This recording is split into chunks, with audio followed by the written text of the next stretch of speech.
Divine Justice by David Baldacci. Chapter 1. The Chesapeake Bay is America's largest estuary. Nearly 200 miles long, its watershed covers an area of 65,000 utopian square miles, with more than 150 rivers and streams barreling into it. It's also the home of myriad bird and aquatic life, and a haven for legions of recreational boaters. The bay is indeed a creation of remarkable beauty, except when you happen to be swimming in the middle of the damn thing during a thunderstorm in the veiled darkness of early morning.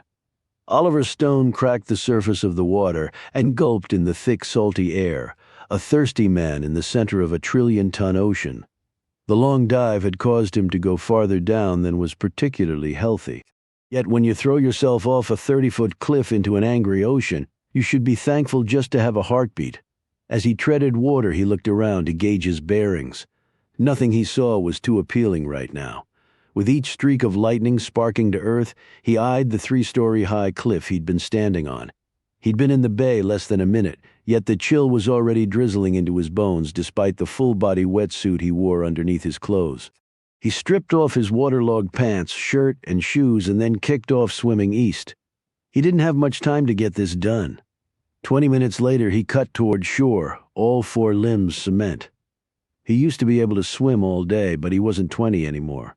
Hell, he wasn't even 50 anymore. Now he just wanted land. He was tired of impersonating a fish. He pointed himself at a cleft in the rock and shot toward it. He slogged free of the breakers and jogged toward a large boulder where he snagged the cloth bag he'd previously hidden. Tugging off his wetsuit, he toweled dry and changed into fresh clothes and a pair of tennis shoes. The sodden articles were pushed into the bag, tied to a rock, and hurled into the storm-swept bay where they'd join his decades-old sniper rifle and long-range scope. He was officially retired from the killing profession. He hoped he would live to enjoy the experience. Right now, it was barely even money on that score. Stone carefully picked his way up the rocky path to a dirt trail. 10 minutes later, he reached a fringe of woods where shallow-rooted pines leaned away from the punishing sea wind. A 20-minute jog after that carried him to the batch of ramshackle buildings, most closer to falling down than not. The cloud-encrusted light was just beginning to topple the darkness as he slid through the window of the smallest hut. It was no more than a lean-to, really, though it did have such luxuries as a door and a floor. He checked his watch. He had 10 minutes at most. Already dog-tired, he once more pulled off his clothes, then slipped into the tiny shower with rusted piping that only delivered a thin stream of lukewarm water like a fountain on its last dying spurt. Still, he scrubbed hard, wiping away the stink and briny clutch of the angry bay, wiping away evidence, actually. He was on auto now, his mind too numb to lead the way that would change. The head games were about to start. He could already envision the boots coming for him. Stone was listening for the knock on the door. It came as he was dressing. "Hey, man, you ready?" called the voice. It shot through the thin plywood door like a cat's paw into a mouse hole. In answer, Stone smacked one hand hard against the ragged plank floor as he slipped on his shoes, shrugged into a frayed coat, tugged a John Deere cap low over his head, and put on his thick glasses. He ran a hand over the bristly gray beard he'd grown over the past 6 months, then opened the door and nodded at the short, squat man facing him. The fellow had a beer keg frame and a lazy right eye along with teeth yellowed by too many Winstons and double-pop Maxwell House coffees. This was clearly not Cafe Latte land. The top of his head was covered by a Green Bay Packers knit cap. He wore faded farmer's bibs, dirty work boots, and a threadbare grease-stained coat along with an easy smile. "Cold one this morning," the man said, rubbing his chunky nose and slipping a lit cigarette from between his lips. Tell me about it, Stone thought. But it's supposed to warm up. He drank from an official NASCAR tankard of Java, letting some dribble down his chin when he pulled it back. Stone nodded as his bearded face drooped and his normally attentive eyes grew vacant behind the smudged lenses. As he walked behind the other man, Stone's left leg bent outward with a chicken wing limp that stooped him into being several inches shorter. They were loading an old banged-up, bald-tired Ford F-150 with firewood when the police car and black sedan slid into the driveway, propelling pebbly gravel in all directions like fired BBs. The trim, muscled men who climbed out of the rides wore blue slickers with FBI stenciled on the back in gold lettering and pistols, with 14-round clips in their belt holsters. 3 of them walked up to Stone and his buddy, while a chubby uniformed sheriff with polished black boots and a Stetson hustled to catch up. "What's the deal, Virgil?" Green Bay asked the uniform. "Some son of a bitch break out of prison again. I'm telling you, you boys ought to start shooting to kill again and screw the pissant liberals." Virgil shook his head, worry lines rising on his forehead. "No prison, man's dead, Leroy. What man?" One of the FBI slickers snapped. "Let me see some ID." Another said, "Where were you and your friend an hour ago?" Leroy looked from one fibby to the next. Then he stared over at the uniform. "Virgil? What the hell's going on?" "Like I said, a man's dead, important man. His name's," with a slash of his hand, a slicker cut him off it. "Now." Leroy quickly slid a thin wallet out of his bib's pocket and handed over his license. While one of the agents punched the number into a handheld computer he'd slipped from his windbreaker, another agent held out his hand to Stone. Stone didn't move. He just stared back with a vacuous expression, his lips gumming and his bum leg doing an exaggerated deep knee bend. He looked confused, which was all part of the act. "He ain't got no license," Leroy said. "He ain't got nothing of nothing. Hell, can't even talk, just grunts." The FBI agents closed around Stone. "He work for you?" "Yes, sir, 4 months now." "Good worker, strong back, don't ask for much money. Room and board is all really. But he got a bad leg and not too much upstairs. He's mostly what you call unemployable." The agents looked down at the protruding angle of Stone's leg, then back up at his bespectacled face and bushy beard. One of them asked, "What's your name?" Stone grunted and made several jerky motions with his hand like he was showing off a bastardized martial art for the federal men. "Sign language, least I think it is, or some such." Leroy volunteered wearily. "Don't know sign language myself, so's I don't know his real name. Just call him, 'Hey, man.' Then I show him what needs doing. That seems to work. It ain't like we're doing heart surgery up here, just throwing shit in a truck mostly." A slicker said, "Tell him to lift up his pants leg on his bum wheel." "What for?" "Just tell him." Leroy motioned to Stone to do so by drawing up his own pants leg. Stone bent down and with improvised difficulty mimicked Leroy's action. The men all stared down at the ugly scar marching across the kneecap. "Damn," said Leroy. "No wonder he can't walk good." The same FBI slicker motioned with his hand for Stone to roll his pants leg back down. "Okay, fine." Stone never thought he'd be thankful for the old bayonet wound a North Vietnamese soldier had given him. It looked a lot worse than it actually was, because the surgeon had had to fix Stone up on the floor of the jungle in the middle of an artillery barrage. Understandably, the doctor's hands had not been at their steadiest. Sheriff Virgil said, "Leroy and me grew up here together. He was the center, and I was the quarterback on the high school football team that won the county championship 40 years ago. He's not riding around killing anybody. And that feller there, easy to see, he's not the sharpshooting type."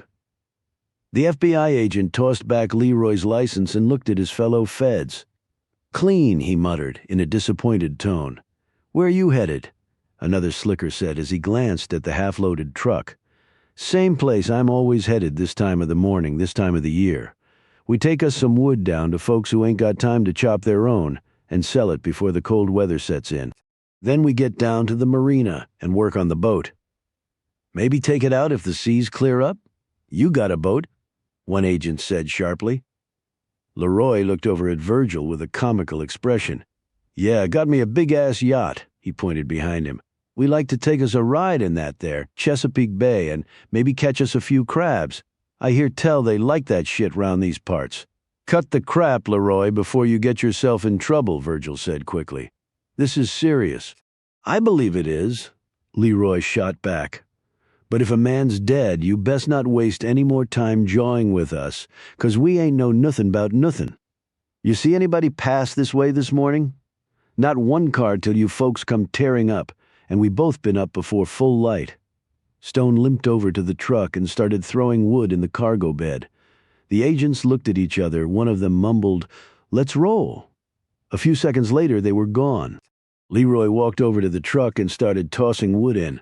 "Wonder what man be dead," he said, really to himself. Important man, they say.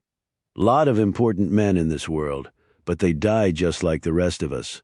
God's way of making life fair. Stone let out a long, loud grunt. Leroy looked over at him and grinned. Hey, man, now that's the smartest thing I heard all damn morning. When the day's work was over, Stone pantomimed to Leroy that he was heading on. Leroy seemed to take it well. Surprised you lasted long as you did. Good luck. He peeled off a few faded 20s and handed them over. Stone took the money, patted the man's back, and limped off after packing his duffel. Stone set out on foot and hitchhiked to D.C. in the back of a truck, the driver unwilling to let the scruffy Stone ride with him in the warmth of the truck's cab. Stone didn't mind. It would give him time to think, and he had a lot to think about. He had just killed two of the most prominent men in the country on the same day, literally hours apart, using the rifle he'd earlier chucked into the ocean before taking the dive off the cliffs. The truck dropped him off near the Foggy Bottom area of the capital, and Stone set out for his old home at Mount Zion Cemetery. He had a letter to deliver, and something to pick up, and then it would be time to hit the road. His alter ego, John Carr, was finally dead. The odds were awfully good that Oliver Stone might be right behind him. Chapter 2. The cottage was dark. The cemetery darker still. The only thing visible was the mist of Stone's exhaled breath as it mingled with cool air. His gaze penetrated to every square inch of the cemetery because he could not afford any screw-ups now. It was stupid coming here, but loyalty was not a choice, he felt. It was a duty, and it was who he was. At least they couldn't take that away from him. He'd waited nearby for about a half hour to see if anything looked strange. His place had been watched for a couple months after he'd abandoned it. He knew this because he'd been watching the watchers. However, after 4 months of him not being around, they'd given up their sentinel and moved on. That didn't mean they wouldn't come back, and after the events of this morning, they probably would. All cops would tell you that every violently ended life was worth the same level of investigation, yet the reality was, the more important the victim, the more diligent the hunt. And based on that maxim, they would be bringing an army on this one. Finally satisfied, he crawled underneath the fence at the back of the cemetery and crept to a large headstone. He yanked it over, revealing underneath the small compartment scooped out of the dirt. He took the box hidden there and put it in his duffel bag, then set the stone back in place. He patted the grave marker affectionately. The name of the deceased who lay here had long since been worn away by time. But Stone had researched the people who'd been buried at Mount Zion and knew that this was the final resting place of 1 Samuel Washington, a freed slave who'd given his life to help others like him to freedom. He felt a certain kinship with the fellow because in a way Stone knew just what it was like to not be free. He eyed the cottage in a dusk rushing headfirst to nightfall. He knew Annabelle Conroy had been staying there. Her rental was parked at the front gate, and he'd been inside the cottage when she'd been absent from it a couple months ago.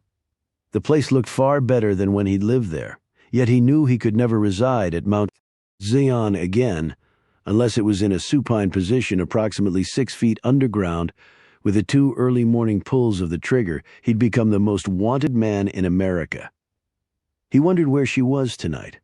Hopefully out enjoying life, although since the news of the 2 murders was everywhere, he knew that his friends would easily deduce what had happened. He hoped they didn't think less of him. That actually was the real reason he was here tonight. He didn't want to leave his friends hanging out there for him. The feds weren't incompetent. They would be coming this way eventually. Stone wished with all his heart he could do more for the Camel Club after all they had done for him. He had thought of simply turning himself in. But there was such a core of survivor mentality built into his psyche that his essentially walking to his own execution was not an option. He could not let them win that way. They would have to work a little harder. The letter he held was carefully worded. It was not a confession because that would put his friends in an even greater dilemma. Granted, Stone was caught in a classic catch-22, but he owed them something. He should have known that. With the life he'd led, there was only one possible conclusion: this. He slipped the letter from his pocket and rolled it around the hilt of a knife he pulled from another pocket, securing it with string. He took aim from the darkness of the side yard and let fly.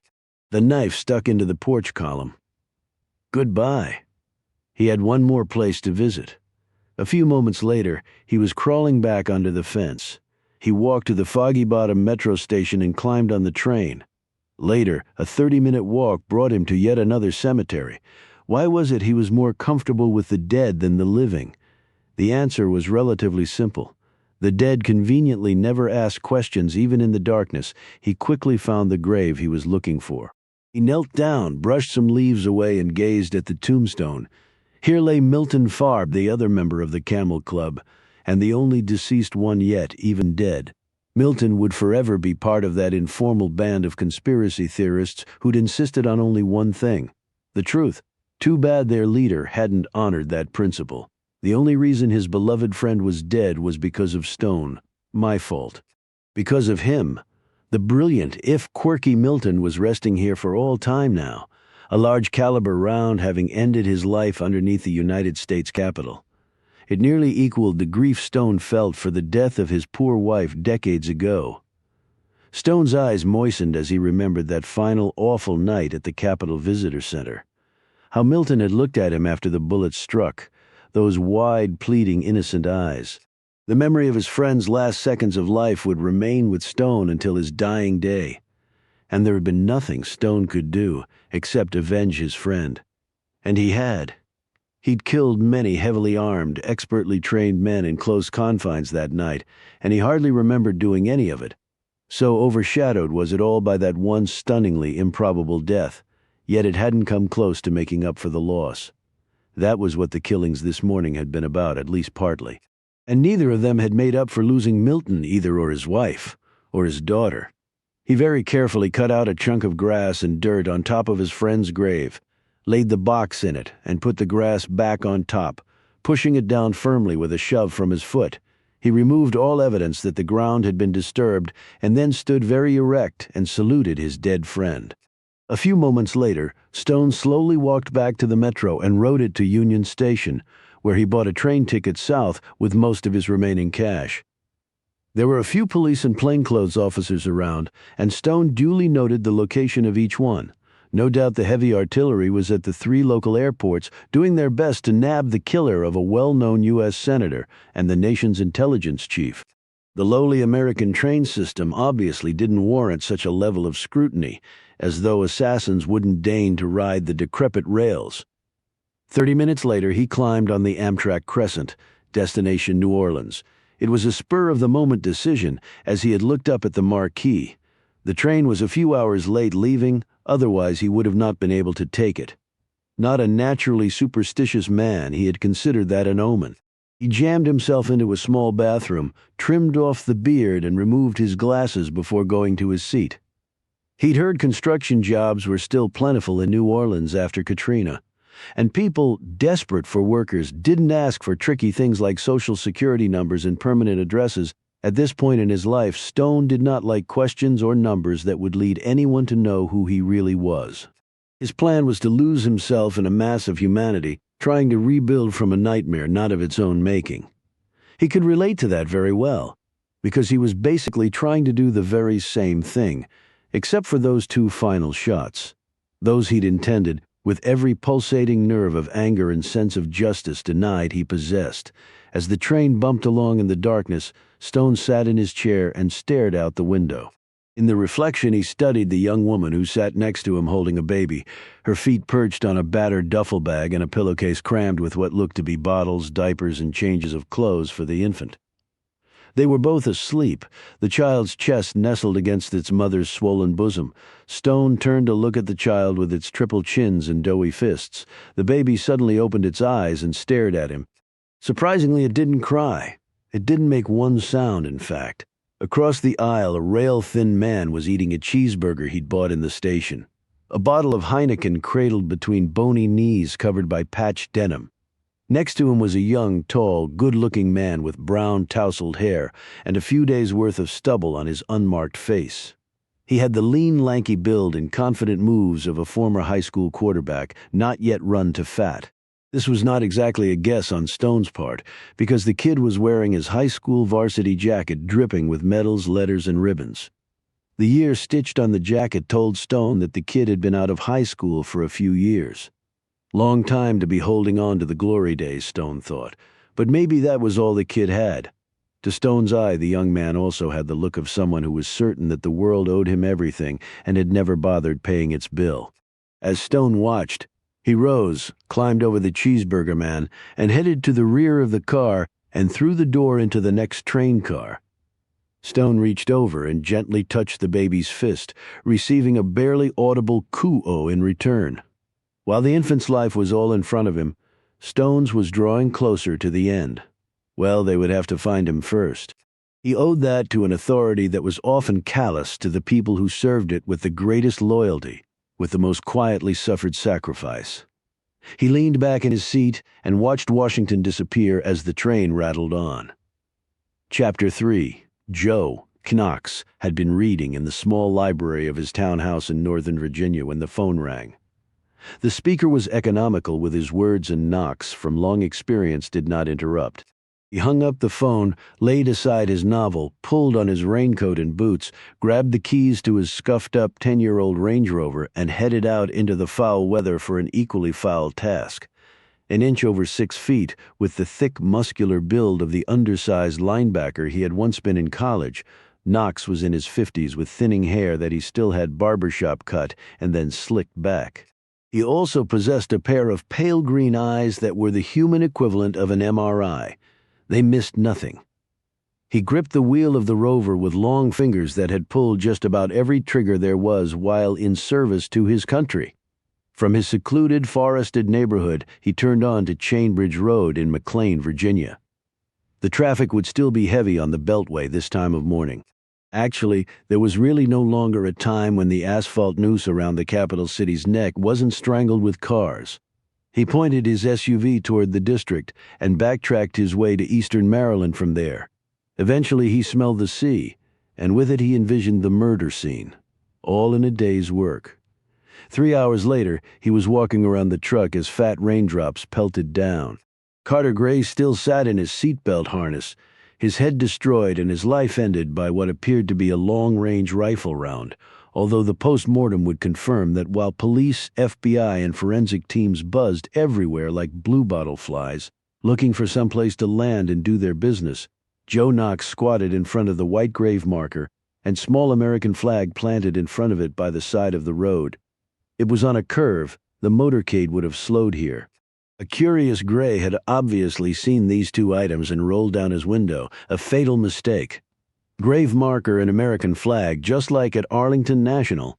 An interesting and perhaps telling choice, the fact that the windows rolled down showed Knox that the vehicle wasn't armored.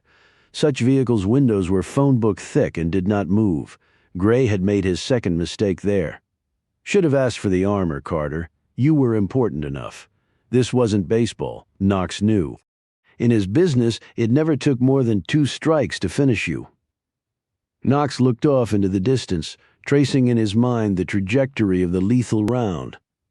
None of the protection detail had seen any sign of a shooter, so he had to cast the potential flight path out farther where the optic and muzzle signatures would be nearly invisible to the naked eye. 1,000 yards? 1,500? To a target inside a vehicle revealed only through a barely 2-by-2-foot opening in the dark and drizzle, and planted the bullet right in the brain. Remarkable shot any way you look at it. No luck there. A pro revealing again, he rose and nodded at one of the uniforms. Knox wore his ID badge on a lanyard around his neck. When everyone had seen what his official ties were, they had been deferential and also given him a wide berth, like he had an incurable and contagious disease. And maybe I do. The cop opened the door of the Escalade and Knox peered inside. The shot had hit dead center of the right temple. There was no exit wound. The round was still in the brain. The post-mortem would dig it out. Not that he needed the autopsy report to tell him what had killed the man. Blood and bits of flesh and skull had embedded in parts of the SUV's interior. Knox doubted the government would be reusing this ride. It would probably go the way of JFK's limo. It was bad luck, bad karma, call it what you would. But no other VIP would want to rest his butt in the dead man's seat, sterilized or not. Gray didn't appear as though he were sleeping. He simply looked dead. No one had bothered to close the man's eyes. His glasses had been blown off on impact from the kinetically energized round. The result had Gray perpetually staring at whoever looked back at him. Knox lifted one of his gloved hands and shut the eyelids.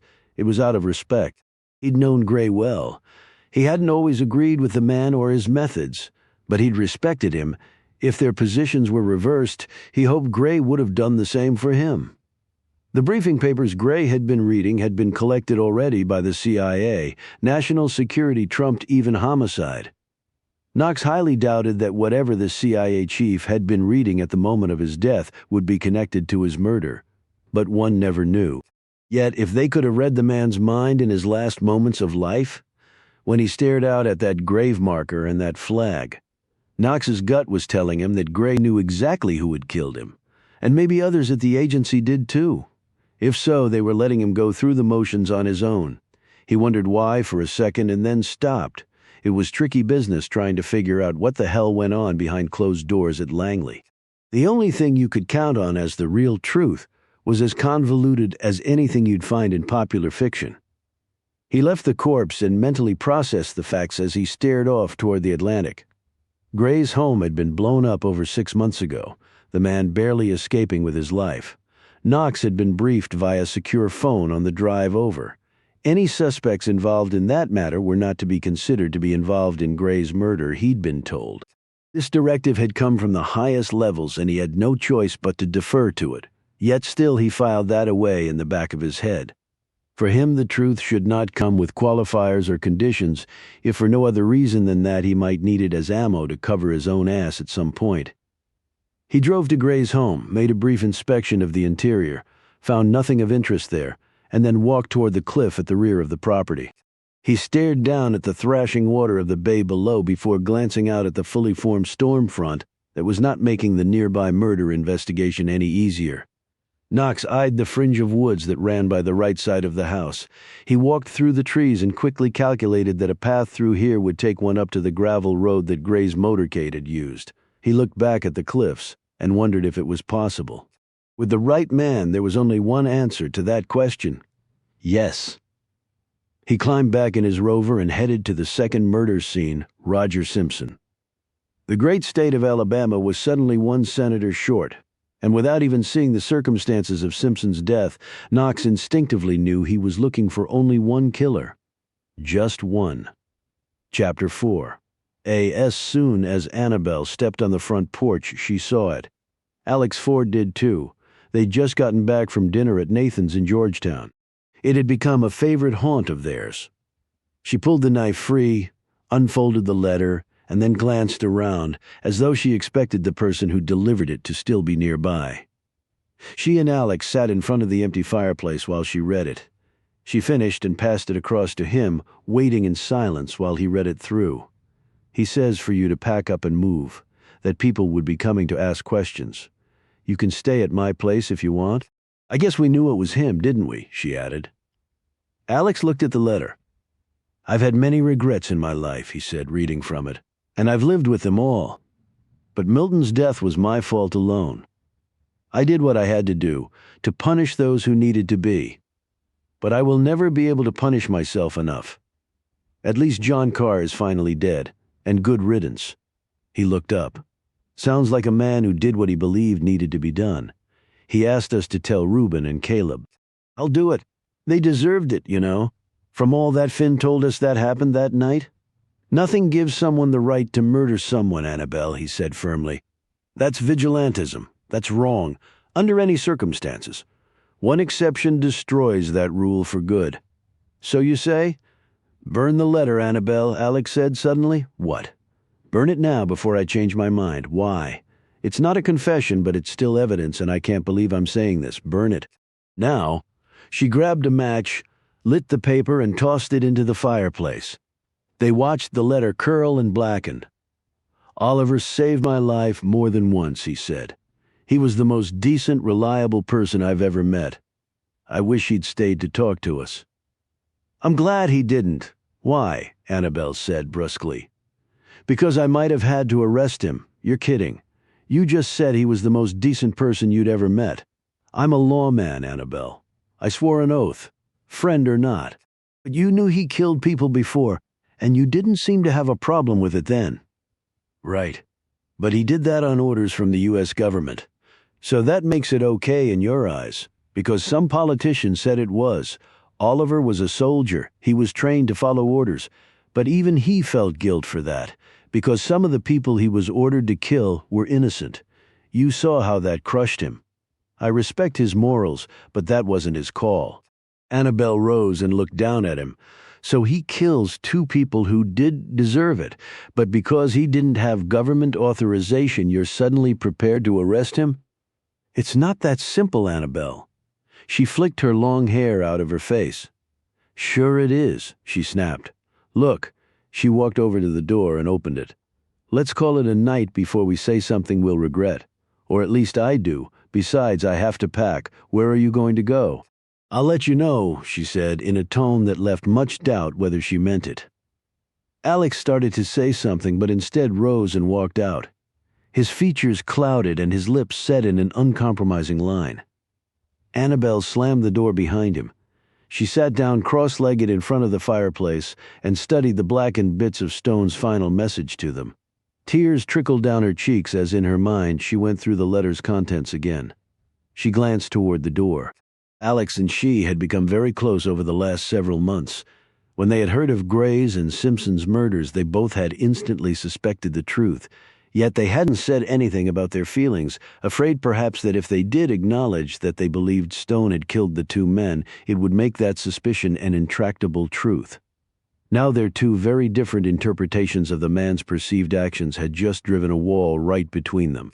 Annabelle packed her few belongings, locked up the cottage for what she was sure would be the last time, climbed in her car and drove to a nearby hotel. She got undressed and climbed into bed. She would be moving on now.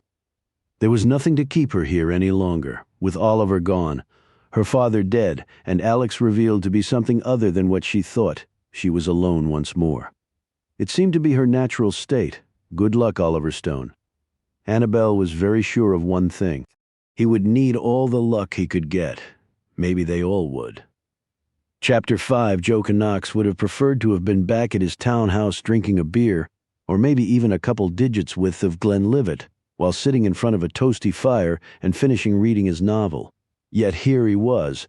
The chair was uncomfortable, the room cold and ill-lighted, the waiting unpleasant. He eyed the opposite wall, but his thoughts were far from this place. His tour through Roger Simpson's murder scene hadn't taken all that long. Like his former boss at CIA, Simpson had still been sitting in death. Only with him, instead of a car seat, it was a ladder-back chair in the kitchen that was now all mottled with the dead man's blood. The shot had come from the unfinished chunk of construction across the street. The hour of execution for Knox was certain that's what this was all about, had been an early one, and eyewitnesses had been in damn short supply. The only item of interest, really, had been the newspaper. Simpson had been shot right through that morning's edition of the venerable Washington Post, taking the round smack in the chest. As had been the case with Gray, most snipers aimed for the brain as the gold standard of all possible killing shots. Sure, you pack the right ordnance and a torso hit would also likely be fatal. But the head shot was like a faithful dog in a professional killer's world because it just never let you down. So Gray in the head, Simpson in the chest. Why? And why through the newspaper? That had really bothered Knox. Not that having to penetrate the few pages would have screwed the shot, but the shooter would have had to more or less guess where his round would impact. And what if Simpson had had a thick book on his chest, or a cigarette lighter in his breast pocket that the paper had concealed? That could have fouled the shot. Most snipers Knox had known didn't like to guess about anything other than who they'd kill next. Yet when he'd examined the paper, he understood quite clearly why the chest shot had been used. A snapshot of someone had been taped to the inside of the newspaper. The shot had taken the person's head in the photo right off. As Knox looked more closely, the remaining part of the picture showed the torso to be that of a woman. There were no marks or writing on what was left of the photo to help him figure out who it was. He'd talked to the paper carrier to see if he'd seen anything suspicious, but he hadn't. And Simpson's building didn't have a doorman. Yet the killer had put that photo in the paper. Knox was certain of it, and that meant only one thing. This hit had been personal, and the killer had wanted Simpson to know exactly why he was going to die, and also who was doing the deed. Just like the flag and grave marker with Gray. His grudging admiration for the assassin increased even more. Gauging the shot accurately enough to take out that picture required remarkable skill, planning, and simply a level of confidence that not even most professional sharpshooters possessed. He'd instructed the medical examiner to let him know if anything showed up in the wound that was out of the ordinary. They almost certainly wouldn't be able to reconstruct the burned bits of photo now plastered into the senator's chest cavity by a high-velocity rifle round. But one never knew. Knox understood from experience that it was the little shit that brought most criminals down. He straightened up and stopped thinking about gunshots and dead men as the sounds of the footfalls trickled down the narrow hall toward him. There were two men, both in suits, and both carried equally grim expressions. One of them held what looked like a large safety deposit box. He set it down on the table with a loud clunk. It gave added gravitas to a situation that didn't really need any more, at least to Knox's thinking. The older man was very tall and broad with a crown of thick white hair, yet he was also weathered and beaten down by innumerable crises spread over decades. There were no safe harbors here. The hitch in his step, every wrinkle on his face, and the bow in his shoulders bespoke that essential truth. His name was Macklin Hayes, a former Army 3-star who'd matriculated to the intelligence side a long time ago, though his ties to military intelligence, Knox understood, were still strong. He had never heard anyone refer to the gentleman as Mac. It was just not something you'd ever consider doing. Hayes nodded at him. "Knox, thanks for coming in. Didn't really have a choice, did I, General? Do any of us?" Knox waited, choosing to say nothing in reply to this. "You understand the situation?" Hayes said. "As much as possible, considering the short time I've been on this sucker." Hayes tapped the lid of the box. "The rest is in here. Read it, absorb it, memorize it. When it's all over, you are to forget every last bit of it, understood?" Knox slowly nodded. "That part I always understand. Any preliminary thoughts?" The younger man asked. Knox didn't know this gent and wondered why he was even here. Perhaps just to carry Hayes's goodie box. Yet he'd asked a question and probably expected an answer. 2 executions performed by one sniper who knew his business, probably ex-military with some kind of grudge, and he wanted Gray and Simpson to know it. He left the grave marker and flag for Gray and a photo of a woman taped to a newspaper for Simpson. He shot the senator first and then came to Maryland to nail Gray, probably before word of Simpson's murder got out and Gray was forewarned. "You're sure not 2 shooters?" queried the younger man. "And you're certain of the sequence?" "I can't be sure of anything right now. You asked for my prelim, there it is, escape?" He couldn't have left by any road. "He would have been seen." Knox hesitated. Off the cliff, Hayes spoke up. "Apparently you're not the only person to suggest that. Who was the first?" "Read the file." A burn developed in Knox's gut, but he held his tongue on that command. Did Gray say anything in the days leading up to his death? He was involved in something about 6 months before he was killed. What exactly is so classified even I haven't been allowed a full briefing. Gray, as you well know, was a man who kept things very close to the vest, and he was in the private sector at the time, so that also limits what we know. It's a bit muddled, to say the least. Knox nodded. Gray and secrecy just naturally went together. Is that connected to the usual suspects who have now been taken off the table? I have to say that revelation was a little out there. The younger man answered. But not all of us agree with that decision. Knox looked from young man to old. So what exactly does that mean? Are they off limits or not? Hayes cast off a smile that was impossible to read. The man could have made a fortune with chips and cards in Vegas, thought Knox. Hard to say. As my colleague here mentioned, there's a split decision about that in the corridors that matter. So where does that leave me? Treading cautiously, Knox, treading very damn cautiously. He tapped the box. I was able to collect some things that I've placed in here, including a few off-the-record items. You mean things that technically I'm not supposed to be privy to? Knox was now missing his book and cozy townhouse even more. We'll just assume that's the case. I'm not looking to take a slug in the back of my head over this. I would add that neither am I. That doesn't give me a lot of comfort, sir, because if you're watching your back, I'm probably already dead. I want you to read everything, leave here, go home and think, then call me with questions or answers. I would hope both. The guy's probably long gone by now. Real pros exit as well as they kill. Hayes lightly tapped the tabletop with his long, bony fingers. To Knox, they looked like miniature Medusas in the dim light. Perhaps. Look, I can spin my wheels and report back zip. You tell me the parameters, General. I've played this game too long to get the rookie runaround. Hayes rose, as did his companion, the master and his puppet. Read, think, call, good night, Knox, and best of luck.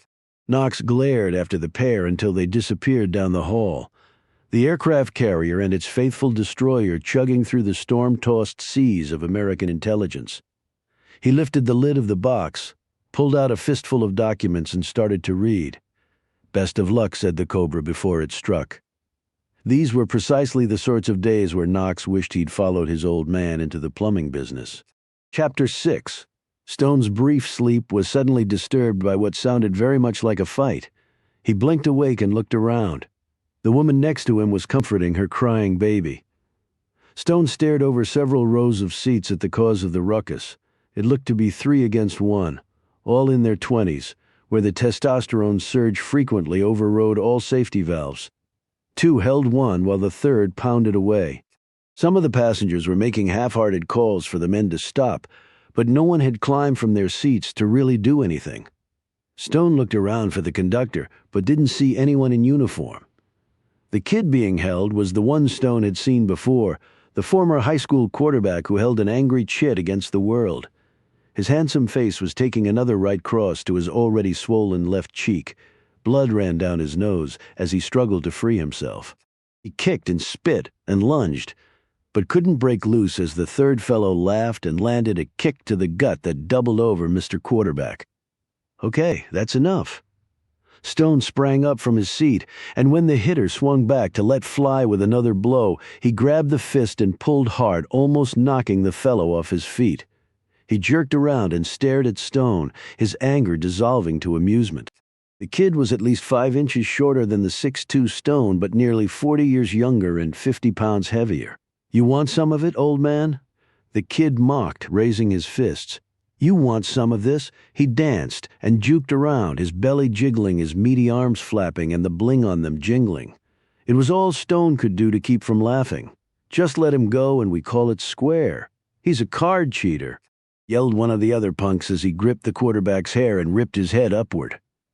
He cheated at poker, and I think you taught him a real tough lesson, so why don't you let him go? Who the hell are you giving orders? The beefy kid with the cocked fist said. Let's just call it a day, fellows. You made your point. He's banged up pretty bad. Yeah, but you're not. Just trying to make the peace. Stone looked at the other passengers, many of whom were elderly. You've scared everybody pretty bad. You think we give a shit? He pointed at Stone. Now, what you're gonna do, old man, is say you're sorry for bothering us, and you're gonna turn yourself around and go sit down if you know what's good for you. Otherwise, I'm gonna have to kick your ass too. Hell, I just might do it anyway, 'cause I feel like it. How about that? It had been a long day, and Stone was already pissed that he couldn't even get 10 minutes of sleep. So he said, just you, or with your 2 buddies there helping? The kid smiled. Oh, just me, Granddad. But I tell you what, just so's my kicking your ass won't be over too fast, I'll only use one hand. He gave a little jab and Stone darted his head out of the way. Oh, looky here. Pops can dance. You a good dancer, Pops? The kid suddenly kicked at Stone, who seized the leg and held onto it with an iron grip. Beefy's face now turned scarlet as he hopped around on one leg. Let me go or I'm gonna hurt you bad. Let me go! You get one more chance, Stone said. The kid swung a fist out and missed. Stone's elbow to the side of his head didn't.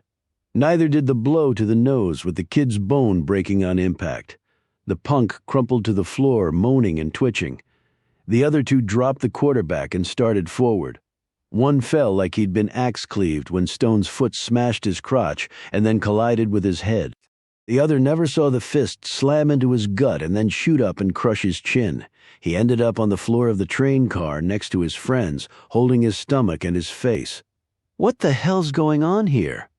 Stone turned to see the rotund conductor racing down the aisle, walkie-talkie and ticket puncher in hand, and his Amtrak cap bouncing on his head. Before Stone could say anything, one of the punks he'd laid out yelled, "He attacked us." The other passengers immediately started talking, telling their version of what had happened, but it all came out pretty garbled.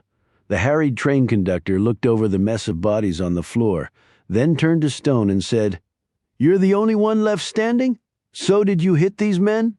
"After they attacked me, they said they caught that one cheating at cards," Stone said, pointing to the Glory Days kid who sat on the floor holding his bloody nose. "They wouldn't stop pounding the crap out of him, and then they came after me." He pointed to the crowded floor.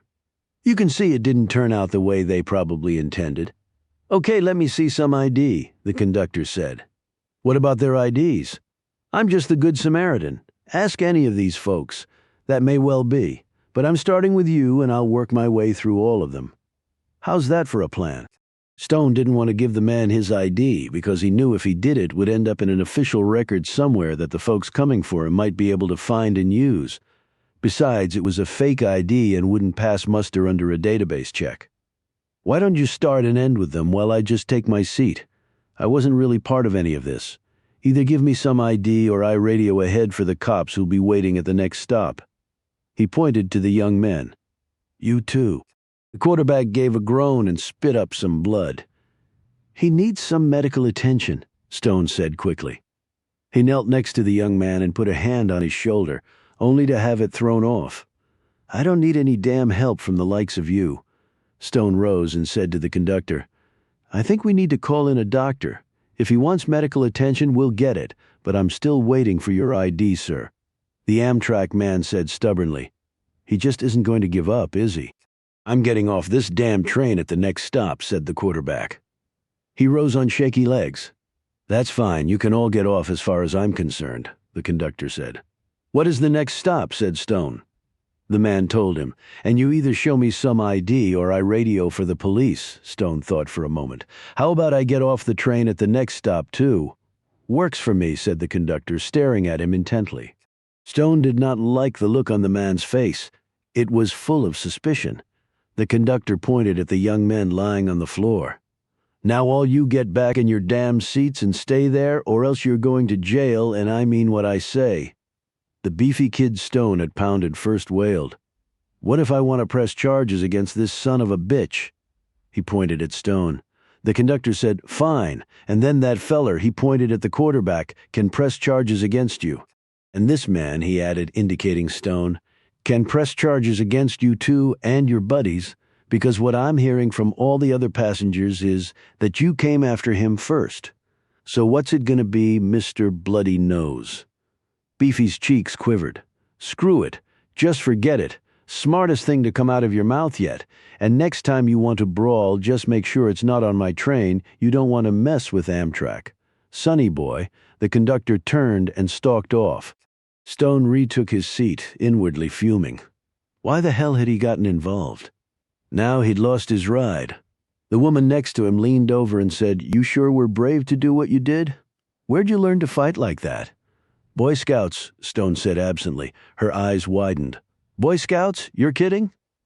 "The Scouts were a lot tougher in my day, ma'am." But then he grinned weakly and she laughed. "That was a good one," she said. Stone stopped smiling. "Not really, because now I'm screwed." Chapter 7. Keel, Shaw, and Reuben Rhodes had been depressed before Alex Ford came to Caleb's high-rise condo and dropped the latest news on them. Now their attitudes sank right through the floor. Caleb poured himself a sherry and started popping greasy potato chips in his mouth as fast as possible, a long-time nervous habit of his, and he was the possessor of many. "How much more tragedy are we expected to endure?" he exclaimed. Reuben said, "So he killed Simpson and Gray?" "He didn't come right out and say it in the letter. But that looks to be the case," Alex said. "Pricks deserved it," Reuben said staunchly. "It was still murder, Reuben," Alex pointed out. "And look what they did to him. Anybody get one day in jail for that? Hell no." Alex looked ready to debate the point as he had with Annabelle, but then seemed to think better of it. "Where do you believe he is?" asked Caleb. "Running," answered Alex. "And don't be surprised if the FBI shows up on your doorstep asking questions." If they do, I don't know nothing, Reuben stated firmly. Be careful on that score, Alex warned. A perjury charge can get you a few years in a federal lockup. I'm not saying anything that'll get these bastards caught up with Oliver, Alex, and I'd expect you to do the same. My situation is a little different, Alex said defensively. Are you Oliver's friend? Didn't he save your life? Yes, and I returned the favor. Unless you've forgotten, and isn't he the reason you got that special commendation for busting that spy ring? I get the point, Reuben. No, obviously you don't, the big man said, rising up to stand next to the tall Secret Service agent. Because if you say anything to help them find Oliver, you're a traitor, plain and simple. There's nothing simple about it, Reuben. I'm still a federal agent. I took an oath to uphold the law. What does Annabelle think about that? Reuben demanded. What the hell business is that of yours? She thought it sucked too, didn't she? Please, Caleb pleaded. I'm sure Oliver would not have wanted this to drive a wedge between us. There's no wedge, Caleb. There's just the right way to be a friend and a wrong way, Reuben pointed out. And I just want Supercop here to be real clear on which side he needs to come down. Alex did an eyeball-to-eyeball with Reuben. Is that some sort of threat? Oliver has been through hell and back because of Simpson and Gray. I'm glad they're dead. I would have put a round in their heads myself. Then you would have gone to prison, right? Under your way of thinking, I guess Hitler deserved a trial. What the hell is your problem? You're making it seem like I'm against Oliver? It sounds to me like you are, Alex. Maybe you should leave before things get out of hand, Caleb said. Please. Alex looked from the red-eyed Reuben to the distressed Caleb and walked out the door. So much for the Camel Club, he thought. That was over. Done, dead. And he was reasonably certain he would never see Annabelle again. So preoccupied was he that Alex never saw the two men watching him from their car. When he drove off, they followed. Meanwhile, another pair waited outside Caleb's apartment. The hunt apparently had already started. Chapter 8. As the train pulled out of the station that was basically a few planks thrown together and poorly lighted at that, Stone looked at the quarterback. Then he eyed the three punks, who were staring at them both with looks of unfinished business. They wanted to jump right on. Stone heaved up his duffel bag and grabbed the young man's arm. Let's go, he jerked back. I ain't going nowhere with you. Then you can stay here and let them finish what they started, Stone said, nodding at Beefy and his boys. They'll want to jump you more'n me. You kicked their ass. Your ass, on the other hand, they were kicking pretty easy. So, which road do you think they're going to pick? For the first time, Stone saw some element of reason slide across the young man's features. Okay, now that I seem to have your attention, why don't you start by telling me where you're coming from? Home. Just getting away. Make my own life. I know the feeling, but as things stand right now, it might make more sense to go back home, get patched up, and then start your trip over. You got parents? Got a mom. Where's home? The kid looked angrily over at the gang of three who hadn't moved a muscle. I don't want to go back there. I just got away from that damn place. Stone ran his gaze over the kid's jacket. Looks like you were some athlete. Best ever to come out of that little shithole, and look what good it did me. Not many people make it in professional sports. That doesn't mean it wasn't worth it, or that you're some kind of failure. Thanks for the pep talk. Changed my whole life, the kid said scornfully. Stone let out a heavy sigh. Look, son, I've got my own problems, so I'm about 5 seconds from leaving your ass to the hyenas over there unless we get an attitude adjustment real fast. What do you want me to do? He snapped. Tell me your name and where you're from. Danny. Danny Riker, he said grudgingly. Satisfied? And what's your name? Stone didn't hesitate. Ben. That had been his father's name. From where? Danny Riker? Divine, Virginia, little coal mining town just this side of hell. How far from here? About here to the moon. Stone sighed again. Is your mother still there? That's right, so you just left her in the little hellhole all by herself. She's not alone, trust me. You got money to get back home? Maybe, you sure? Or did you lose it all in the poker game? They say you were cheating. They just said that because they can't play cards worth shit. He glanced over at Beefy and cracked a smile. Ain't that right, fat boy? Where were you headed to on the train? Stone asked. Where there ain't no coal to mine. You worked in the mines? Danny looked around. I'm hungry. He walked off toward a greasy spoon visible about a block away. It had a neon sign spelling out restaurant in cursive, with only the final T still lighted in his head. Stone instantly dubbed it the 1T. Stone glanced back at Beefy and his battered goons. Beefy had a knife in his hand. If Stone left Danny alone now, he was certain the men would finish him off. He'd killed many men over the years. Perhaps it was worth a bit of a detour from his plans to save one. They ate at the counter with Stone, occasionally looking over his shoulder to stare at Beefy and his boys sitting at a booth gobbling up their burgers and fries and shooting nasty glances at them from over their beer mugs. When Stone went to pay the check, Danny dropped the cash on the bill and rose. "Thanks for helping me out back there," he said, without a trace of an attitude. "You're welcome. You fight pretty good for a geezer." Somehow this statement did not come out as an insult. "I might not be as old as you think. I've just had a tough life. Ain't we all? So where to now? Gotta keep rolling or else you die. Think somebody important said that once. Not bad advice to live by," Stone thought. "I'm a rolling stone right now." As they left the 1T, Beefy confronted them outside the door, his two mates right behind him. "Where the hell you two think you're going? You know I can set your nose back in place if you want," Stone said amiably. "You lay another hand on me, you son of a bitch, I'll cut you bad." He brandished a knife.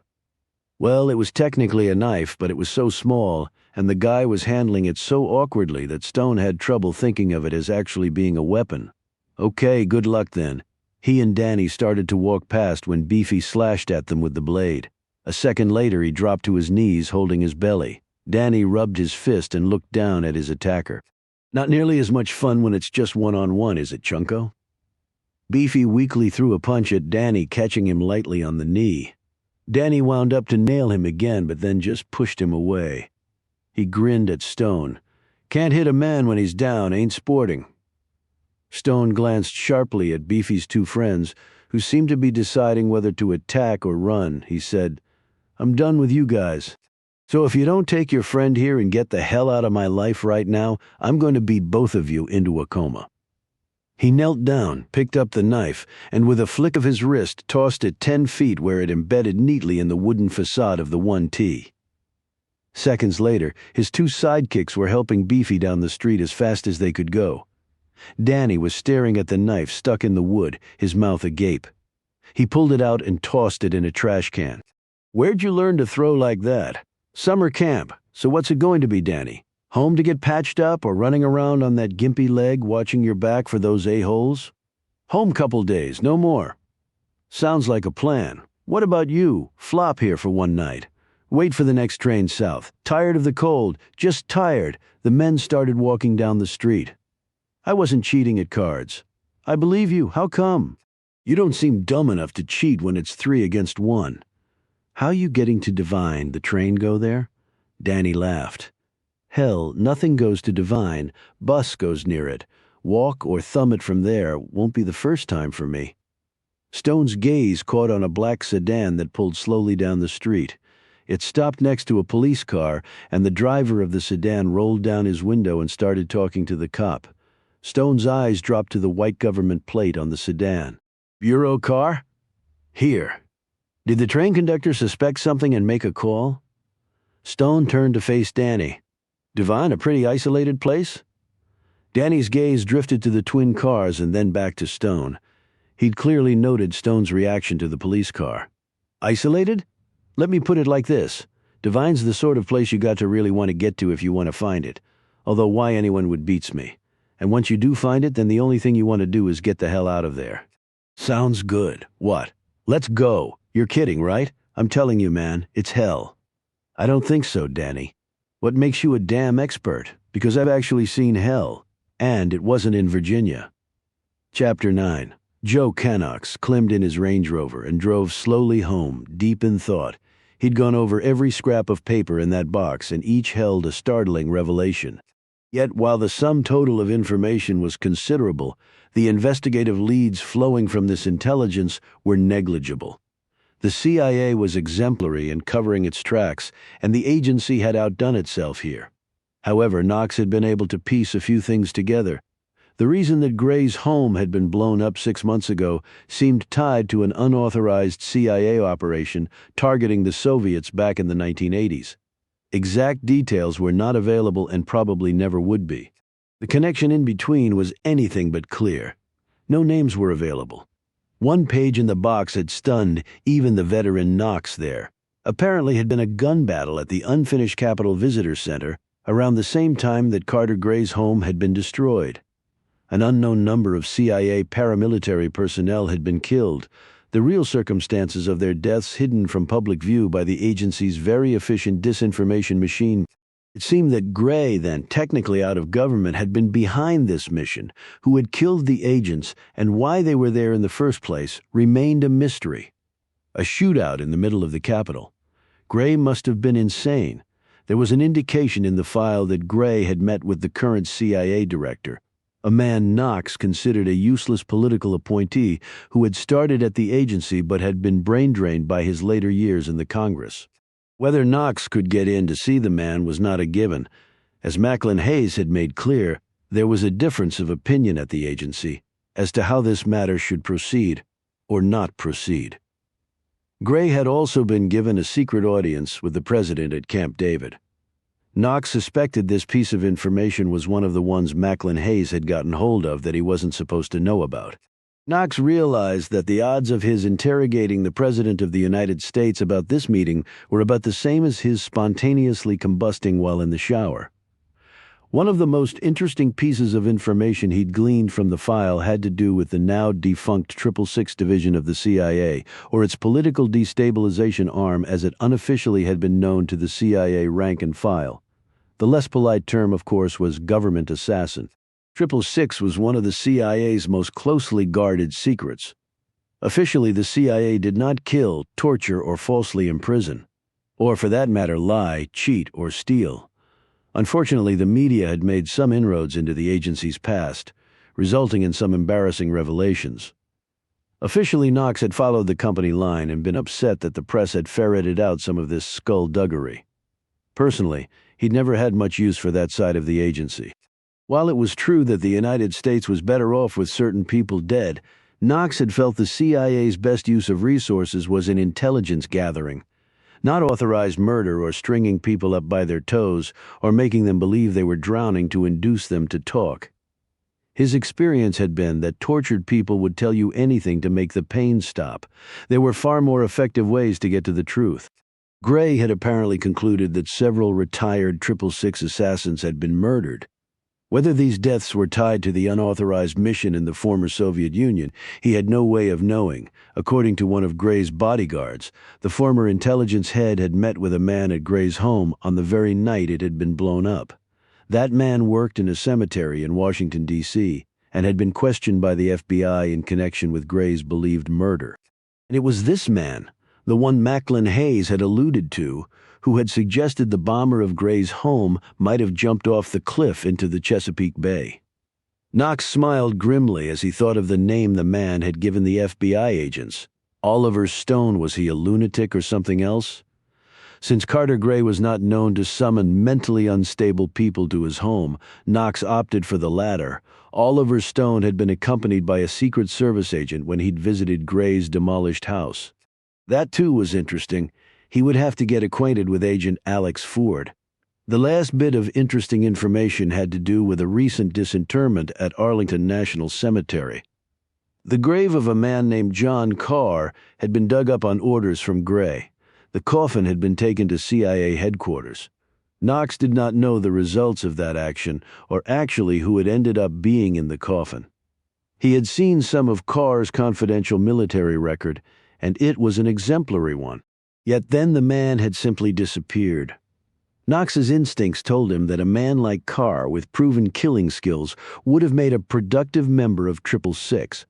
Many of their members had come from the military, and right around the time Carr had vanished from public record was when 666 had been at the height of its activity. That had raised more questions than answers. He reached his house and pulled into the garage. A moment later, his daughter, Melanie, opened the door to the kitchen. She'd earlier phoned him to say she was coming over to take him to dinner. After he'd gotten the summons from Macklin Hayes, he'd called her back saying he couldn't make it, so he was surprised to see her. The aroma of a cooked meal reached him from the kitchen. She gave him a hug and ushered him in, taking off his coat and hanging it up. He said, "I didn't think busy lawyers in private practice had time to cook for themselves, much less anybody else. Reserve your judgment until after you've eaten it. I don't watch the Food Network and I don't hold myself out as any sort of cook." But the intent was honorable. Melanie had taken more after Knox's deceased wife Patty than she had her father. She was tall and lithe with reddish hair that she usually wore pulled back. She was a graduate of UVA Law School and a rapidly rising young star at a D.C. powerhouse legal firm. The older of his two children, his son Kenny, was currently in Iraq with his fellow Marines. Melanie had taken it on herself to make sure her father did not starve or wallow in pity over the recent death of her mother and his wife of 30 years. The meal was eaten in the sunroom where they shared a bottle of Amarone, and Melanie filled him in on the latest case she was handling. Over the years, his children had quickly learned that their father never discussed his work with them or anyone else. They knew he traveled the world, often on very little notice, and was gone for long periods of time. This was explained as him serving his country in a minor capacity with the State Department. He had once told Melanie, "I'm unimportant enough to where they can call on me whenever they like, and I just go." That line had worked all the way through middle school. But once his precocious daughter had reached high school, Knox could tell she no longer believed it, though she never tried to uncover the truth. His son had just accepted his father disappearing from time to time, as the way life was now. As a Marine Lance Corporal serving overseas and trying to stay alive day by day, Kenny Knox had more on his mind, his father hoped, than worrying about what his old man did for a living. "When you called to cancel," Melanie began, "I was sure you'd be on a plane somewhere. I got the idea of cooking dinner when you said you'd be back home tonight." Knox simply nodded at this, while he sipped his wine and stared out at the trees in his backyard as they were whipsawed by yet another approaching storm. "So everything going okay at work?" she asked tentatively, just looking over some old papers. Not that enlightening, actually. It was hard, he knew, for her. Most kids knew exactly what their parents did for a living, and consequently could have cared less. While his children were growing up, Knox had declined all invitations to Parents' Career Day at school. After all, what would he have said, given any more thought to retiring? "I pretty much already am, one foot in the professional grave. I'm surprised the State Department can function without you." Father and daughter exchanged a brief glance and then each looked away, focused on their wine and last bites of roast beef and potatoes. As she was leaving, Melanie let her hug linger around her father's broad shoulders. She whispered in his ear, "Take care of yourself, Dad. Don't push the envelope too hard. Dangerous times out there." He watched her walk to the cab she'd called to take her home to her condo in D.C. As it drove away, she waved to him. He waved back, fleeting images of the last 30 years, racing through his mind and ending with the image of Macklin Hayes telling him to tread carefully. His brilliant daughter was right. It was dangerous times out there. He would call Hayes in the morning. Early, the general was on rooster time, and like the rooster, he believed the sun rose because he did too. He had no answers and many questions. How the general would react to that he didn't know. In the military, Macklin had the rep of always getting the job done by any means possible, which often included excessive losses after becoming a battalion commander in Vietnam. Hayes still held the record, Knox believed, of having the highest casualty count of any field officer in the war. Yet because those losses often came with victories, at least victories measured in the taking of small hills or even yards of turf, sometimes only for hours, Hayes had swiftly moved up the command chain.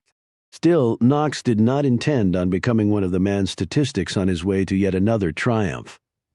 The best he could hope for was to thread his way through the minefield, keeping his eye firmly on the target and watching his back at the same time.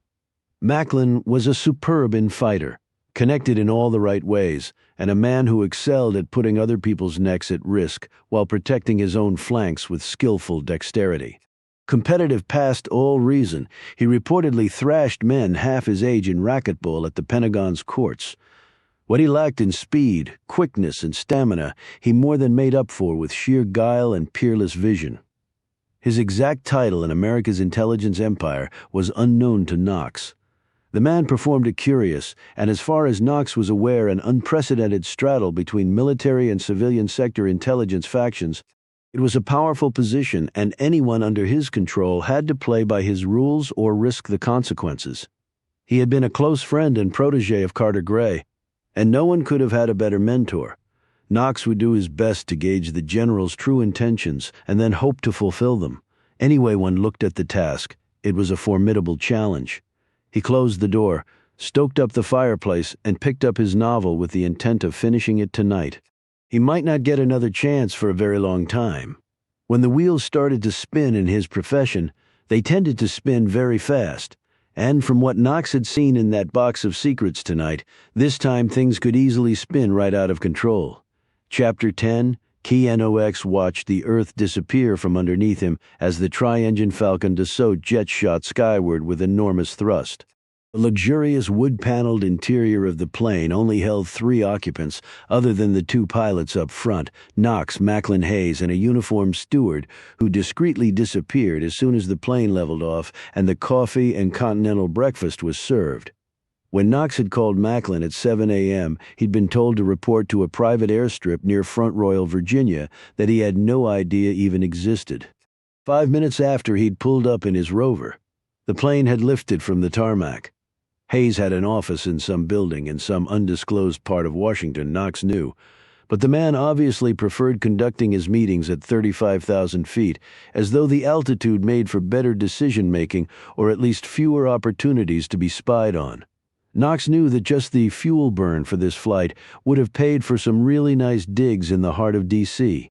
Yet it should have come as no surprise that some high-up government folks treated the U.S. Treasury as though it would never run out of dollars. At least it kept gainfully employed the feds who sold T-bills to the Chinese and the Saudis to keep America running. The former general was dressed in civilian government standard issue, namely a boring suit and an equally boring tie and black wingtips on the feet. His socks were too short, Knox noted, and revealed pale ankles and the bottom of a hairless calf. The man had definitely not scaled the walls of power based on his fashion sense. He'd done it. Knox was well aware on nerve and brains. The only sign of his former illustrious military career were the 3 stars on his tie clip. They made casual conversation while munching an overabundance of carbs, and then the white-haired Hayes took a final sip of coffee and sat back in his leather seat looking expectant. Impressions from your reading session? Many. None of them crystallized. I have to say the record is about as garbled as any I've seen. There are enough holes to fly a jet 5 times the size of this one right through it without even nicking a wingtip. Hayes nodded approvingly. I had the same initial reaction. Knox didn't bother asking about the significance of the emphasized word because he knew from past dealings with Macklin that he would get zipped for his troubles, and I have to say I'm still not clear on the agenda. Where do you want this to go? Hayes spread his long bony arms. Where to the truth, I suppose. You don't sound convinced of that, Knox said warily, but that could change depending on what you find out. You know how this drill works, Knox? Gray and Simpson are dead. Do we let sleeping dogs lie? We need to know what we do after we know. Now that's another question entirely, and one that does not involve you. The man has always been subtle about putting subordinates in their place. So I go full bore on this? Is that what you're telling me, sir? Hayes simply nodded. It struck Knox that the former general might have suspected Knox was somehow taping this conversation. If only I had the balls to... Knox decided not to press the man on actually verbalizing his answer. For all he knew, there was government muscle hidden on the jet somewhere who might be summoned to relieve him of his ride at nearly 8 miles up if he pushed Macklin too far. Far-fetched, perhaps? But Knox didn't want to find out. Tell me how you'll proceed. I've got some leads I can follow up. I take it DCI is off limits, he said, referring to the Director of Central Intelligence. I doubt he'd be much good to you anyway. Intelligence begins at home and his house is unfortunately empty. Okay, he definitely knows I'm not taping this. Then the FBI agents who investigated the bombing at Gray's house, the Secret Service agent Ford. What about 666? What about it? Officially it never existed. Knox had tired of the word games. Even his natural deference to the man had its limits. There were subtle references in the papers intimating that somebody was popping retirees from the division and that Gray was aware of it. You can run that down if you want, but a dead end is what you'll find. How about the unauthorized Soviet op from decades ago? History not worth repeating or dredging up. None of us would look good. You're not making this easy, General. A smile eased across Hayes' face. If it were easy, why would we call you in, Knox? I'm not a magician. I can't make things just appear or disappear. We have the disappearing end quite well covered. All we need to find is what we need to make vanish. How about the man Gray met with on the night his home blew up? The famous film director Oliver Stone. Knox could not hold back his smile. He used to have a little tent in Lafayette Park. Was there longer than anyone else? I believe his sign read, "I want the truth." Looking for the truth right across from the White House? Sort of like hunting for Nazis in a synagogue. You consider him important. The fact that he is no longer where he used to be, yes, I consider him important. What else do you know about him? Not nearly enough. That's also why I consider him somewhat important. The grave being dug up at Arlington. I was actually in the office on the day Carter Gray ordered that. Did he say why he wanted it done? He was always better at giving orders than explaining them. So who was in the coffin? John Carr, another body? Neither. In fact, there was nothing in the coffin, so Carr might still be alive. He might. Was he a 666? I read part of his military record. He would have fit the bill. Take that as your working hypothesis, so that would be the connection to Gray. Do you have reason to believe that Carr and Stone are one and the same? I have no reason to believe that they're not. So why would Carr kill Gray and possibly Simpson? Not all 666 personnel ended their deployment there on good terms. Carr may have been one such. If so, he waited a long time to pull the trigger, and he had just been to Gray's house. Did he have anything to do with blowing it up? We don't think so. He could have killed Gray when he met with him. Maybe he didn't have the motivation then. So what changed? That's for you to find out, Knox. There was the flag and grave marker. A clear sign, I think, that it's connected to this John Carr and his grave being dug up. Knox marveled at how Hayes had gone from knowing very little and letting him find his own way in the investigation to, in a few short moments, shepherding him down the path he wanted. I don't disagree. The man just seemed to have done it ass backwards. Maybe he had his reasons. Regular reports. Usual channels. But check back in with me tonight. If you need support, don't hesitate. We'll do what we can. Within limits, of course, as I said. Not everyone is on the same page over this. Nothing I can do about that.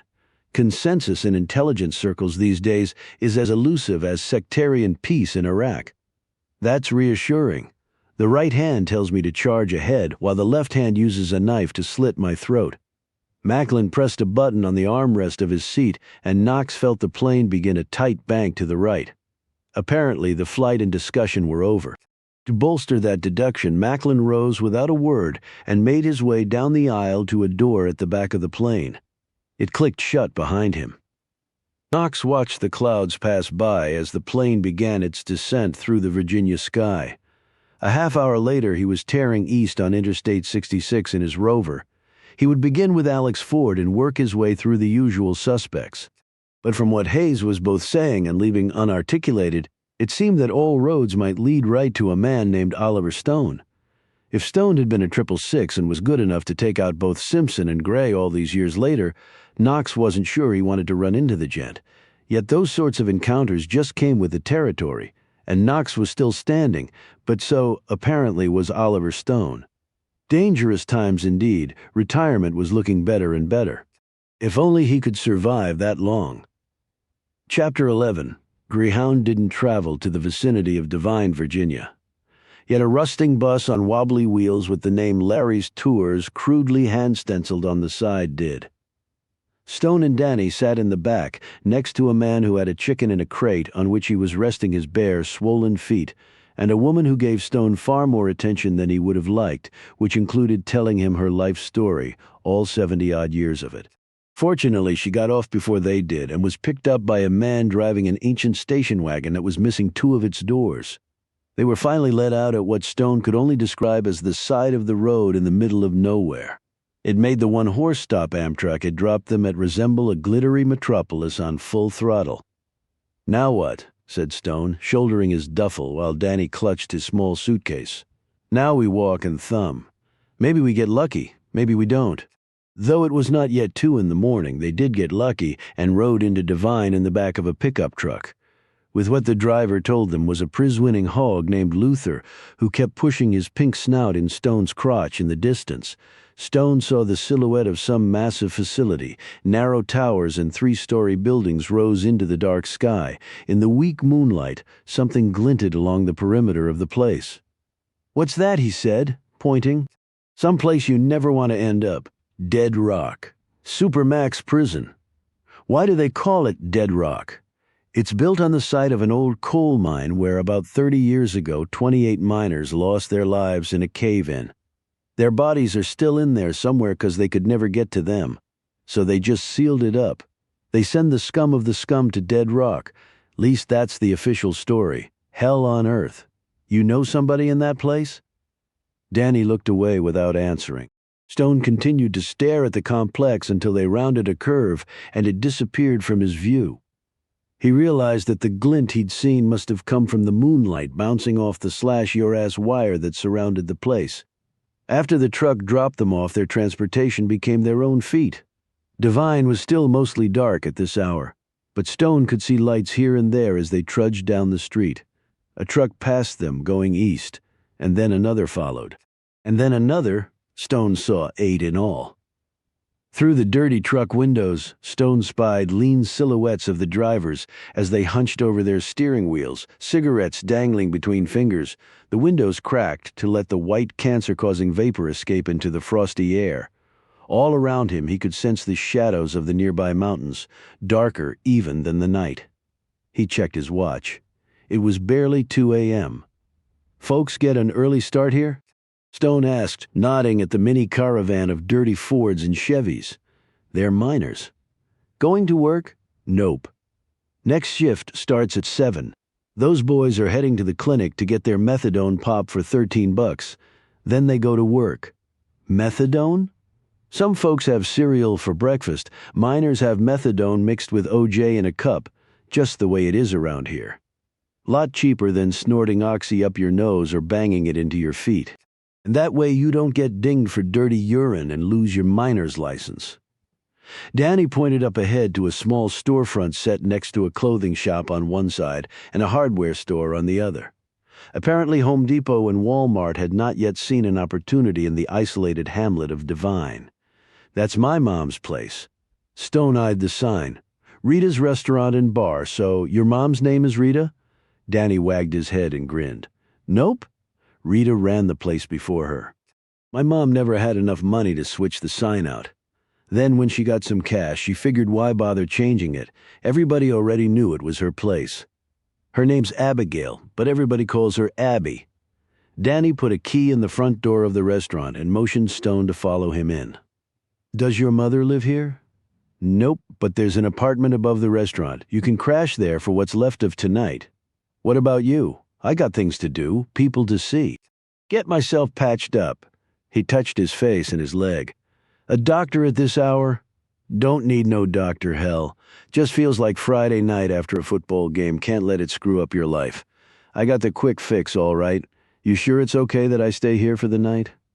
"Oh, yeah. I'll be back about the time Mom opens up for breakfast. Get it all straight with her." Stone looked around the interior of the place. A long, polished mahogany bar with stools in front that was set at one end, with a deuce of pool tables and a 1950s-era jukebox anchoring the other end. In between were tables with checkered tablecloths and wheelback chairs. The place didn't smell like a bar, it smelled like lemons and fresh air. From the looks of things, Abigail Riker kept her place of business orderly and clean. "Danny, is there any place around town I can do some work? I'm a little short on cash." "I'll see what I can do." Danny led him upstairs, and a few minutes later an exhausted Stone was asleep on the small bed there. A few hours later, he woke up when he felt something hard touch his cheek. It got his full attention. 12-gauge shotgun muzzles usually did. Chapter 12. Who in the hell are you? Stone didn't move. Swift motion in the face of a big-bore weapon was never advisable. Are you Abigail Riker? I'm asking the questions. Stone saw her finger slide to the trigger. My name's Ben. Danny Riker said I could sleep here. Stone saw her finger slide to the trigger as her scowl deepened. You're lying. Danny's gone. Well, he's back now. I met him on the train. He got in a fight with some guys. I helped him out. He's a little beat up, so he decided to come back here for a bit. I just came along. The woman was in her early 40s, petite, 5'3", with narrow hips and the lean body of someone to whom food was not of much interest. Her braided hair was long and dark with hints of silver. Her cheekbones were high and tight. Her face was lovely, but her wide green eyes flashed at Stone as she snapped. How beat up is he? Not that bad, mostly bruises. Can you get the shotgun out of my face? An accidental discharge would do a little more damage to me than that. She stepped back but kept the muzzle pointed halfway between the floor and Stone's head. You said you helped him? Why? It was 3-on-1. Didn't seem all that fair. You mind if I stand up? My back is really starting to ache. She took another step back as Stone stood and stretched. They heard feet on the stairs, and a moment later Danny Riker appeared, his handsome face with the swollen cheek grinning as he sized up the situation. See, you two already got acquainted. Yeah, Stone said tersely, eyeing the gun. It was a nice way to wake up. His mother had seemed dumbstruck to see her son. She found her voice and said, What the hell's going on, Danny? You talked and talked about getting out. Broke my heart. I did my crying, and now you're back. She swung the shotgun in Stone's direction. And this man says only for a little bit. Took a detour, Ma. Shit happens. Yeah, well, shit seems to happen a lot to you. She lowered the shotgun and looked at Stone. This man says he helped you in a fight, and from the looks of your face, he's telling the truth. He did. Took 3 guys out all by himself, and he throws a knife like I've never seen. She now seemed to appraise Stone in a different light. You look a little old to be running around like Rambo. Trust me, I feel it this morning, said Stone. I take it you are Abigail Riker? Instead of answering, she said, Guess you two are hungry. Come on, coffee's hot and so are the eggs. They followed her downstairs where Stone could see the restaurant was already mostly full. Many of the customers were middle-aged men with coal dust rings under their eyes, dressed in coveralls with reflective stripes on them. Miners off the night shift, Danny explained. If Stone hadn't known better, he would have thought he'd just walked into a hospital ward. Most of the men sat bent over in obvious pain. Their hands, arms, legs, backs were all wrapped with something. Butchered fingers were curled tight around mugs of coffee. Cracked plastic safety helmets were on the floor next to feet that were encased in steel-toed boots. The men's eyes were red and unfocused. Lung-shattering coughs filled the room.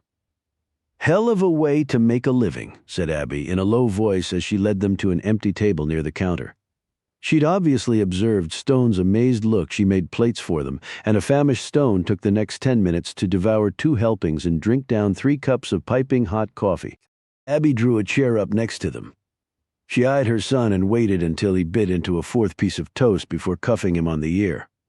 What was that for? You left and now you're back. Don't worry, I'll be heading out before you know it. Nobody needs to get pissed off. I didn't say I was pissed off. Well, are you? Yes, Stone observed this exchange and then, simply to break the tension, said, Where are you headed to? Don't know. See where it takes me. Where what takes you? Stone asked. He shrugged. Dreams. Everybody's got dreams might end up in California. Maybe in the movies. I'm tall and good-looking enough. Maybe I'll be a stuntman. Abby shook her head. How about college? That dream ever flit inside that big head of yours? Ma, we've had that talk. No, I've had that talk and you decided not to enter the discussion. If my knee had held up, I'd be playing ball for Virginia Tech right now. But it didn't. So what good is college going to do me? It's not like I was such a great student in high school. You're not stupid. Never said I was, just not book smart. She looked over at Stone. "Did you go to college?" He shook his head. "Wanted to, but I ended up going to war instead." She said, "Vietnam?" He nodded. "So that's why you fight so good. You ain't one of them crazy vets with a metal plate in your head, are you?" said Danny, grinning. "A walking time bomb?" "The man fought for his country." "Danny, don't make that into a joke," scolded his mother. "I made it home without any metal plates," Stone said. "Ever get shot?" Danny asked eagerly. Stone said, "I agree with your mother, college. Should be on your radar." "Well, I'll just go sign up right now. Just give me a check for $100,000 for Harvard, Ma, and I'm out of here." Abby started to say something when the door opened. Stone could sense the quiet chatter in the restaurant fading away. When he looked up, he saw the big man standing in the doorway, his uniform sparkling and his Stetson perched at an angle on his head. His skin was leathery and lined from wind and sun, but it was a handsome face, its jaw tight and jutting like the lower half of a medieval helmet. The curly fringes of his dark hair stuck out from under the rim of the Stetson. His right hand rested over the top of his holstered pistol like a road scavenger's claw over its kill. His gaze swung around Rita's until it came to rest on Abby Riker. He smiled. Then he saw Stone sitting next to her. And the big man stopped smiling. Chapter 13. Alex Ford was heading out to grab some lunch when the man approached him on the street outside of the Secret Service's Washington field office. "Got a minute?" the fellow asked, flashing his crids. Alex flinched when he saw the agency insignia. "Great, here we go. What's this about Agent Knox?" But he really already knew, of course. "We need to talk." "Now?" "Now." The two men started off, and soon they reached a small park where Knox sat on a bench and motioned for Alex to join him. Knox spoke for some minutes, mostly telling Alex things he already knew. "Your friend's not at home," Knox said. "Really? I haven't been by to see him lately. But according to my sources, you have been by to see the lady that was staying there. Funny, she's gone too. What can you tell me about her?" "Not much. Let's start with a name." Alex drew a shallow breath. This could get real complicated real fast. "What's her involvement?" "Or my friend's?" "That's what we're trying to figure out, her name." "Susan. Susan Hunter. Do you know where she is?" "No. At least that's the truth." "What's your relationship with her?" "Just friends. And why is your friend gone now?" "Who knows, here today, gone tomorrow. She's just that sort of person." "Your other friend Oliver Stone received a commendation from none other than the FBI director for helping to break up a spy ring here in D.C. "That's right, I was involved in that at the end, but he deserves the credit, and he used to have a tent in Lafayette Park, a White House protester, and he was caretaker at a cemetery, and he helps break up spy rings." "Interesting career choices? He's an interesting guy. What else can you tell me about this interesting guy?" "Like his connection to Carter Gray?" "Carter Gray?" Alex did his best to appear baffled, even as the sweat gathered under his armpits. By lying to a federal officer he'd already committed several felonies, he was digging his professional grave deeper with each word. "Yeah, Carter Gray. Stone went to see him on the night his house was blown up. You came out the next day with him to the crime scene. I've talked to the FBI agents who were out there with both of you." Right.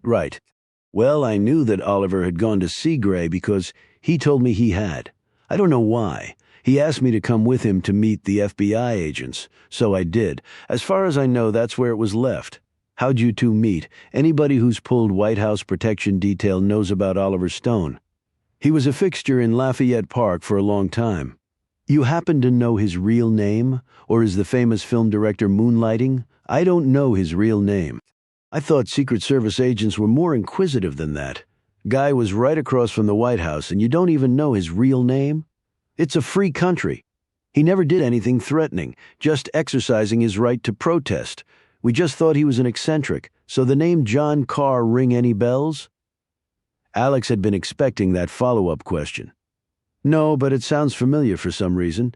It was the name of a soldier whose grave was dug up at Arlington Cemetery. On Gray's orders. That's right, I read about it in the papers. I wonder what the hell that was about. Knox just stared at him finally. Alex broke the silence. "I don't know what to tell you, Agent Knox. The truth would be helpful." The migraine started in the center of Alex's forehead. I'm telling you the truth."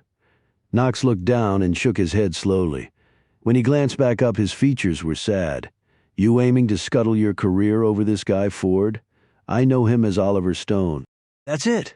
You know his buddies, Reuben Rhodes and Caleb Shaw?" "Yes, they're my friends too, and one recently died." Knox looked at a little notebook he held. "Milton Farb killed in his house over 6 months ago." "That's right. We were all really upset about that, I'm sure. Police never solved the crime." "That's right, they didn't." "And you were also working with the feds on nailing the casino king Jerry Bagger, only he ended up blown to pieces in the Potomac River." "I almost ended up there myself." "You're a busy man, and your friend too. What did you call her, Susan Hunter?" "I called her that because it's her name." "And that's right, she was there too." "And how did you get involved with a guy like Bagger through the lady?" "It's pretty complicated, and I'm not at liberty to divulge what happened. But the FBI can probably fill you in. And really, I was just helping out a friend again." "Man, you got lots of friends." "Better than lots of enemies," Alex shot back. "Oh, I think you got a few of those too." Knox rose and handed Alex a card. "You think about any more bullshit you want to tell me? Give me a buzz. Meantime, I'll check everything you just told me out 7 ways from Sunday, and just to show my good faith, I'll give you a 2-minute heads up before they serve you with the arrest warrant for obstruction of justice. How's that sound, Ford? You have a good one now." Knox walked off. Alex just sat there on the bench because his legs at that moment didn't have the strength to support his body. "Thanks, Oliver. Thanks a lot." Chapter 14. Knox's next stop was the Library of Congress rare book reading room, where he found Caleb Shaw placing some priceless tomes on a rolling cart. 5 minutes later, they were sitting in the same small room where Caleb had been interrogated by casino owner Jerry Bagger. On seeing Knox's credentials, Caleb said coolly, "And you want to see me about what? Your friend, Oliver Stone?" "You call him a friend. I call him an acquaintance. That's just semantics. I'm a librarian. Semantics are my life. Besides, I haven't seen him in a long time. I'm afraid I don't know anything that could help you." "Well, sometimes people know more than they think." "If I knew more than I thought, then I'd know it." His patience clearly exhausted, Knox said, "Okay, let's cut to the chase, Shaw. I don't have all day to pull this story together, so just answer my questions. Who is Oliver Stone, really? And where is he now?" "Oliver is Oliver. He used to have a tent in Lafayette Park. He's the caretaker at Mount Zion Cemetery. But I don't know where he is. I haven't seen him for over 6 months. You can water dunk me and I'd tell you the same thing." "You mean waterboarding? And we don't do that to people," Knox said firmly, "because that constitutes torture." "Oh, really?" Caleb replied, with both eyebrows tilted to the ceiling. "Then you might want to let your friends in the government know there seems to be some confusion on that particular topic." Ignoring this, Knox said, "Does the name John Carr mean anything to you?" "Yes, it absolutely does." Knox perked up. "Tell me about him." "John Dixon Carr is a very famous mystery writer." "Well, he's dead now, but I can recommend several of his works to you." "Good stuff." "I'm talking about John Carr, the soldier, not the writer," Knox snapped. "I don't know anyone by that name. There is, of course, John le Carre, but he's also a writer, though he did work in British intelligence at one point. And le Carre is only a nom de plume. His real name is David Cornwell. I could recommend some of his works as well." Knox ground his teeth together and reminded himself that beating to death a public servant was not in the best interests of either his investigation or a future peaceful retirement. This soldier was an American. Very distinguished record in Nam. He died, he was buried. This was over 30 years ago. Then they dug up his grave at Arlington and there was no body in it. Good Lord, I don't like to disparage my employer, but the federal government really has become so sloppy recently. But to lose an entire body? That really is outrageous. Knox stared at him for a moment, then said, "Maybe the body was never in the grave." "Shaw, how does that theory grab you?" "Interesting, but what does that have to do with me?" "Maybe John Carr and Oliver Stone are one and the same." "Well, I don't really see how that could be, but then again, Oliver never talked about his past and I respected his privacy.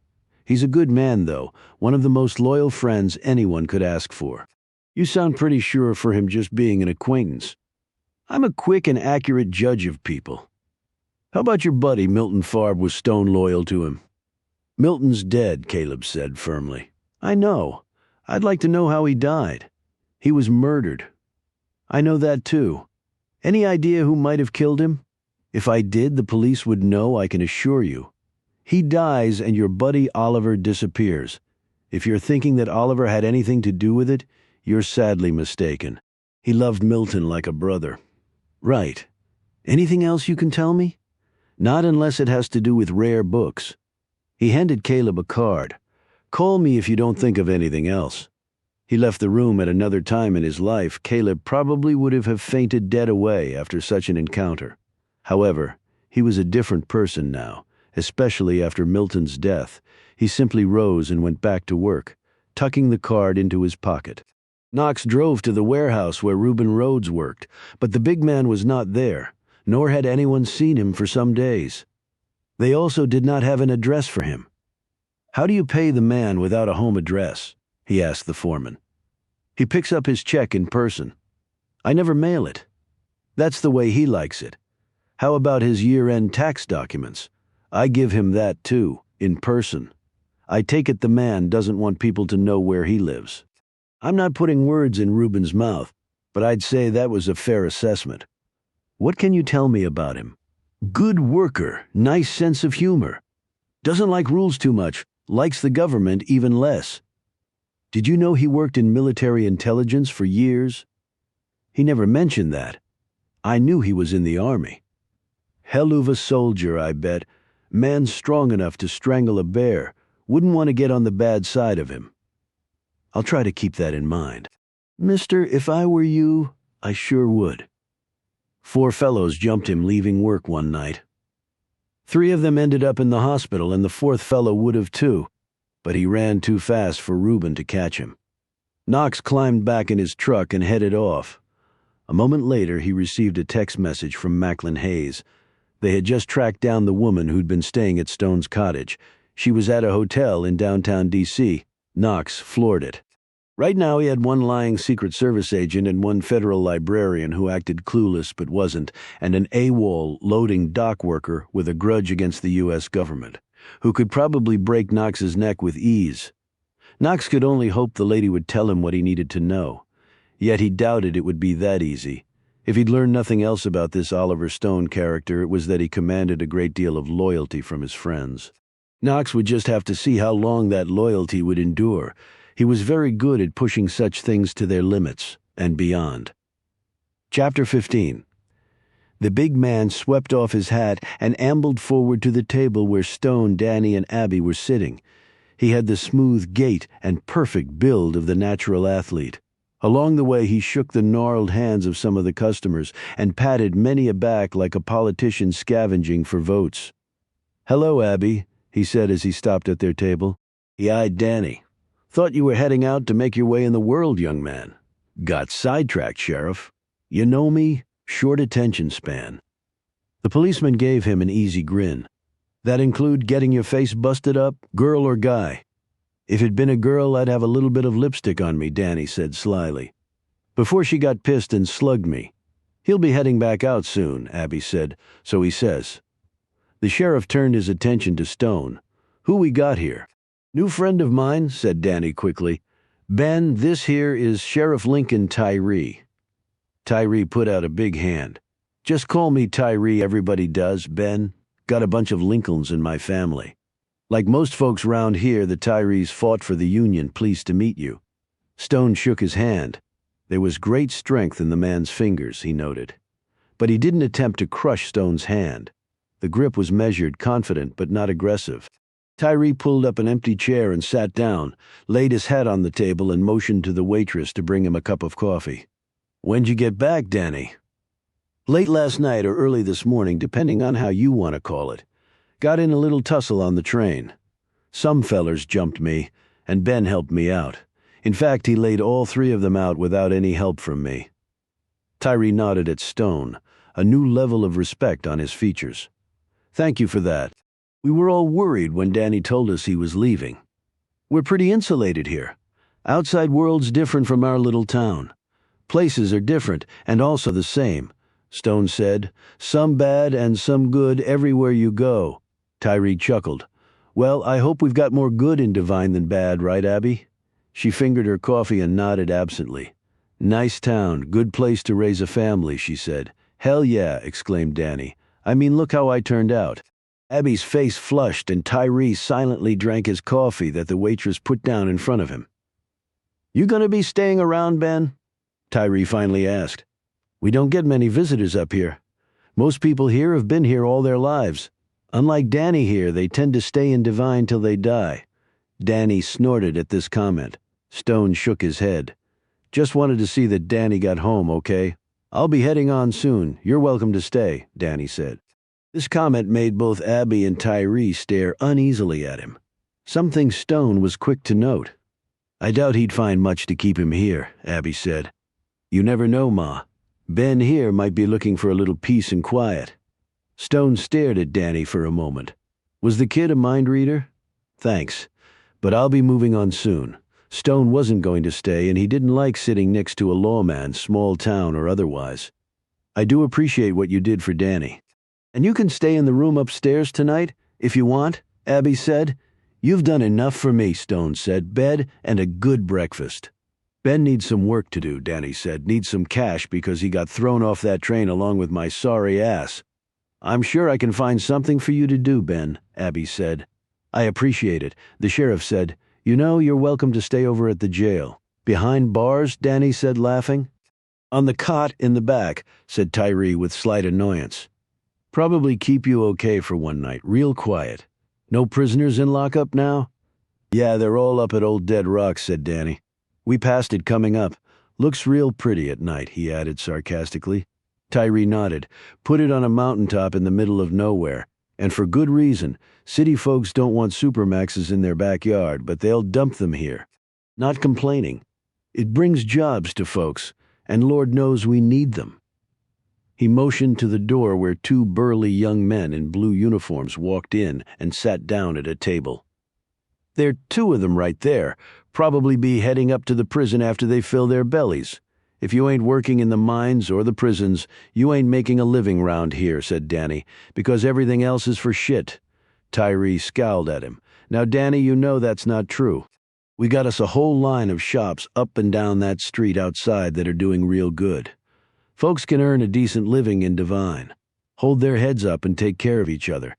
It's not like that in most places. I can vouch for that, Stone said.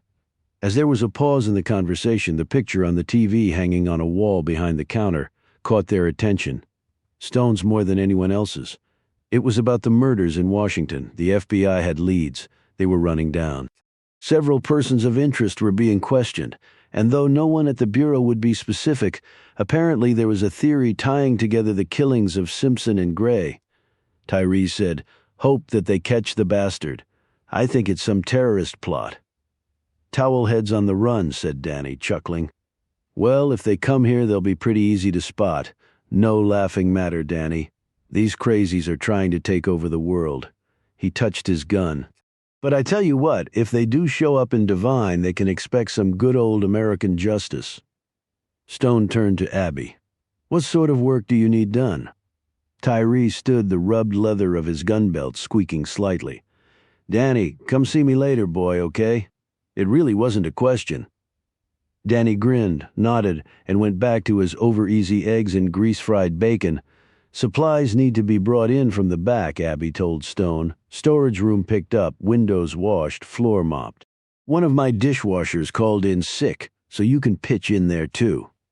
Stone nodded, wiped his mouth with his napkin, and rose. "Just give me a quick walkthrough and I'll get to it. Don't you want to know your pay scale?" "I'll leave it up to you. You're a trusting man," chuckled Tyree before he left. "No, I'm not." As Stone followed Abby to the back room, Danny's grin eased off his face as he looked at the dirty, tired men staring back at him. He finished eating, slurped down his coffee, jumped up from the table and made his way to the door before he got there. A lanky man rose from his table and blocked his way. He had greasy hair, 3 days of beard, a coal-dusted face, and eyes that were just begging for trouble. "Hey, Lonnie," said Danny. "You're looking like shit, just like always. What you doing back here?" Heard you bought yourself a ticket on the train. Had enough of Divine. Ain't that right, Danny boy? Had enough of us? Didn't you know got the FBI on my ass for robbing that damn train? Came here to hide out. You'll cover for me, right? You think any of that's funny, said Lonnie, as he slipped a wedge of chew into his mouth, pushing his fingers so far in it. Was a wonder he didn't gag. I try to find the humor in everything, Lonnie. Makes life a lot more bearable. You staying this time or not? Why, you gonna miss me if I leave again? Best watch out. People might think you got a weird-ass thing for me, dude. Some of the men at the other tables laughed at this. Lonnie's hands balled to fists, but Danny gripped his bony shoulder. Just joking around, man. Ain't made up my mind whether I'm going or not. Soon as I do, you'll be one of the first I tell. Now I got to go. While I'm standing here flapping my jaw with you, I could be making millions of bucks out there in the big city of Divine. He skirted around Lonnie, who suddenly became aware that all eyes were now on him. As the door slammed shut behind Danny, Lonnie quickly sat back down and with a defiant look shot a wad of chew into an old coffee can sitting on the floor behind the bar. Stone set down a load of boxes. He had heard most of this exchange. Divine was turning out to be quite a peculiar town. Get the cash and hit the road before Twitchy. Trigger-finger Tyree finds out I'm the towelhead. Chapter 16. 6 hours later, Stone had finished his work, and Abby pronounced herself satisfied with what he'd done. You've got a lot of energy, she said, and you don't waste time. I like that in a person. She smiled, and for the first time Stone registered on how lovely she actually was. What now? There's some more chores to be done at my house. All outside work. You interested? It's a dirty job. Just tell me how to get there, and what you want done. He grabbed his duffel bag and a few minutes later left the restaurant. For the first time, Stone got a good look at Divine in daylight. It surprised him. Right out of Andy Griffith's Mayberry, but with a Hollywood veneer, something the Disney people might have put together, he concluded. The storefronts were all freshly painted and the wood new-looking. The windows were clean, the brick sidewalk smooth and swept, the roads recently laid with black asphalt. Folks walked past waving at each other. Friendly hellos floated all around him, though none were directed at Stone, apparently the only stranger here. He passed what looked to be a new brick building that was the town's library. He peered through the glass doors and saw shelves of books and rows of shiny computers. It occurred to Stone that he couldn't even get a library card. He walked on. The cars and trucks that passed by him as he made his way through the downtown area were all relatively new. He gazed up at the 2-story jail constructed of red brick with white columns out front and tubs of pansies guarding the entrance, and Coke and snack machines set against the wall. It was the most inviting entrance to the shackled life Stone had ever seen, though. Next door was a larger building built of red brick, too, with a clock tower and courthouse stenciled on the outside. A jail and a courthouse in such a little hamlet, with a supermax prison not that far away. But the supermax was for the deadliest of the deadly. Not small-town criminals who probably stole car batteries and hit their barmaid while shit-faced. As he was thinking this, a small man with snowy white hair came out of the courthouse, perched a soft felt driving cap on his head, and ambled down the street away from Stone. Want me to introduce you to the judge? Stone turned around and saw Tyree standing behind him. He must have come out of the jail. The big man moved quietly. Stone didn't like that stealth. The judge? A lawman and a judge. Just what he needed. They could both arrest and try him for murder right now. Tyree nodded and called out, Dwight, got somebody here you might want to meet. The small man glanced around, saw Tyree, and smiled. He headed back toward them. This here is Ben, Tyree said. You got a last name, Ben? Thomas, Stone said quickly. Okay, this is the Honorable Dwight Mosley. Up close, Stone had the impression that he was talking to a smaller version of Santa Claus with a trim beard in place of the bushy one. Mosley chuckled. I'm not sure how honorable I am or ever was, but it does indeed come with the title of a judge. Ben was the one who saved Danny Riker's butt when he got into some trouble on a train. I heard Danny was back. Well, thank you, Ben. Danny can be, well, hot-headed, suggested Stone. Impetuous. A nicer word, but means the same thing. Tyree pointed out with a laugh. Fine-looking courthouse you have there, said Stone, glancing away from the judge. I guess you have a lot going on? You wouldn't think a small town like this would have need of a courthouse or a judge, Mosley said, apparently reading Stone's mind. But the fact is, it does because my jurisdiction covers a large geographic area in addition to Divine. It's not just litigation, though. We have a fair amount of that, mostly over mineral rights and such, and mining accidents resulting in personal injury. And federal law just changed a few months ago that required coal mining companies to file what are termed recertifications for all their property and operational aspects. Unfortunately for me, I'm the judge who has to review all of it. He pointed at a delivery truck pulling into the small alleyway that led to a parking area behind the courthouse. Unless I'm much mistaken, that's another load of boxes filled with said recertifications. It's been a boondoggle for mining lawyers, but I get paid the same regardless. Monotonous work, I imagine, said Stone. You imagine correctly. We're also the repository for land deeds, surveys, rights-of-way, easements, and the like, which also come to the court boxes at a time. But on a more personal level, folks come to me with legal questions or counseling from time to time, and I try to do the best I can. Being neighborly, said Tyree. That's right, it is a small town after all. For example, I helped Abby Riker get the restaurant and other property put into her name after Sam died. Sounds like you keep pretty busy, yes. But I find time to do some hunting and fishing, and I like my walks. My walks take me all over. Beautiful countryside here. They paused for a moment as a mother and two kids walked by. Tyree tipped his hat to her and rubbed the heads of the kids while the judge gave them all a gracious smile. After the family had passed, Stone said, Well, I better be going, but Mosley said, Where are you from, Ben? Stone's gut clenched. It wasn't what Mosley had said, it was the way he'd said it, or had he just become overly paranoid? Here and there, never had much inclination to put down roots. I was the opposite of that, at least for a while. I called Brooklyn home for the first 30 years of my life. After that, I spent time in South America and then Texas near the border. But I've never seen any place as pretty as this. How'd you end up here? Stone asked, resigned at least for the moment to play the casual conversation game so as not to make the judge suspicious. Complete coincidence. Drove through on my way back to New York after my wife died and my car broke down. By the time it was fixed a few days later, I'd fallen in love with the place. And lucky for us, he did, said Tyree. The town has reciprocated, said Mosley. It certainly helped me get over my poor wife's passing, he added. Are you going for a walk too? To Abby's, actually. She has some work out at her house she wants me to do. A beautiful place that is, a midsummer's farm. Is that what she calls it? Stone asked. Mosley nodded. A variation on the Shakespeare play. A dream, you see. I guess in a way all of us up here are living a dream, isolated as we are from the rest of society.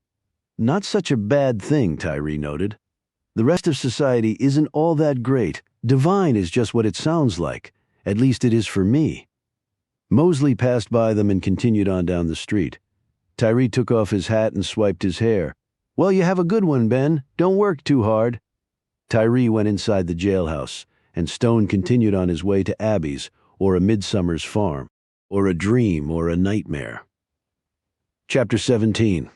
As Stone passed down the main street of Divine, he quickly observed that the shops seemed prosperous and the customers happy-looking.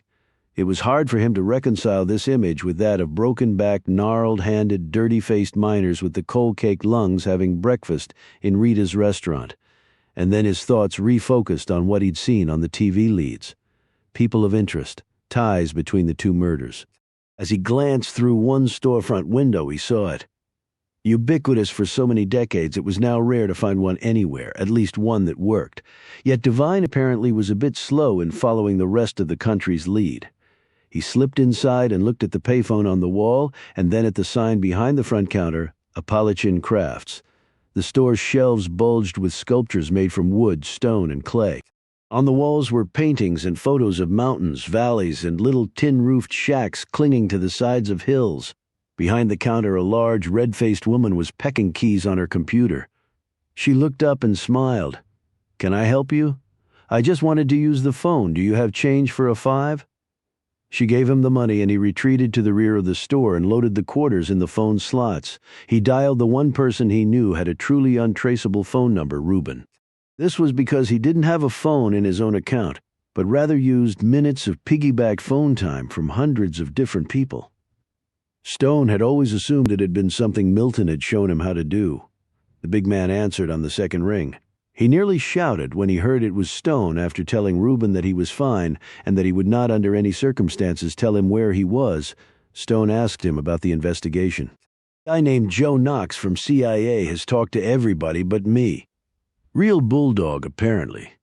He knows you and Carr are one and the same. He knows you're on the run. If they find you, you're not going to trial, Oliver. That had already occurred to me, Reuben. How is everyone holding up? Okay, Alex is being a shit about all this, though. He's a federal agent, Reuben. He's caught right in the middle. Well, he did tell Annabelle to burn the letter you left behind. I guess I should give him some points for that. Tell him I appreciate that, I really do. There was a brief pause and then Reuben said, Oliver, I'm not going to tell you that I did it, Reuben. That would do no good at all. I just want you to know that you were a better friend than I deserved. All of you were, and I'll be watching the news.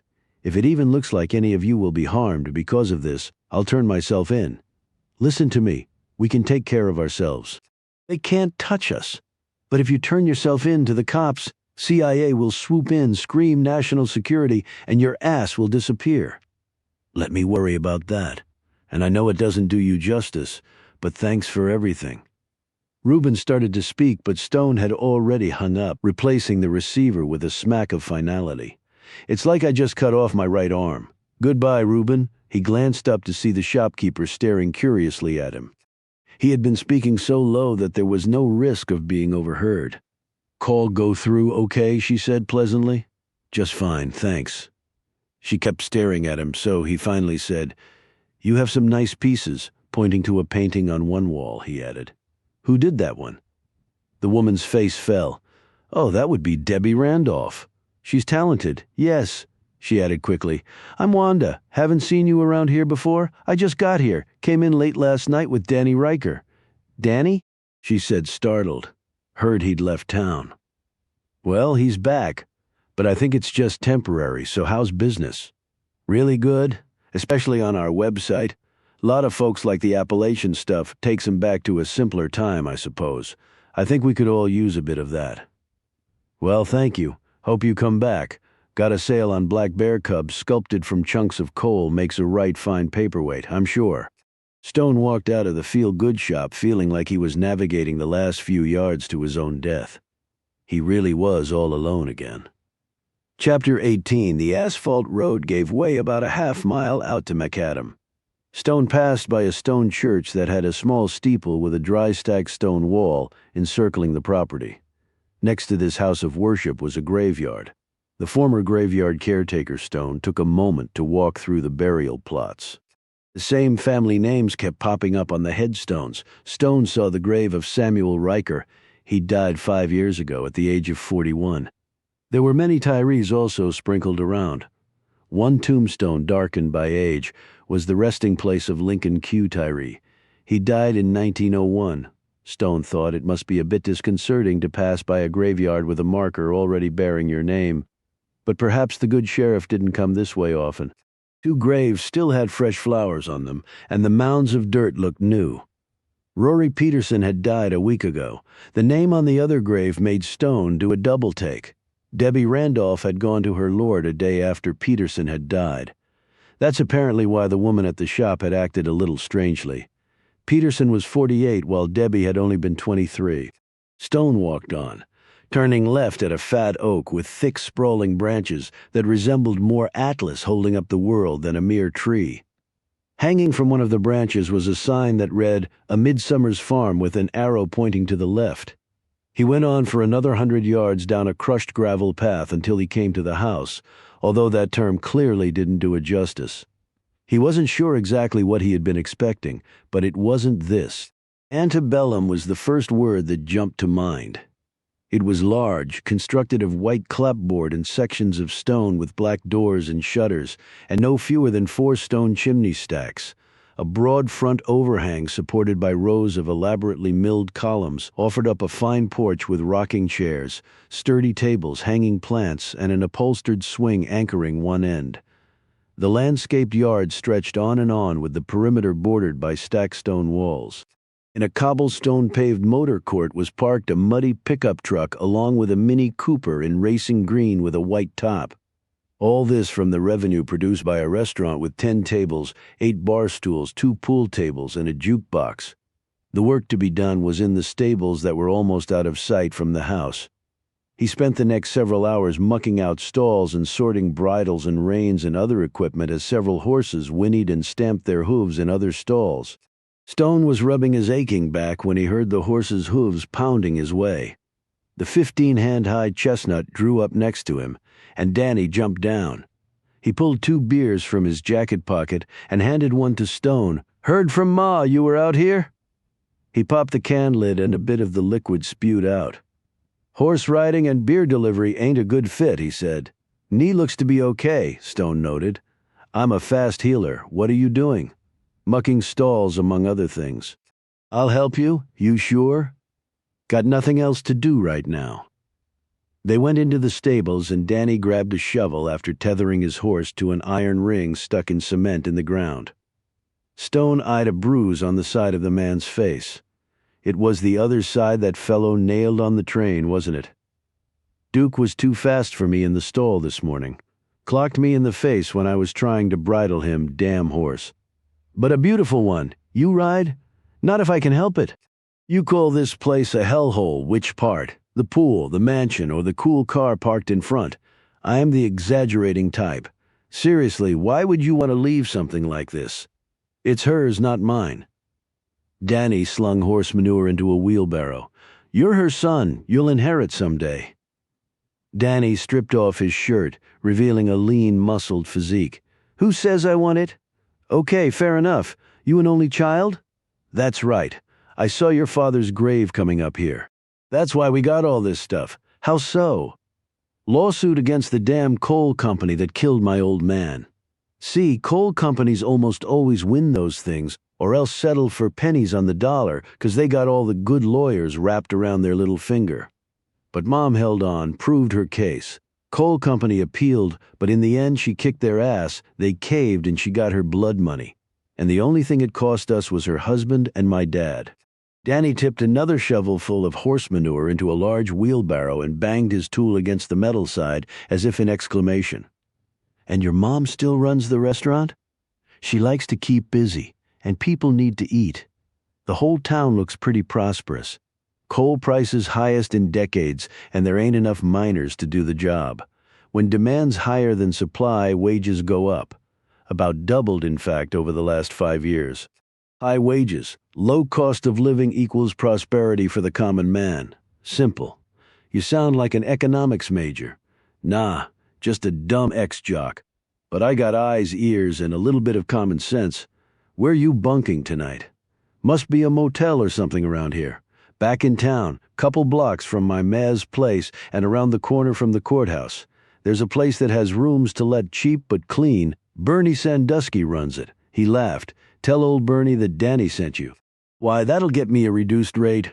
"Nope, more likely get your butt kicked out the door." "Why's that? Bernie has a real cute granddaughter named Dottie.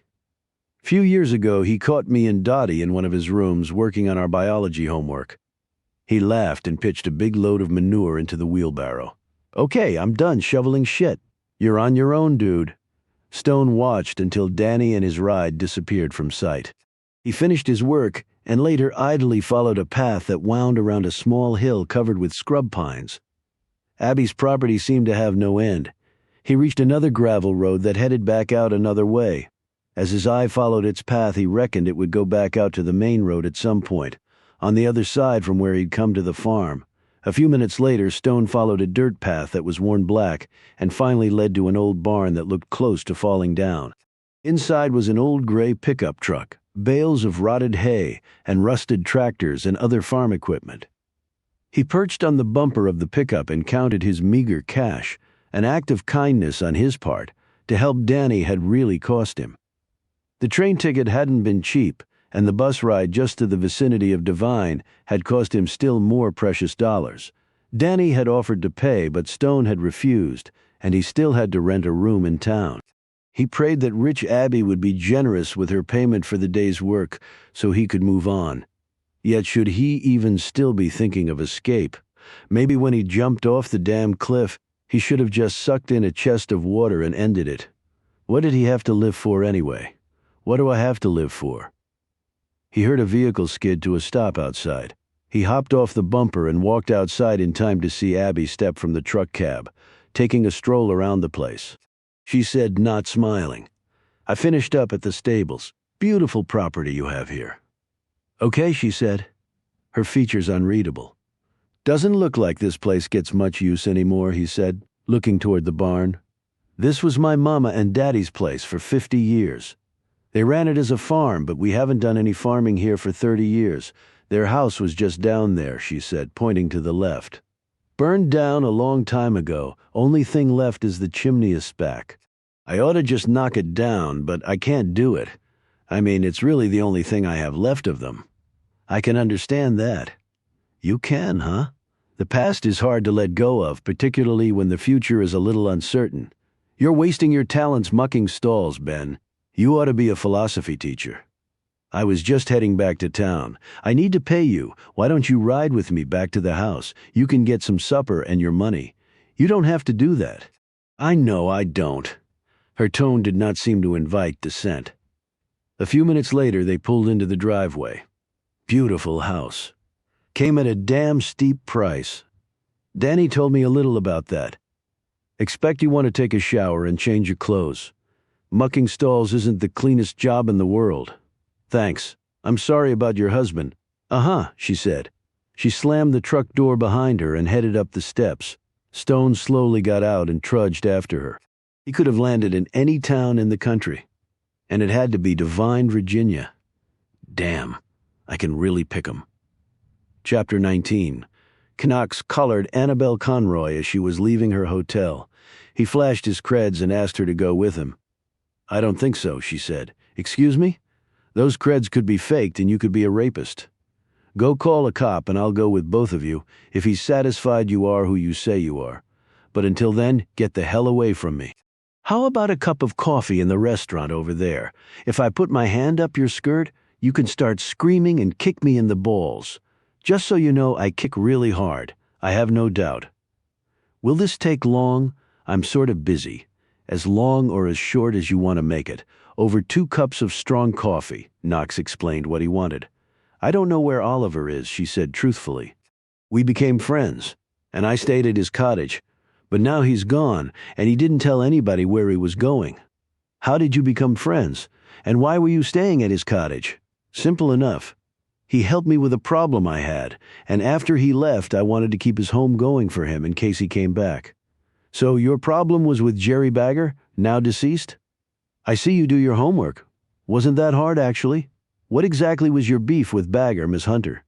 Knox didn't believe for a moment that that was her name, but he was willing to play along, for now. "What's it to you?" "Humor me. Why the hell should I?" He pointed to the cup she was holding.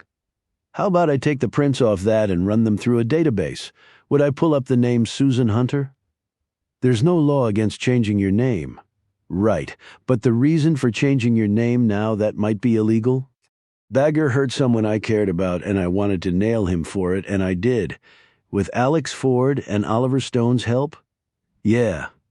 Bagger was a crook and a sociopath. The FBI and Justice Department had been after him for a long time.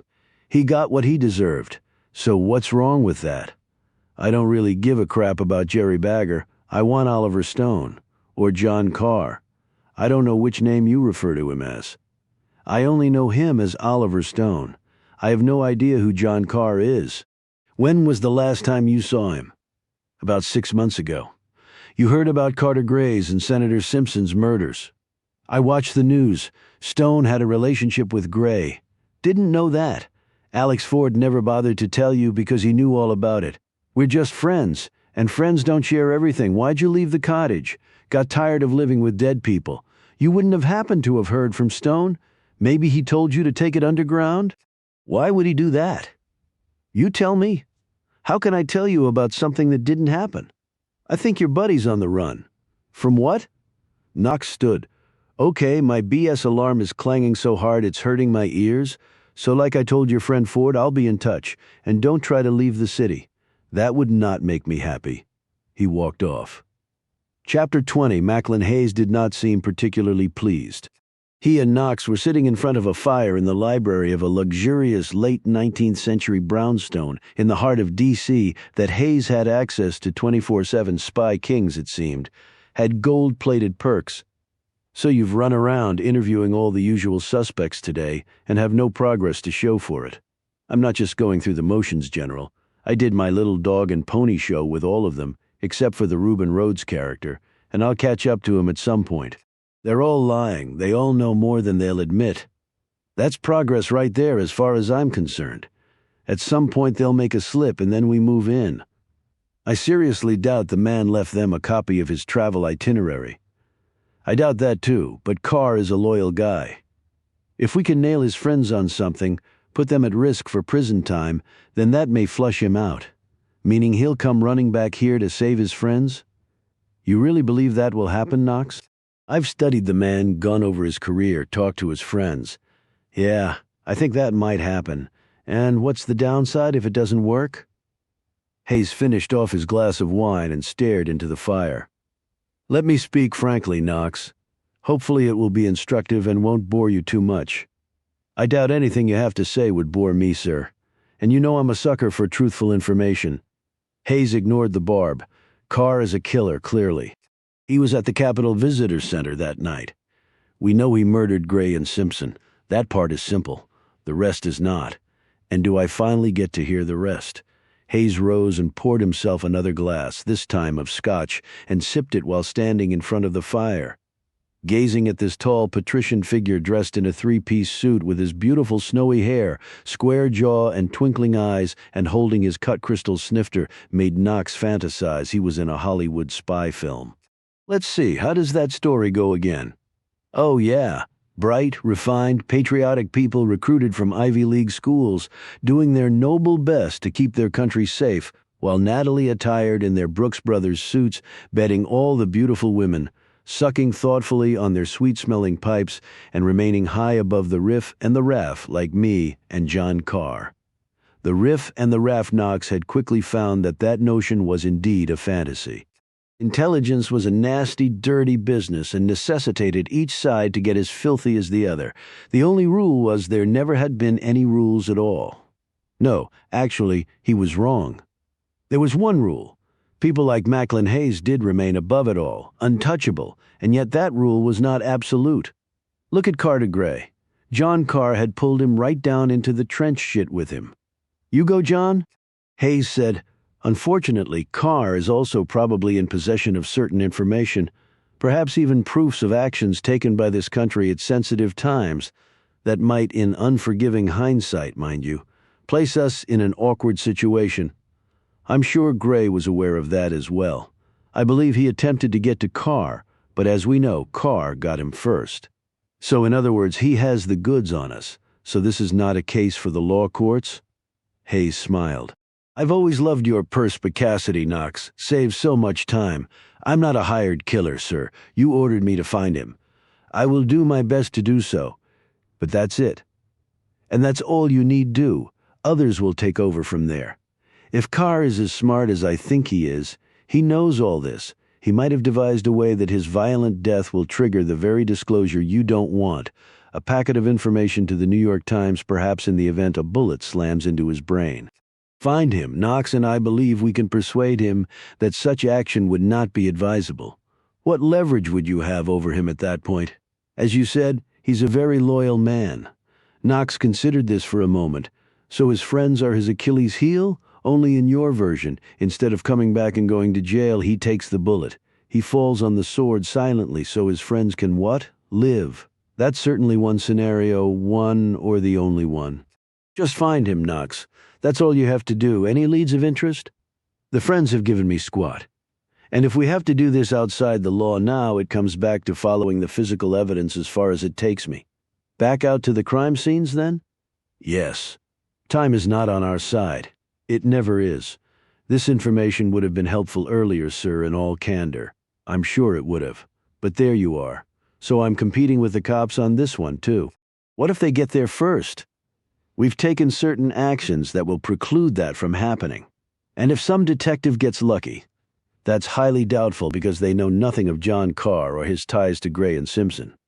So you have a tremendous advantage there, but if the police get to him first, we will make sure that he will disappear from their custody. National security trumps all, Knox. Of course. Can I inquire as to what the chain of command is on this, sir? You report to me, no one else, he said sharply. No. I mean, who do you report to, General? Hayes finished off his drink and carefully put the glass down on an antique side table. I'll pretend I didn't hear that. Good luck. Regular reports. Absolutely, Knox said, with more edge to his voice than he would have liked. One could push Macklin Hayes only so far, but Knox was getting sorely tempted to push as hard as possible, like off a cliff. One more thing. John Carr is probably the best assassin this country has ever produced. The fact that he was able to single-handedly kill a dozen of our best paramilitary field agents 30 years after he left 666 speaks volumes. God, he must have been something else indeed in his prime. What an honor to have commanded such a killing machine. Gray was lucky in that regard. The meteoric rise of his career was tied, in no small way, to Carr's ability to hit the bull's eye time after time. And you're telling me this why? Just want you to understand the playing field. We need him alive, Knox. We need to know what he has before the sword falls. Never forget that. There may need to be sacrifices, of course. As Hayes left the room, Knox did indeed understand the playing field. They clearly needed Carr alive sacrifices. But they didn't necessarily need Joe Knox still breathing when the dust settled, did they? Knox left the brownstone, climbed back in his Rover, and drove off in pursuit of apparently the greatest assassin his country had ever produced, while a cagey former general who had no problem allowing his foot soldiers to die to achieve his goals was crowding his rear flank. Whoopee. Chapter 21. Very early the next morning. Knox started with the caretaker's cottage at Mount Zion Cemetery. He went over every square inch of it, pulling up loose floorboards, emptying every drawer, checking inside the fireplace and poring over the books. Stone kept there, many in different languages. If the guy can speak all these languages, he might have already left the country, Knox told himself. Other than that, the cottage was a bust. The guy had obviously cleaned it out before fleeing. He next set about searching the cemetery. Here, he was a bit more fortunate, though it ultimately turned out to be nothing. His sharp eye discerned that one tombstone had been recently moved. He yanked it over and found the small compartment carved in the earth. Whatever had been there, though, was now gone. The dirt Macklin Hayes had hinted at, 2 hours later, found him standing in the rear grounds of Carter Gray's former home. Knox had decided not to go by Simpson's murder scene. The vacant construction site had not given up any clues on the first go-round, and he'd wisely decided that it was probably not going to give up any simply because he went back. He stared out at the bay. Stone had told the FBI agents that the person who'd blown up Gray's house might have escaped by jumping off the cliff. He walked to the edge and peered down. Hell of a long dive, but probably easy for someone like Oliver Stone John Carr. Okay, he tosses his rifle into the water and jumps. Then where did he go? He did not for a second believe that Stone had committed suicide. One did not plan hits so meticulously to merely end it all with a plunge off a cliff. He had lived. Knox was sure of that. Carrying a knapsack over his shoulder, Knox walked along the cliff's edge, following on land what might have been Stone's journey in the water. He passed through woods, open fields, and then more woods, all the while keeping his eye on the shore below. Finally, he stopped. There was a bit of a beach down there. Stone had shot Gray before 7 a.m. Knox had checked the tide charts. That time of morning would largely mirror the tide he was looking at right now. He eyed the boulders, then spotted the cleft in the rock, the trail coming up. He followed it to where it reached the top of the cliff. There was a path there. He took it. A half hour later, he came to the series of shacks. "Can I help you?" Knox looked over at the short, squat man in the Green Bay Packers, knit cap and greasy coat, who was staring at him from beside an ancient tractor with one wheel off. Knox approached. "I was over at Carter Gray's house." He held up his crids. "I'm Agent Knox. Good for you. They call me Leroy because that's my name, Gray, huh? The important fellow what got himself shot. That's right, I take it. Someone's been by to see you. Hell yeah. But like I told him, I don't know nothing about nothing. You live here by yourself? That's right, ever since my Lottie went to meet her lord 4 years ago. Sorry to hear that. Nobody to help you around here. What is it that you do, by the way? Anything I can to make a little money. Had me a helper, but he went on. When was that? Same day that man got shot. Knox looked anxious, but Leroy held up his hand. Don't get yourself excited. He was here when them FBI folks come by. You can ask them. He's old bum leg, bad eyes, and feller couldn't even talk, just grunted. Tall, short? Fat, thin, skinny though. With the bad leg, it was hard to tell how tall he was. Lot taller than me, that's for sure. Big beard and thick glasses. Why'd he leave? Who the hell knows? Been with me about 4 months. Then he just went moving on. It's not like I had him locked into no $1 million long-term contract. Leroy laughed and shot a glob of spit at the ground. Knox looked around. Did he stay in one of those buildings? Leroy nodded and pointed at the one closest to the path. Mind if I take a look through it? What agency you with again? Federal. I know that, but which one? Knox held up his public cretes close to the man's face. That one. Leroy took a step back. Go on ahead then. Knox inwardly smiled. That was at least one perk you got doing what he did. There weren't many others. The search of the shack turned up only one significant fact. There wasn't a single fingerprint in the place, and Knox had brought equipment with him that would show if there were. That alone told Knox that he was probably on the right track. Most people, including gimp-legged, nearly blind mutes, were not known to be so meticulous about wiping away such identifiers. He left the shack and found Leroy puttering around. Knox said, I'm going to have an artist come up here, and he's going to do a composite drawing based on your description of the guy. I'll do my best. I know you will. Chapter 22. The dinner was delicious, mostly fried and filling. Abby had cooked it herself, and Stone had helped her serve it. It was only the two of them. He'd taken a shower in an upstairs bathroom decorated like something out of a design magazine. The coal company must have really paid through the nose. So you're a fan of Shakespeare? Stone said. I read his plays in high school. I could never relate to them before. And now you can? Maybe. He's got all of what life has to offer, especially the negatives. But I've lived the real thing too much to be impressed anymore by a fiction of it. Danny came in halfway through the meal, took one look at Stone and his mother in the dining room with their linen napkins and fancy plates, and turned back around without a word. Then a door slammed, loudly. Stone glanced after him and then turned back to Abby. I'm sure he keeps you busy. That's one way of putting it. You have children? I did. She's not alive anymore. Sorry to hear that. Danny's used up about 7 of his 9 lives, and I feel like he took mine right along with his. Were you against him going away? You said you cried a lot. What mother wouldn't with her only child saying goodbye? Then you're glad he's back.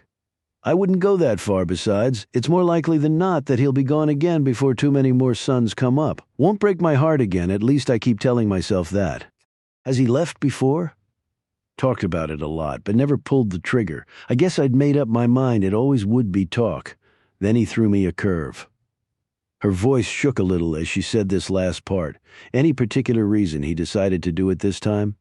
It's hard to tell why Danny does anything, bullheaded, just like his father. Danny said he died in the mines. Abby took her time putting the last forkful of pie into her mouth. He did. You said you lost a child. How about your wife died too? Long time ago.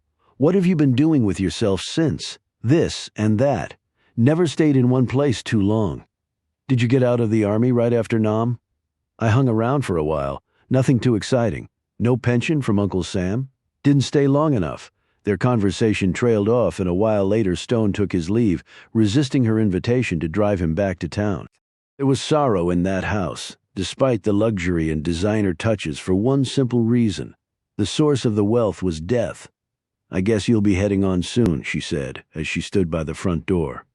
I'm a lot older than Danny, and I still haven't made up my mind what to do with the rest of my life, so I think I better get to it. Thanks for helping my son. He seems like a good young man, Abby. Just needs a little direction.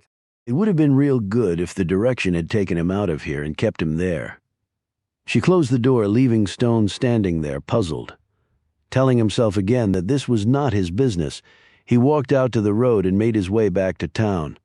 The sky was lit with stars, which was the only light there was. As he drew closer to town, he heard something. At first it seemed to be the moan of an animal, and it occurred to him that in this part of the country it would not be unheard of to run into a black bear or maybe even a mountain lion. As he continued to walk along, the moan became more recognizable. Stone picked up his pace. The church and the graveyard were just ahead. He cut across the road, entered the churchyard, made a beeline for the graveyard, and then stopped when he saw it, or rather him. The sobs racking him. Danny was lying sprawled on top of the fresh grave of Debbie Randolph.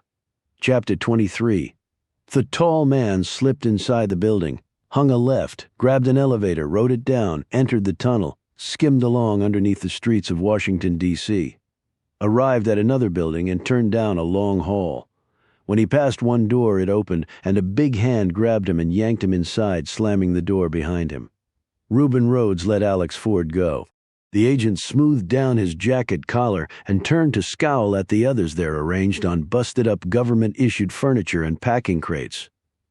"You said the second door on the left," Alex snapped. "Brother Caleb got it wrong," Reuben said.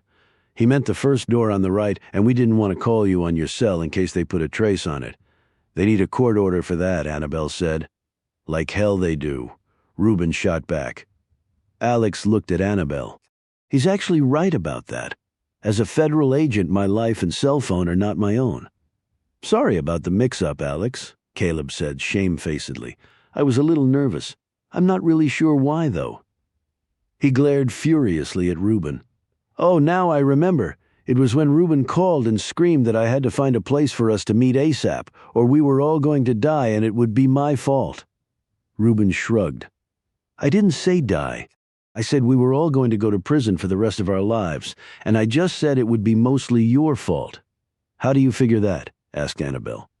"This Joe Knox character already met with Caleb." "So? How do you know I told him anything?" "Caleb, you'd spill your guts if a Girl Scout got the drop on you." Annabelle stood. "Okay, we don't have much time. It seems Knox has grilled me, Alex and Caleb. And I know he went to the loading dock, but luckily I took a few days off." Reuben added.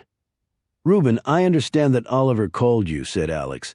"Did he tell you where he was?" "He wouldn't tell me where he was calling from."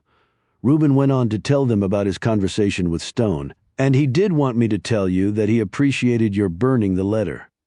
Alex nodded slowly but said nothing. Caleb said, "Is there any way to trace the call he made to Reuben?" Reuben shook his head.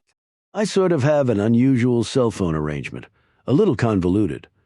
"You mean you steal other people's minutes?" declared Caleb. "Anyway, I had a buddy I trust try and do it for me. He's a real pro with that stuff, and it went nowhere." "Well, let's compare notes on what Knox said and see where we stand," Annabelle suggested. Alex went first, followed by Annabelle and then Caleb. When they'd finished, Reuben said, "Caleb, I apologize. It looks like you stood your ground pretty well." "Apology accepted," snapped the federal librarian. Alex said, "Okay. Knox knows Oliver is John Carr. He knows what he did at CIA. He knows that he killed Simpson and Gray. And he wants him badly. And he thinks we can lead him right to Oliver," Caleb replied. "But we can't, thank God." "Don't be thanking God yet, Caleb. He knows where we are and our connection to Oliver. They'll use that." "How?" Annabelle answered. "Leverage to reel Oliver in." Caleb exclaimed, "What do you mean?" "Use us as bait? That's preposterous. We are United States citizens. Knox is a public servant." "That line didn't even work in the 50s, said Alex. "He's a public servant with a job to do nail Oliver. And while he's on the run, we're left as targets. So should we all go into hiding?" Annabelle asked. Alex said, "That's pretty much impossible for me to do, but Annabelle, you definitely should dig a deep hole and get in it." "Reuben, too. Caleb, how about you?" "Why would Oliver have left us in this impossible situation?" Caleb groused. "He didn't have much choice," Reuben answered. "If we're right, he popped 2 giant VIPs on the same day. You don't go have coffee after that and wait for the SWAT team to tap on your door with a battering ram. Caleb shook his head. Even if Oliver did kill them, and despite the letter he left behind, I bet he didn't leave any evidence for them to find. Damn it, what point aren't you getting, Caleb? Reuben exclaimed, "These guys don't care about prosecuting his ass. They just want him. They'll squeeze whatever useful information he has out of him and then put a round in his brain."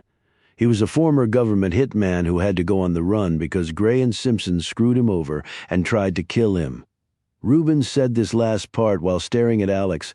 Oliver's been on the run for 30 years, and then they killed Milton.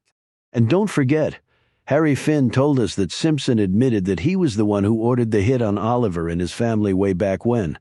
If ever a man had a reason to kill somebody, it's Oliver. To hell with what the law says.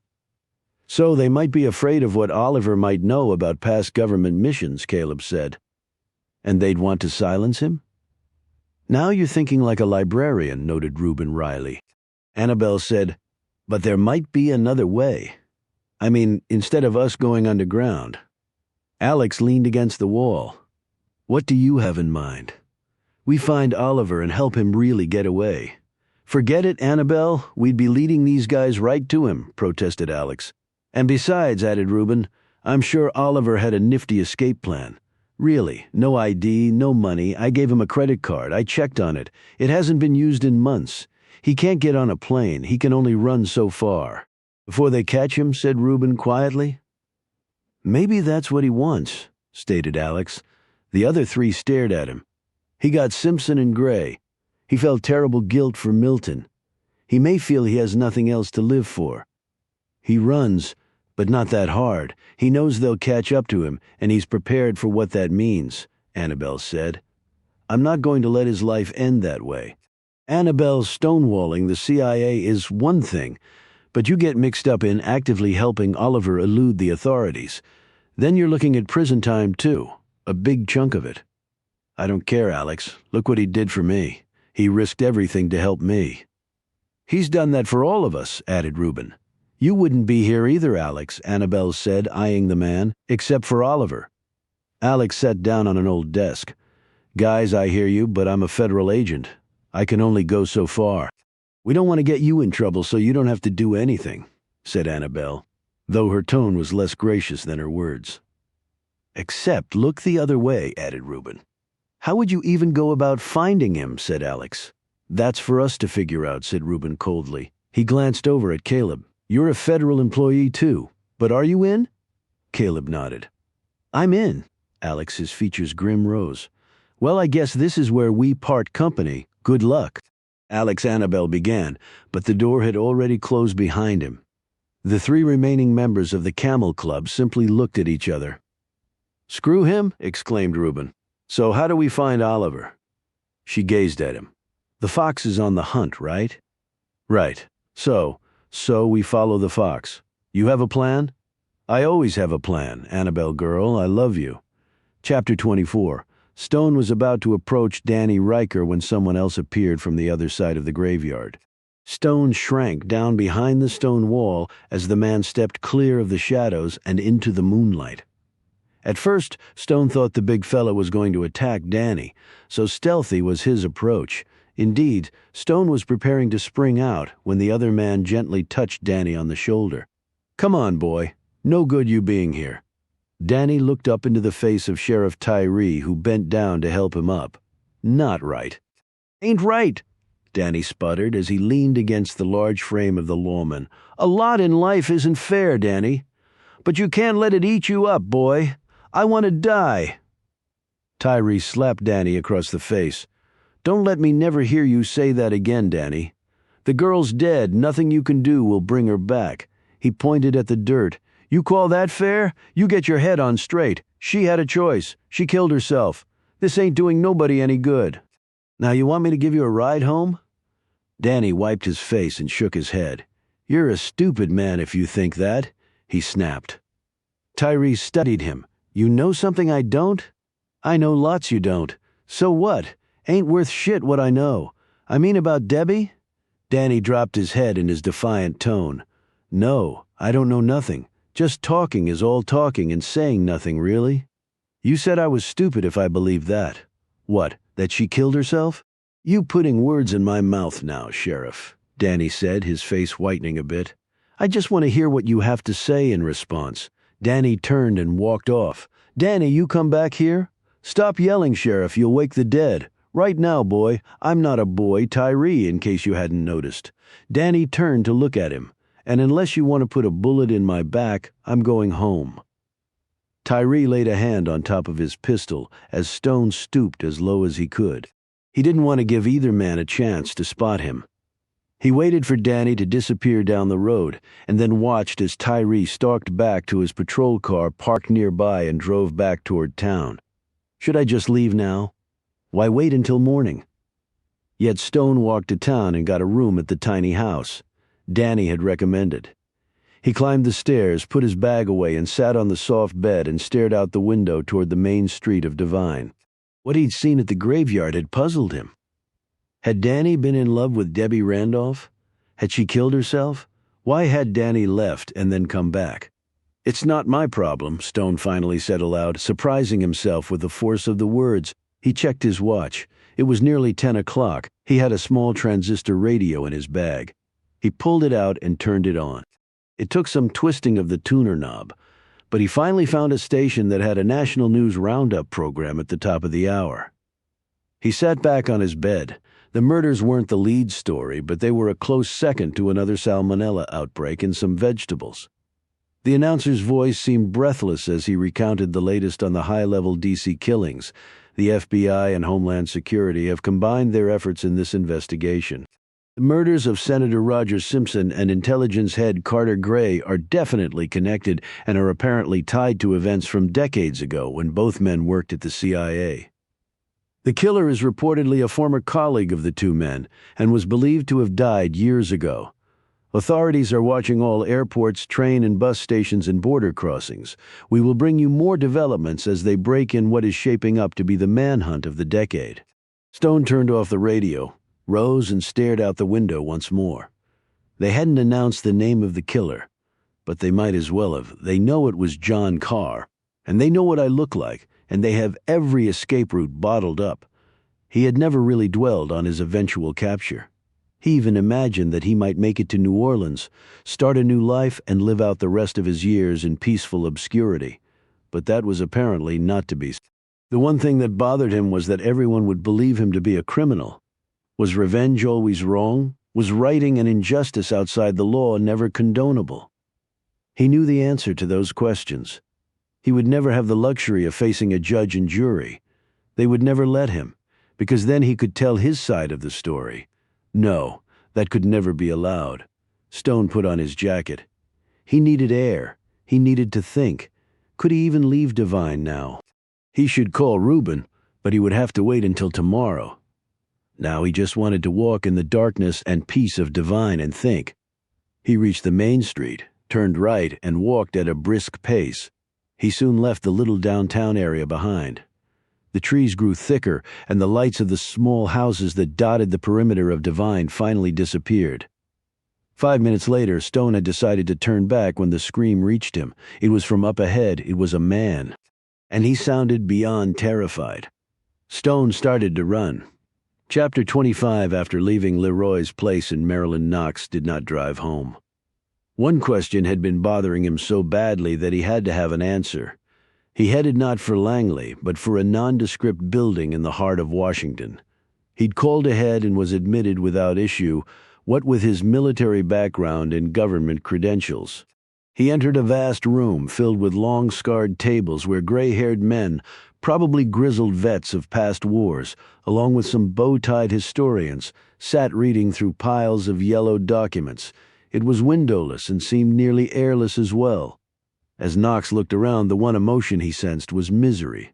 This place contained the recorded and too brief lives and violent deaths of far more people than one would ever want to think about. The main collection center for U.S.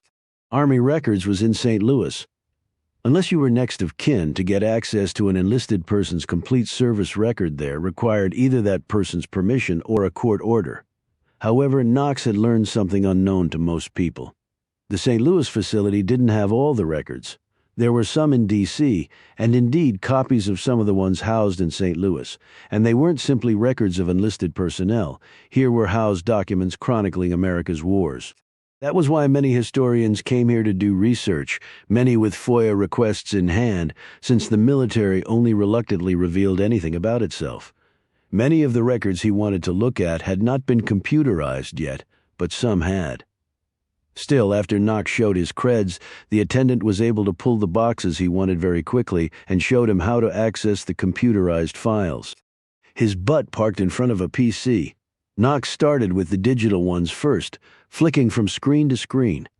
He had a hunch, and he wanted to see if it was true. What had been bugging him was why Macklin Hayes would want to get to John Carr so badly. If Carr had killed Simpson and Gray, he was now on the run. He was not going to hold a press conference and start blabbing about secrets from the past. Knox could understand Hayes wanting him to nail Carr before the police did. If the cops caught up to Carr, he might start talking in exchange for a deal. But Hayes had also said that the cops had been put on a short leash on this investigation, giving Knox, in essence, a clear field in which to operate. And even if the police somehow got to Carr first, the CIA could, like Hayes had said, just swoop in and take him away, under cover of national security interests. Carr would never even reach a press conference or make a phone call to his lawyer. So why the all-out necessity to get this guy? Aside from the moral issue of letting a killer escape justice, in some ways letting him go away and die peacefully made the most sense, strategically. The bottom line was, Hayes was acting somewhat irrationally, and he was not an irrational man. There had to be another reason. Knox stared at the screen, reading the military records of the men and women who had served in Vietnam. He exhausted the digital trail and had to resort to the boxes after consulting with another attendant who helped him narrow his area of search. He went through 30 of the boxes without success. He was about to call it a day when his hand gripped a sheaf of papers, the top page getting his immediate attention. As Knox leaned forward, the rest of the room seemed to slowly disappear around him. He was reading the official history of a soldier named John Carr, an enlisted man who'd quickly risen to the rank of sergeant. The account Knox was enthralled with was Carr's heroic actions during one 5-hour period nearly 40 years ago. Outnumbered dozens to one, Carr had almost single-handedly turned back an attack by the enemy, saving his company and carrying several of his wounded comrades to safety on his back. He'd killed at least 10 enemy soldiers, several in hand-to-hand fighting. Then he'd manned a machine gun nest to hold back the North Vietnamese while mortar and rifle rounds hit all around him. He'd left that post to radio and air support to allow his men to retreat safely. Only then had he walked off the battlefield drenched in his own blood and permanently scarred by bullet and machete wounds. Knox had experienced combat in those jungles and knew the confusion and horror that such confrontations almost always held. He'd been wounded. He'd been scarred. He'd been routed in action, thinking this was surely his last day on Earth. And he'd been part of successful attacks in the last days of America's participation in that war in Southeast Asia, although by that time little victories in the field meant nothing, if they ever did. Yet Knox had never read or heard of any soldier doing what Carr had done that day. It was beyond miraculous. It was beyond human, in fact. His respect, along with his fear of the man, notched upward even more. With such heroism, there must have been reward. The military was often slow in many ways, but it was quick at awarding bravery and selflessness in the field, if for no other reason than to inspire other soldiers, and such accounts also made for great PR. The extraordinary heroism and extreme gallantry Carr had demonstrated that day not only easily qualified him for the Distinguished Service Cross, the second highest award the Army could bestow, but, in Knox's judgment, it should have earned him the country's highest award for military heroism, the Medal of Honor. John Carr, a Medal of Honor winner. Hayes had not mentioned any of that in his briefing. Nor had that piece of background made its way into press accounts when the man's grave had been dug up at Arlington. Knox flipped through page after page and explored several more boxes before he was able to piece the story together. Carr's Purple Hearts could not be denied him because the wounds alone were proof enough, all told. He received 4 of them, counting injuries received in other battles. Then there had been talk of awarding him a Bronze Star, but the date of this document was long after the fact of Carr's miraculous actions in the field. And the Bronze Star, while certainly prestigious, didn't come close to recognizing what the man had done. Knox felt. The bronze was a bit of a hybrid in Knox's mind. It could be given out for bravery in battle with a valor device attached, but also for acts of merit or meritorious service. The Silver Star, Distinguished Service Cross, and Medal of Honor, the acknowledged triumvirate of recognition for the fighting soldier, were for bravery and heroism in combat, pure and simple. He finally found a sheaf of documents showing that Carr's immediate superior had recommended Stone for the Medal of Honor. The man had filled out all the requisite documents and assembled all the required proofs and eyewitness accounts. He then sent it up the chain of command. The date on the documents showed it to be shortly after Carr's actions in the field, long before the documents talking about awarding him the Bronze Star. What the hell was going on? And nothing had happened. It apparently had stalled out at that point. Knox could find no other documents that touched on it. But why? It was a perfect story. The man was a hero. Instead, Carr had disappeared from the ranks shortly thereafter. Knox thought he knew why. That's when he'd been enlisted by the CIA for its 666 division. The spooks, Knox was aware, often trolled for their assassins in the ranks of the military's best. He put the documents back in the box, and that's when he noticed it. 2 pieces of paper stapled together that had slid down in between the interior flap of the box and the exterior cardboard wall. Knox almost didn't read it. So disgusted was he at the military's injustice to a man who should have been one of the most legendary recipients of its highest award. But Knox did reach for the papers. It was an order, a simple one. It shut off any further consideration of John Carr receiving the Medal of Honor or any other commendation.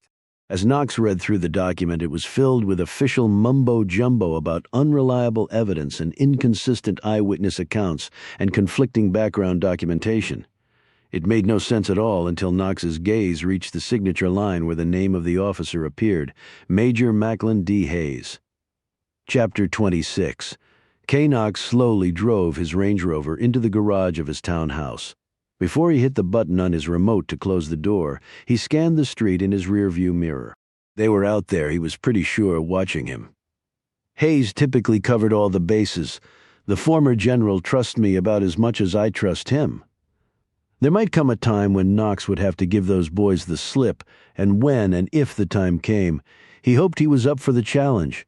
It might seem bizarre to ordinary citizens that a government agent like Knox would be nearly as fearful of his employer as he was his quarry. Yet Knox was only called in when things had gone to hell, and people were already pointing fingers at each other and essentially building their blame strategies. He sometimes compared his job to that of an internal affairs officer in a police department. No matter what you did, someone was going to be pissed at you, and being pissed off and taking somebody's life as payback did not require a great leap of thought. Sometimes it simply needed a walk across the street, a decisive trigger pull and a good cover strategy, and from what Knox had learned about John Carr's military past, Hayes was definitely playing his own agenda on this one. He had clearly lied to Knox already. He'd commented on what an honor it would have been to command a killing machine like Carr. Well, the man had commanded him in his murderous prime and denied him the honor that was surely his. What had Carr done to tick the man off? Hayes was known to hold grudges for decades, and it seemed like that reputation was proving true here. Knox had spent several more hours in the records room trying to find an answer to that question, but had come away with nothing more than speculation. The dark thoughts going through his mind right now were nearly as numbing as what he'd experienced in his last nights in a Vietnam jungle before his country had called it a war and gone home. Knox's battalion had been one of the last to be sent to Southeast Asia. He'd been there all of 11 months, and it had felt like 11 years. When he'd gotten back with a piece of shrapnel in his left thigh and a truckload of recurring nightmares as reminders of his time there, he'd decided that war was not a particularly smart way to decide global issues, especially when politicians rather than the grunts on the ground were calling the shots. That's when he'd worked his way to the Defense Intelligence Agency, and from there to the civilian side and CIA. Now his official home was a specialized piece of that agency that John Q. Public had never heard of and never would. He had 2 sets of creeds. One for the public that showed him to be with Homeland Security and was suitably intimidating, and another set that he showed only to certain fellow federal agents, that evidenced his association with OSM, the Office of Special Matters. It was made up of personnel from 5 of the major intelligence agencies, though it was controlled by a handful of folks at Langley. Office of Special Matters sounded a little hokey, Knox thought, but what they did was far from it. Knox had been up to his ass in special matters for years, often handling 6 crises of international meltdown range at once. In fact, he'd been involved in every major OPOSM had been handed over the last decade, including some paramilitary action that had gotten him back into the field with a gun and lives to take care of, and others simply to take. He'd narrowly avoided the WMDs that never were a fiasco, and then had spent 6 years in the Middle East doing things he would never write down and had done his best to forget about since. He'd been thousands of miles away when his wife had died from a brain hemorrhage. He got back just in time for the funeral to say a hurried, mumbled goodbye to his life partner, the only woman he'd ever loved. To this day, he felt like he had cheated her. 24 hours after burying her, he was back in Iraq, trying to figure out where the next suicide blast was coming from and paying yesterday's enemies with good American cash so they'd kill extremists instead of U.S. troops. When the money eventually ran out, Knox knew he didn't want to be within 5 time zones of the place. Then he'd gone back to his safe room in the green zone and wept for the love of his life in the privacy of his own nightmares.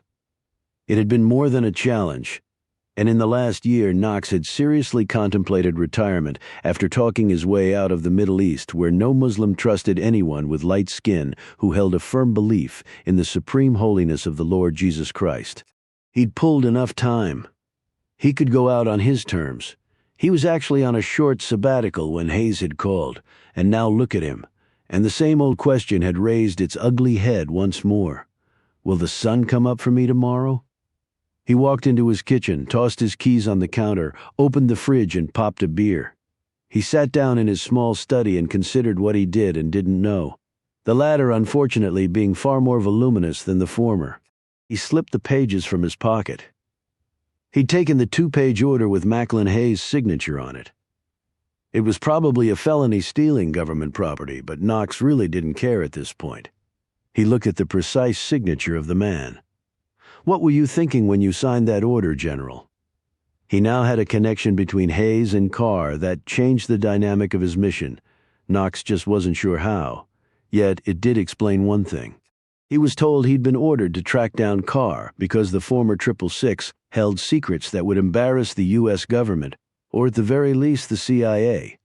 Sometimes for Knox, it was hard to tell the two apart. Hayes had said that Carter Gray had been concerned about that too, and that he'd been after Carr, but Carr had evidently gotten to him first. That's what hadn't made sense. Carr had been at Gray's house the night it was blown up, so he'd evidently already known where Carr was. And on top of that, Carr hadn't opened his mouth these last 30 years. So why would Gray or Hayes and the CIA be worried that the man was going to open it now? Perhaps Gray had been after Carr for some reason, but not to kill the man, ordering his grave to be dug up. Was he trying to flush him out, make him run? But why? Knox had a hunch the answer lay in the area he was prohibited from looking into, but he'd been ordered from doing things before, and he'd still gone ahead and done them. And Hayes, too, had some strong reason for getting Carr out of the way. He must have thought Carr was dead all these years, reading the man's face. Knox could tell he'd been out of the loop when the grave was dug up. And then to have no body in the coffin. All these years Hayes had probably felt safe. Now he didn't, and he was using Knox to take care of the problem for him. And what exactly had happened at the Capitol Visitor Center? Had Carr really killed all those men? If so, why? Were they trying to kill him? Knox thought back to the notes he'd read about someone dispatching retired 666s. Had Stone been on that list? Had they gone after him for some reason? That was part of the puzzle that he apparently was not going to be allowed access to. Well, he would see about that. If Carr had something on Hayes, something personal now, that might be an interesting line to hunt down, if only to cover his backside when the time came, but he'd have to straddle the fence. If Hayes found out. He'd turned the radio on in his study while he'd been thinking, and the news story caught his attention. Authorities knew who the killer was. They were closing in. All escape routes blocked. What the hell? He made the call. Hayes picked up on the second ring. I just heard the news, Knox said. I thought the feds were being left off this one. If I've got an FBI posse breathing down my neck, I'd like to know it. Not to worry, Knox. I had that story planted. It would be inconceivable for a man like Carr not to be listening to the news carefully. I want him to think he's trapped. Trapped men do stupid things. Then we move in, just making your job easier. Hayes clicked off. My ass you are, Knox said to the dead line. The buzzing phone cut off his thoughts on what Hayes had just told him. He didn't recognize the number. Hello? Mr. Knox, this is Susan Hunter. I'd like to meet with you about Oliver. Knox sat up. Can we do it over the phone? No. You never know who might be listening.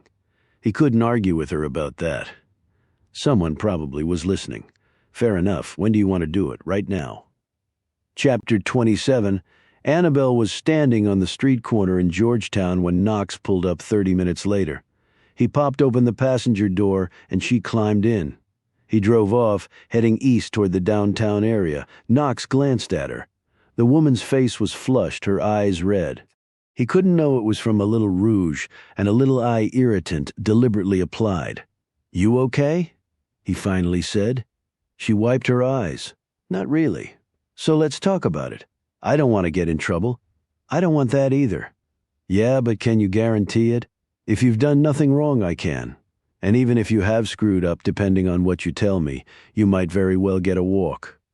Annabelle started twisting her fingers. It's complicated. Trust me, my job never involves anything remotely simple. What exactly is your job? She said bluntly. He pulled over and parked on the street and turned off the truck. Let's get one thing straight. This is not an information exchange. You talk, I listen. If it's good, I help you. If you're screwing me over, well, just don't. She drew a long breath and plunged in. Oliver was very secretive. Nobody really knew anything concrete about his past.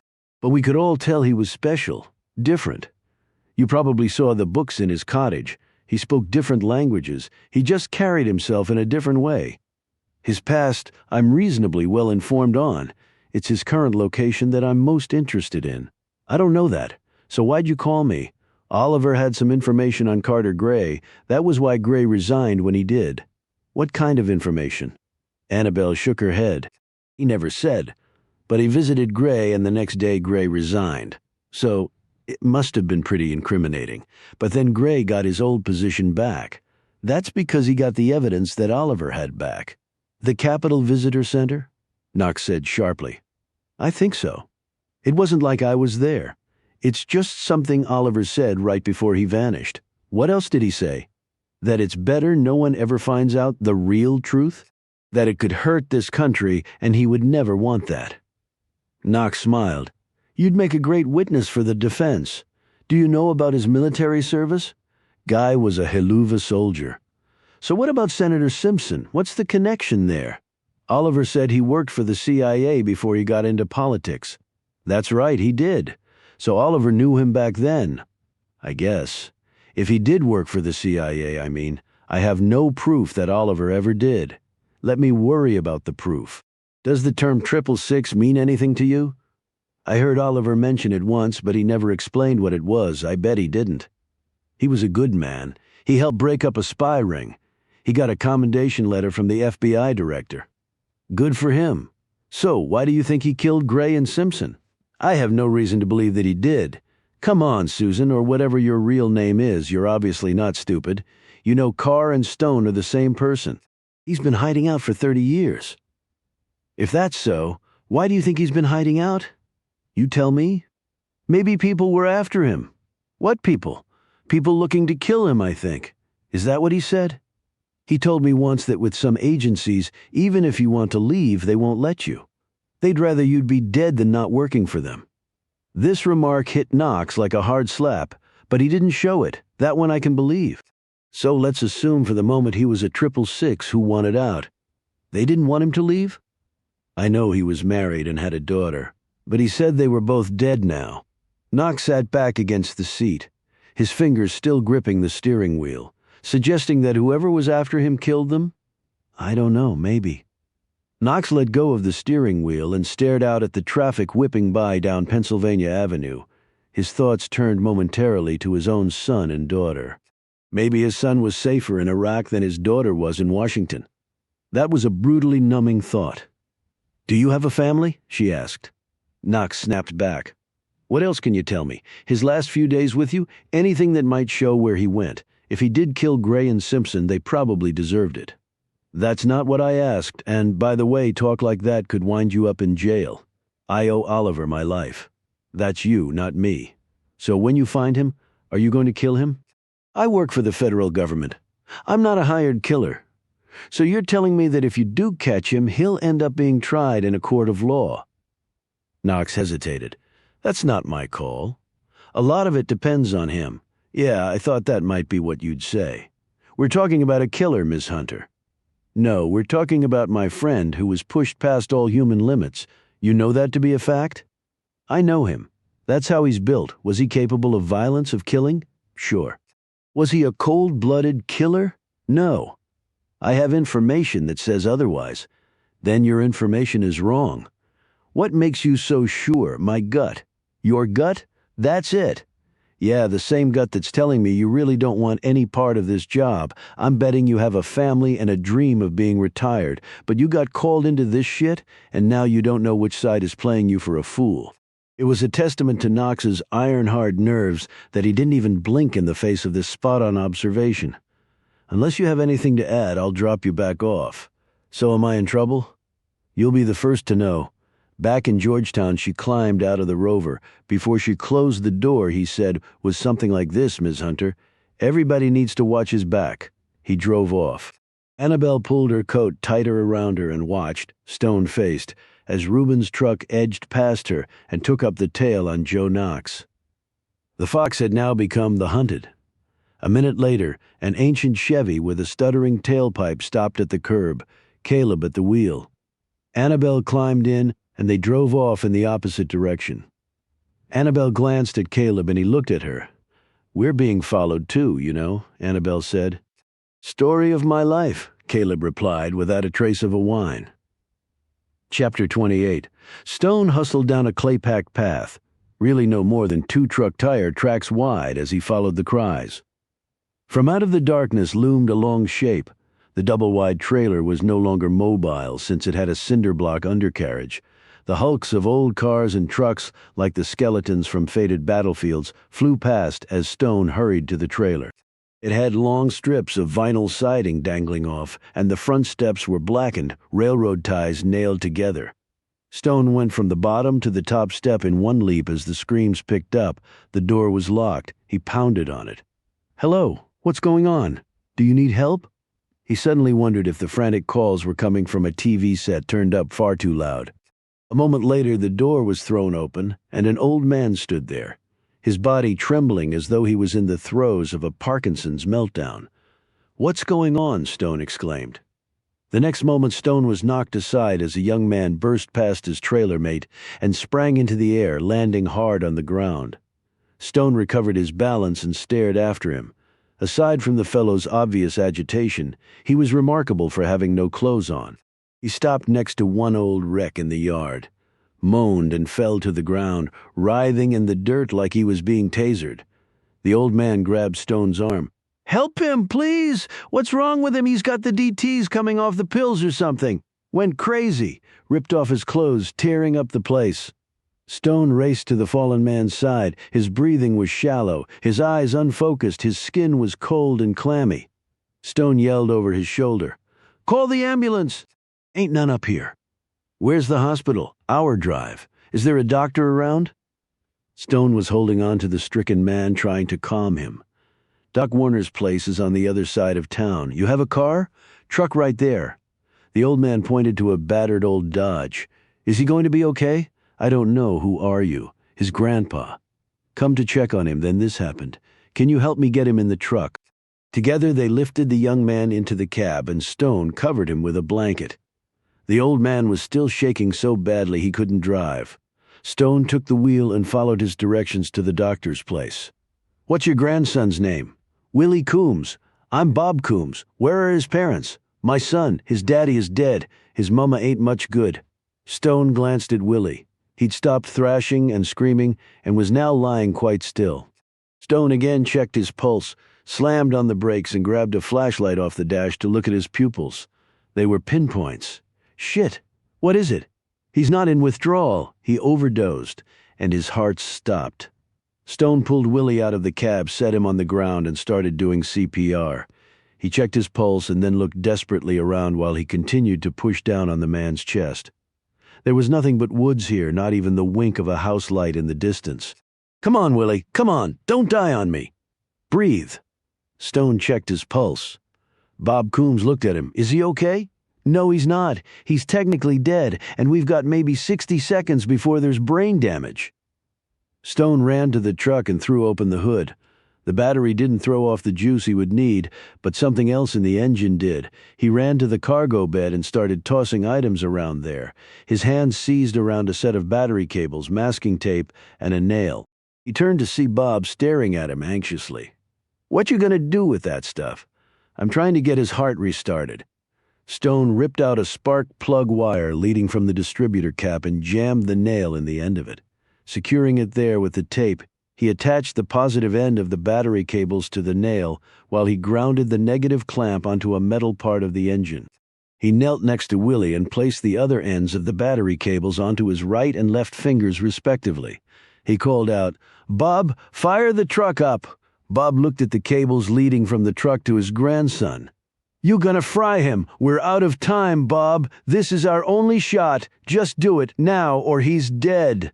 Bob jumped in the truck. Stone looked down at Willie, reached over, and made sure the connections were solid. The young man was already turning blue. They only had seconds left. Stone had done this once in Nam with a fellow soldier who'd gone into cardiac arrest when a massive round had sheared a chunk of his torso off. Stone had gotten his heart going again, but the man had bled to death on the way to the field hospital. The truck started. Rev the engine. Stone screamed out. Bob smashed the gas to the floor, and the engine roared. Even though he wasn't touching Willie, Stone could feel the surge of current. The effect on the young man was far more intense. His legs and arms came off the ground, and Willie sucked in an enormous breath. He sat up and then fell back, choking and coughing. "Cut the engine," Stone yelled, and Bob instantly did so. The only sound now was a miraculous one. A dead man was breathing. Stone ripped the cables off and checked the pulse. Pretty strong and steady. Bob and he lifted Willie into the truck. Stone put the spark plug wire minus the nail back in place, threw the battery cables in the back, and drove off. They made it to the doctor's home office 5 minutes later and carried him inside. Warner worked on Willie after Stone told him what he'd done. Warner was not Stone's image of a rustic country doctor. He was barely 40 trim, with a clean-shaven face and wide, intelligent-looking eyes behind a pair of wire-rimmed glasses. He gave Willie an injection and made a phone call. He said, "That injection should stabilize him for now. But can you get him to the hospital quick as you can? I called ahead and I'll follow in my car." Stone nodded. "But if his heart stops again on the way, I don't want to rely on the truck's juice again." Warner opened a cabinet and pulled out a portable defibrillator. "If it happens again, pull off the road and we'll use this." As they were loading Willie back in the truck, the doctor said, "You saved his life, you know." Bob placed a hand on Stone's shoulder. "I can't thank you enough, mister. Just call me Ben. And he's not out of the woods yet. Let's go." They arrived at the hospital less than an hour later. Stone went in with them. But after Willie was checked in, he came back outside and leaned against the truck, sucking in the crisp, cool mountain air. The hospital was big. It probably had to be, since it was probably the only one for a few hundred square miles. He walked around the parking lot, trying to push back the adrenaline rush. He spotted the squat one-story cinder block building next to the hospital and walked in that direction. When he saw the sign on the building, Stone realized this was the methadone clinic, where the truck parade came every morning. As he watched, he noted the armed security guard patrolling in front of the building. When the man saw Stone standing there, Stone smiled and waved. The man neither smiled nor waved back. Instead, he put a hand on his holstered gun. Stone turned and walked back to the hospital. He assumed the presence of the guard meant that the clinic was a target for either drug dealers or druggies. Stone knew that liquid methadone on its own couldn't deliver a high. That's why it was used to wean addicts off drugs. But when combined with other drugs, like anti-anxiety pills, it could produce an often deadly cocktail. About an hour later, Bob came back out and explained that Willie was out of danger and was being admitted. "So what did they find out?" Stone asked. "They said he overdosed on something." "That I knew. You have any idea what?" "The emergency room doctor asked that too. I saw a cracked pipe in Willie's hand when I came in the trailer. He tried to hide it from me, but I still saw it." Stone shook his head. "Crack's a stimulant. His eyes would have been dilated, not pinpoints. He overdosed, but on a depressant, not a stimulant." "Well, I guess I could be wrong about what he took," Bob said hesitantly. Stone looked at him curiously, but the old man didn't seem inclined to add anything to what he'd already said. Stone drove Bob back to Willie's trailer where he'd left his truck. He tried to pay Stone for his help, but Stone refused. Bob dropped an exhausted Stone off at the rooming house. As Stone slowly walked up the stairs, he figured that despite the massive manhunt after him, he would have to get out of Devine pretty soon, just to get some rest.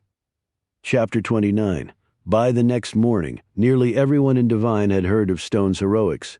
Apparently Bob Coombs had told everyone he encountered of the stunning rescue, and the story had quickly spread, "Cool a hand as I ever seen." He repeated over and over, referring to Stone. "Heard he was in Nam," another man said. "Good under pressure."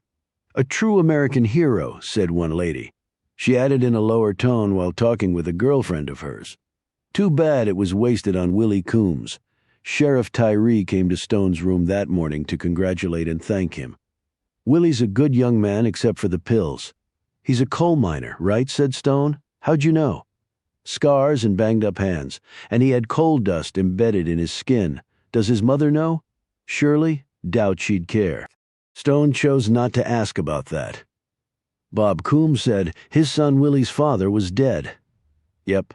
Hunting accident, didn't have his orange slicker on, and somebody thought he was a deer. Abby told me to tell you, she's got some more work you can do. Same pay scale. I'll head over there right now." After the news on the radio last night, he was even more uncomfortable being around the lawman. When Stone arrived at Rita's restaurant, Abby had breakfast waiting for him. When he walked in, customers smiled and waved at him. A few miners came over and clapped him on the back, thanking him for helping their fellow miner. "How's it feel to be a hero?" Abby asked, pouring him a cup of coffee. "I'm just glad he's okay. But he's got a long road ahead of him. Apparently he has a drug problem. Most miners do." Willie Coombs is actually a good young man. He and Danny played ball in high school together. Best of friends, but then they had a falling out. Over what? When we were all poor, that was one thing. Then when we got the settlement money, Willie seemed to think Danny owed him. We gave him some money, sure, but most of it went up his nose, so we stopped. A tall, thin man came over to them. He was the only man in the place dressed in a suit and tie. His gray hair was neatly parted and fashionably cut. His eyes were gray and alert, and his face was deeply lined, carrying the gravitas one usually found in scholars. Abby said, "Ben, this is Charlie Trimble. He runs the Divine Eagle, the local newspaper." It was all Stone could do not to leap up and run out of the place. A smiling Trimble said, "I would love to interview you about your experience with Willie Ben, not only because it's an amazing story, but it shows why we need to reinstate the Volunteer Rescue Squad program here."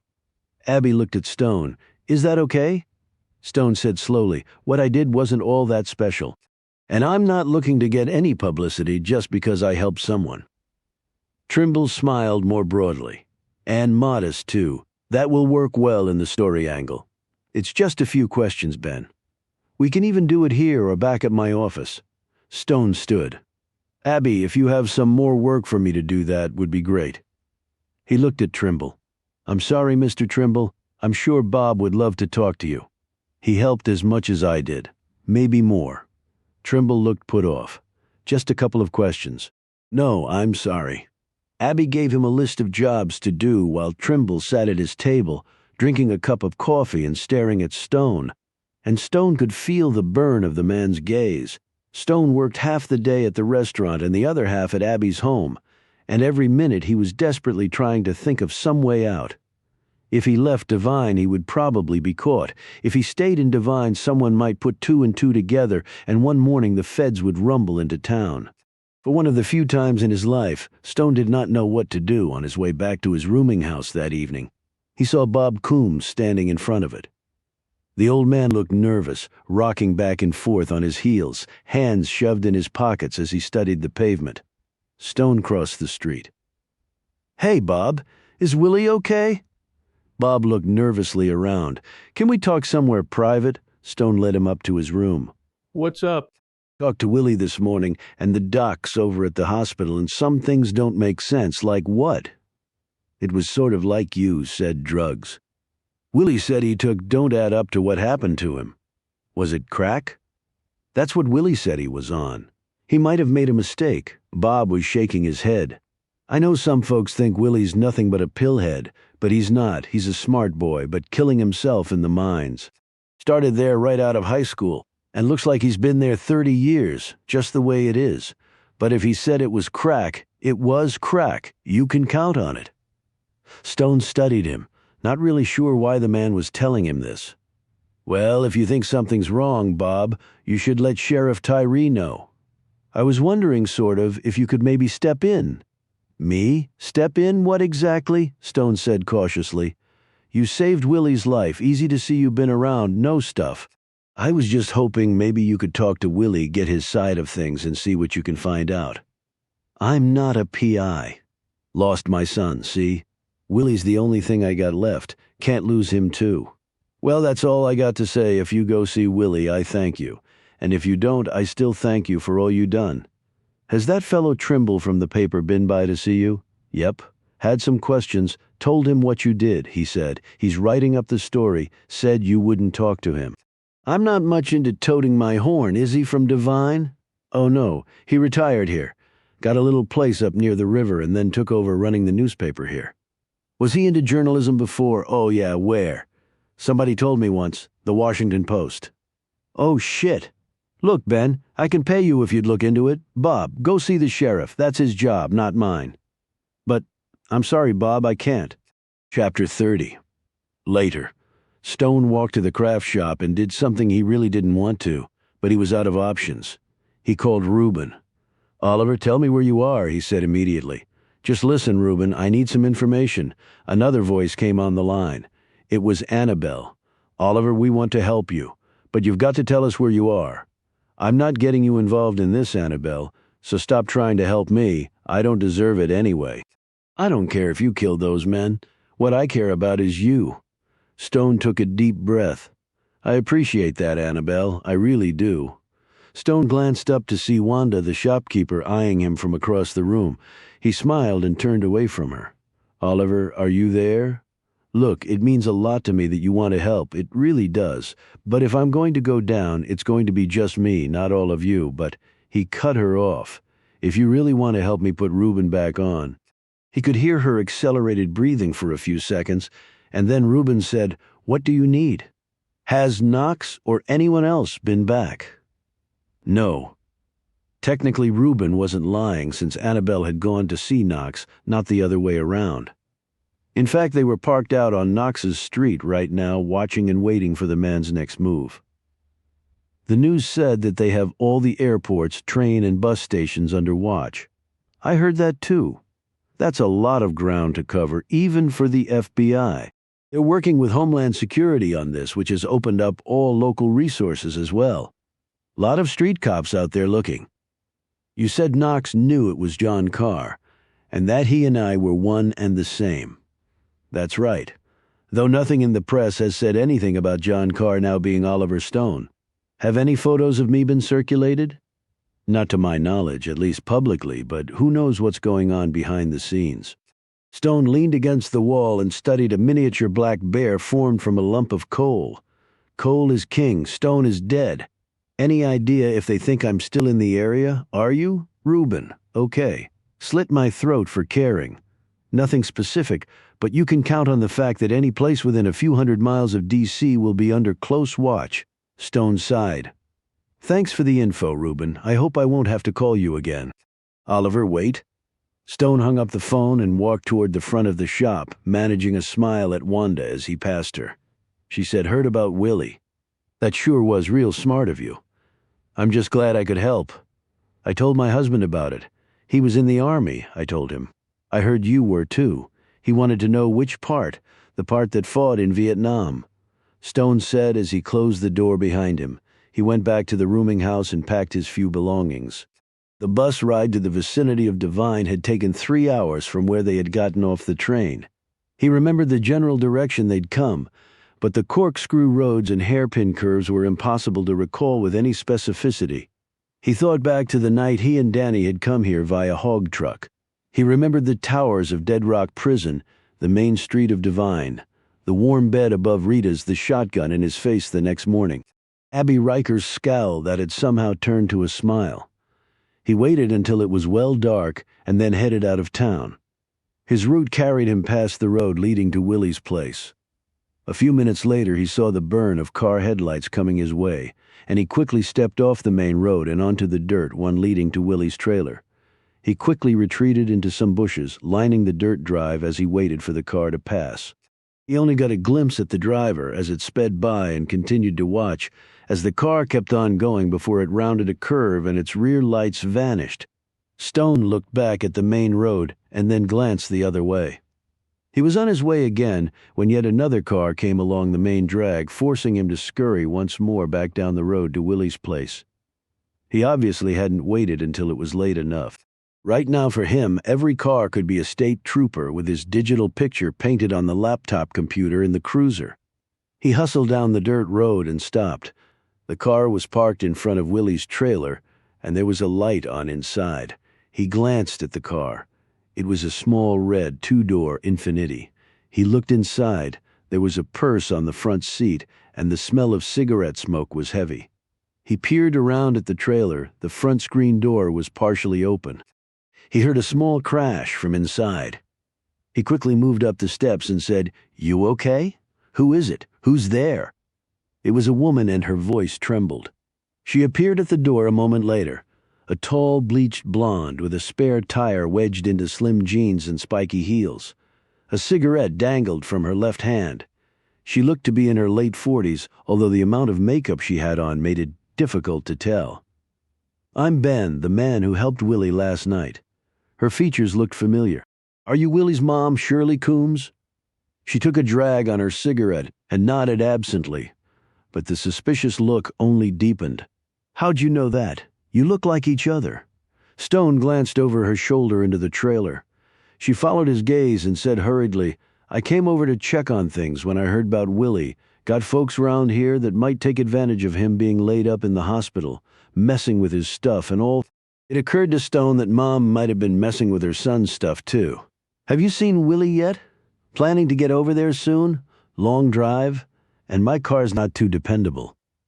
Stone glanced back at her car. "Looks to be pretty new."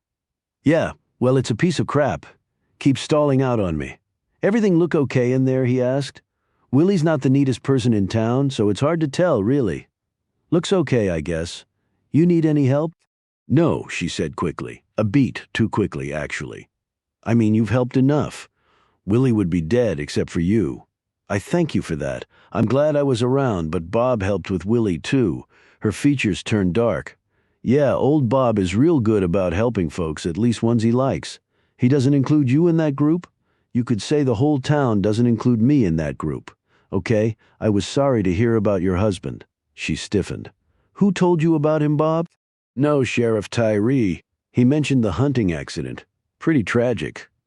"Yeah, real tragic." Stone looked at her quizzically. "I hope Willie will be okay," he said, after an awkward silence. "Hell, he'll be fine. He's got 4 shotguns, a deer rifle, 2 hunting bows, a pickup truck, his own double-wide cable TV and propane to keep warm, a camp stove to cook on, and folding money from the mine. What's not to come home to? My boy aimed high in life, didn't he?" She smiled. But then it quickly faded. "Look, I got to go," she said. "Thanks again for saving my baby." She closed the door behind her and moved past Stone. He watched as she got in her car and drove off. He hoisted his bag and walked back to the main road. 5 minutes later, the truck almost hit him as it flew by. He dodged out of the way, rolled, and came up in time to see a man throw himself out of the truck cab and land hard in the road. Stone raced toward him and turned him over. It was Danny. He was badly beaten but still breathing. And then Stone looked up. The truck had stopped as he watched it turned and headed toward him, stopping a few feet from where he knelt next to Danny. 3 men climbed out, and each one carried a baseball bat. Chapter 31. Joe Knox sat in his townhouse, having a cup of coffee and pondering his next move. The idiot agency artist he'd requested to do a composite had gotten lost on the way to Leroy's place. And when he'd gotten there, Leroy had gone off on his damn boat. Leroy didn't have a phone, so the best Knox could do was send another agent up there to try and pin the man down. Until he had a picture to show around, Knox was at a standstill in his investigation. And if Leroy had been involved and was now on the run, after Knox had conveniently warned him, there will be no way to explain such a junior mistake to Hayes. He decided to run through again what he'd learned at the Military Records Center, in case it might suggest something. A half hour later, he was no further along. Maybe he should go back to the Records Center and go through some more documents. The attendant had been able to easily find the other boxes for him. It probably wouldn't take. Knox slowly set down his coffee cup. The next moment, he was racing to the phone. He got the number for the Records Center and punched it in. A minute later, after being forwarded along to several extensions, he heard the voice of the man who'd helped him before. Knox identified himself and then asked the question, "How did you find what I wanted so easily? It was like the boxes were already out." "Well, actually they were," the man replied a bit sheepishly. "I mean, they'd been checked out some months back, maybe 6 months or so, and I'm a little embarrassed to say that no one had filed them away yet. And we've been a bit short-handed as of late." He added quickly, as though suspecting that Knox might actually be some sort of military archives inspector trying to pull a slick one. "So someone else was looking at those records?" Knox said slowly. "Can you tell me who?"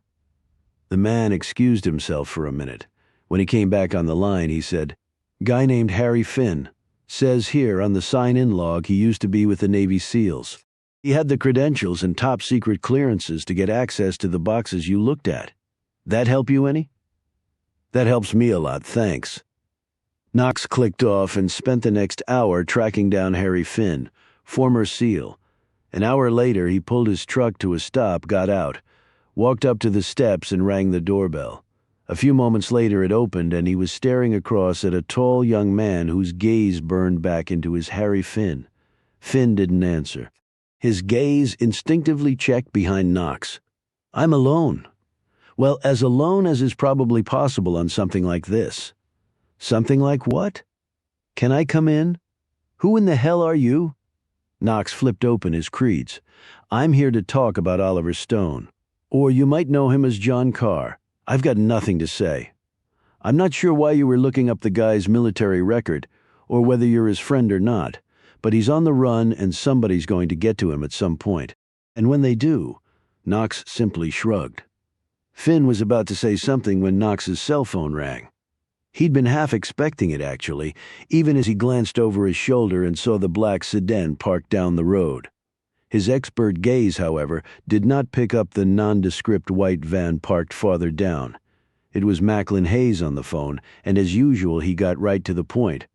"What the hell are you doing there, Knox?" "Where?" "Harry Finn is off limits." Knox backed down the steps and turned away from Finn. "Nobody told me that. I'm telling you now. How did you get on to him? Anything to do with your visit to the Military Records Center? And why do you find need to follow me, sir?" Knox turned and waved to the men in the black sedan. "What did you find?" "Not much.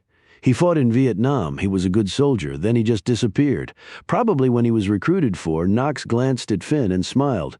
For that thing that doesn't exist. You are to leave that house now and never go back." The phone went dead. Knox put it back in his pocket and turned to Finn. "You'll be happy to know that you're officially off limits, or so my boss just told me. But just keep in mind that something really screwy is going on with Carr. I've already gabbed with his friends, including the lady who calls herself Susan Hunter. She told me Carr had the goods on Carter Gray, but that Gray got it back, probably at the Capitol Visitor Center. You probably already know that from your suitably blank expression. Maybe you were even there. All I can tell you is I've been assigned to track Carr down, that's all. But when I do track him down, and rest assured I will, other people will show up and take over, and I doubt they'll have his best interests at heart. Whether you give a shit or not, I don't know, and really don't care. He put out a hand for Finn to shake. When he did, Finn came away with a business card with Knox's contact information on it. "You have a good day, Mr. Finn." Knox walked back to his truck while Finn stared after him. Knox didn't know exactly why he'd done that. Well, maybe he did. John Carr had gotten his ass shot up for his country and they'd screwed him. Whatever else the man had done, that just wasn't right. In the white van, Annabelle punched in the number. A moment later, Harry Finn answered. He relayed to her what Knox had told him, and she in turn filled him in. "Do we trust this guy, Annabelle?" Finn asked. "I didn't at first, but now I'm not so sure. He seems to be caught right in the middle. So what do we do? Sit tight.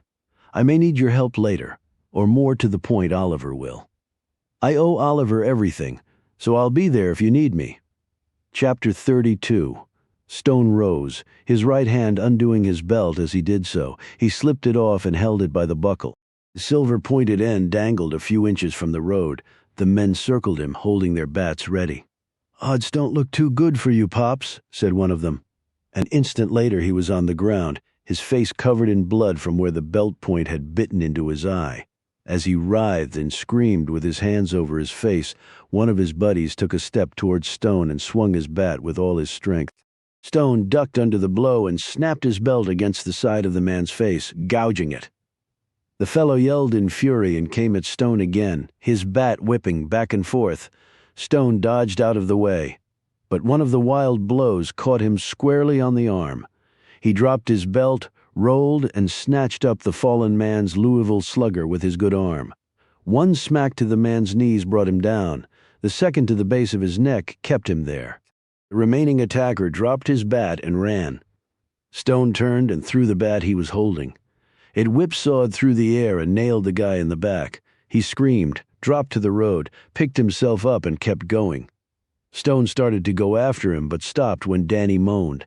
He raced back to his side even as the truck sped off. Danny, can you hear me? Can you get up?"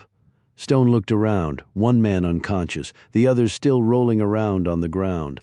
He was worried the third attacker would go get reinforcements. And his arm was killing him. "Danny, can you walk?" Danny finally focused on Stone and nodded. Stone heaved him to his feet, the pain shooting across his injured limb.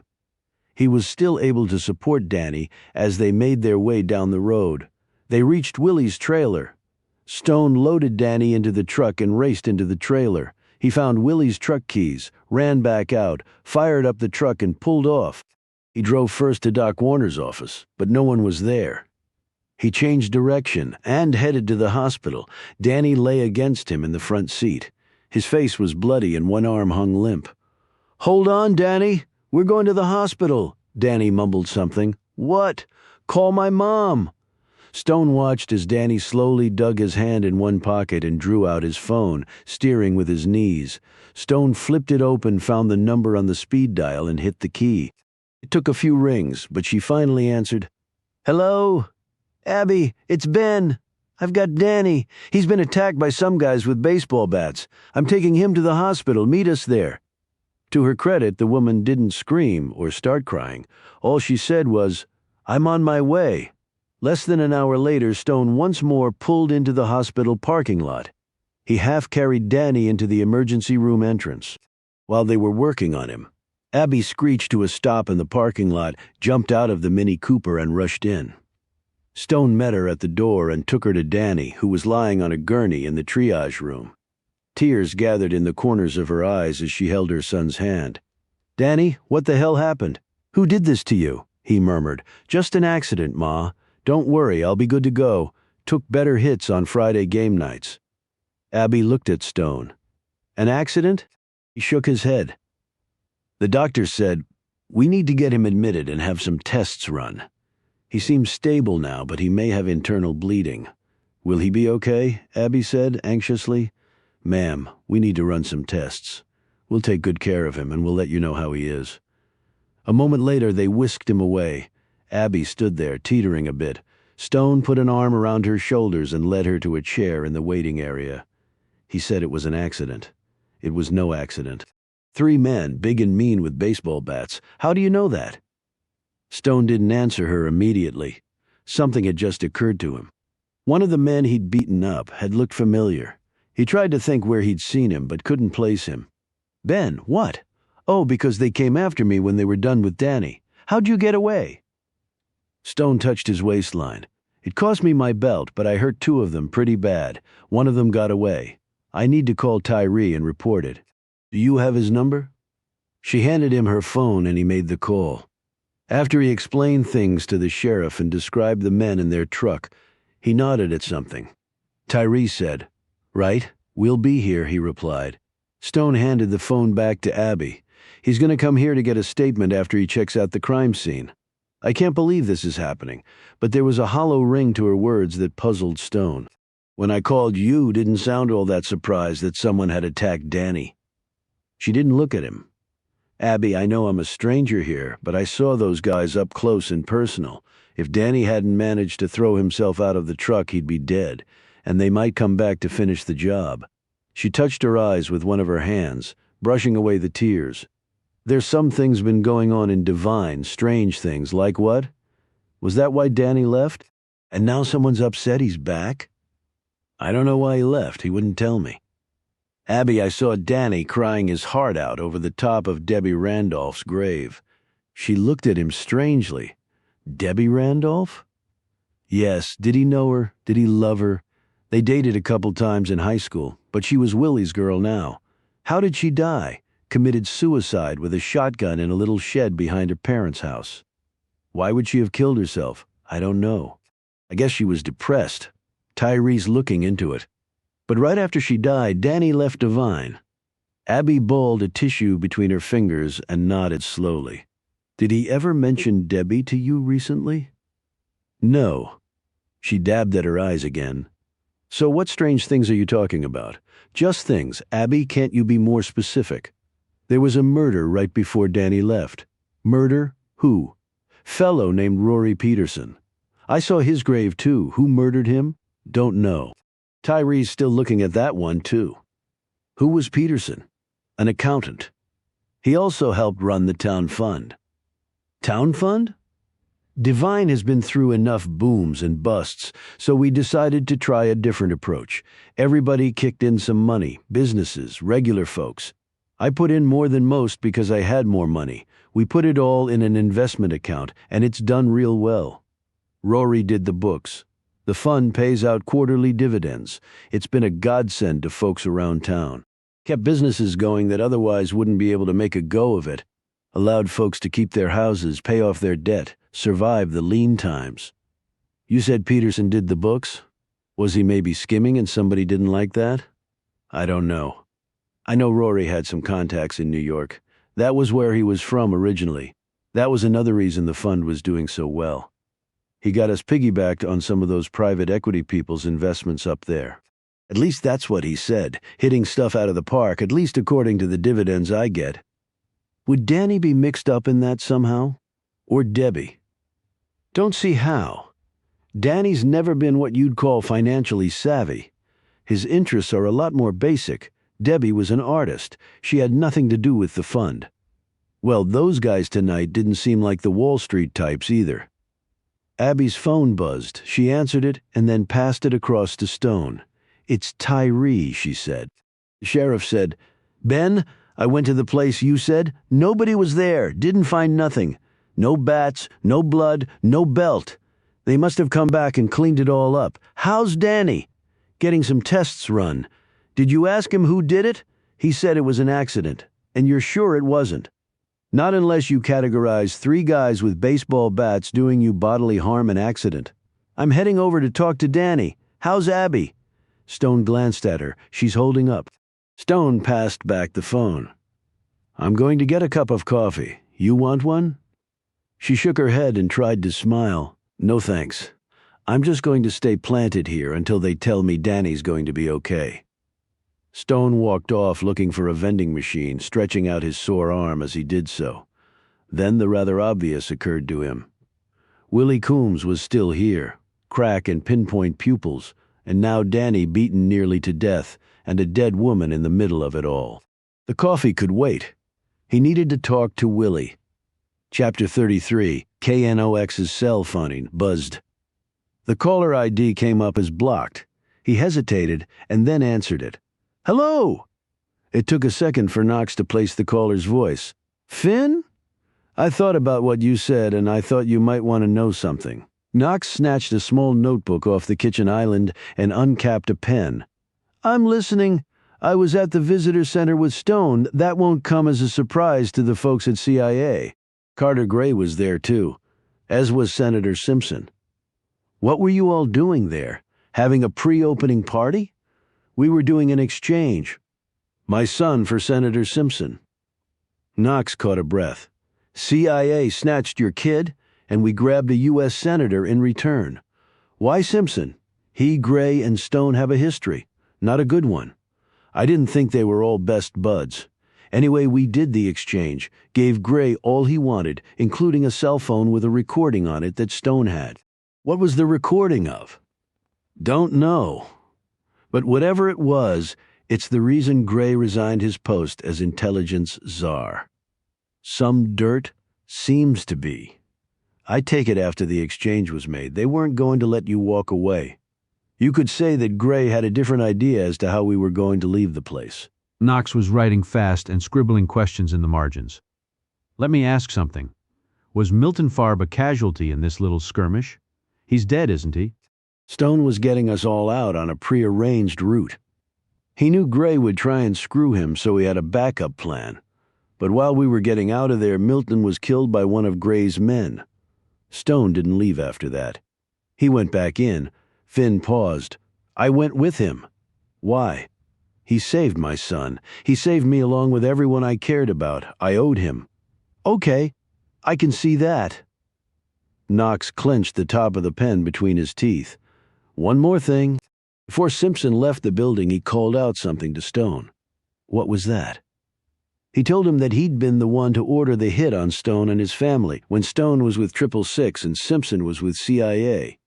His wife was killed, and his daughter just disappeared during the hit. Stone got away, and he's been on the run ever since. They took everything he had. Knox. Everything. Why would they want to torpedo one of their own? He wanted out. He'd had enough. Only they didn't want him to leave, Finn said simply. Knox settled down in a chair and peered out the window into his small front yard as he digested this. "Why are you telling me all this?" "Two reasons. Owing to something that happened a long time ago involving Gray and Simpson, my family and I are bulletproof so far as the U.S. government is concerned. They're not coming after us no matter what I say or don't say." "Yeah, I got that impression. And the second reason? I've still got contacts on the inside and I checked you out. I peg you as a good guy in a tough spot. You may need a lifeline more than anybody before this is all over. I hope you're wrong, but I appreciate the assist. Here's another one. If you're trying to find Oliver Stone, I'm not going to wish you luck. I can understand that. It's not just for the reason you think. Come again? That night at the Capitol Visitor Center, he had a 30-year-old sniper rifle and a shitty scope. There was a seasoned CIA paramilitary force on the other side loaded for bear with a 6-to-1 advantage over us. We walked out. They didn't. I've never seen anything like it, Knox. And I was a SEAL who pulled time in just about every flame point there is in the world. Oliver Stone is the most stand-up guy you'll ever meet. He'll never let you down. He's a man of his word, and he'll lay down his life for his friends without hesitation. With a gun or knife in his hand, the guy's no longer human. He knows ways to kill people I've never even heard of, so if you do run into him, the chances are pretty high that you won't be the one walking away. Just thought you ought to know." Finn clicked off and Knox sat there looking out his window, his pen now making nonsensical doodles on the paper. This intelligence from Finn, while compelling and interesting, should not have made a difference to Knox insofar as his mission was concerned. But it did. It had come as no shock to Knox that his agency had less than clean hands. That was just the nature of the business.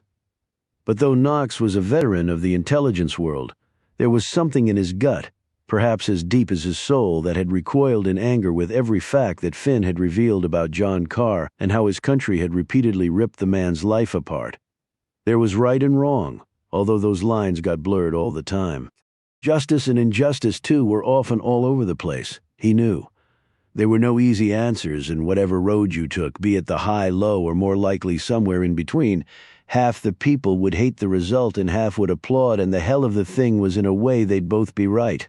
However, as Knox dwelled on all this, it seemed to him that John Carr, no matter what he might have done on that rainy, gray morning a few days ago, deserved to live out his life as a free man. But that was not Knox's decision to make. His investigator mind told him to verify what he'd been told. Then he would just have to see. Chapter 34, visiting hours at the hospital were long over, but Stone found a sympathetic nurse who let him into the ward after he explained his connection. "That's right," the nurse said. "Doc Warner mentioned that. Who would have thought to use a car engine to start somebody's heart? Somebody who's been in a war." Willie was propped up in the bed and hooked up to an IV drip. Other cables connected to his body ran to a monitor where lines and numbers darted across. When Stone walked in, Willie opened his eyes and said, "Who the hell are you?" "Ben, I helped your grandfather get you here." Willie put out a hand. "Gramps told me about that. I guess I owe you my life." "You look like you're doing better." "Don't feel all that much better. Did they tell you how long you'll be in here?" "No, I still don't know what the hell happened. You overdosed." "I know I did. I just don't know how I did it. So what'd they find in your bloodstream?" Doc said oxycodone along with some other stuff. "That would do it. But I didn't have any. That shit is expensive unless you got a prescription. You're talking a couple $100 a pill on the street." Stone pulled up a chair and sat next to the bed. Willie Coombs had longish brown hair and a good-looking face, though tiny lines were already massing around his eyes and lips. He looked like Danny Riker, only more worn. "All right, what did you have and what did you take? Hey, you some kind of undercover cop?" "Well, if I were, it'd be a pretty clear case of entrapment." Willie let out a long sigh. "I'm too tired to give a shit. What I usually do is get me some fentanyl patches, shuck 'em in two, squeeze out the juice, cook it up and inject it in my feet. Gives you a nice pop like heroin? Fentanyl? China white, right?" Stone said. "You sound like you know your drugs. You said that's what you usually do?" "Prescription ran out.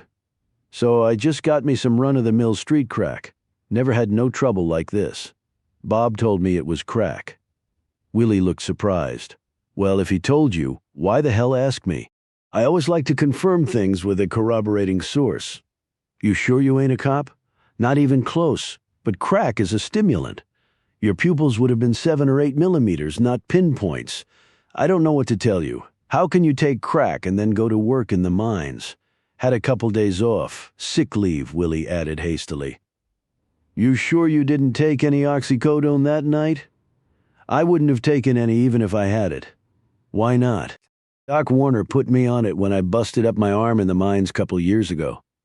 Got some kind of reaction to it, so I don't use the damn stuff." "Did you take anything else? Anything you can remember eating or drinking?" "Had a couple beers, picked up some takeout at Rita's." Stone perked up. "What sort of takeout?" "Burger and fries and a platter of grilled nachos." "So you ate, drank, and then did the crack?" "Yep." Started acting jumpy and shit and rambling on. But I was by myself, so that was okay. Before I was going to bed, I took some Tylenol. I always take Tylenol anyway, every night. Just turned 23, but I feel like I'm 60 some days. Tylenol? Then I remember Gramps showing up. Then things really started getting weird. "Who knew you took Tylenol every night?" "Ain't like I kept it a secret. Lot of folks take pills up here." "Yeah, I'm starting to see that," Stone said dryly. "So anybody really could have known?" "What the hell are you getting at, mister?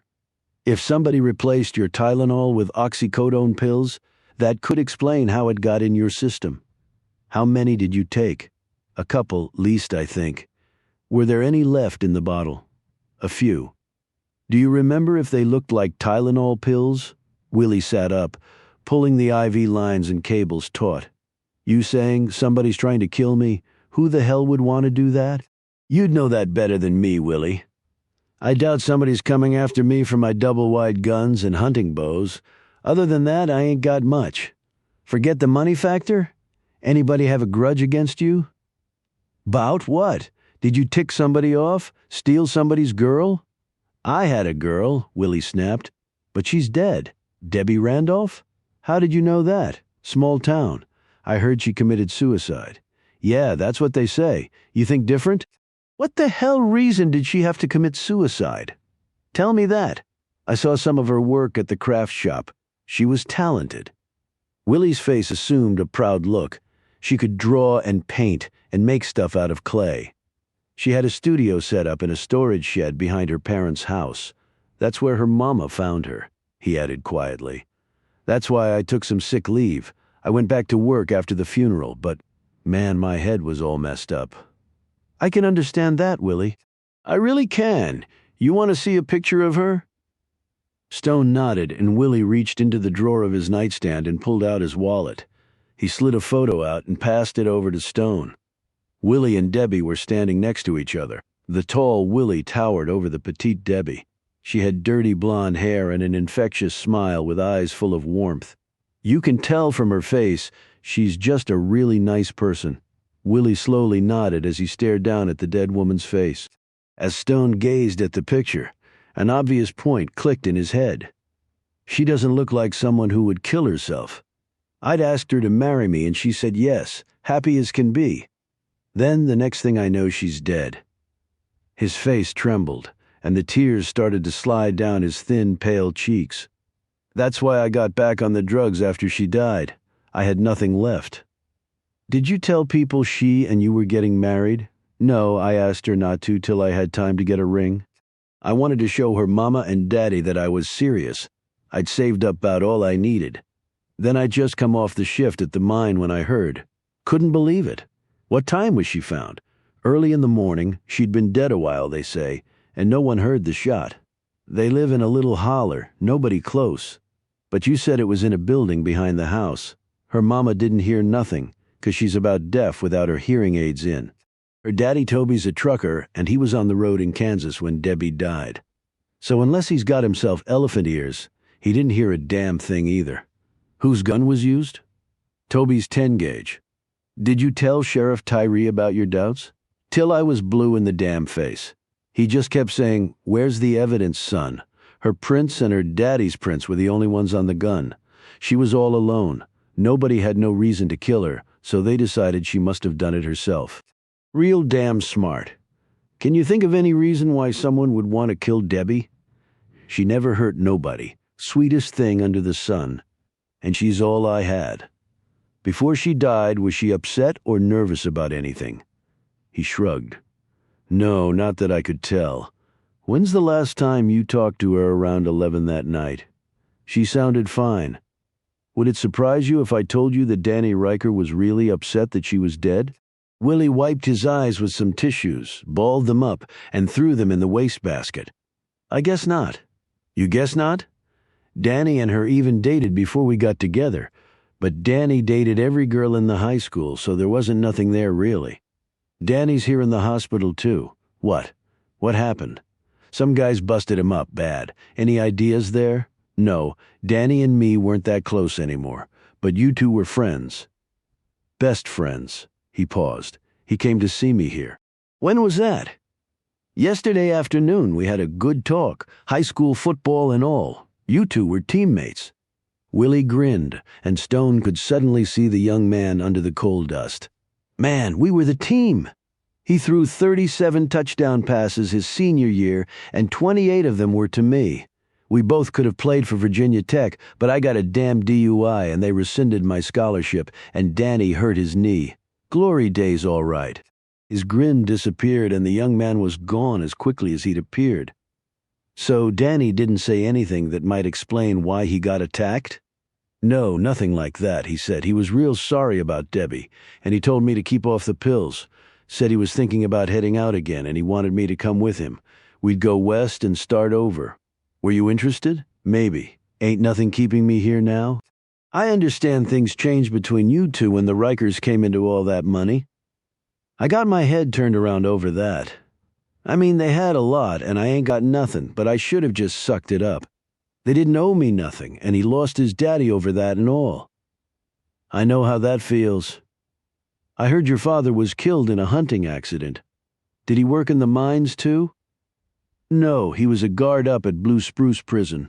It was one of his best friends that accidentally shot him. Who was that? Rory Pedersen? And then he ended up being murdered. Yeah, but that was just recent. My daddy got killed over 2 years ago. Stone checked his watch and rose. I need to get going. Is Danny going to be okay? I don't know. They got him pretty bad, but you need to worry about yourself. What are you talking about? If somebody tried to kill you by switching those pills, they're likely to try again. Chapter 35. Knox made a late-night trip to Langley to talk to some folks he'd known for a long time. He trusted these people as much as he trusted anyone these days. And, more important, they had no love lost for Macklin Hayes. He asked the questions he needed to ask and got the answers. Some surprised him, some didn't. It was only a start, but it was more than he'd had a few hours before. The CIA had lost a human asset about the time that John Carr was disappearing.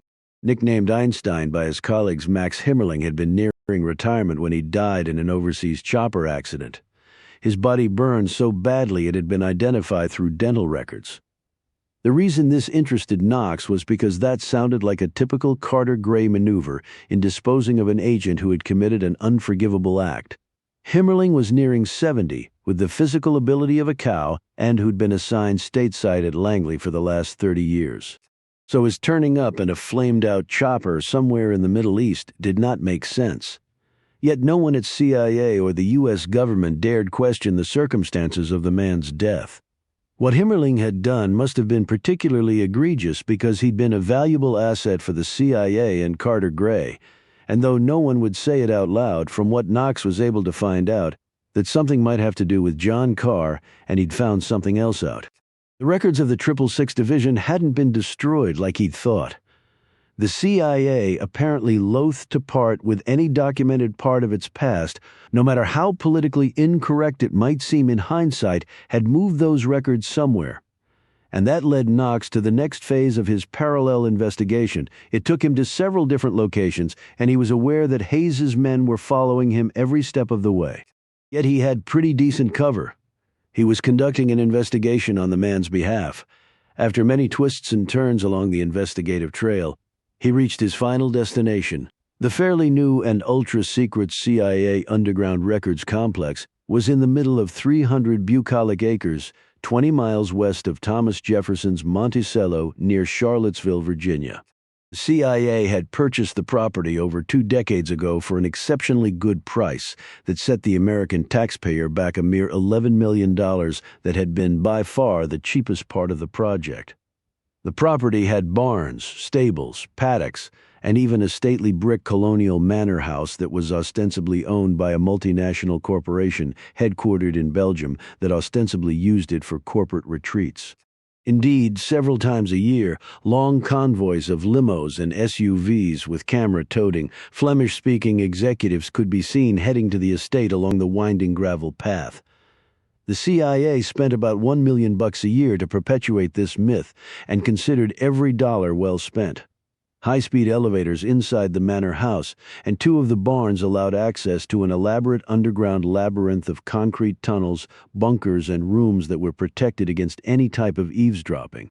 It sounded very James Bond-like, and yet the reality was there were several facilities like this across the country.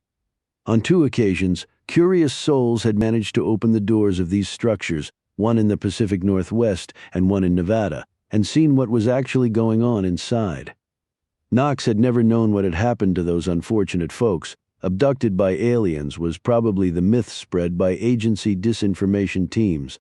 It was just the cost of doing business and keeping Americans safe. Well, except for folks who unfortunately opened doors they shouldn't have. When complete, the underground labyrinth had only set the American people back over $1 billion, not a cent of it acknowledged in any budget of the U.S. government. The construction workers were relocated without really ever knowing exactly where they'd been. Yet keeping secrets was an expensive proposition, and the CIA had more secrets than most. And governments had hundreds of billions of dollars to spend on projects like this. For that level of coin, one did not rent space at Storagetown, USA. One built cement cities underneath crappy barns. As Knox rode the elevator down, he carefully went over for the 100th time his next step. He had pretty much every security clearance one could have, but he did not have the necessary authorizations to get to where he believed he needed to go right now.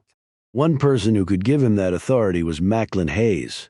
To get the man to cooperate entailed Knox both tricking the spy chief and outthinking him. The sweat under his armpits continued to spread, even as the elevator hurtled him downward to where the temperature was a constant 61 degrees. A few seconds later, Knox was walking steadily toward his destination. Along the way, he endured increasing scrutiny as stern-faced men checked him out from every angle before reluctantly passing him along. Apparently, spies didn't even like fellow spies coming to visit them and going through their stuff. Knox had one advantage. He had a friend who worked here. Marshall Saunders. Knox sat in this man's office a half hour after going through the identification gauntlet. "Been a while, Joe," Saunders said, rising from his desk and shaking his visitor's hand. Everyone down here wore sweaters, and indeed, Knox felt himself shivering despite his jacket.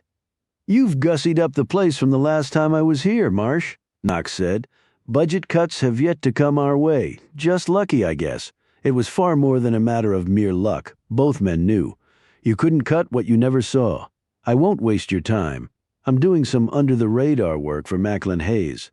So I've been informed. How is the general, by the way?" "The same." Knox left his friend to interpret that remark however he wanted. Marshall, whom everyone called Marsh, had served 3 years directly under Hayes' command. That meant if he ended up going to hell when he died, he would have a pretty good idea of how it would be. Knox told him what he wanted to look at, and his friend's features turned uncomfortable. "That'll take a phone call to the man." "I'm aware of that," said Knox.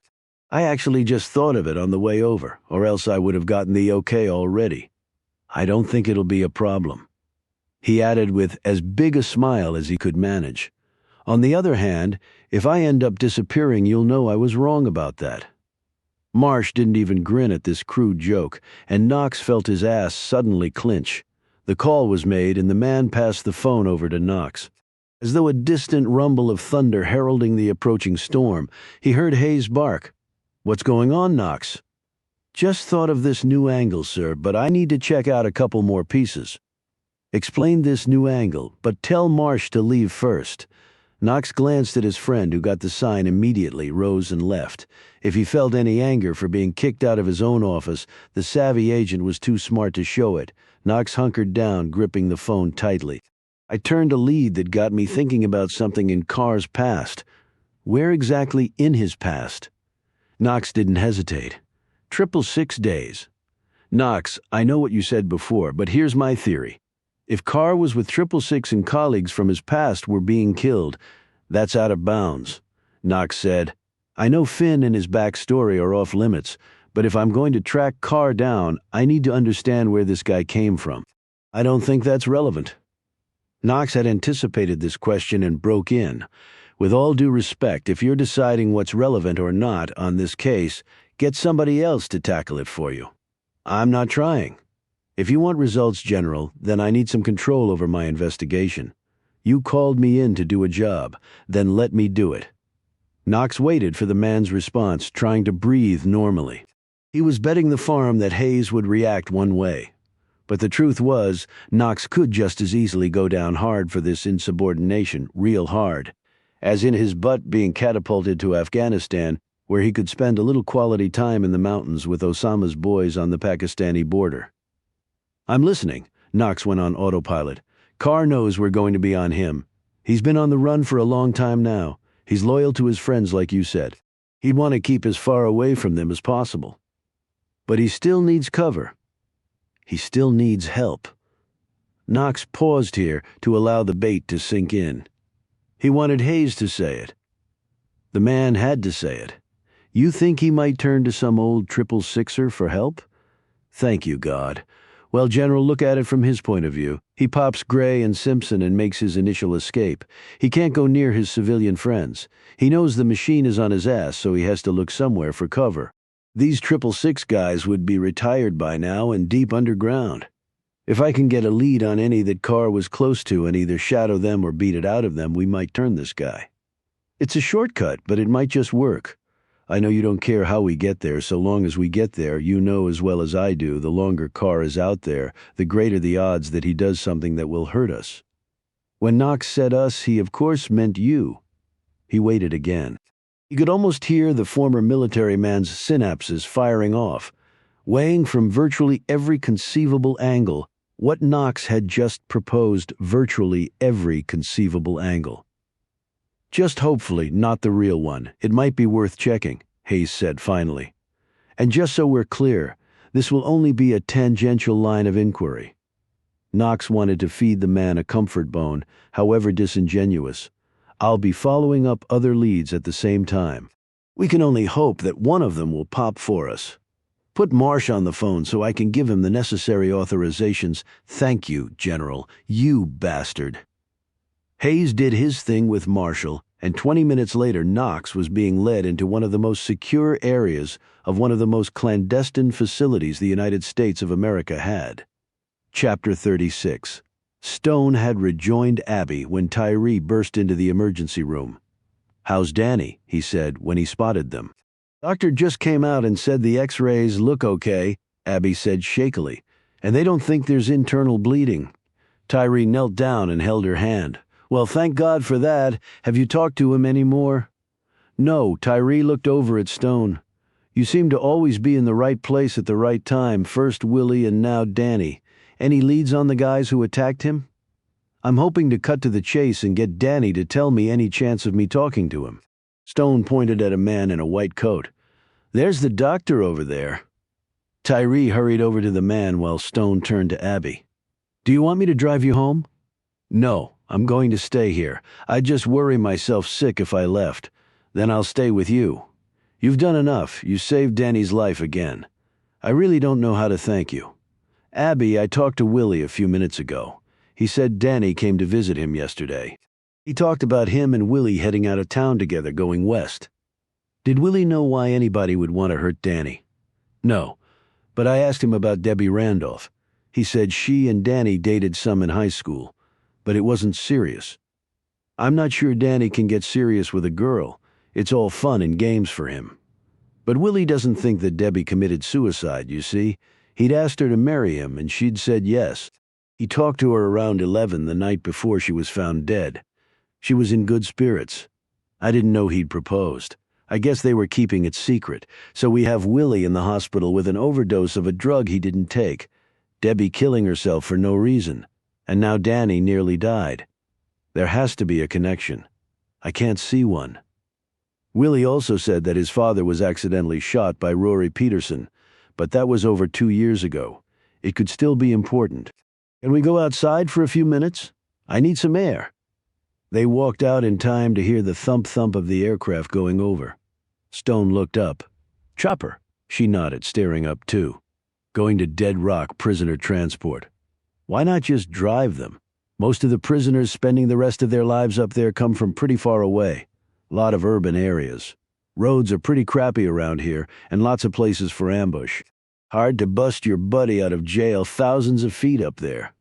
"I can see that." She turned to face him. "So what were you doing when you ran into Danny?" Stone stared over at Willie's pickup truck, where his bag was in the back. "I was heading out of town," he said a bit guiltily. "Okay, does this have something to do with Trimble wanting to write a story about you?" Stone tried hard to look surprised. "What are you talking about?"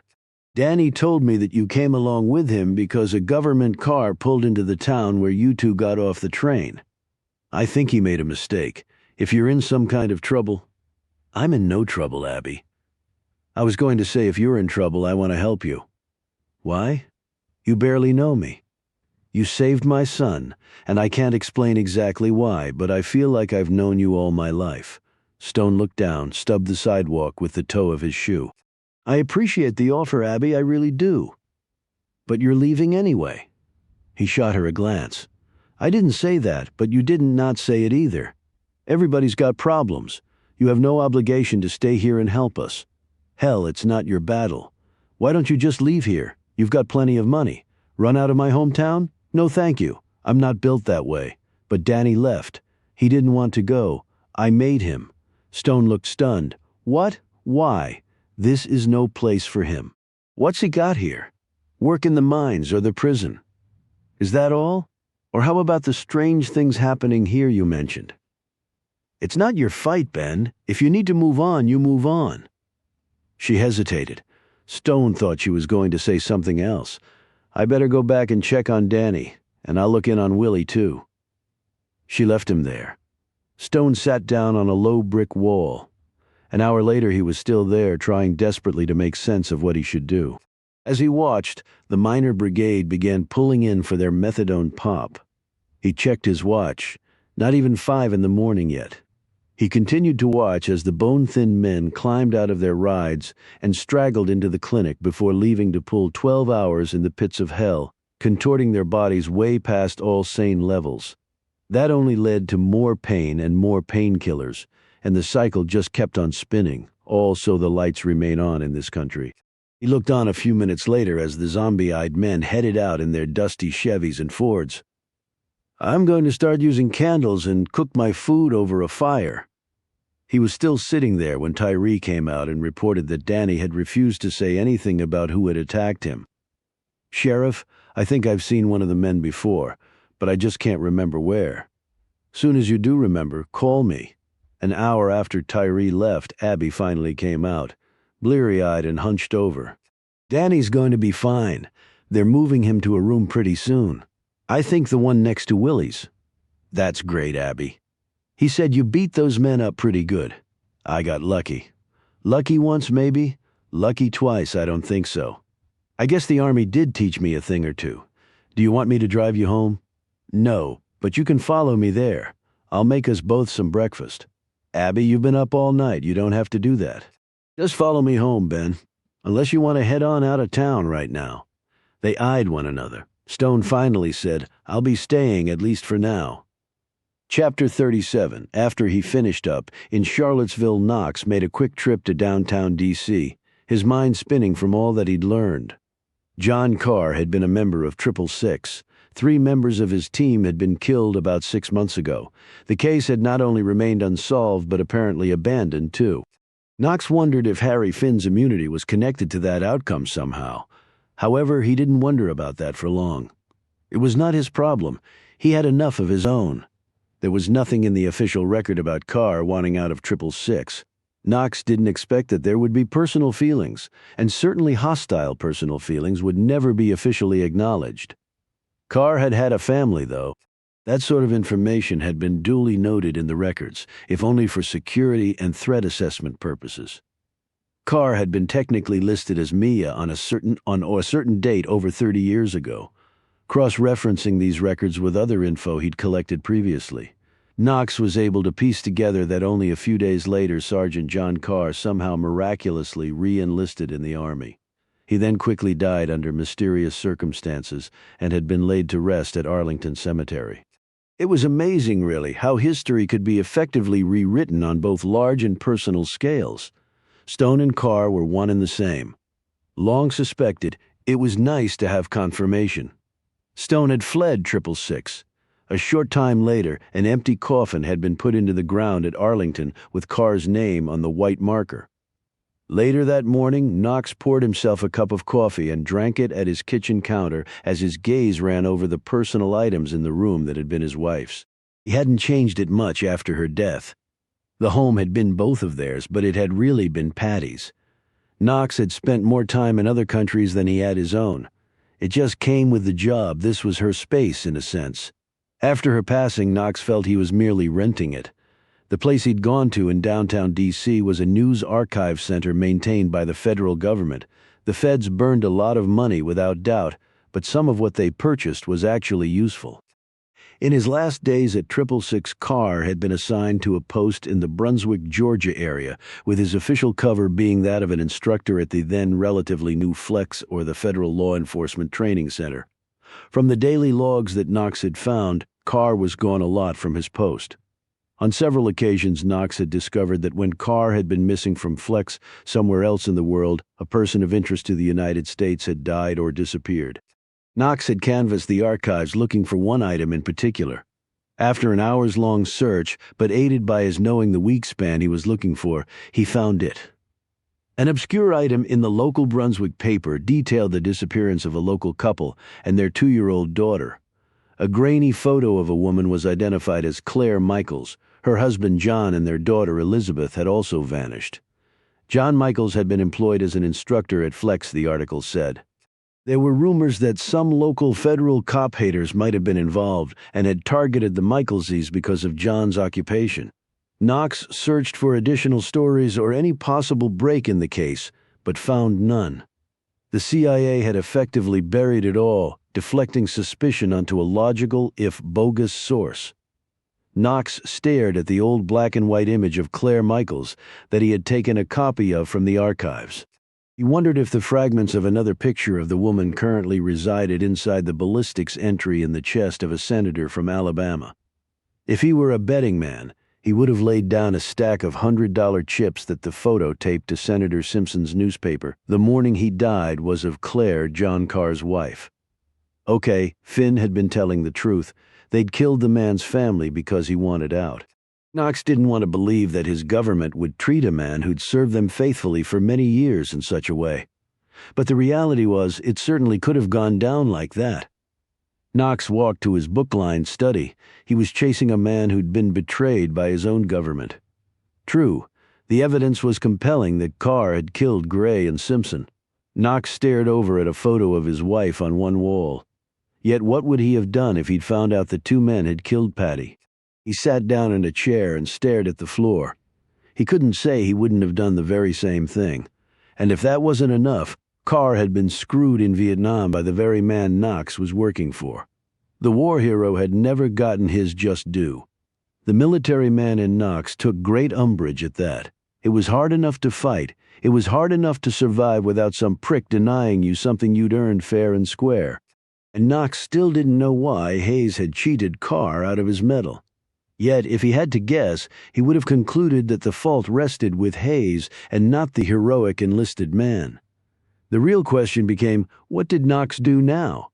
He had to keep looking for the man. But maybe what he did when he got there might change, and that meant he was now basically a traitor to his own agency, helping the enemy. It could tank his career, ruin his retirement, perhaps cost him his freedom or maybe even his life, for a man he'd never even met but one whom he felt he probably knew better than many he'd called a friend. Was John Carr worth it? He didn't have the answer to that, at least not yet. Chapter 38. Abby and Stone had just finished breakfast. Stone had been famished while Abby barely touched her food. He looked at her nearly full plate and said, "Remember that Danny is going to be okay? For now, yeah. He never should have come back here. And you're saying you only wanted him to go because there were no decent jobs here? You've got plenty of money. It's not the money he hated how I got it anyway. They killed your husband, Abby. What other way was there for you to get justice? You can't exactly imprison a company. For what they did to my husband, somebody should have gone to jail." She rose, poured another cup of coffee, and sat down next to him. "You know much about digging coal out of the mountains? Only that I probably wouldn't want to do it for a living. My husband worked at a dog hole mine. I guess you don't know what that is. No. Small-scale shops, usually only a single-shift crew and a foreman. Doesn't pay as well as the big shops and you get no health insurance. But if you failed enough drug tests, the dog holes tend to be more forgiving than the big outfits. Nice fallback. So your husband had a drug problem too? The men are beat to hell from digging in the earth on their hands and knees. Sam had 3 back surgeries before he was 40. Got a hand caught in a grinder machine that they used to chew up coal seams. Even after a bunch of surgeries, his hand was still a mess. Out of his mind with pain, and the meds the clinic gave him didn't do anything after a while. He was snorting $600 worth of crushed-up oxycodone up his nose every day. Can't they get help for their addiction? Other than the methadone juice? I kept begging until Sam tried. Tore my heart to see him all wormed over after a few days in withdrawal. But he could never hold it. I'm sorry, Abby. The mining companies don't care so long as you pass your P-test and show up for work. They make their money and America stays warm. Abby, how did your husband die? She put down her cup and gazed past Stone, perhaps all the way to the past when her husband's life had abruptly ended. Lot of things to worry about when you're sitting 1,000 feet under rock, but there are two big things to keep in mind besides the earth falling on top of you. One is carbon dioxide and the other is methane gas. The first one will suffocate you and the second one will blow you up. The methane got Sam because the meter the company gave him to use to check out a new seam line was faulty, and they knew it. Explosion caused a cave-in. That was it. Stone didn't know what to say, so he just stared down at his hands. Yeah, we're going through a real boom right now. Coal and natural gas just pouring out of the mountains. Funny thing, though? What's that? Most folks around here use propane or wood to warm themselves and cook with, not coal or natural gas. Maybe nobody else knows the real cost of digging that stuff out of the rock. But we sure as hell do. You hear what I'm saying? Yes. A young man right out of high school with clean urine can start in the coal mines at $20 an hour. Never get that kind of money anywhere else. But by the time they're 35, they'll be broke-backed and worn out, looking closer to 70 with lungs full of shit. She finally looked over at him, and her eyes seemed to refocus. One large tear was perched at the corner of her right eye. So, you staying or going? I'm not going to leave you like this, Abby. If Stone was startled by his words, he didn't show it. She reached over and squeezed his arm. He involuntarily grunted in pain. What's the matter, she said, in an alarmed tone. Nothing, just... It's nothing, Ben. What is it? One of the guys with the bat got me a little bit on the arm. Oh, good Lord! Why didn't you say anything? Abby, it's nothing. Take off your shirt. What? Take it off. He slowly peeled it off, and she exclaimed, Oh my God. There was a lumpy black bruise the size of a walnut on his left upper arm, and the discoloration had spread down to his forearm. She ran to the freezer and grabbed an ice pack and placed it over the bruise. You're a hero, okay? You don't have to be stupid, she scolded, she was staring at his chest and other arm. Stone followed her gaze to the old knife slashes and bullet pocks. She looked up inquiringly. Coal miners aren't the only ones with scars, he said quietly. A half hour later, she came back into the room. He noticed that she'd changed her clothes and the scent in the air spoke of a shower and shampoo. She gave him an unfathomable look as she checked his arm. Does it feel better? Yeah, it's fine, good. She leaned down and kissed him. In the same motion, her arm slid around his middle, and he felt her nails dig lightly into his back. Before he realized it, Stone felt himself kiss her in return. Abby's lips tasted sweet. Stone felt his hand slide to her back and squeeze, but then he pulled back. Abby, I don't think. She put a hand against his mouth. That's right, you don't have to think at all, come on. Abby took his hand and led him up the stairs to her bedroom. She closed the door and motioned for him to sit on the bed. She stood in front of him and undressed. She was fit and fleshy in all the right places, and Stone felt a small gasp jump from his throat as he took all of her in. He noted that she had a small tattoo of a cross near her left hip bone. She pressed against him, her warm breasts pushed flat against his own hard chest. Her hands began massaging his shoulders and back, even as she made soft moaning sounds in his ear. She nimbly worked his pants off. A minute later, he lay down beside her on the bed. Later, they lay back, side to side, her hand clasping his arm, lightly rubbing the hairs. I haven't been with anyone since Sam died. She rolled over on her stomach, her arm supporting her chin. Not once. There must have been opportunities, Abby. You're beautiful. She kissed him on the cheek and smiled. Opportunities? Yes, desire on my part, no. Not even Tyree. It's not like that with us. We've known each other since we were little kids, went on exactly one date in high school, and we didn't really click. I think he might want more now. He never married, but I don't feel the same way. It's been a long time for me, too.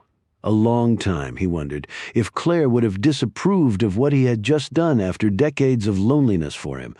Perhaps she would have understood opportunities or desire lacking. Both. He rolled over on his side and rubbed her back. She stretched and smiled, and Stone smiled back as he watched her do this. The braids in her hair had come out and several tresses dangled in her eyes. He carefully moved one away, revealing a green pupil looking at him. "You ever think about leaving Divine?" he said. "All the time." "Why'd you never do it?" "Scared, I guess. Divine's a little pond, but I know it well. Hard to prove yourself all over in a new place." I suppose he rolled onto his back.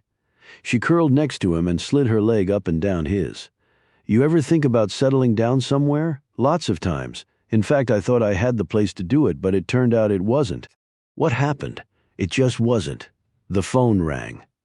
Abby looked at the clock. Who could that be at this hour? The hospital. "I just talked to them before we had breakfast, and to Danny. He was okay.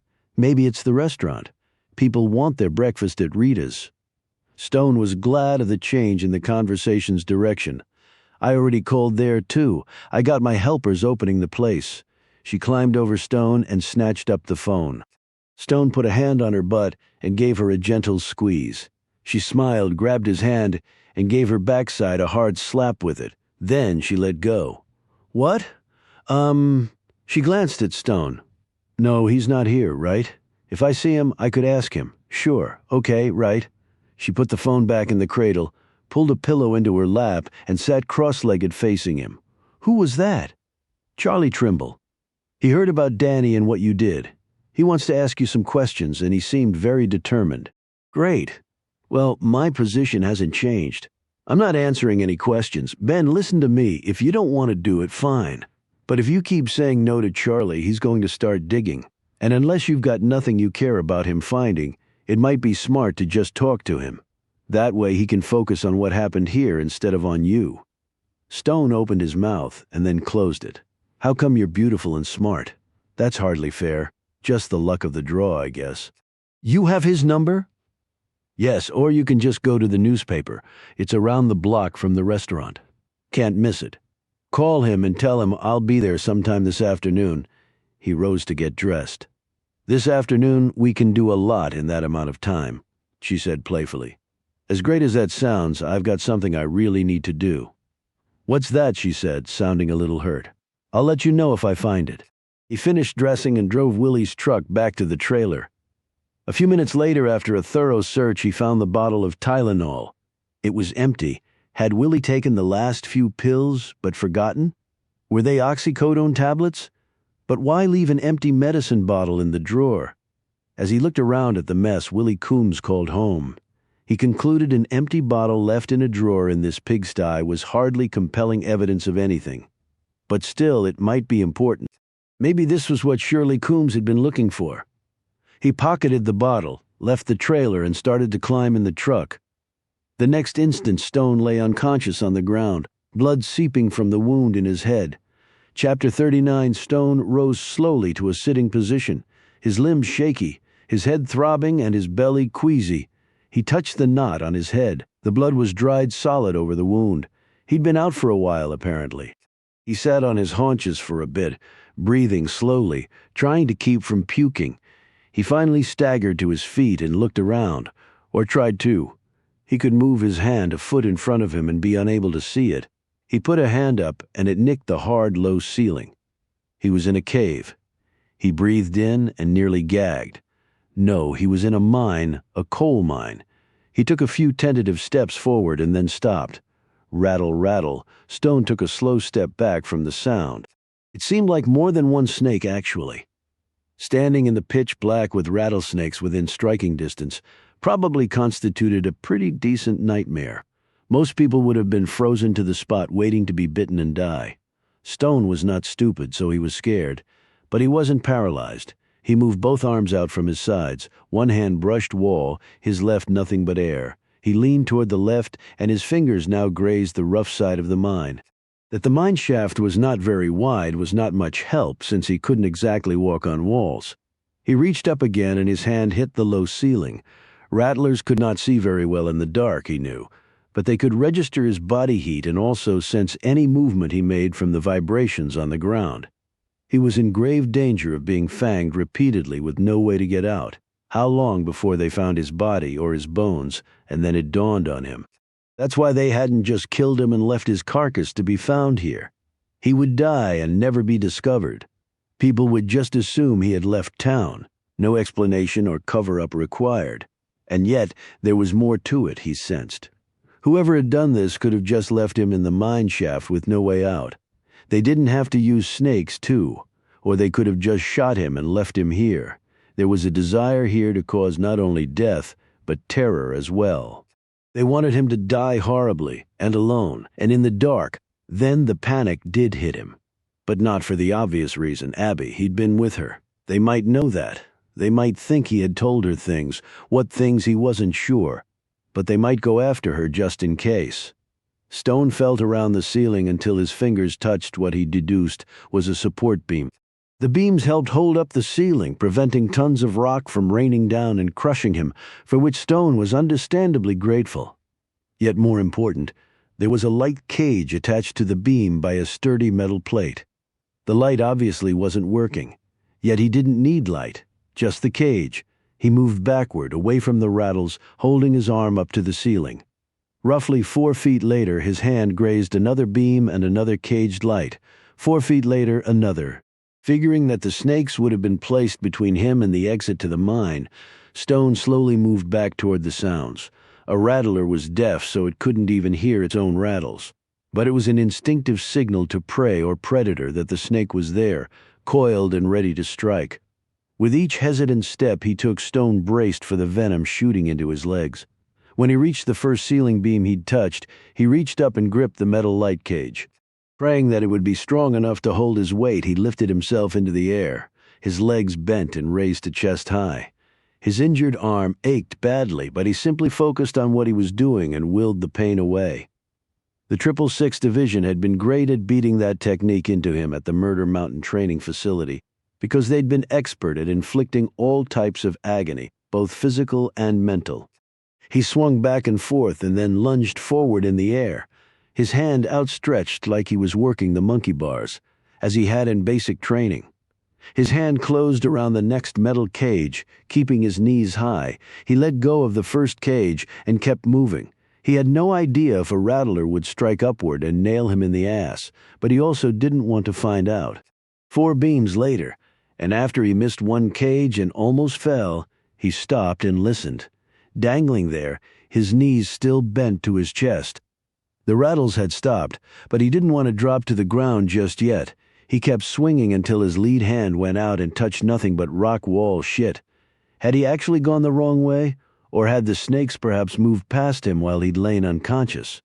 Or had whoever put him here outthought Stone and placed the snakes on the side opposite the exit? Or was this actually a nightmare and he would wake up any moment now? His arms growing heavy, Stone cautiously lowered his legs and stood on firm ground. He put out his arms again, trying to gauge the width of the shaft here. He touched what he believed was the dead-end wall, but nothing was on the other side. He kept moving to that side, but nothing was there. Puzzled for a moment, the truth finally struck him. Idiot. This was a turn or bend in the mine shaft. He got his bearings, walked his fingers along the wall, and moved forward, listening carefully for more rattles.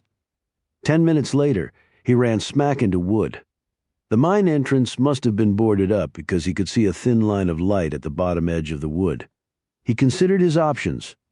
That was relatively easy because he had none. He took a few steps back and ran full tilt at the wall.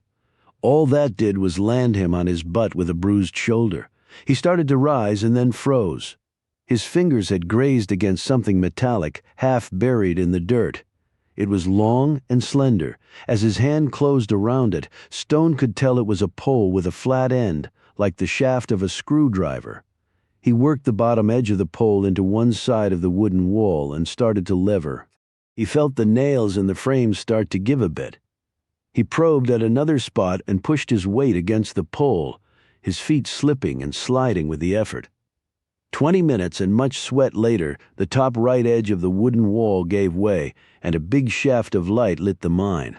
Encouraged by this breakthrough, Stone really put his shoulder to the effort, and only another 20 minutes passed before he was able to force the board enough away from the frame to squeeze out and fall on his back in the dirt, free. He let out a deep, relieved breath. Then, blinking rapidly, he looked around to see if he recognized where he might be. He didn't. There was a dirt road here that was actually colored black. It took him a moment to realize why. Years of coal trucks carrying the stuff away. Their tires had ground the black dust and bits of rock into the red clay, and the black had won out. He looked down at his clothes. The black had won out on him, too. He brushed himself off and walked down the road, keeping alert in case whoever had sucker punched him was still watching to see if he escaped the snake party. A mile later, he cleared the trees and turned onto a gravel street. As soon as the stuff crunched under his feet, something occurred to him, and he put his hand in his jacket pocket. The empty bottle of Tylenol was gone. Great. His skull felt like it was cracked, and now he'd lost the only real clue he'd found in pounding the increasingly dangerous streets of Devine. He hitched a ride on a truck to Rita's and went in through the back, but found out that Abby wasn't there. Then he called her house from the restaurant, but there was no answer. He ran to Willie's trailer, grabbed his truck, drove pell-mell to Midsummer's farm, and caught her as she was walking out to her car. When she saw him, she said, "What the hell happened to you?" When he told her, she simply stared at him. "Oh my God, Ben," she finally managed to stammer. "What is going on? Have you talked to Danny?" "Just a bit ago. I was just now going to see him. I tried calling you from Rita's. I thought I heard the phone ringing, but I was drying my hair." "What are you going to do?" Stone thought about that. What was he going to do? "I'm going to see Trimble, and then I'm going to hook up with Tyree to see what he found out." He took her by the arm. "Abby, I want you to be careful. I know you have the shotgun. How about a pistol? Sam had a couple. They're upstairs in the closet. You know how to fire one? You're asking a girl from the mountains if she knows how to fire a gun? Okay, I'll take that as a yes. You said you had a couple of guns. Mind if I borrow one? I can't think of anybody right now who needs it more." They went in the house, and Stone got the pistols. He loaded them both and handed one to Abby. "I'd like to keep in close contact with you, but I don't have a cell phone. You can use Danny's. I brought it home from the hospital." She looked at his filthy clothes. "You can't go see Charlie like that? You can shower here and change your clothes." Stone looked toward the truck. He hadn't thought to check. He looked in the cargo bed. His duffel was gone. I don't have any clothes to change into. Come on, you're about the same size as Danny." She led him to Danny's room and picked out some clothes for him. When he came out of the shower, they were all neatly packed in a bag except for a pair of pants, shirt, socks, and skivvies. Dressed with phone and gun in hand, Stone gave Abby a hug. "Thanks, I'll meet you at the hospital later," he said. He watched her drive off. Then he sped off in the opposite direction to keep his appointment with Trimble. Then he would go see Tyree. He had to play this just right, or the only future he'd have would be either 6 feet under or else making calendar scratches on the walls of a federal prison. Chapter 40. A truck drove up, and a man got out and sprinted to Knox's front door. He answered, and the man handed him a package and left. Knox sat in his office, put the DVD into his computer, and the images spread over the screen. The artist and Leroy had finally hooked up. The digital sketches of presumably a bushy-bearded John Carr looked back at him. The artist had also, on Knox's instructions, done images where the beard and glasses were removed. Knox compared these to old photos of John Carr from his military days, along with more recent pictures that he had obtained from CIA files. They looked like the same guy to him. He printed out multiple color copies and hustled out the door, the wheels squealing on his Rover. Knox sped out of his driveway. From down the street, Caleb started the van and followed. "Looks like our hound might have a lead," Annabelle said as she lowered her binoculars. Knox went to National Airport first, and Annabelle followed him in. An hour or so later, he got back in his truck and drove off. Annabelle jumped back in the Chrysler. "Looks like he got zilch at the airport, though. Let's see where he goes next." Knox's next stop was Union Station. Normally, he would have flooded the area with the images of the altered John Carr, putting them on the Metro database with all the airlines and law enforcement agencies. But he couldn't do that here. If the FBI recognized the bushy-bearded man as one they'd allowed to slip through their fingers, they would wonder about CIA's interest in him. And despite Hayes' assurances that he could keep the FBI at bay, you never knew inside the station. Knox hit what might have been the jackpot. A ticket clerk believed she recognized the composite drawing of Stone with the bushy beard and glasses. He'd paid in cash for a coach fare, but the clerk couldn't remember what name was on his ID. "Do you remember which train he took?" "Yep. Don't have many people who pay in cash." He booked the Crescent to New Orleans. How can I get in touch with somebody who was on that train? A conductor, maybe? The woman picked up a phone. Minutes later, Knox relayed his request to a supervisor in his office. The man made some calls and told Knox he was in luck. One of the conductors who'd been on that train had just gotten back to town. He came in an hour later to the station, after the supervisor phoned him. He was shown the picture, but didn't recognize the man. Knox handed him another composite with the beard and glasses removed. Yeah, this could be the guy who got in the fight. Fight? Laid out 3 guys a lot younger than him on the train. Is that right? The conductor went on to explain what had happened, ending with Stone and the other men getting off at the next station. He told Knox the name of the town. He wouldn't give me any ID, offered to get off the train instead. Little suspicious, I thought. Did you get the names of the other guys? Nope, they said they'd get off the train too, and they did. No skin off my nose, saved me from filing a police report. Damn punks. Give me descriptions of all of them. After Knox finished writing this information down, he glanced at the supervisor. Can you pull the ticket records for that train trip? Yeah, but we can't match them to faces on that train. I'll take a list of the names anyway, something might turn up. The manager printed out this information and gave it to Knox. So is this something big? The conductor asked eagerly. So big you'll probably never hear anything about it ever again. And I'd strongly suggest that you 2 gents forget I was ever here. Knox hustled out of the station with Annabelle following. His truck rumbled off from the parking lot, and the van eased after it. The Rover picked up its pace and threatened to leave Caleb and Annabelle behind. When Caleb started cutting in and out of traffic in an effort to keep up, Annabelle told him there was no need. But we'll lose him. No, we won't. She pulled a small device from her bag. When I was in his truck in Georgetown, I placed a transmitter under the seat. It has a range of about 20 miles. Why didn't you tell me that before? I'm sorry, I've had a lot on my mind. Caleb grumbled for a bit, but then said, that was a pretty good idea, putting that in his truck. And that way we can hang back a little just in case he's checking. He strikes me as a man who checks and often... Me too. So Oliver took a train, appears to be. Knox's Rover turned on to Interstate 66 heading west. After traveling out past Gainesville, the Rover exited off the highway. I don't believe the train goes this way, Caleb said. Let's just see where he's headed. 20 minutes later, Annabelle said, shit, there goes my perfect record. They watched as Knox climbed into a chopper, and it rose from the ground in a whirl of power. Now what? Caleb asked. Back to Union Station, just as fast as you can. She glanced at Caleb with a quizzical look. Wait a minute, she grabbed her camera. Take off your ball cap and that sweater. Why, I need to take your photo, she snapped his picture. We'll stop on the way into town at a photo place, and then I'll need to grab a laminator and some other supplies. What are you going to do? Caleb said as he put the van in drive. You're about to change careers. Chapter 41. The chopper dropped Knox off about 30 miles from the town where Stone had detrained. A truck was waiting for him there. The aircraft had come courtesy of Macklin Hayes, who had sounded heartened over the phone that Knox finally had grabbed hold of a solid lead. His instructions to Knox had been clear. Locate car, but do not move in. Phone me, and I'll take it from there. I'm sure you will, General. When Knox pulled into the town, he decided he'd better hit the first place that looked promising. His prayers were almost immediately answered. The sign of the 1T restaurant loomed ahead.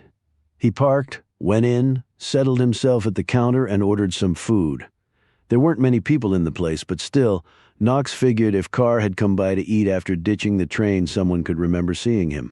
He showed his composite and asked his questions, and 30 minutes later he walked out, not knowing much more than when he'd gone in. Neither the people behind the counter nor the customers were the observant type, apparently, or else didn't like to volunteer any information about anybody. All he got in response to the artist's comp were dull shakes of the head. Even the flash of Knox's creds had not helped matters. In fact, it might have hurt. Knox had to keep in mind that around here the federal government was probably only a bit more popular than Osama bin Laden. There was a bus station he found, though it was now closed and wouldn't reopen for a while. Apparently folks up here didn't need to travel every day. Knox sat in his truck and studied his map. The terrain around here was rugged and the towns few and far between, with the roads connecting them two-lane and serpentine. He decided to find a place to sleep and start anew in the morning. He would have to come back to the bus station when it reopened. He'd asked around about the people that worked there, but they operated on some sort of circuit basis and wouldn't be back in town for a couple days. Yet Knox was counting on the bus station to pop for him if nothing else turned up in the meantime. There were probably limited ways out of this dump, and a bus was at least one of the more promising ones. Carr might have taken one after losing his ride on the train. The motel was yellow-painted concrete and crummy, the rates so low they were easily covered by his government per diem. Crackers and a soda constituted room service that he grabbed out of the vending machine outside the tiny office. He showed the artist's comp to the manager, but the man shook his head and went back to his TV and can of Bud. Knox spent another hour roaming the streets showing the picture to passers-by and shop owners. Either no one had seen the man, or else they wouldn't confess to it. Knox sat fully clothed on the bed in his room, crunching his miniature cheese and peanut butter sandwiches and sipping his Diet Coke. He channel-hopped from wars to natural disasters, to corruption scandals, to ESPN, NASCAR, and finally settled on the TV Land channel watching, of all things, a decades-old episode of Happy Days. Carr was the hunted, and Knox the hunter. Those were the official roles anyway. In reality, those identities could be switched at any time, and with Carr's skill level, the odds that they would reverse at some point were pretty good.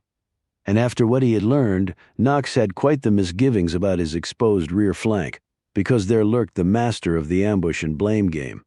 Macklin Hayes. He pulled out his phone and punched in the number. "Hello, Melanie, it's Dad. Hey, I was just thinking of you. Do you want to get together tomorrow night? I've got center orchestra seats. Wicked is playing." "I'm sorry, sweetie, I can't. I'm out of town." "Where are you? Paris? Amsterdam? Kabul? Tikrit?" Her tone sounded light and upbeat, but Knox knew his daughter well enough to sense the anxiety behind the casual words. "I'm a little west of you, and a little rural." "Terrorists hiding out in the hollers, Dad. You never know, honey. Have you heard from your brother lately? I got an email from him this morning. He sounds good. He sent some pictures. There was some bad news, though. His deployment was supposed to be up in 4 weeks, but they just got notice of extension for another 6 months. Apparently, the Taliban is really coming back with a vengeance. Mark said they're pulling 20,000 troops from Iraq to send to Afghanistan, and he might end up there." Knox swore under his breath. "I know he can't say exactly where he is, but is he in the line of fire at his current position?" "He only said he was keeping his head down and trying to do his job." Knox slumped back on the bed. "Look, what do you say we all plan to do something together when he gets back? Go away somewhere, maybe the Mediterranean, just the 3 of us. Wind down and take a breather. My dime." "That sounds great, but the Med is expensive and I probably make more money than you. How about I chip in too? Mark's the poor one. Serving his country doesn't even get him minimum wage." "Nope, my dime. And you need to save your dollars." "Why?" "To take care of me in my old age. I won't be doing this crap forever." There was a change in his tone when he said this, and his daughter was quick to pick up on it. "Dad, is everything okay?" "Fine, sweetie. And a piece of advice, you don't waste premium theater tickets on old farts like me. You get a nice young man to join you in seeing Wicked. I want grandchildren, okay? I'm not getting any younger here." "Okay, sure. I'll talk to you soon, honey." "Goodbye, Dad. And take care of yourself, always. Dad, yeah. Are you sure you're okay?" Knox didn't want to hesitate, but for some reason he did. "Everything will be fine, Mel." Knox clicked off and dropped the phone on the bed. Now he felt worse than he did before he'd called. He knew he'd frightened his daughter, and there was nothing he could do about it now. Maybe he wanted to scare her, or at least prepare her for when he didn't come back home, or even for when she might have to come and ID his body. He looked around the dismal interior of his room. How many crappy hole-in-the-walls, how many effed-up towns, how many shitty countries had he spent the majority of his life in? The answer was clear. Way too many. He lay back on the bed feeling lonelier than he ever had. Wicked? Yeah, I can tell you all about Wicked, honey. But then I'm afraid you'd hate your old man. and I'd rather eat a machine gun round. His cell phone buzzed. It was Hayes. He knew without even looking. He didn't want to answer it, but he had to. Official protocol, meaning he didn't want to be transferred to undercover duty in, say, Tehran or Pyongyang. Joe Knox. Hayes snapped. Where are you? On the hunt. On the hunt precisely where? Southwest Virginia. That's not precise enough. To tell you the truth, I'm not even sure where I am, and the reception up here is lousy, sir. I can barely hear you. Hayes raised his voice a few notches. Have you sighted him yet? If I had, I would have already called you. I'm just trying to run some leads down and get a more pinpoint location. Why didn't you have the chopper take you all the way in? Because then you'd know exactly where I was. A bird dropping a Fed in the middle of this place would have aroused a little bit of suspicion. If Carr was around, he wouldn't have been much longer. I'm going to poke around and then get back to you. I'm not exactly on board with how you're handling this, Knox. Flying by the seat of my pants, sir. Doing the best I can, what with all the prohibitions on what I can look at or the roads I can go down. The minute you know anything, Knox, the very minute. He clicked off. Knox looked up in time to see the Fonz deliver his trademark line on TV. Sit on it, asshole, Knox said in his best Arthur Fonzarelli voice, Chapter 42. Annabelle and Caleb marched into Union Station and went straight up to the clerk that Knox had talked to. Annabelle flashed her fake FBI badge, Agents Hunter and Kelso. Was there a man in here earlier asking questions and showing you a photo? He would have identified himself as Joe Knox. Said he was with Homeland Security? Yes, that's right, the woman said nervously. Annabelle let out an audible sigh. Then we have a big problem. The woman looked anxiously at her. What was the problem? We helped Agent Knox as best we could. Caleb spoke up. The problem is his name isn't Knox, and he isn't with Homeland Security. The woman blanched. Oh me God. Annabelle said, Oh me God is right. I need to speak to everybody he talked to right now. A few minutes later, Annabelle and Caleb were seated in the supervisor's office. The train attendant was there too, having stayed behind at the station to catch up on some paperwork and been summoned when Annabelle had made her demand of the manager. We thought he was a Fed. I'm sure he probably told you not to say anything to anyone about what he told you, right? Said Annabelle. That's right, he did. Standard operating bullshit, I'm afraid. But his credentials looked authentic, the Amtrak supervisor said. Caleb held out his creds so they could look at them closely. They were still a bit warm from Annabelle, having just created them in the van on the way over. I'm with Homeland Security. Did you note that in the upper right-hand corner of the picture, there's a small E done in reverse, like there is in mine? The train men looked at each other and shook their heads. The supervisor said, I didn't know to look for that. That's because it's a secret. Annabelle chimed in. To prevent people from successfully duplicating our creds. It's a double-edged sword, I know. It's a secret, so the public isn't supposed to know. But I thought a notice had gone out to certain levels of the federal government about it. You're a federal agency, right? Quasi-governmental, the supervisor replied, he added. And let me tell you, nobody from the federal government tells us shit about anything. Hell, a lot of them question why the country needs trains at all. What with the highways suffocated and the skies filled to overflowing and every civilized country in the world building trains and rails at record paces, you'd think they could figure it out for themselves. We'll put in a good word for Amtrak at the next budget meeting, Caleb said sarcastically, but right now we need to find this jerk-off fast. Wait a minute, aren't you guys supposed to wear jackets with your acronym on the back? The train conductor said. Yeah, Annabelle said impatiently, when we're knocking down somebody's freaking door to make an arrest. Not when we're undercover trying to nail a spy. Caleb gave her a sharp and totally choreographed glance along with a quick shake of the head. He's a spy? Exclaimed the supervisor. Yeah, he is, she admitted. Now I need to know exactly what you told him. The two men filled her in while Caleb took notes. When they were done, she said, I don't blame you for what happened. And hopefully we'll be able to run him down with the intel you just gave us. Wish us luck, Caleb said sourly. We're going to need it because he's got quite a head start. The pair quickly left and returned to the van. Nice job in there, Caleb, Annabelle said admiringly. I was in the thespian club in college. I had dreams, you know. Not Hollywood. God forbid the stage. So you wanted to be on Broadway but ended up a librarian? How come? I loved acting, but there was a downside I could never get over. What was that? Stage fright. I was sick for hours before every performance. I lost so much weight and went through so many costumes I finally had to give it up. Well, today you were a star. Chapter 43.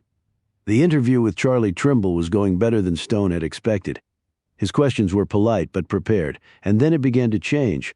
The reporter sat in his old swivel chair, a piercing expression in his gaze, one that was making Stone extremely uncomfortable. You seem familiar to me, Ben. Have we met before? I don't see how. You ever been in Washington? Never. Trimble sat back and drummed his fingers on his desk. Why'd you come here? Just making sure Danny was okay, that's all. Why not? Before Trimble could launch another question, Stone pounced. What do you know about Debbie Randolph's and Rory Peterson's deaths? At first, Trimble seemed taken aback by this, but his expression became bemused. Why do you want to know? Some people tried to kill Danny. I think somebody tried to OD Willie. I talked to Bob Coombs about that. Do you have any proof? Just what Willie told me and what the doctors found in his system. Willie's a drug user, not the most reliable people in the world. Have you talked to him about that? Stone asked sharply. Trimble shook his head. Then you're not really in a position to gauge his credibility, are you? Trimble's face flushed, but then he smiled. You make a good point. I do need to talk to him. So getting back to my question, Danny and Willie both are targets. They both knew Debbie. Willie was engaged to marry her. I didn't know that. No one apparently did. Debbie supposedly commits suicide. Willie thinks that's impossible. He talked to her the night before she was found dead. She sounded great. Sheriff Tyree looked into all that. It did seem crazy that Debbie would do that, but all the evidence pointed to suicide. It's pretty easy to make murder seem like suicide if you know what you're doing. Trimble shot him a penetrating look. You know about such things? I'm just trying to get to the truth, Mr. Trimble. Call me Charlie. And why are you so set on doing that? You've only been here a short while. Stone rubbed his shoulder and then his head. Let's put it this way. I don't like being pushed around. And then there's Abby. How was Peterson killed, he asked. Gunshot, probably during a robbery. There was a safe in his office that had been forced cash, some files and his computer were stolen. Tyree's been working that one too, but he's not come up with much, at least that he's confided in me. He's the entire police force, you know. He could call in the state police. He might do that, Trimble smiled. Or maybe his brother, Howard Tyree. He's the warden up at Blue Spruce Prison. He never mentioned that. Well, I'm not sure the two get along all that well. So my suggestion of him calling in his brother to help was a poor attempt at a joke. Tyree's on his own. A few minutes later, Stone left the Divine Eagle office and headed to see the sheriff. He found him in the jail building going over some papers. When he told Tyree what had happened to him in the mine shaft, the lawman nearly came out of his chair. As Stone continued explaining, Tyree started to nod. When Stone finished, he said, The hospital confirmed that Willie had oxycodone in his system. Willie was allergic to it. He never would have voluntarily taken it. Plus, it's pretty expensive without a prescription. So somebody did try to kill him, Stone said. Looks that way, and a smart way to do it, actually. Prescription drug abuse is rampant around here. I spend a lot of my time with that crap. Black stain on what is otherwise a nice place to live. But you can't lock everybody up who's addicted. Hell, there wouldn't be any minors left to work. You try to rehab them, get their methadone pop every day, but it's not enough. Every cop up and down the Appalachian mining country knows we're fighting a losing battle, but we don't have enough resources. We're overwhelmed. This area is pretty remote. Where do they get all the drugs? It's not like there's a pharmacy on every corner. They can get it from any number of sources. Sham pharmacies on the internet. Pipeline from the Mex border. Many a miner has sucked away his life savings and his marriage over that crap.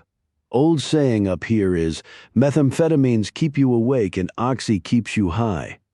Sheriff, I believe there's a connection between Danny Willie and Debbie Randolph's death. Stone went on to tell him about Willie proposing and then him talking to Debbie the night before she was found. I didn't know about the engagement, but I knew Willie was convinced she hadn't killed herself. He was all over me about that, but all the evidence pointed to suicide. Who performed the autopsy? Doc Warner.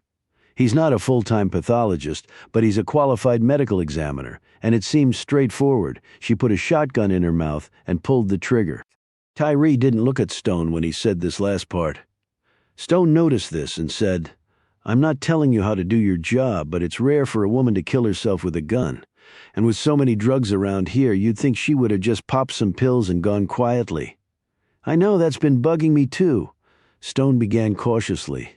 "I saw Danny lying on top of Debbie's grave that night." Tyree looked surprised. "Where were you behind the stone wall?" "I heard something and came to see what. I was going to go to Danny when I saw you walk up."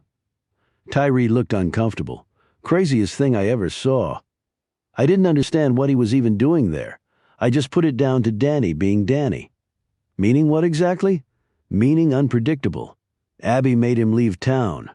Tyree sat back in his chair and scowled at Stone. "She never bothered telling me that," he said in a hurt tone. "And she told you? She was afraid for him, I guess? And from what happened to him once he got back, it seems she was right, and maybe she was afraid to tell you. Why, you're the law. Maybe Danny was mixed up in something not quite legal." Tyree's anger faded away. "I guess I can understand that, by the way. That description you gave me of the men, I'm sending it around to the state police and to sheriff's offices in other towns. But they didn't ring a bell with me, and I know just about everybody around here. Well, it was dark and things were happening pretty fast. I didn't get that good of a look at them, so my description wasn't all that great. But I caught Shirley Coombs snooping around Willie's trailer right before Danny was attacked. I think she was looking for something." "Like what?" Stone told him about the Tylenol bottle, and Josh Coombs was shot by his friend Rory Peterson. Quite a coincidence. Tyree nodded dumbly. "Those are a lot of pieces dangling out there," noted Stone. "But how do you tie it all together? That's the thing." Stone stood up. "I'm heading over to the hospital to see Danny and Willie."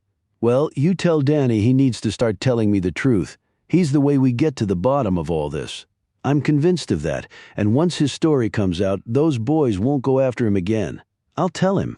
As he was walking out, Stone noticed a long-barreled shotgun resting on a table with a tag on it. "What's that?" "The shotgun Debbie was killed with." "You mind?" "Go ahead." Stone picked up the gun, first holding it by the stock and then by the muzzle. When he laid it back down, his face was puzzled. "What?" asked Tyree curiously. "Not sure. I'll let you know." Actually, Stone was sure. He was 6'2" with exceptionally long arms. He had gauged that with the muzzle perched in his mouth, he could have managed to pull the trigger. Barely. He thought back to the photo of Debbie that Willie had shown him. There was no way the petite Debbie could have done it. Someone had killed her. Stone walked outside. That's when he noticed the sign on the one-story building across the street. Peterson's accounting service. He crossed the street and peered in one of the windows. He saw a desk, file cabinets, and shelves, and a dead corn plant. Other than that, the place looked to have been cleared out. There wasn't a computer, printer, or fax machine in sight. He noticed some people passing by on the street who were staring at him. He smiled at them and ambled off. Crossing back to the other side of the street, he pretended to be window shopping. He passed by the bakery and decided to go inside when he saw Bob Coombs standing at the counter. "Hey Bob, how's Willie doing?"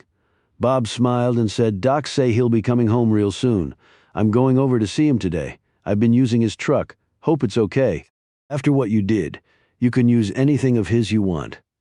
Bob bought a cup of coffee and some donuts while Stone admired the half-finished mural of a country meadow scene on the wall behind the cash register. Bob offered to buy Stone a coffee, but he declined.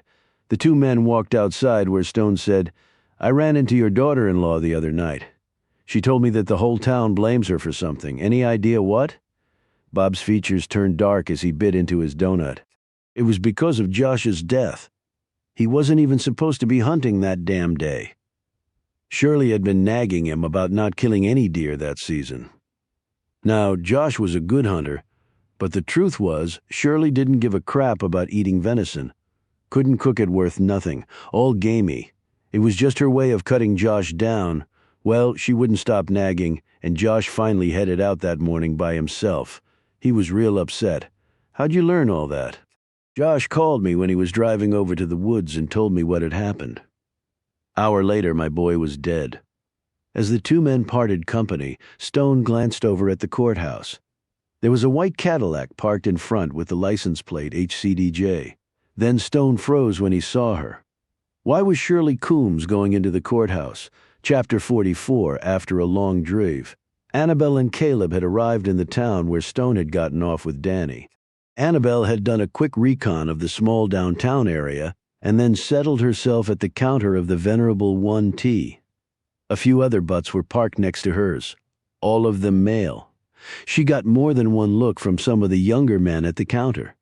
She shot back a smile here, a nod there to keep the interest stoked in case it came in handy later.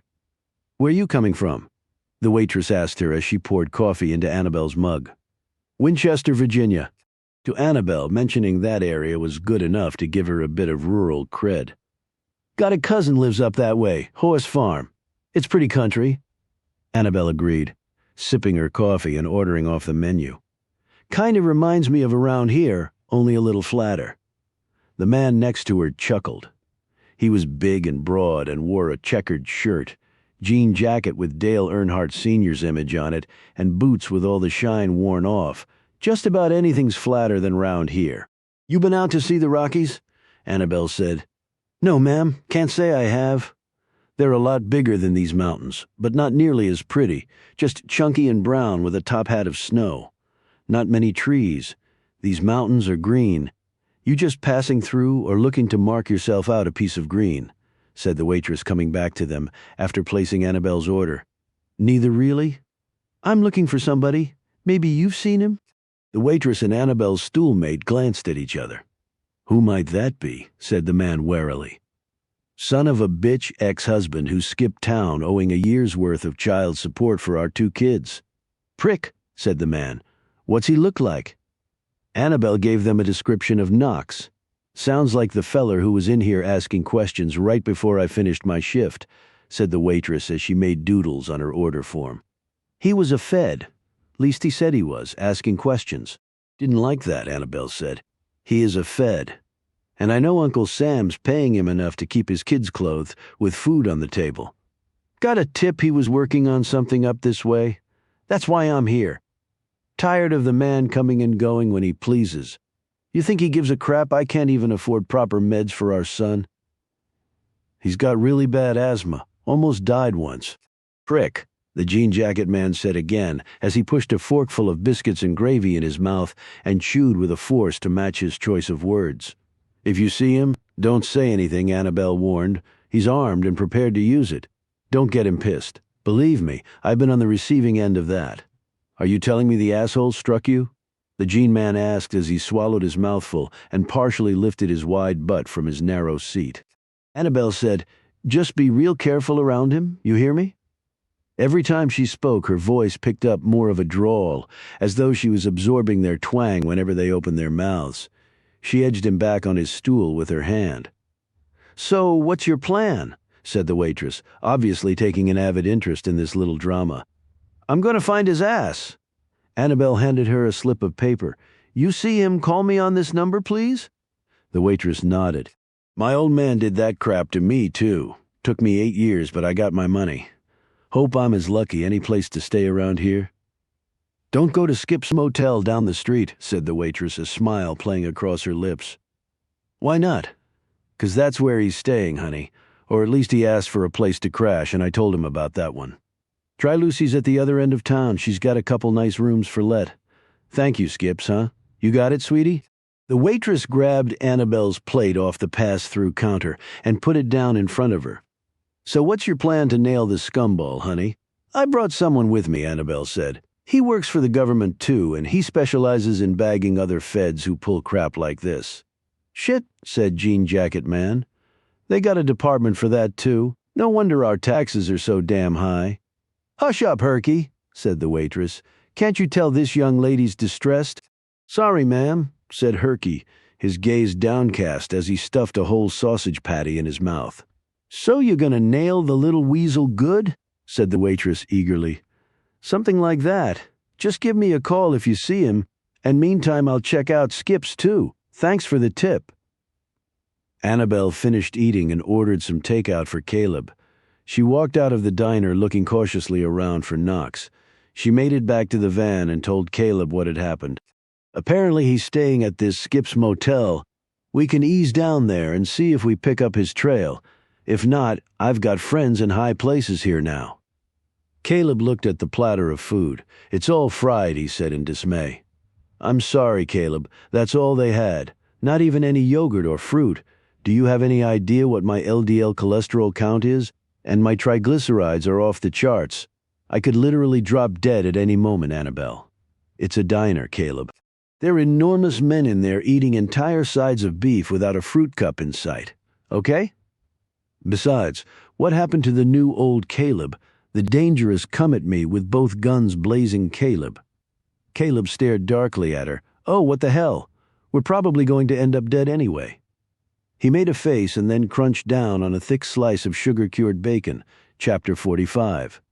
There was no one in the front office of the courthouse when Stone walked in. He waited a moment and then eyed the stacks of boxes against one wall. He slipped over to them, pulled one off the top, and looked inside it. It was filled with legal documents. This must be one of the shipments of mining recertification documents Judge Mosley had told him about. He picked up what looked to be a shipping manifest, 80 large boxes. Stone looked at the cardboard towers and wondered how Mosley had any sanity left after going through that mind-numbing mountain of legalese. He heard someone coming, dropped the manifest on top of one of the boxes, and hurried back to the front of the large desk in the middle of the room. A moment later, Shirley Coombs walked through an interior door, her gaze on a mess of papers in her hand. She looked up and gave a little cry when she saw Stone standing there. "You work here?" he said. She nodded, one hand on her chest. "You startled me." Stone glanced around the space. "Are you the court secretary? The court clerk?" "Have been for years." "Why don't I look like a court clerk?" she said icily. "Or do I just look like a secretary?" "I went to see Willie. He's doing okay." Shirley busied herself with some papers on her desk. "I'm going over to see him soon." "Sure you are. There's a caddy parked out front with a vanity plate. HCDJ? Yep, that's Judge Mosley's car. What does HCDJ stand for?" "Here comes the judge." She said this as though Stone were an idiot for not having figured it out on his own. "By the way, did you get everything you needed at Willie's trailer?" "Excuse me?" Stone said. "I think you left a bottle of Tylenol at Willie's trailer." "I had it with me, but then I lost it." He stared at her pointedly and then rubbed the back of his head. Why be subtle at this point? Shirley looked like Stone was pointing a gun at her. "I didn't leave anything behind, you sure?" "Sure, I'm sure, and I use Advil, have ever since they had that pill scare with Tylenol. Willie thought there were pills left in the bottle. But when I found it, it was empty, and now it's gone. Maybe someone wanted it? Wanted an empty bottle? What for? Well, there might have been some residue in there." "Residue of what?" Stone could tell she was lying. It was in every twitch of her face and shake of her voice. It had been her. She tried to kill her own son, now who threw me into the snake pit because it wasn't Miss Court Clerk with her stilettos and Pall Malls. "You can't believe anything Willie says. Boy's always high. He was high on a stimulant, not a depressant. But the hospital said he had oxycodone in his system. That's a depressant. Willie doesn't know half the crap he's on. Probably forgot he took it, or somebody wanted it to look that way." She looked at him sharply. "What's that supposed to mean? Just that somebody might have wanted to make it look like he'd OD'd accidentally." She scoffed. "Why would anybody waste time trying to kill Willie? I mean, what'd be the point? It's not like he's got any money. That's not the only reason to kill somebody." "What then?" She said this almost fearfully. "Willie told me he'd asked Debbie Randolph to marry him. Did you know about that?" Shirley flushed at this information. She fumbled in her purse and pulled out a cigarette and a lighter. "No, I guess Willie didn't see fit to tell me that. His own mother." "I take it you knew Debbie." "Everybody in Devine knows everybody else," she said resignedly as she lit up. "Would anybody in town have a problem with that happening?" She blew smoke out and stared up at him. "What the hell does it matter to you? You're not from here. You don't know us, and just because you helped Willie doesn't mean I have to answer your damn questions. I thought you might want to help me in case someone is trying to kill your son." "Mister, no one is trying to kill Willie?" But seeing as how he almost died, and he says the drug that almost did him in he didn't take, well, it does make you wonder. She glanced at the wall of large boxes stacked a half-dozen high and 10 across. "I got a lot of work to do. Right? You want some help? I hire out cheap. I think you need to leave right now." Stone turned and walked out. As soon as he'd left, another door opened and Judge Dwight Mosley walked slowly into the room. His tie was undone and his shirt sleeves were rolled up. "Shirley? Was someone here? I thought I heard you talking." "Just to myself, Judge. Just to myself. You know how I get sometimes?" "Yes, I know." He smiled and went back through the door. Shirley puffed on her cigarette, staring thoughtfully at the wall. Chapter 46. Joke Knox lay in his underwear on a thin piece of puffed-up nylon masquerading as a mattress while he tried to connect the dots. Carr had killed a deuce, a mighty prominent deuce, and hit the road after slipping past the feds, disguised as a bushy-bearded, gimp-legged village idiot. He'd gotten sidetracked on the train and ended up in this cluster of shacks, where he was now. Knox had no clue. By asking around, he'd discovered that the bus had headed out the very night the man had gotten to town. Lucky him, by now, he could be pretty damn far away. He sat up, jerked on his pants, socks, and his Timberlands. He washed his face, finger-brushed his teeth, and smoothed down his hair with the palm of his hand. If he was going to be on the chase much longer, he'd grab some clothes and toiletries other than the small travel bag he always carried with him. He slipped on his shirt and checked his cell. No messages, though. The bars were looking a little jumpy at this altitude in the middle of nowhere. Hayes was the showrunner on this dramatic piece, Knox his faithful attack dog. Well, the faithful part was in serious doubt right now. Knox chewed some gum and stared out the window of Skip's motel, checking in last night. He'd actually run into said Skip, an ancient man who said little, but his hand had shot out for the cash that was required to stay here with the jab speed of a welterweight in his prime. Old Skip apparently did not believe in the merits of consumer plastic. Hayes had a hard-on for Carr for reasons he had not bothered to share with Knox, but which were growing a little clearer each time Knox thought about the possibilities. If Hayes had his way when Knox caught up to Carr, the man would not be read his rights. Have his call to a lawyer or his day in court. But why kill the Medal of Honor man? It would have been a feather in the cap of then Major Macklin Hayes's career to have had such a soldier in his ranks. Carr had certainly pissed off his leader somehow. The paper trail had demonstrated that the lower chain of command had had no issue with Carr getting the mother of all American medals pinned to his chest. It had stopped at Hayes. What had Carr done to merit that sort of stonewall, a grudge that had apparently lasted over 30 years? Now Knox's dilemma was obvious. If he did his job successfully and found Carr, he would in essence be delivering him to his executioner. A part of Knox said that was neither his business nor his battle to fight. Turn him over, be done with it, and start collecting your pension. Rome in summer, his kids. Sailing in the med, the wine, the food, his kids. If only that damn aneurysm in Patty's head hadn't popped. The other part of Knox fell down on this theory like a 400-pound WWE monster coming off a wrestling ring rope. If Carr had killed the men, he would have to be proven guilty of those charges, and then punishment could be meted out. Once you let way too smug and smart men like Hayes call those kinds of shots, play God for all seasons and all reasons, it was over. You might as well pull the Democratic tent poles and phone in for Joe Stalin to make a comeback. The old US of A was finished, and Knox would not be a party to that. 20 years ago the answer might have been different, but not today, not now. It was funny, and a little ass backwards, but he believed in the principles that made America what it was more strongly now than when he'd first started out in this line of work. Back then, he was a raw, snot-nosed kid, fresh from the military grunt side, itching to carve out a credible rep as an intelligence op. He did anything and all to accomplish that goal, many things just over the line and a few that obliterated it. Looking back, he was not particularly proud of those moments, But he also took some solace in the fact that his work had saved lives, and also that he'd eventually come around to the good side again. He knew many others who had never accomplished that last step. Hayes was clearly one of them. It wasn't that he wasn't cynical. You couldn't do this job as long as he had, and not cross that line a long time back.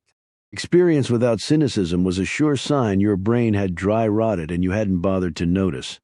He went into every high-level meeting these days knowing there were at least 3 agendas, and also knowing he'd only be told one of them. He put on his jacket and fingered his wallet with one hand, his rental truck keys with the other. He could also run, head for the hills, let Hayes find another lackey to do this job. There were plenty waiting in line. And truth be known, Knox was finding his enthusiasm for locating Carr waning the more he learned about the man, and the more he found out about Hayes' probable reasons for taking down a war hero who'd never gotten his due. He went down to his truck and debated whether to go to the 1T and give it another whirl. He decided that might be worth it, but he would do it later first. He wanted to take a drive around and see what the night had hidden from him. He highly doubted one of those things would be John Carr. He had started out wanting no more than to find the man. Now, a part of him was hoping it would never happen, and not just because a run-in with Carr, the grizzly bear of government assassins, would probably not end well for Knox. It had something to do with justice, a concept Knox had not entirely forgotten, even if his boss apparently had Chapter 47. "There he goes," said Annabelle. They watched from inside their van parked at the corner as Knox drove off. "What do we do?" Caleb asked. "Follow him." She held up a device. "I've got another tracker I can put in that truck." Caleb put the van in gear. "You come prepared, I'll give you that. Just wait till you see what Reuben's bringing." They followed from a discreet distance as Knox did a sweep of the area before parking at the 1T and going inside. "This should be interesting," said Annabelle with a grin. Knox sat down at the counter. Herky, who was 2 seats down and working on his 3rd plate of food, looked up, scowled, and moved over next to Knox as the same waitress hurried over to take his order. "Back again?" said the waitress. "Thought the night might have refreshed your memory," Knox said. "Only thing it refreshed was me knowing I was right to tell you to blow it out your butt." Knox dialed back his natural anger and tried his best to keep it light. "Hey, give Uncle Sam's guy a little more respect than that, will you?" Herky moved slightly and bumped Knox in the arm. He glanced over at the big man. "Is there a problem?" "No problem," said Herky, whose menacing features clearly said otherwise. The waitress moved away to make a phone call. "So you got any kids?" said Herky. Knox looked surprised but said, "Yeah, 2, why?" "So why don't you take care of them?" Herky snapped, stuffing a biscuit in his mouth. "What the hell are you talking about?" "My kids are grown and gone. They should be taking care of me." "Asshole," said Herky between bites. "What? You leave your wife and kids with nothing." "Asshole," he said again. "Herky." The waitress said as she rejoined them, "Shut up, Doris. This man is letting his wife and kids starve." "Starve? My wife's dead. Who the hell have you been?" Herky bumped him again. "I got a mind to take you out back and teach you some manners, mister." "I wouldn't advise that. Advise this." Herky swung a big fist. Knox caught it, twisted it around Herky's back, and then slammed the man's face into his grits and eggs. "Hey!" the waitress screamed as other men in the 1T started rising from their chairs to help their friend. Knox pulled his badge and his gun. "Everybody sit their butts back down in their chairs unless they want to spend some quality time in a federal prison a long way from here." The men froze, all except Herky, who was snorting out grits and egg yolks. Knox looked at the waitress. "Who the hell told you that I?" The waitress committed the mistake of glancing toward the door. Knox burst outside, his gaze sweeping up and down the street. Annabelle peered back from inside the van, the front of which was just barely in Knox's line of sight. She was still holding her phone from when the waitress had called her. "Damn it! They must have tipped him off somehow." Caleb put the van in reverse and very slowly back up. Caleb did so, and then once out of Knox's sight, he backed into a parking lot, shifted to drive, and sped off.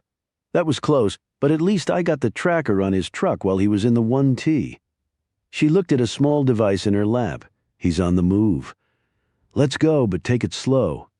Knox knew that someone was on his trail, but he wasn't sure who. Hayes would have most likely taken a direct route. Was it one of Carr's friends? The chick with the fast tongue, the Secret Service agent? But how could they have possibly followed him here? He kept gazing in the rearview mirror as he drove to the bus station.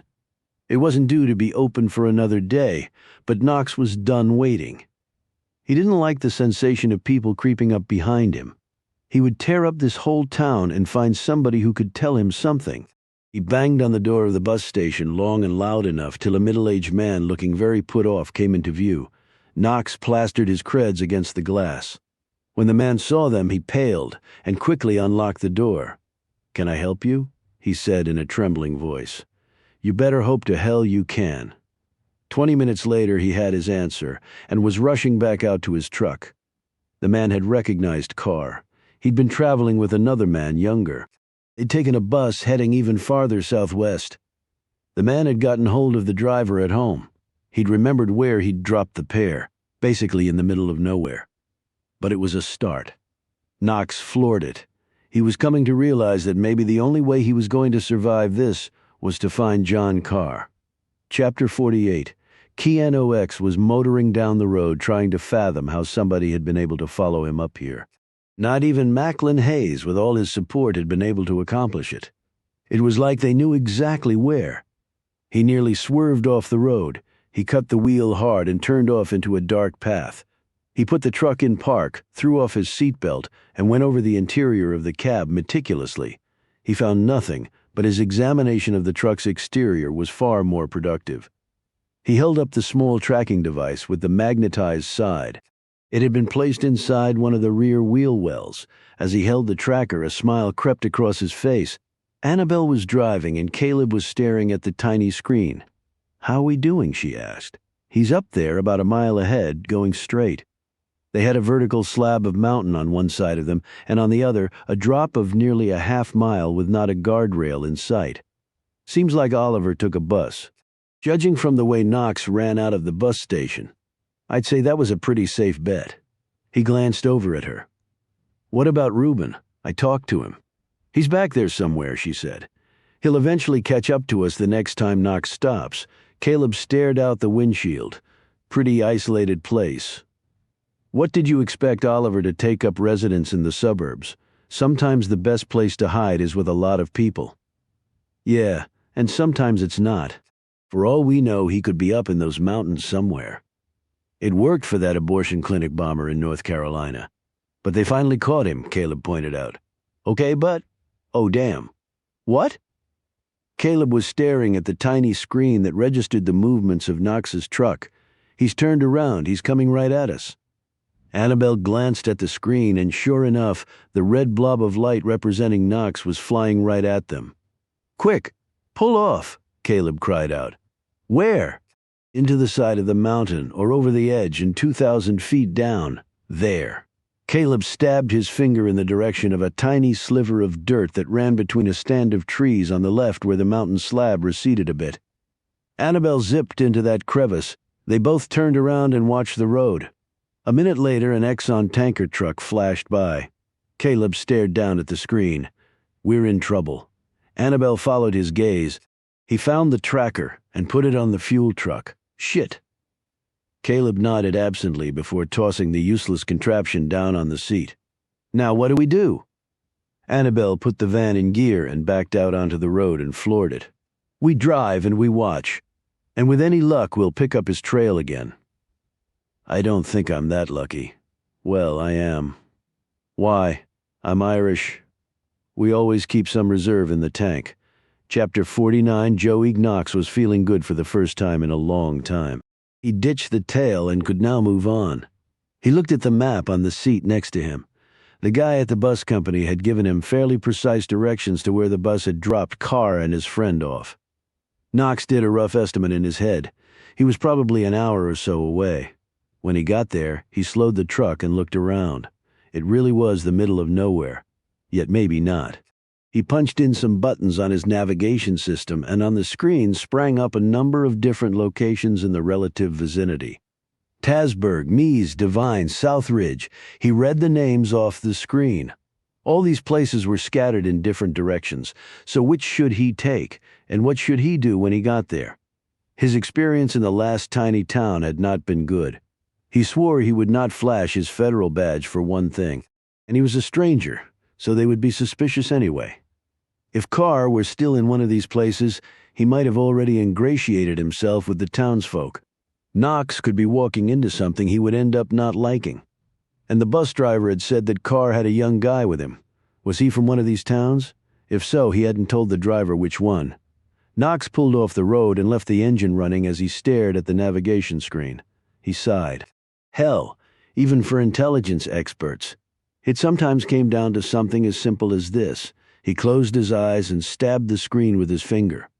When he opened his eyes and pulled his finger back, the town's name was revealed. He had a 25% chance that it was right, Tasburg, Virginia. Here I come. He put the truck in gear and pulled back on the road while Joe Knox was enjoying a rare moment of exuberance. Annabelle was slamming her hands down on the steering wheel.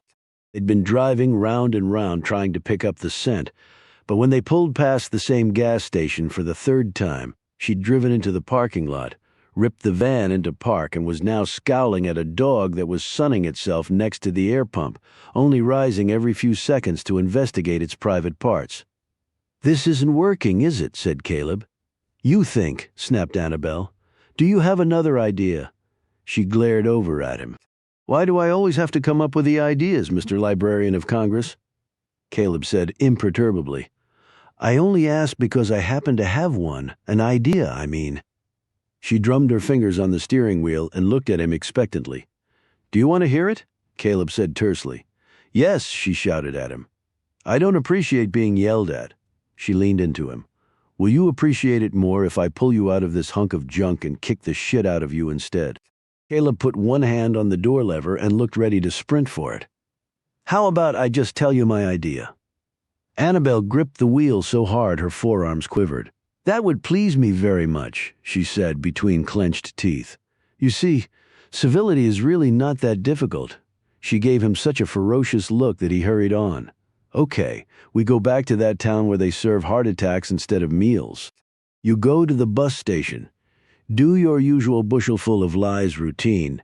Maybe show some leg. Buy a ticket and get the driver to drop you off at the exact same spot he did Oliver. He might have even overheard where they were headed. I'll follow in the van, and when you get there, I'll pick you up and we go from there. At the very least, it'll put us in the general vicinity of where Oliver was. How does that sound?" Actually, it sounded pretty good, Annabelle had to admit. She put the van in gear and pulled onto the road, setting a course back to the town. Caleb's cell phone buzzed. It was Reuben. He spoke for a few minutes and then clicked off. "Well," said Annabelle. "He's about 2 hours away," he said. "I filled him in on the plan and he'll meet us there." "Good. So, you like my idea?" "I'm doing it, so I must think it has some merit," she snapped. "Annabelle, can I make a personal comment?" She took a deep breath. "Go ahead. You really need to do something about your anger issues." She stared over at him with an incredulous look. "I've been in this van so long I can't even remember when I haven't been in this van. I'm tired, I'm filthy, I'm worried, and I'm frustrated, okay? I don't have anger issues." Caleb smiled knowingly. "That was a good first step to getting your feelings out. Only then can you achieve real progress. Can I share another feeling with you?" she said pleasantly. "Of course. Either go back to being the mildly amusing testosterone Caleb, or else your ass can walk back to D.C. Predictably, they drove on in silence. Chapter 50. Knox cruised into Tasburg and past the local police station.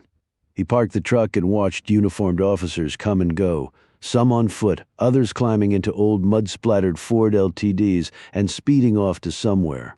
The downtown area consisted of brick and clapboard buildings, a few leaning into each other, with old telephone lines running to them, while cars were parked slantwise in front of them. He'd passed through a long tunnel, cut straight through a section of mountain on his way here. It felt like a border crossing. What country am I in? He pulled out the photos of Carr and mentally absorbed them one more time. He put the truck in gear and slowly pulled off. He would grid the downtown area street by street, from the look of the place that would take all of 5 minutes. Then he would get something to eat at the local place. He wouldn't pull his badge or show his photos. He would just watch. He had one big advantage. He knew relatively well what Carr looked like, while Carr had no idea who he was. He would press that to his full advantage. If that didn't pay off, he would eventually go to the police and work through them. It was a plan, at least. 3 hours later, and after having sat his butt down in 4 hole-in-the-walls and downed more cups of coffee than his stomach or bladder cared for, he concluded that he had struck out. He parked in front of the police station, went in, flashed his creds, explained his mission to the extent he could, meaning it was mostly refined by the spook book gobbledygook, and got zip for his troubles from the lawmen who were understandably excited that a dangerous desperado might be in their midst. But not very helpful. No one had seen anyone remotely resembling the man in the photo. Although one young deputy did mention that a fellow that looked just like that had lived in Tasburg for 63 years and happened to be his daddy. Knox thanked them politely and nearly sprinted back to his truck. Before he'd gotten the door of his truck closed, his cell phone rang. It was Hayes. The spy chief was not happy. But then again, Knox had never known the man to be really happy about anything. Knox had been with him when the Berlin Wall had come down. While everyone else had been raising their champagne flutes and making victory toasts, Hayes had only sipped on club soda and grumbled, "About damn time. Yes, sir." "Have you ever known me to give an idle command?" "Can't say that I have," Hayes bellowed. "When I ordered you to give me regular updates, I didn't mean at such wide intervals that obviously seem to appeal to you." Knox punched the gas and rapidly left the good hamlet of Tasburg behind. He didn't want the megaton blast that he sensed was coming from Hayes to flatten the place. "Well, General, you're a busy man, and if I'd had something of substance to report, you'd be the first to know." Before Hayes could send off another broadside, he added, "But in fact, I was just going to call you. I've narrowed the search area to 4 places. I just cleared one, and I'm heading on to the second one now. Give me the locations." Knox knew that one was coming. "With all due respect, sir, can I ask why?" "Why I want to know where your investigative search is going on. Are you on drugs, Knox?" "Stone cold sober, I can assure you. But if your plan is to flood the area with agents, that would definitely be a bad move in my opinion. We're looked on with suspicion here, and for all I know, Carr has already gotten cozy with some folks around here, and they may provide him with cover." "Why would they do that?" "Big bad government coming after a persecuted Vietnam vet." He could have made up any lie about his background. Believe me, sir. I've passed enough pickup trucks with shotguns and deer rifles in the window rack and bumper stickers that read, "Thanks for visiting. Now get the hell out," to know an unfriendly atmosphere when I see it. There was even a 10-foot-tall graffiti sign on a train overpass that said, "The feds suck." I couldn't fail but note by the faded paint that it had been there apparently a long time without a single attempt to wash it off. "Where are you, Knox, now?" "Okay, here comes Plan B." Knox sped up, rolled down the window, and stuck the phone out so it was blasted by the wind. He leaned out the window and spoke into the phone. "General Mile Border Hour. Berg." Knox. Hayes roared, "You're breaking up." Knox pretended not to hear. "In for a dime. In for a dollar." Maybe his lawyer daughter could represent him in his criminal insubordination trial. Although Hayes probably wouldn't bother with a trial, Knox would simply just disappear. Next, then, report, investigation, west, lead. This was so absurd he had to work hard to keep from laughing his guts out. He really did, damn it. Knox. Knox turned the phone off, wound the window back up, patting his hair back into place. With any luck, Hayes was so apoplectic they would find him face down on his desk, the unfortunate victim of a Joe Knox-induced fatal cardiac blast. He pointed his ride to the next town on the list. Chapter 51. A.S. Stone walked down the hospital corridor. He heard laughter when he reached Willie's room. He understood why. Danny was in the bed next to his friend, and Abby was sitting between them. They all looked up when Stone walked in. Danny's head was bandaged, and one eye was swollen, and there were cuts on his face. When he sat up, he moved slowly and stiffly. Still, when he saw Stone, he grinned in his usual cocksure manner. "Looky what the cat dragged in. Dudley Do-Right, savior of mankind, or at least 2 sorry-ass mountain boys." Abby smiled. "The boys seem to be doing a lot better ever since they were put in the same room. I can see that." Stone pulled up a chair and sat down next to her. "Danny, how you doing?" thinking better than ever. See, couple knocks on the head straightened my brain out, Willie piped up. Too bad it didn't happen when we were playing football. Remember that god-awful play you called in the state semis our junior year? I was wide open, but you threw it right to the safety. Almost cost us the game. Play was fine. Only problem was I was checking out the other team's cheerleaders when I let go of the ball. One of them kept bending over, trying to distract me, I expect. Some things never change, said Abby wearily. Boys never grow up. They just get bigger with more hair and people start calling them men. Stone said to Danny, Tyree told me he came by to see you. Danny's look changed. He glanced toward the window but uncharacteristically kept his mouth shut. Those men almost killed you, Danny. They almost killed me. I'm sorry about that, Ben. Sure wasn't your fight. Who were they? Can't really remember. Docs say I got a concussion. He looked back and his face brightened. Had a few in high school, didn't I, Willie? Hell yeah. He always held on to the ball too long. Had to, so your sorry butt could get open. If you'd run a little faster, my brain would be doing better. Willie grinned. Once we get out of here, me and Willie are heading to California. Ain't that right, Willie? Willie nodded. We talked it over last night, got it all worked out. You sure it wasn't the painkillers talking? Said Abby. I'm sure. Divine ain't big enough for the two of us, is it, Willie? No way. He's getting out of the mines and I'm going to be a movie star. Willie's going to be my agent. What do you two know about any of that? Asked Abby, with an incredulous look. Actors are just paid liars, far as I can see. They memorize a bunch of lines and then just say 'em. And Ma, you've always said I could spout the biggest load of crap you've ever heard. He's got a point there, Mrs. Riker, said Willie. California is a long way away, she said slowly. Danny looked over at her. You want me to stay here? No, I mean I want you to be happy, honey, and safe. So if that means California, then so be it. Maybe I'll come and visit. Hell, when I hit it big, I'll buy you a place next to Brad Pitt, but you got to let me use it too, so I can sneak peeks at Mrs. Pitt. Okay, Danny. Okay, she said quietly, but looking anxious. Danny seemed to notice this. He slid a hand out from under the covers and took one of hers. Ma, it'll be okay. All right, I promise. Sure, I know. You can't remember anything about last night, said Stone persistently. No, Danny said firmly. But you'll be the first to know when and if I do. Stone was about to say something else when a nurse walked in. Willie, the doctor's releasing you. We're getting the paperwork done up. You have a way to get home, Stone said. I drove here in your truck. I can take you back. Okay, but I'll call Gramps. He'll want to be there when I get home. Hey, Willie, don't you forget now? California, here we come. I'm there, man. The two did a little knuckle smack to seal the deal. Stone said to Abby, How long are you staying here? A few hours. Why don't you come by for dinner tonight? Danny said, Hey, you two got something going on? Look, Mr. Movie Star, you're not the only one with dreams, said Abby, who blushed slightly as she said this. On the drive back to town, Stone asked Willie something that had been puzzling him. You said Debbie called you the night before she was found dead? Where from? The bakery. She was doing some work there. They liked her to come after hours. Folks coming in to get muffins and cookies don't want to smell paint. Ain't good for business. Stone thought of the half-finished mural he'd seen on the wall there. And the bakery is right across the street from Rory Peterson's office. That's right. So he was killed too. But in town, and the night before, Debbie was out at her folks' house. No, Debbie's body was found the next morning, but you said she'd been dead a while. Maybe she was killed the night before, the same night Peterson was.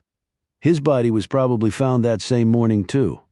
Okay, but her parents' place is a good 15 miles from town. But at 11 o'clock she called you from the bakery in good spirits. Let's say Peterson was killed around then or a bit later. The mural she was painting was in front of the store, with a good view of the street and the buildings opposite. Willie sat up straighter. Are you saying she maybe saw who killed Peterson? At the very least, she might have seen someone go in his office. Then she might have gone to investigate, or the killers saw her and grabbed her because she was a potential witness. They take her back to her parents' house, kill her, make it look like suicide, and no one thinks to connect the two together. Damn, Willie said slowly. That makes a lot of sense. We got to tell Tyree about this. I plan to.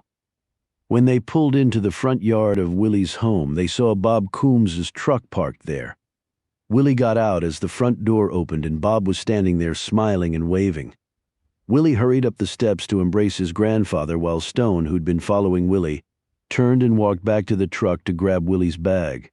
He had just closed the truck door when the force of the explosion knocked him off his feet and slammed him face down into the mud. As debris rained down around him, a dazed Stone lifted up his head. Where the trailer had been, there was now nothing. He could see straight through the gap to the trees behind. Something large landed next to his head, smoke rising off its sizzled surface. He didn't recognize it, and one could hardly blame him. They were the earthly remains of Willie Coombs, what little there was of him left. Stone's head dropped back into the mud and he lay still. Chapter 52. Annabelle and Caleb had returned to the bus station and discovered that, somewhat ahead of the regular schedule, the same driver was just about to head out with a load of people on the route Stone had taken. Annabelle snagged a seat right behind the driver and peppered him with questions while Caleb followed in the van. A half-hour into the ride, Annabelle saw the 1924 Indian motorcycle with the rare left-hand sidecar pass the bus, drop back, and then fall in behind the van. She sighed with relief. Big Reuben Rhodes had arrived. They might very well need the man's muscle. She'd told Reuben to bring quite a few things with him that she'd thought they might need. She noted with satisfaction that the sidecar was filled with items. A few hours later, Annabelle climbed off the bus in the middle of a curvy road bracketed by a mountain on one side and a typical sheer drop on the other. This was where Stone and his friend had gotten off. The driver told her before she left. The man had added, "Lot of interest in those two. What's going on? Can't talk about it." "National security." "National security, huh? They look like a couple of bums. If you were on the run from the feds, what would you dress like?" "I guess I see your point. And you're sure you don't remember anything they said about where they were actually going?" "Kid just got up and told me to drop him off here." The older guy got off with him. He paused. The kid was wearing a varsity jacket, for sports. "Did you get the name of the school, college, high school?" "Didn't pay that close of attention?" Annabelle held up a sheet of paper. Where'd she taken notes during her conversation with the driver? "And these are the towns nearby, all of them, you're sure?" "Lady, there ain't that many of them." "That's it. Happy searching." He closed the door and the bus pulled away. Annabelle met up with Caleb and Reuben and filled them in on what she'd learned. "Knox is doing exactly what we are, only he has a head start," she said. "Yeah, but there are 3 of us," Reuben said. "We can split up.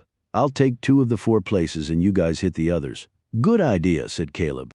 "And you brought everything I told you to?" asked Annabelle. "Yeah, but I feel like I'm running a damn Hollywood prop department. You just never know when something might come in handy. We can load it in the van." After they were done, she looked at the sheet. "Caleb and I will do Mize and Tasburg, Reuben. You can hit South Ridge and Devine." She pulled maps from her bag and handed them to Reuben. "I got these from the bus station. The towns look to be anywhere from 2 to 3 hours apart. They're not far as the crows fly, but all the roads are back roads and switchbacks with chunks of mountain in between. Winding roads, perfect cruising turf for the Indian," Reuben said, affectionately patting the motorcycle's gas tank. "They just make me queasy," said Caleb. "Not that I'm complaining," he quickly added as Annabelle shot him a look. "We'll keep in touch via cell phone. Whoever finds something positive, we can hook up within a few hours." She handed a photo to Reuben. "This is a picture of Knox, just in case you run into him." "Thanks," said Reuben as he climbed on his bike and put his helmet and old-fashioned goggles back on. "What if we find Oliver at the same time that Knox does?" asked Caleb. "Then we persuade him to let Oliver go with us," Reuben said. "He's not going to do that, Reuben. He will if we're really persuasive. We can't take out a Fed," Caleb said. Even new testosterone Caleb draws the line at that. "Caleb," Annabelle said, "let's worry about that only if we have to. Right now, all I want is to find Oliver. And the longer we stand around here, the better the chances are that Knox will find him first." Reuben kick-started the Indian and the engine roared to life. He gave them a little salute, glanced at one of the maps, and took off heading east. Annabelle started to climb in the driver's seat of the van, but Caleb stopped her. "I'll drive. he said, hopping in and putting the keys in the ignition. Why? You don't know how to handle curves, too. Herky-jerky. That's why I was feeling sick. Really? What if the time comes where we need to drive really fast, Caleb? Get in. What? Caleb fired up the van and Annabelle had to hustle around and jump in before he roared off. He accelerated so fast she tumbled into the back seat. What the hell are you doing? She cried out as she struggled back up. When the time comes, I'm your wheelman. She managed to clamber into the front seat and quickly buckled up as he took one curve and then the next at almost 60 miles an hour. When she glanced over, she noted how professionally he was maneuvering the steering wheel and then realized how smoothly the bulky van, which was clearly not designed for this sort of terrain, was handling the road. Caleb, how are you doing that? I can drive, okay? You should have seen me at a guy named Tyler Rinke's house. I took the Nova Airborne. I can see that. You can drive. But how? He sighed. Why do you think I kept that crappy Nova all these years? I don't know. I just thought you were either cheap or had no taste. Or both. Well, I am cheap, but I actually do have taste. No, it was about my father. What are you talking about? My dad was a stock car driver. No way. After he retired from racing, he worked on a NASCAR pit crew for Richard Petty. King Richard? Caleb nodded. I was his protege. What? You heard me. You were Richard Petty's protege? Get out of here. Annabelle. I started racing go-karts when I was 6.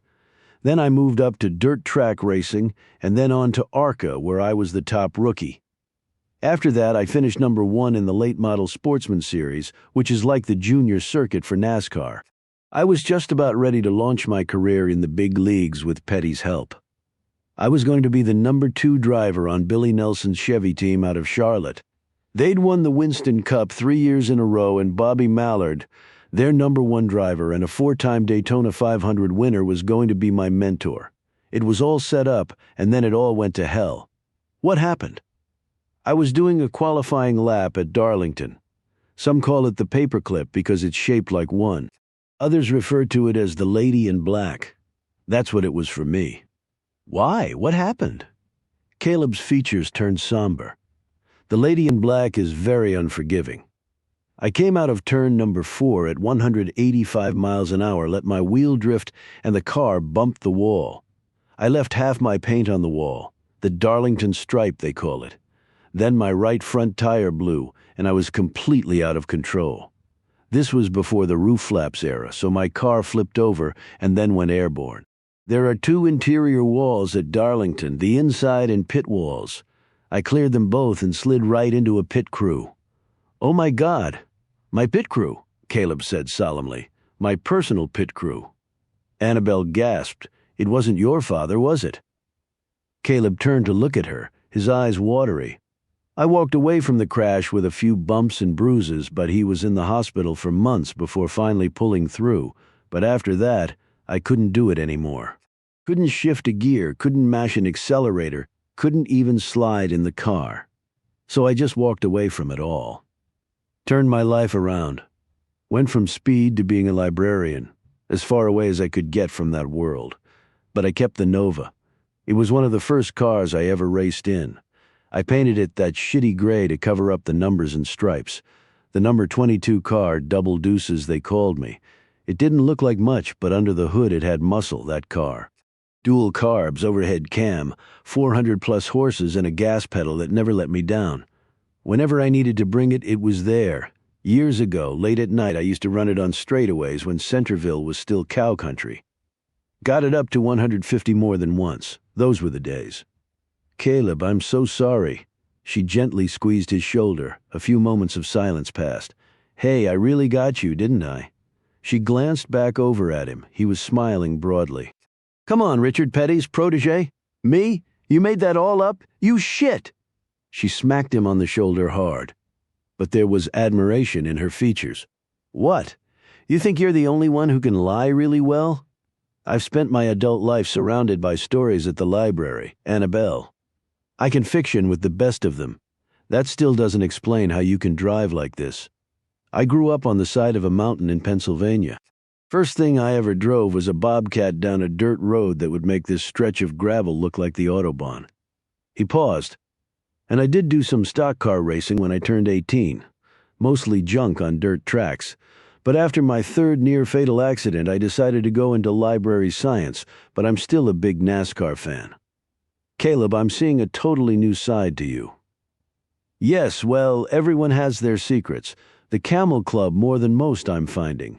Chapter 53, Stone opened his eyes and felt rather than saw the people around him.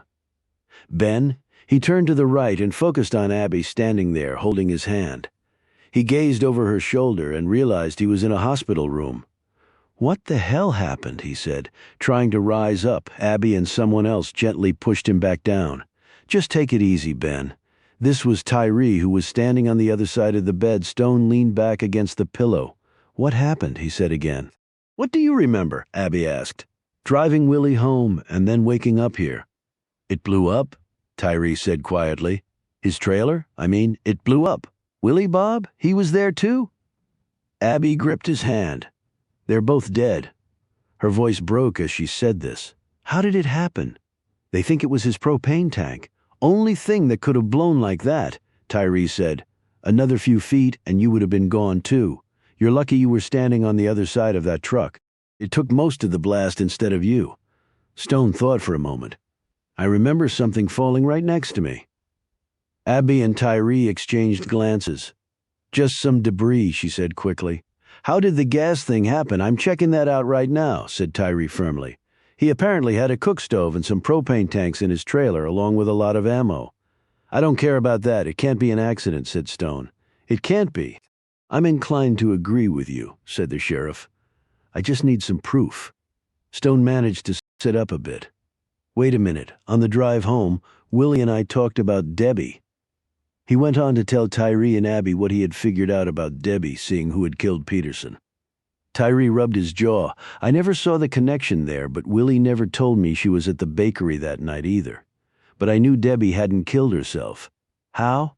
Asked Stone and Abby together. Her arms weren't long enough to put the muzzle in her mouth and still pull the trigger. Stone looked at him with new respect. I actually thought of that when I saw the shotgun. Willie had shown me a picture of Debbie. I saw how petite she was. Tyree, you never mentioned you believed Debbie was murdered, said Abby. That's because I didn't know who killed her, or why. Figured it had to be somebody local. Might as well let the murderer think I'm a clueless country bumpkin. He might make a mistake, and it lets me snoop around under the radar, too. You're clearly no country bumpkin, said Stone, and Tyree gave him an appreciative look. Does Danny know about Willie? Asked Stone. Abby nodded.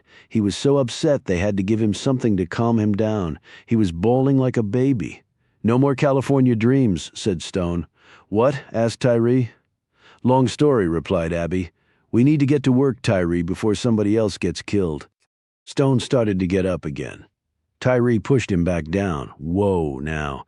You just got yourself nearly blown up, and the doc says you need to stay quiet for a day or two. We don't have a day or two. I'm going to poke around some. With what you told me, I got some new angles I can work. Danny and Abby need protection, said Stone. Me? Said Abby. Look at what happened to Bob. They don't care who they kill. I agree, said Tyree. I got a couple of men I've deputized in the past. I'll have one here with Danny and another with Abby. Tyree, you don't have to do that. But we're going to do it, Abby. Anything happens to you? I couldn't live with myself. Well, it's just not going to happen, understand? The strength of his words seemed to surprise even the sheriff. He reddened slightly. Okay, she said meekly, Stone said. What are you going to do? Tyree sat down and drew up a chair. You said 3 men beat up Danny? Now, he won't talk to me about it, but I think at least one of them was a minor. Why? Asked Stone. When I came to see Danny at the hospital, like I said, he zipped his mouth. But that didn't stop me from looking at his clothes. They had coal dust on them. I figure it came off at least one of the boys who jumped him, because Danny's never been in a mine that I know of. That's true, said Abby, but why would a miner go after Danny? Damn, I knew I'd seen him before, exclaimed Stone. They both looked at him. The first day I was at your restaurant. Tyree had left, and Abby, you'd gone in the back. Danny had finished eating and was leaving when this big guy blocked his way. Ask Danny if he was going to stay this time or run out on them again. He's one of the guys with the baseball bats. This guy have a name? Stone thought for a moment. Lonnie? Lonnie Bruback? Describe him? Tyree did. That's him, said Stone. He'll have a wound on his face from my belt. Lonnie works a floating shift at the Cinch Valley No. 2 mine. I didn't even know he and Danny hung around with each other. They didn't, as far as I knew, added Abby. He's never come to the house. He's not. Well, Tyree said, Abby's too polite to say that Lonnie is definitely white trash. He's come my way a few times. Petty crap, stealing gas, poaching, and then there's the addiction thing, of course. Thanks for the tip, Ben. I better go check it out. Has anybody told Shirley about Willie and Bob? Abby said. I haven't, but I expect she knows by now. But I'll check in with her, too. I'd check her real well, too, Sheriff. Stone said. You think Shirley's involved in this somehow? Let me put it this way. You don't nag your husband about deer hunting only to see him go out and get shot. What are the odds? You think it was premeditated? I wouldn't necessarily accept the shooter was Rory Peterson, who ended up murdered. Right. Tyree tapped his gun holster with his thumb. Who'd ever thought the town of Devine would end up like the damn wild, wild West? He left, and Abby pulled her chair closer to Stone and laid a hand on his. I brought your bag with the clothes I packed for you. It's in the closet. Thanks, Abby. And I took Danny's cell phone from your pocket and put it in your nightstand. Won't Danny need it back? I don't think he wants to talk to anybody right now. I'm sorry about everything that's happened to you. I think you've suffered a lot more than me. It seems so complicated. I wonder if we'll ever get to the bottom of it all. She looked down as she said this, and Stone thought he knew why. If Danny is involved in something not quite legal, Abby, I'm pretty sure it didn't involve murder. She looked up. You're a mind reader, too? Sort of unsettling. She sighed. I know my son, or at least I think I do. But there's also the chance he might be involved in something really crazy. Let me tell you something. When those guys on the train came after us again, Danny dropped one of them with a gut shot. The kid was beaten, but he punched Danny again. Your son could have landed a haymaker, but he didn't. Said it wasn't sporting to hit a man when he was down. That doesn't sound like a cold-blooded killer to me. I lost Sam. I can't lose Danny, too. He gripped the woman's arm and pulled her to him.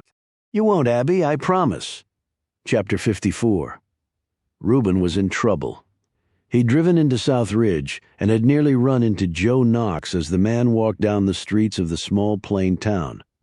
After about an hour, he'd climbed back in his truck and driven off. An excited Reuben had phoned Annabelle and filled her in. Then on the way out of town, while barely keeping Knox in his sights, Reuben had blown a tire on the Indian. He'd pulled off the road and phoned Annabelle again. Sit tight, Reuben, she'd said. We're going to finish up the 2 towns and then we'll pick you up. Why not come now and we can tail Knox? He'll be long gone by the time we get there. And if he didn't find Oliver in South Ridge, we might find him first. What town do you think he's headed to next? Reuben checked the map and looked around to gauge things. If I had to guess, I'd say this Divine Place. Okay, call back if anything else comes up. Reuben clicked off, looked sourly at the flat tire, and then kicked it. After all these years, the Indian had finally let him down. And the thing was, he usually carried a spare in the sidecar, but he'd taken it out so he could fit all the crap Annabelle had asked him to bring. He sat on the side of the road and figured the odds. If this was the first town Knox had cleared, he still had 3 more to go. So the odds that Oliver was in Divine were 1 in 3. Not great, but not terrible either. He would just have to keep his fingers crossed that Divine didn't turn out to be the jackpot for the federal agent, and a probable death sentence for Oliver Melanie Knox, had tried calling her father several times. The fact that Joe Knox had not answered or called her back wasn't surprising. Yet her last conversation with him had left her feeling disturbed. There had been something, well, fatalistic about his comments. A seize-the-moment sort of thing, as though he was doubtful there would be many more tomorrows. On impulse, she took a cab to his townhouse and asked the driver to wait. When she unlocked the door, she was surprised that she didn't hear the alarm warning sound. Her father was scrupulous about setting the security system when he was away. When she turned on the lights, Melanie had to fight the impulse to scream. The place had been trashed. Initially, she thought it had been broken into, and her first inclination was to run out in case the burglars were still here. To be safe, she raced back to the cab and explained to the driver what she'd found. She told him that if she wasn't out in 5 minutes to call the cops, she hurried back in, picked up a heavy vase in the foyer, and moved cautiously forward, leaving the front door open just in case. It took less than 5 minutes for her to discover that the place was empty. She leaned out the front window of the upstairs bedroom and waved to the cabbie that all was okay. Melanie ducked back inside and started doing a more thorough search. She knew that her father kept 2 safes in the house. One was in the bedroom and the other was behind a panel in the garage. Both had been undisturbed, nor did it appear that anything of value had been taken. That left only one possibility. Whoever had broken in had been searching for something other than valuables. And whoever it was had her dad's alarm code. She went into her dad's study and looked around. She knew this was where he kept items from work, although she was also aware that her father did not routinely leave any important items lying around. She turned on the light, bent down, and started going through the piles of papers on the floor. 30 minutes later, she had found only one thing of interest. It was a list with names on it. She didn't recognize any of them, but one did capture her attention. Alex Ford was a Secret Service agent working out of the WFO. Why he was on a list in her father's house, she didn't know. But she did know one thing. She was going to call him and find out if he knew anything about what her father was involved in. She ran back out to the cab after locking the door and resetting the alarm. As she sat back breathless in the taxi, she had the sickening feeling that her father's job had finally come back to bite him. Hard Chapter 55. Alex Ford was sitting in his kitchen working his way slowly through a bowl of soup and a beer. He had been largely going through the motions at work since his last meeting with the Camel Club, or what was left of it. He'd driven past the cottage at Mount Zion Cemetery in the hopes that Annabelle might have returned. He'd tried to call Reuben several times without success. And Caleb had been absent from the library, unexpected personal issues. He'd been told when he called for him there he knew what they were up to, working together to try and save Oliver. And a big part of him hoped they were successful. When the phone rang, he groaned. It was probably his boss trying to scrounge up some overtime drones to pull some low-level protection duty. Well, tonight he was busy. He had TiVo reruns to catch and tomato soup to finish and beers to pour down his throat. Hello? It was his boss, but he wasn't looking for overtime. He told Alex that he would be receiving visitors any moment now, and that he was to cooperate fully with them. Who are they? But the man had already hung up. The knock on the door came barely 30 seconds later, which told Alex that his boss was in communication with his visitors and had just given them the all clear. He poured the rest of his beer down the kitchen sink, tucked in his shirt, quickly adjusted his tie and opened the door. Alex was 6'3", but the white-haired, bony-faced fellow facing him had him by at least 2 inches. "Agent Ford, my name is Macklin Hayes. I'd like to have a word with you." Alex stepped back and motioned the man in, peering behind him to see if he was alone. There wasn't anybody else, but Alex knew enough about Hayes to understand that the man went nowhere by himself. He closed the door and indicated a chair for Hayes to sit in. "Thank you." Alex plopped down across from him and tried to appear nonchalant. "What can I do for you, sir?" "I believe that one of my subordinates, Joe Knox, came to see you about a certain matter." Alex nodded. "He did. Had some questions about someone I knew? John Carr?" "He asked about Carr, but I don't know anyone by that name." "Oliver Stone, then? You do know the man calling himself Oliver Stone. Most Secret Service agents who pulled White House protection duty do. But you were closer than most?" Alex shrugged. "I'd call him an acquaintance." "You were far more than an acquaintance, and you're going to tell me everything that you knew about his plans to assassinate Carter Gray and Senator Simpson, and whether you helped him to escape. At worst, that makes you a co-conspirator. At best, an accessory before and after. In a matter as grave as this one, either one gets you put away for life. Well, the man doesn't waste any time, does he? I don't know what the hell you're talking about." Hayes drew a slip of paper from his coat and glanced at it. "Nearly 20 years in the service. Good record. You were the one guarding the president in Pennsylvania when he got kidnapped. I was the only one left standing. So you were there when he disappeared. Did you have anything to do with his reappearance? And more to the point, did your friend stone again? Hayes didn't let him finish. Ever heard of Murder Mountain, a vanished CIA agent named Tom Hemingway? A piece of evidence that your friend Stone held over Carter Gray? Or a former Russian spy named Lesia? Alex, of course, knew about all of these things, but stayed silent because what could he possibly say that would do him any good? I'll take that as a yes.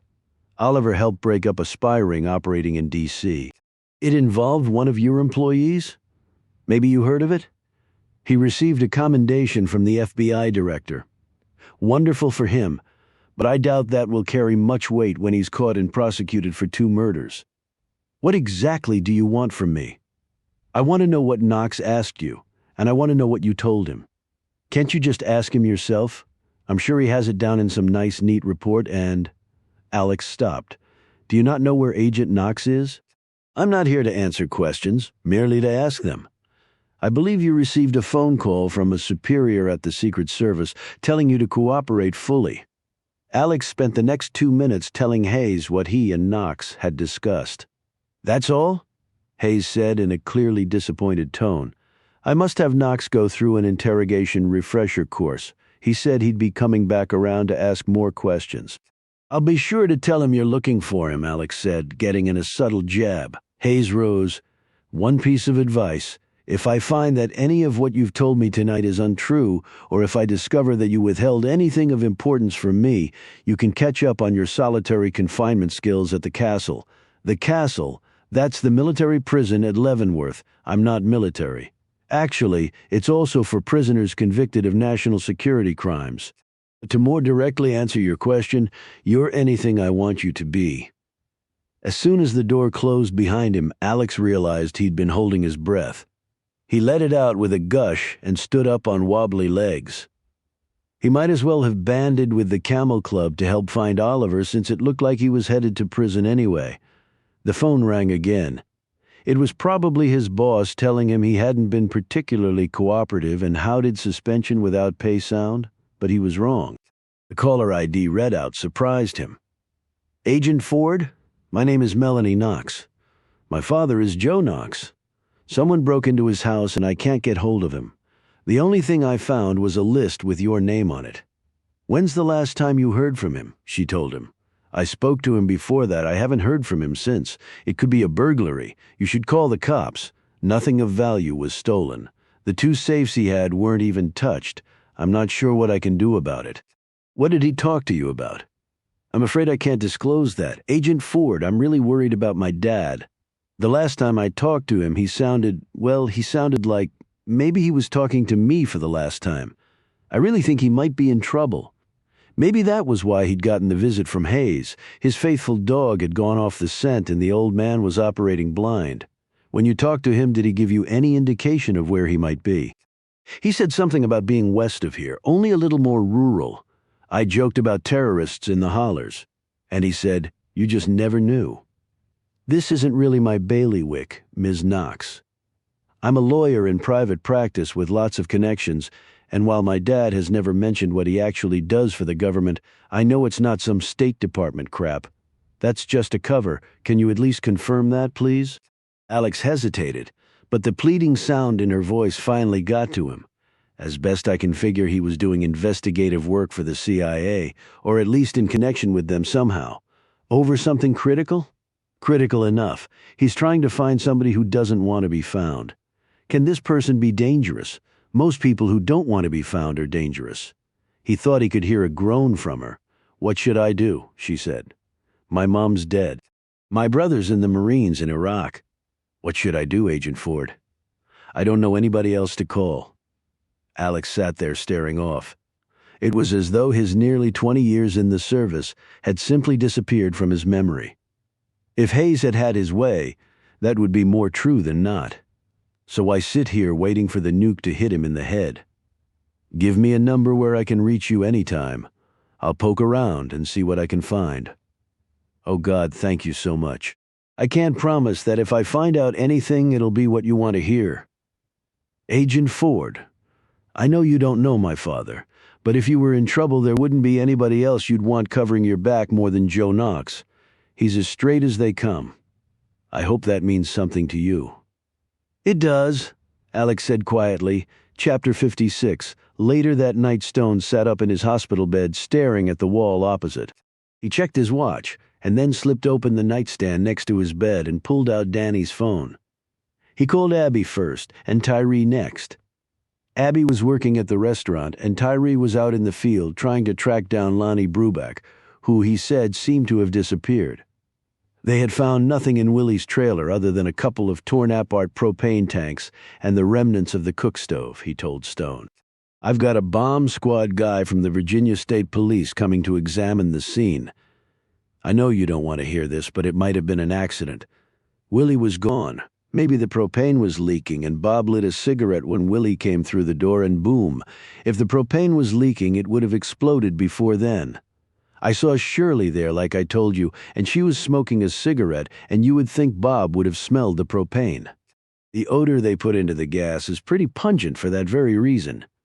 "I know, but why would they want to kill Willie so badly?" Tyree asked. "First an overdose and now a bomb." He knew Debbie didn't kill herself. He was going to keep making noise until the truth came out. Somebody obviously didn't like that. "But now that they killed him, we know there's something going on," Tyree pointed out. "But these people are good and we have no proof that a crime's even been committed. So, in their eyes, it's better. Well, I'm not giving up until I get to the bottom of this. Tyree, everybody needs to watch their back here, and that includes you." "I hear you?" Stone clicked off and stared down at the phone. Danny had a late-model Verizon cell phone with all the bells and whistles, including email. Stone had never been into mail that didn't involve pen and paper. He scrolled down Danny's contact list. The names there were mostly female. He'd even made annotations by each entry indicating the lady's strong suits, and each contact also came with a digital photo of the woman. Several of the pictures would have qualified as pornography, at least in Stone's estimation. He shook his head. Danny needed to seriously upgrade the quality of his female companions. He looked outside. It was dark. He slowly eased himself from the bed. He was pretty stiff and sore, but the more he moved around, the better he felt. His butt was already numb from lying in the damn bed all those hours. He walked out of the room and over to the nurse's station. After being chastised for being out of bed, he asked and was told where Danny's room was.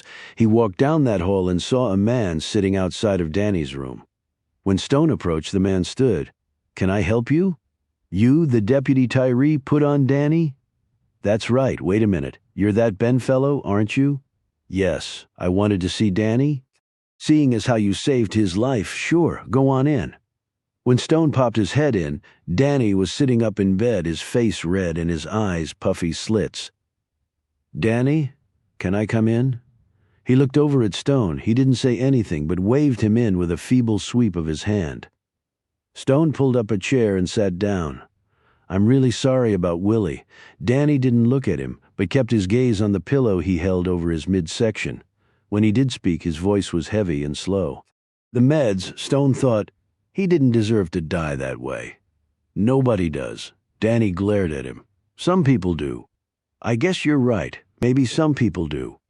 "He never hurt anybody. You know that?" "I know. And Bob. I mean, he's a damn old man. And they blew him up too?" "Who blew him up, Danny? Who are we talking about?" Danny glanced at Stone. "Why ask me? Why'd you leave Divine? Fresh start like I told you. And why'd you come back? My business." "You want to tell me about Debbie Randolph?" "What's to tell? She was Willie's girl. He loved her, man. They were going to get married. So you knew about that?" Danny nodded absently. "I was all over his case to get off the drugs. Mine work was killing him. He was in pain, okay, I get it, but I saw what the shit did to my old man. I didn't want that happening to Willie, and then Debbie came along and she got him back on the right track. You know what I mean? He was doing all right. Called me up out of the blue. Told me he was thinking about proposing. Asked me what I thought. Part of me wanted to say, no man, run the other way. You're too young. We got stuff to do, girls to bed. But deep down, I was jealous, man. I got pieces of meat on my plate. He had a woman who loved him. So what'd you end up telling him?" I told him to go for it. I knew Debbie. She was a great gal and great for him. He asked me to be his best man. Sounds like you two had patched up your differences. We never had any real differences. It was just crap, really. Danny fell silent, and Stone sat back in his chair and watched him for a while, as the darkness fell more heavily outside. I saw you crying over Debbie's grave. You want to tell me about that? Danny's head snapped up. Nothing to tell. I was sorry she was dead, and I knew Willie was all busted up about it. You know who killed her, don't you? If I did, I would have told Tyree, wouldn't I? Would you? I'm tired, man. Going to sleep. You sure you don't want to tell me? Sure, as I'm lying here doing nothing. Stone returned to his room, but did not get back in the bed. Something was gnawing at him, something he'd seen, heard, or maybe both, something that just did not add up. He absently pulled out Danny's phone. He went through the contact list again, to see if anyone on there would provide him with a clue and explain why Danny refused to tell him what had happened. Yet nothing stuck out. He continued pressing buttons, pushing the phone's memory into advanced fields of content.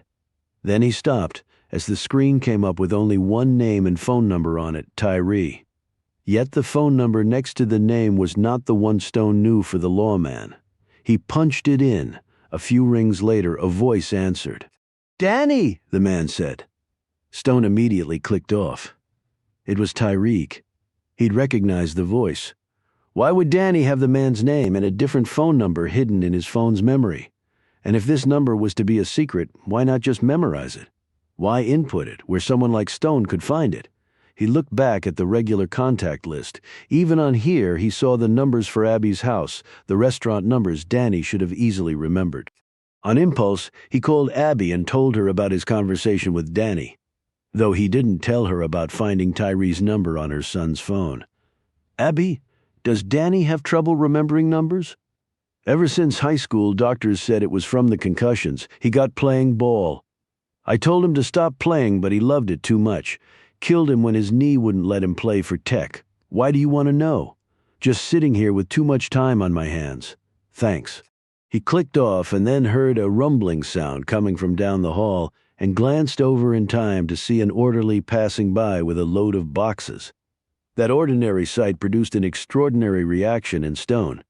It came together in a neat little box all its own. 60, not 80 boxes. Black dirt instead of the normal red clay, and miners who left town to get their methadone pop long before the crack of dawn. It seemed like a spontaneous revelation, but it really wasn't. Stone knew. This stuff had been swirling around in his subconscious for a long time now, and it had finally percolated to the surface. He grabbed his bag from the closet and quickly changed into clean clothes. "Come on, let it be there," he said to himself as he searched the bag some more. He remembered putting it in there. His hands finally closed around the gun. Abby had loaned him. He stuffed it in his waistband and covered the bulge with his shirt. A moment later, he peered out the door. When the nurse's station was empty, he bolted down the hall. When the nurses came that night to give him his meds, they would find his room vacant. He had no way of knowing that they would find the very same thing in Danny's room. An hour earlier, the young man had juked his guard and made his escape. Chapter 57, Canox, rolled into Divine not really knowing what to expect. It was late, and it was dark, and hardly a light burned on the town's main street. He drove down the road looking to the left and right, although he doubted he'd see John Carr loitering on the corner awaiting his arrival. He passed a restaurant named Rita's. There was a courthouse and jail, both seemingly deserted at this hour. Knox contemplated whether to wake up the local constabulary to help him in his quest, but he'd found the other town cops to be useless at best. He would try a different approach this time. He turned off the main drag and headed east, at least according to his vehicle's compass. Knox's own internal direction monitor had long since given up, trying to keep track of his heading after meandering through the boxy Appalachians all this time. He slowed the truck when he saw what looked to be the remains of a trailer home. At first he thought it must have been a tornado passing through that had destroyed the place, but the trees and earth around it had not been disturbed by a twister's root. He stopped the truck, got out and inspected the site. The blackened and jagged remains and the diameter of the debris field told him that an explosion of some kind was the cause. That was a little unusual. Of course, it didn't mean that John Carr was in the vicinity, but it was at least something out of the ordinary. He did a circle of the downtown area and drove back through. That's when he spotted the little rooming house. He parked down the street from the entrance and did a slow walk up, keeping his gaze alert for any sign of Carr. He knocked on the door and kept tapping for another 5 minutes until he heard the steady, if unhurried footfalls heading his way. The door opened, and the little old man with tufts of white hair standing on the other side of the threshold looked up crossly at him. "Do you know what time it is, young man?" Knox hadn't been called a young man in at least 20 years. He hid his smile and said, "I apologize, but I got in a lot later than I thought I would." "You mean you were heading to Divine?" the old man said incredulously. "Is there a law against that?" Knox said, now smiling broadly and he hoped disarmingly. "What do you want?" the man said gruffly. "So much for disarming. Right now a place to sleep, mister. Just call me Bernie."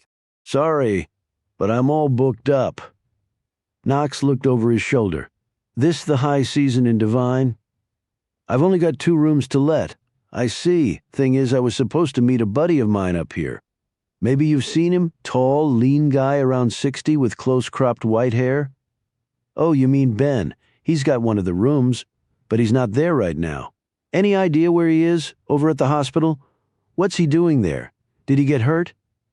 "Almost got his butt blown up. Killed Bob and Willie Coombs, and your buddy came real close to meeting his maker." Knox kept his voice calm and level. "So where is this hospital? I want to go see if he's okay." "Oh, he's okay. We're all glad of that. Ben's a real hero. How's that? Helped a couple of our own, Danny Riker, when he got in trouble on the train, and Willie Coombs when he almost died on drugs. Ben saved 'em both, right? Good fellow. And then Danny got attacked here in town, and Ben saved him again. Beat up 3 guys or so, I heard." "Wow, that sounds like Ben all right. He was always in the middle of all the action. I'll give him your best when I see him at the hospital." "And where was that again?" Bernie told him. "But visiting hours are long over. I'll try to talk my way in, but if I can't, anybody else around here that can help me? You can try Abby Riker out at her place, Midsummer's Farm."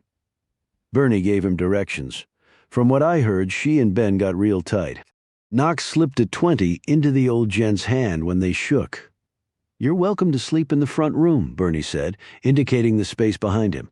"Thanks. I might take you up on that." He walked back to his truck, trying to keep his nerves steady. He climbed in the rig, fired it up, and pulled away. As he steered one-handed along the winding country road, he used his free hand to flip open the glove box. He pulled out his 9mm pistol and laid it on the seat next to him. "John Carr, here I come." Chapter 58. Annabelle looked down at her vibrating phone. Who would be calling me in the middle of the night? "Maybe it's Reuben," said Caleb as he drove along. "No, I don't recognize the number." She flipped open the phone. "Hello, Annabelle, how's it going?" she snapped. "What the hell do you want?" Alex Ford said pleasantly. "It's nice to hear your voice, too." "I'm a little busy, Alex." "I'm sure you are. Wait a minute. Where are you calling from?" I didn't recognize the number. "A payphone?" "Why a payphone?" "Because I'm pretty sure my home cell and office phones are being tapped." "And why is that?" she said slowly. "Is Knox on your case still?" "That's why I'm calling." I got a frantic phone call from Knox's daughter Melanie. She's a lawyer in D.C. Her dad's disappeared. "No, he hasn't. He's after Oliver, and we're after Knox." "And where is all this taking place?" "In the boondocks of Southwest Virginia." "So you can tell little Melanie that her daddy is just fine, for now at least." "That's not all. His house was turned over by someone looking for something, and I'm not talking your random burglary. And on top of that, I had a visitor, a man named Macklin Hayes. Doesn't ring a bell? No reason it should. He's a former Army 3-star who's now on the intelligence side. His rep is like a Carter Gray, only more sinister and evil. He's also Knox's boss, and he doesn't know where his guy is, which means Knox is roaming free. Why would he be doing that? He might, if he found out something that made him uncomfortable about what was really going on with all this. I don't think Knox is a killer. He's a tracker. And if Hayes put him on Oliver, he must be the best they have on that score. It seems clear that when Knox finds Oliver, he was to call in Hayes' heavy artillery to finish the job. What would Knox have found that would make him start freelancing? No clue. How close are you to finding Oliver? Hard to say. We narrowed it down to 4 towns up here. At least we think that's the case. We've cleared 2 of them and we're heading to a 3rd now. Caleb and Reuben with you? Of course. We're the Camel Club, remember? Or what's left of it. Yeah, we seem to be dropping members like flies in a jar. Of course, some chose to leave, others had no choice. Annabelle, I'm trying to help here, okay? I'm taking a big risk just talking to you about this. Nobody's asking you to take any risk, Alex. Just go back to your nice, safe federal job. What is it about you that pisses me off so much? My girlish personality? Well, keep this in mind, girlie. If Knox is on his own, then in Hayes' eyes, he's become a target just like Oliver Hayes. We'll take them both out and anybody else who's standing around. The 3 of us are willing to take that risk. I know you are, but have you bothered to ask the other 2? I don't have to ask. The fact that they're with me right now is all the answer I need. Unlike some people, Caleb glanced nervously over at Annabelle. Okay, just don't say I didn't warn you. Yeah, thanks for all your help. She clicked off and threw the phone down. I take it the conversation didn't go all that well, Caleb said. You can take it that way. Yeah, so what did he say? Hang on a minute, there's Reuben. The big fellow was waving to them from the side of the dark road. They pulled over and in a few minutes had loaded the motorcycle into the back of the van. As they resumed driving, Annabelle filled them both in on what Alex had told her. At the mention of Hayes' name, Reuben's face turned a shade paler. Macklin Hayes? Yeah, she said. Do you know him? Reuben nodded. I served under him at Dia. Also did some field work for him in certain parts of the world where the good general had a well-deserved reputation of leaving his men out to drown when things went to hell. I happened to be one of his little sacrifices, but no dirt ever splashed on him, which is why the asshole sits where he does today. Well, he's apparently after Oliver and Knox now. So Hayes' plan is to take out Oliver then, Reuben said slowly. But we're ahead of the dude on that score, said Annabelle, noting the nervous look on Reuben's face. And since he screwed you, this would be a perfect way to settle things, Reuben, she added. You don't settle things with a guy like Macklin Hayes, Annabelle, he said. He's got an army behind him, and while the man's heart is as black as they come, he's also smart and cagey as hell. I've never known him to lose at anything. Reuben, we can beat this guy, Caleb said, but we really don't know if Knox is on the run from Hayes. That's just Alex's opinion. They could still be working this thing together. Maybe Hayes' visit to Alex was a ruse. That makes no sense, Caleb. Annabelle snapped. It makes as much sense as us running around the country trying to find Oliver while the CIA is too. I mean, do we actually think we can beat them at this? And what if we do find Oliver first? Then what? We just make him disappear without a trace with all those people looking for him? We're not experts at that. I am, Annabelle retorted. Fine, you are, I'm not. So we make Oliver disappear. Then what? I go back to my job at the library after being inexplicably absent. You don't think they won't be all over me? He looked over at Reuben. And if they waterboard me, I'll spill my guts. I'm not naive enough to believe that I can withstand that crap. And then I go to prison for the rest of my life. Great. If that's what you thought, why the hell did you even come with me? Annabelle said hotly. Reuben answered, we came because we care about Oliver and we wanted to help him. And you've changed your mind? She said. It's not that simple, Annabelle, she said fiercely. Sure it is, Reuben.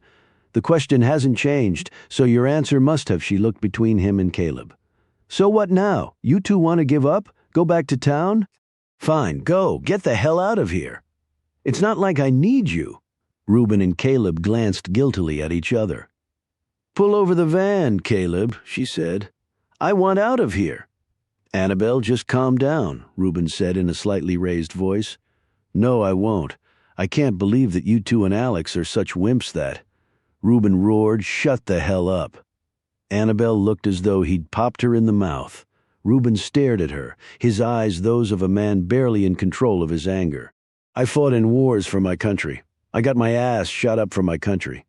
I've almost died about 12 times following Oliver on his little adventures.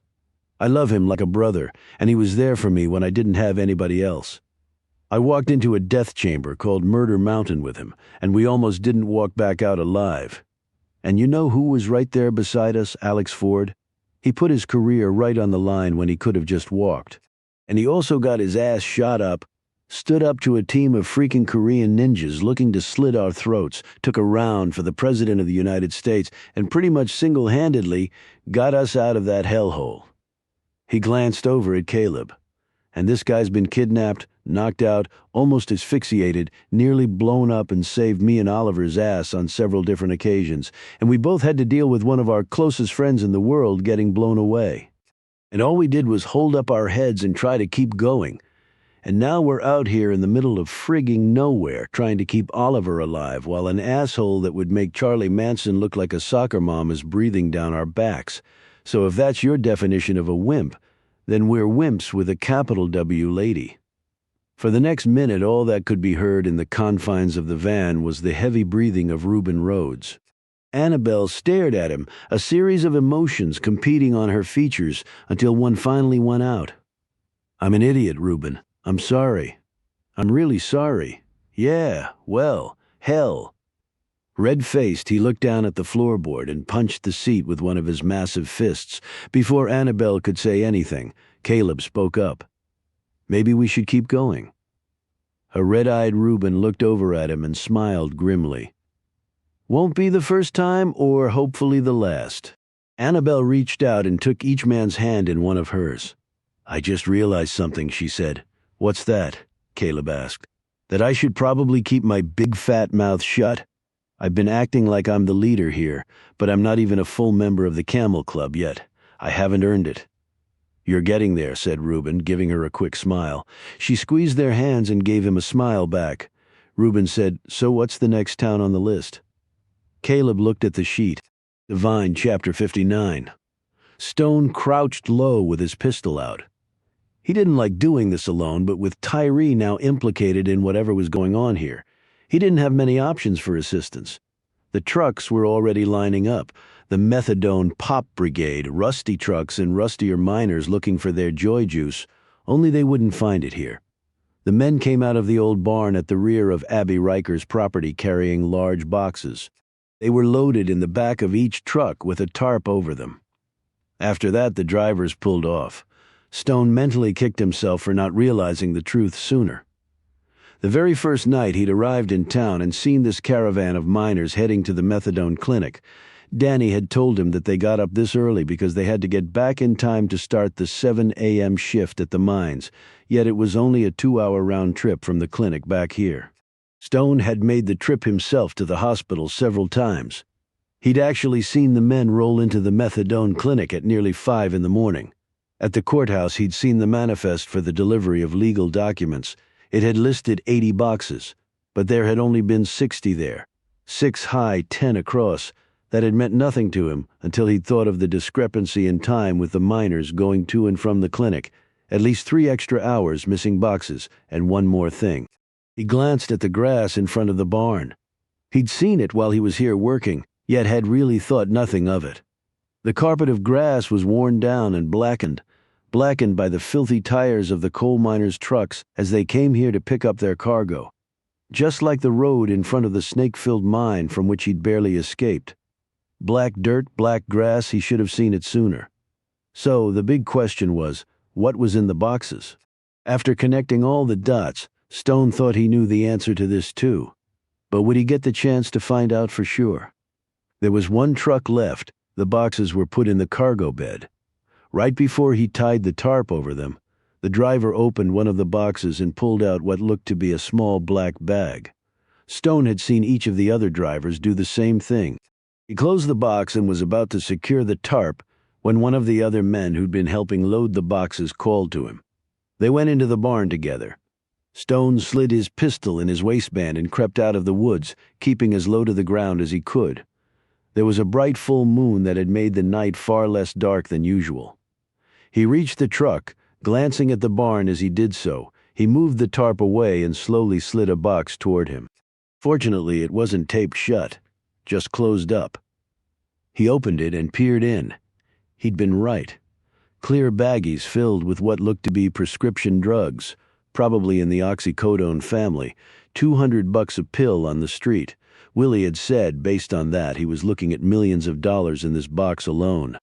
And the black baggies the druggy miners had taken were probably their payment for driving the boxes to what was probably the next step in the pipeline, with the final destination being some major urban area on the East Coast.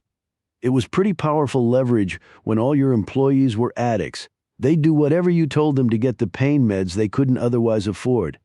It was also pretty damn heartless, not surprising with drug dealers. With the sixth sense that he possessed, Stone reacted to the presence he suddenly felt behind him. Yet it was still a fraction of a second too late. The gun muzzle was next to his head, and Stone heard the man say, "You move, you die." Stone could feel the man's other hand expertly pat him. His gun was yanked out of his pants, dropped to the dirt, and kicked under the truck. Stone didn't move.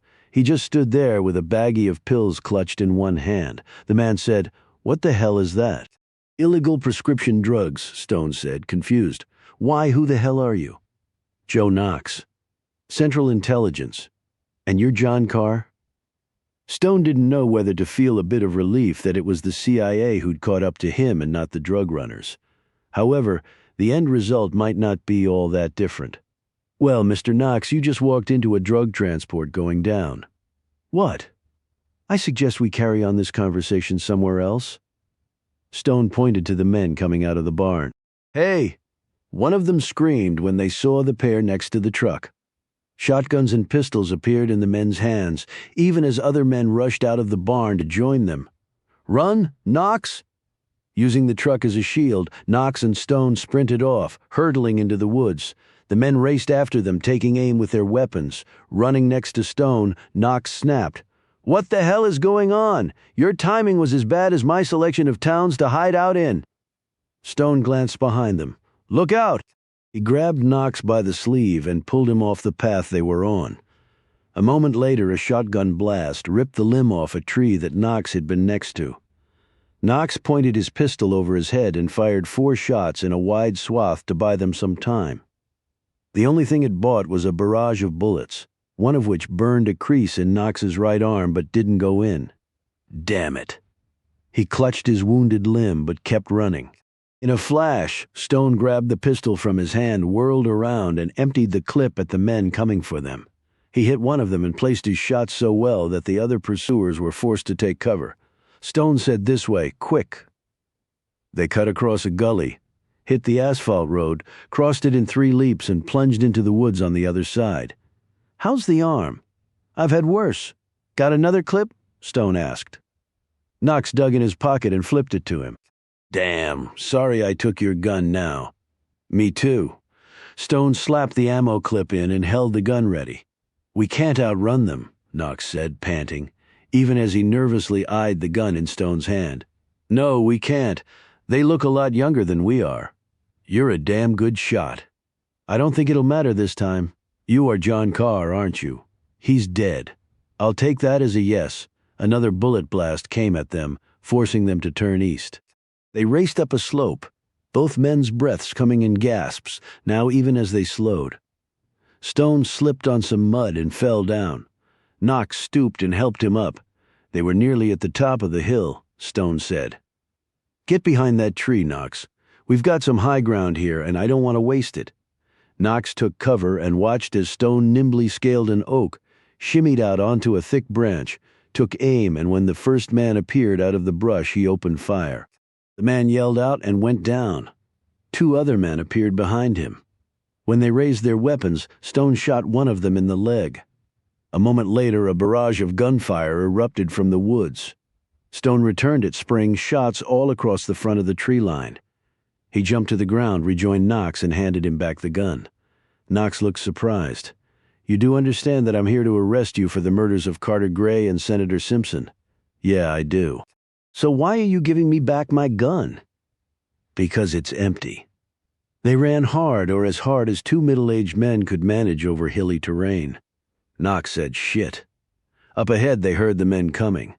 They outflanked us, Stone gasped. They stopped running as 4 men with shotguns broke through the brush and took aim. Behind them, 4 more men stood panting, guns fixed on them. Knox held his pistol up in a surrender position. "Would it make a difference if I told you I'm a federal agent with a shitload of backup heading your way?" One of the men placed a shot that came within an inch of taking off Knox's right ear. "That answer your question?" the shooter said. "Now put your gun down real slow." For a number of reasons, Stone had half expected to see Tyree standing there, but he didn't recognize this guy. "I'm just here to take this man into custody," Knox said, indicating Stone. "I don't give a damn what else is going on." "Right, and then we just go about our business and trust you and your friend to keep quiet." "Drop the gun, I ain't asking again." Knox bent down and placed his pistol on the ground. One of the men stepped forward and pocketed it along with his wallet and cell phone. They did the same with Stone. The man who'd fired the shot flipped open the wallet and checked the ID. He looked up at Knox and slowly shook his head in disbelief. He spoke into a walkie-talkie. "We got a big problem down here." After a minute or so of conversation, the man put the walkie-talkie away on a holder on his belt. "Do we kill him here?" one man asked. "No, we don't kill him here," he snapped. "We got to get this figured out." He motioned to his men. "Tie him up." They shot forward and expertly bound Knox and Stone together. They carried the pair back to the road, where they were laid face down in the cargo bed of a pickup truck. It drove off while the other men piled into other vehicles that had pulled up behind the truck. 5 minutes later, the truck raced off the road and into a clearing, where it spun to a stop in a swirl of dirt and ripped up grass. Stone heard it before Knox did. Chopper. It landed next to the truck, its prop wash so strong that roped together as they were. Stone and Knox had a hard time keeping their balance as they were pulled out of the truck and loaded into the aircraft. 2 armed men climbed in with them, and the chopper lifted off. "Where are we going?" Knox said. When the men didn't answer, he looked over at Stone. "Any ideas?" Stone glanced around the interior of the chopper. He'd only seen one other chopper up here before. "I think we're going to Dead Rock." "What the hell is Dead Rock?" Stone looked out the window. That, Knox crowded next to him and gazed down at the lights of the prison. "Supermax prison," Stone volunteered. "Why the hell are drug runners taking us to a super?"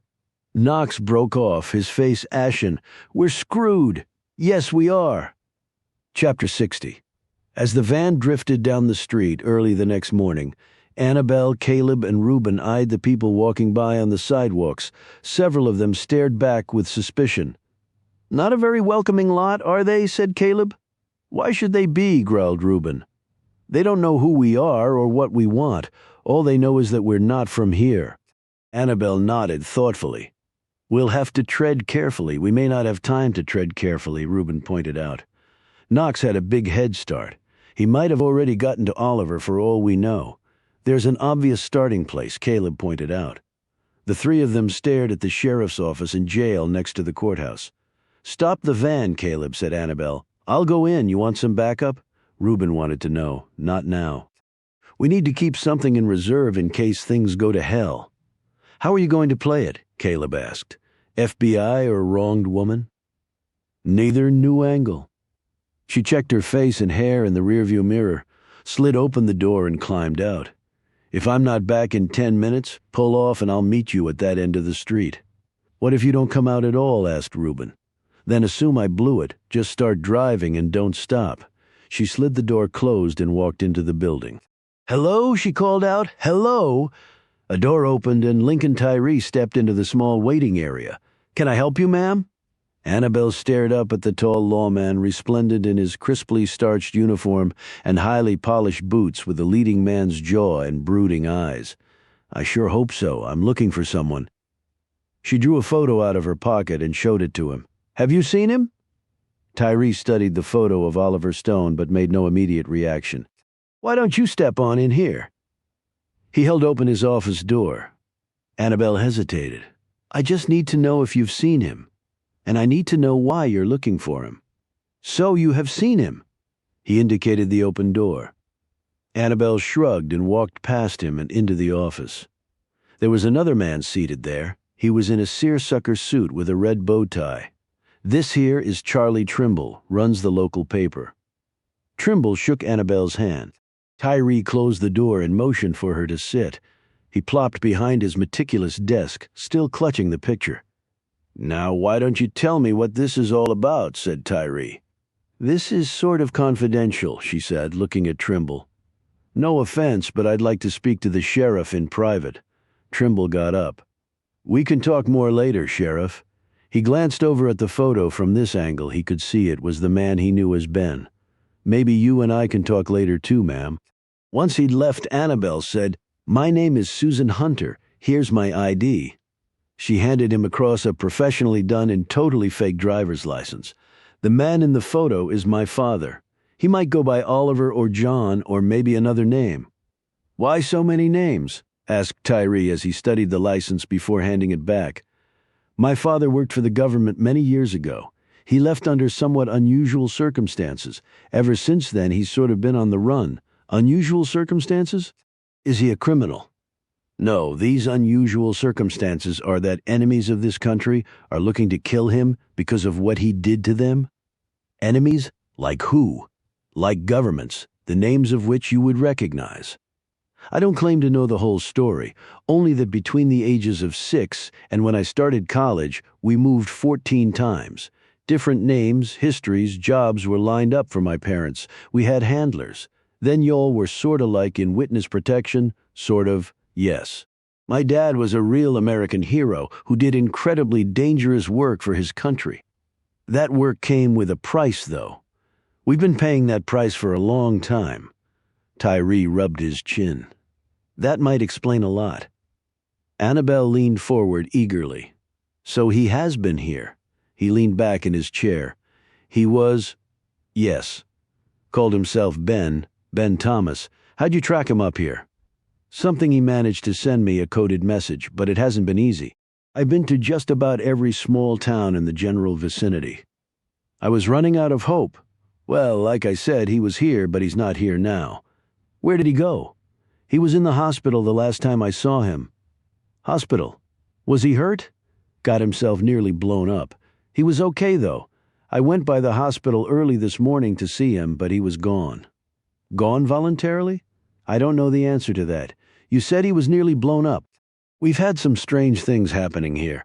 Haven't gotten my arms around it. Your dad was helping me, and he's not the only one missing. Fellow named Danny Riker was at that hospital too.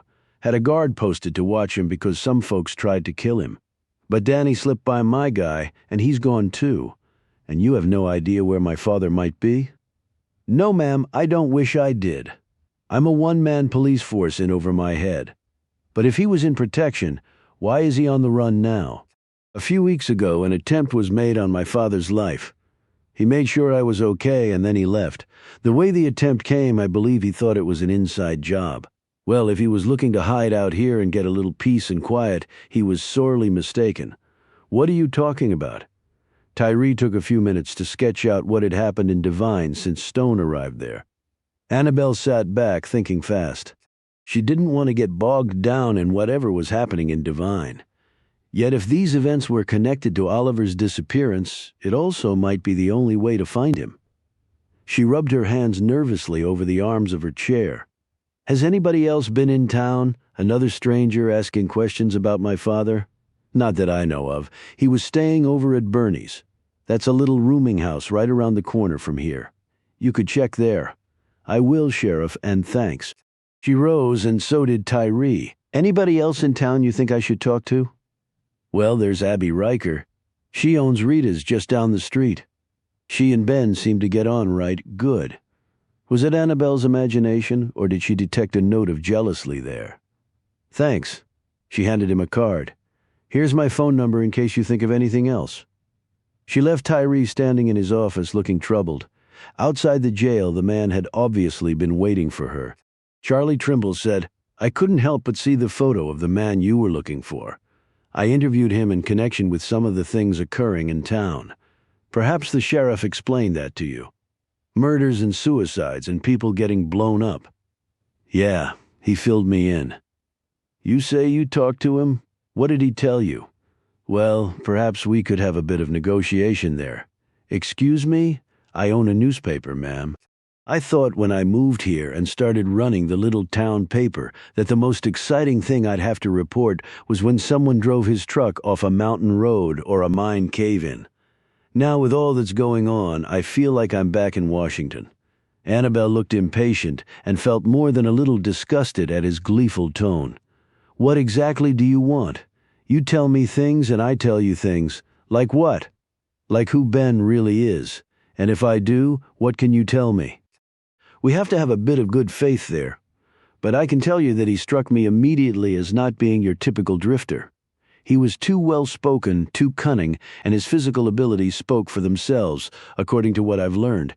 He beat up 3 men on a train, saved a man's life using battery cables, and fought off 3 other men wielding baseball bats. Not your typical wandering soul. He had some special skills, yes. And your relation to him? My father? Excellent. I'd heard he was in the military. Vietnam. Special forces. Very special.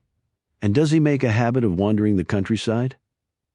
He had a job in the government for a while, but got tired of sitting behind a desk.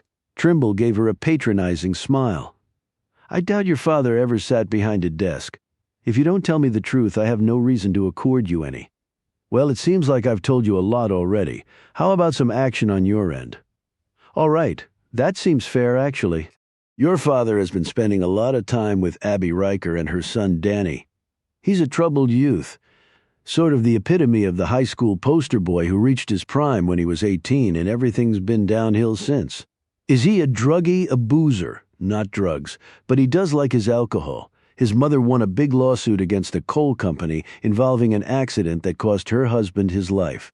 So they have a lot of money. Live in a big house, but Danny's life has been off track for a while. The sheriff says he's missing too. Your father struck me as a good man trying to do the right thing.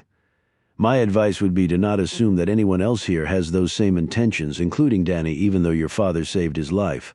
Would that caveat include you too? She said. I'm a fairly recent arrival here. I called Washington home for 40 years. I still have a lot of friends there. Get regular updates. And Trimble broke off, his eyes seeming to look right through Annabelle and onto something of far greater interest. Mr. Trimble? Annabelle did not like that look at all. He seemed to refocus on her, but his eyes showed his mind was still elsewhere. Excuse me, I have something I need to check right now.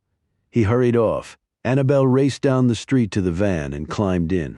She quickly filled them both in on what Tyree had told her and her run-in with the reporter. You think he suspects who Oliver really is? Asked Caleb. I wouldn't bet against it. And right now, our margin of error is 0. Damn, Oliver can't buy a break, can he? Exclaimed Reuben. The one town he picks turns out to be teeming with killers. Let's hit the rooming house fast. The clock is running. A few minutes later, Annabelle had charmed the entire story out of Bernie Sandusky. She got back in the van. Knox was here. He found out about Oliver. Bernie told him that Oliver was in the hospital or else he could try Abby Riker's place, a Midsummer's farm. If Knox went to the hospital and found Oliver gone, he might have tried Midsummer. Let's roll. Chapter 61. Stone and Key Knox sat manacled to metal chairs that were bolted to the slab floor in a windowless cement block room painted gray. They'd been here for many hours now, and the room was so cold that they were both shivering.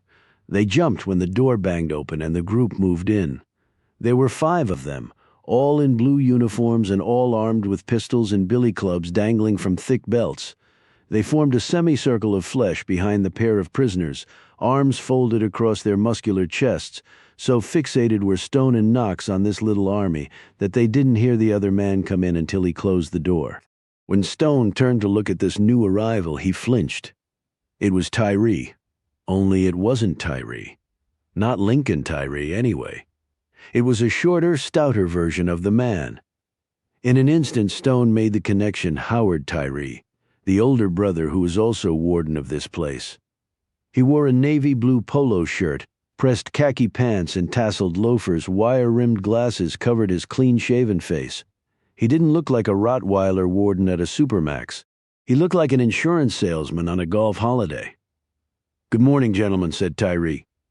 Stone's heart sank with the words. It was the voice he'd heard when he'd made the call on Danny's phone. He and the sheriff sounded nearly identical. Son of a bitch. The other men had instantly come to attention when Tyree walked in. He sat down behind a small table opposite Stone and Knox. The warden held a file in his hand, opened it, and read through the contents. A minute later, he slipped off his glasses and gazed across at Stone. Anthony Butcher, triple murderer, fortunate enough to have done it in a state that does not believe in capital punishment. So you received a life sentence without possibility of parole, instead of the execution you so well deserved, transferred out of 4 different correctional facilities over the last 12 years, including the Supermax in Arkansas, because you have an anger issue. He glanced down at the file. And a problem respecting authority. Stone glanced at Knox and then back at Tyree, his anger at what was being done to them building beyond all hope of containment. Stone knew he shouldn't, but he also couldn't stop himself. How much does one of those scripts cost, Howie? They must come in real handy in your line of work. The warden tapped his thumb on the table, and one of the guards handed him his billy club and a towel along with a bungee cord. Tyree stood, took his time wrapping the towel around the head of the club and secured it there with the cord. The next instant Stone was slumped sideways in his chair, blood running down his battered face. Tyree sat back down after dropping the bloody club on the table. He resumed looking at the file after methodically wiping a speck of Stone's blood off his glasses with a handkerchief he pulled from his pants pocket. With the towel it doesn't really leave much of a mark, he murmured in a casual tone. We find that helpful in keeping order here. Prisoners have far too much time to complain about trivial things. He thumbed through more pages of the file and then pointed at Knox. You're Richard Prescott, a.k.a. Richie Patterson from the great state of Mississippi. Killed 2 people in an armed robbery in Newark 21 years ago, and 1 more since you came into the correctional system. The Garden State didn't want you anymore, so you're now our guest for the rest of your natural life. He said all this as though he were reciting tedious lecture notes to an auditorium full of bored college freshmen. My name is Joseph P. Knox of the Central Intelligence Agency, and in about 24 hours there'll be an army of feds at this place, and the next thing you know, you assholes are the ones who'll be rotting in a Supermax. Tyree hit Knox so hard with the billy club that the chair tore loose from its underpinning, and he fell over unconscious onto the slab floor. Tyree closed the file. Get him up. The guards unhooked them from the chair shackles and pulled the men to their feet. Tyree looked at the unconscious Knox. He said in a weary tone, Wake him up, George. He has to hear this. A bucket of water was thrown in Knox's face. Gagging, he came to, spitting up water and his own blood. Tyree waited for Knox to catch his breath and then paced in front of the two with his hands clasped behind him. This is the Blue Spruce Supermax prison. It is unlike any prison you gentlemen may be familiar with. My name is Howard W. Tyree. I am privileged to be the warden of this outstanding facility here. We receive from all over prisoners who have problems adjusting to the life of incarceration or simply who have problems in general. Our sister prison sent you here because at Blue Spruce we specialize in being problem solvers. We have never had any disruptions here or, needless to say, any escapes. We are a professional organization. So long as you follow the rules, you will have no reasonable cause for concern for your personal safety either from your fellow prisoners or the fine men who guard this place. Blood from both Stone and Knox dripped onto the floor as Tyree was talking. He impatiently flicked a finger at one of his men, who quickly cleaned it up with the billy club towel. Excessive force is only used here when absolutely necessary. Just so we're clear on the boundaries, I will demonstrate. He stopped pacing and faced the 2 men. If a prisoner does not instantly obey a command from a guard, this level of force can and will be utilized. Tyree took the billy club from the guard and slammed it point first into Stone's gut. Stone bent over, throwing up what little there was in his belly, and then dropped to the floor. Tyree calmly kept going. Please keep in mind that at Blue Spruce, unlike other correctional institutions, warnings to inmates of any kind are not required and typically will not be given. Unauthorized action on the part of any inmate will be met with immediate consequences. Tyree paused to let Stone be wrenched back to his feet, still heaving and gasping for air. Continuing, Tyree said, If a prisoner in any way verbally abuses a guard, this level of force can and will be utilized. Tyree slammed into the still-dazed Knox, knocking him to the floor. He pushed the billy club against his throat until the man turned blue and his body started to spasm from lack of oxygen. Tyree got up, tossed the club to one of the guards, and a gagging Knox was heaved back to his feet. Dusting off his pants, Tyree went on. If a prisoner in any way threatens bodily harm to and/or physically attacks a guard, deadly force can and will be utilized without prior warning. Tyree nodded at one of his guards who pulled out his pistol and handed it to the warden. He checked to make sure there was a round in the chamber, popped off the safety, lifted the gun up, and aimed at Stone's head. "For Kersakis, don't!" screamed Knox through his busted mouth. The door opened and a tall black man was hauled in, his face bloody and swollen and his hands and legs chained together, forcing him into a prisoner's shuffle. The guards slammed him up against a section of wall that was paneled in a rubbery material covered in pockmarks and then moved away. Tyree explained, "This man attacked a guard barely 5 minutes ago. He felt it violated his civil rights to be beaten for extending his middle finger to one of my men because he'd made a silly little joke about this fellow's mama." Tyree swung the pistol around and fired a round into the black man's head. He slumped to the floor, an exit crater blown into the back of his head. A part of his brain, along with the slug, was embedded into the rubber wall behind, leaving another large pockmark. And he was shot while trying to escape after taking a hostage, all of which we have duly documented for regulatory review. Tyree handed the gun back and resumed his pacing. "Those are basically the rules here. We keep them short and simple so that you will have no trouble remembering and thus following them. Please also keep in mind that here you have no privacy, no rights, no dignity, and no reasonable expectation of anything except what we say you can have. At the moment you walked into this facility, you ceased to be human beings. Indeed, because of the crimes that you have committed against humanity, you have forfeited all rights to be considered human beings. No guard at this prison will have any compunction about ending your life at any moment and for any reason. You now will be officially processed into this prison's inmate population. If you give us no trouble, I can reasonably assure that you will live out your lives here in relative peace and security, though I cannot say how long that life will be. Supermax facilities are, by their very nature, dangerous places. We, of course, will make all reasonable attempts to ensure your safety, but there are no guarantees." He paused and faced them. "Welcome to Dead Rock, gentlemen. I can guarantee that you will not enjoy your stay with us." Chapter 62. Annabelle walked into Rita's, pausing at the door to survey the landscape. Half the tables were filled, as were all the stools at the counter. "Can I help you?" A man came around the bar and was looking at her. "I was looking for Abby Riker? She's not here, she's at home. Midsummer's Farm? Who are you?" "Sheriff Tyree told me to come and see her." "Oh, well, I guess that's okay then. You might want to call out to the house and talk to her. Do you have her number?" Annabelle made the call. When Abby answered, it was clear that she had been crying. She didn't want to talk to Annabelle until she mentioned the man Abby knew as Ben. "He's my father." Annabelle quickly told her the same story she'd told Tyree. "He told me his daughter and his wife were dead," Abby said coldly. "My mother is dead, has been for decades. He told you I was dead because that's how he protects me. Government spy type, I knew there was something about him, just different, you know?" "Yep, that's my dad, different." "Do you have any idea where he might be?" "He was at the hospital yesterday along with my son, Danny. Now they've both disappeared. I'm worried sick for a lot of reasons. Sheriff Tyree told me about what's been happening around here. I guess you have good reason to worry. Can I come out to see you?"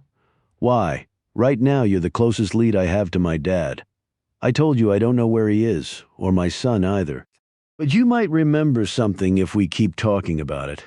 Please, it's my only shot." "All right." Abby told her how to get to the place, and a little while later Annabelle was seated across from Abby in her living room. Caleb had parked the van well back and had stayed there with Reuben. Annabelle tried various lines of questioning, and Abby answered each of them, but nothing she learned helped her. "Had you two become friends?" Choosing her words carefully, Abby said, "He's a good listener, not judgmental. I find that a rare combination. I hope he's all right." A tear slid down her cheek. "He had a way about him, too. Just made you feel good about yourself. Do you think he and your son might have left the hospital together? I don't know. Danny was pretty beat up if it wasn't for Ben. She stopped and looked at Annabelle. What's his real name? Annabelle hesitated, but Abby appeared to be genuinely concerned about Stone. Oliver? If it hadn't been for Oliver, I wouldn't have my son at all. So whatever I can do to help you, I will. If you think of anything that might be helpful, you can reach me at this number. She handed Abby a card, gave her hand a reassuring squeeze, and left back in the van. She sat lost in thought in the passenger seat. What do we do now, Annabelle? Asked Caleb, while Reuben stared at her curiously. You okay? He asked. She started and looked at him. What? Yeah, I'm good.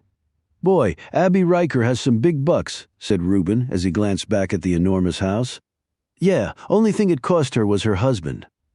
What do we do now, Annabelle? Caleb asked again. Annabelle didn't say anything because she didn't have an answer. Where the hell are you, Oliver? Chapter 63. Being processed into dead rock included standing bent over naked with your butt cheeks spread as painfully as possible while a group of men and one woman looked on. The woman was also videotaping the proceedings, which added considerably to the dignity of the event.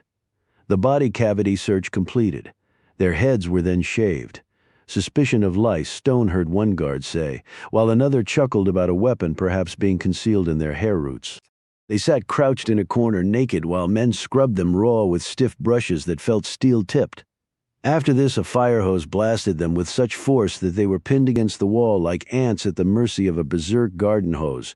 Dressed in orange jumpsuits, cuffed and shackled, they were led down a stone hall to a cell. Guards held stun guns an inch from their prisoners' sides, seemingly just praying for a reason to hit them with a 50,000-volt tickle. The cell door was solid 2-inch steel with a food and cuffing slot cut into the bottom half and a small viewing window in the upper half. They were pushed in, the shackles removed, the jagged links stripping at their skin, and then the door slammed shut and was loudly bolted behind them.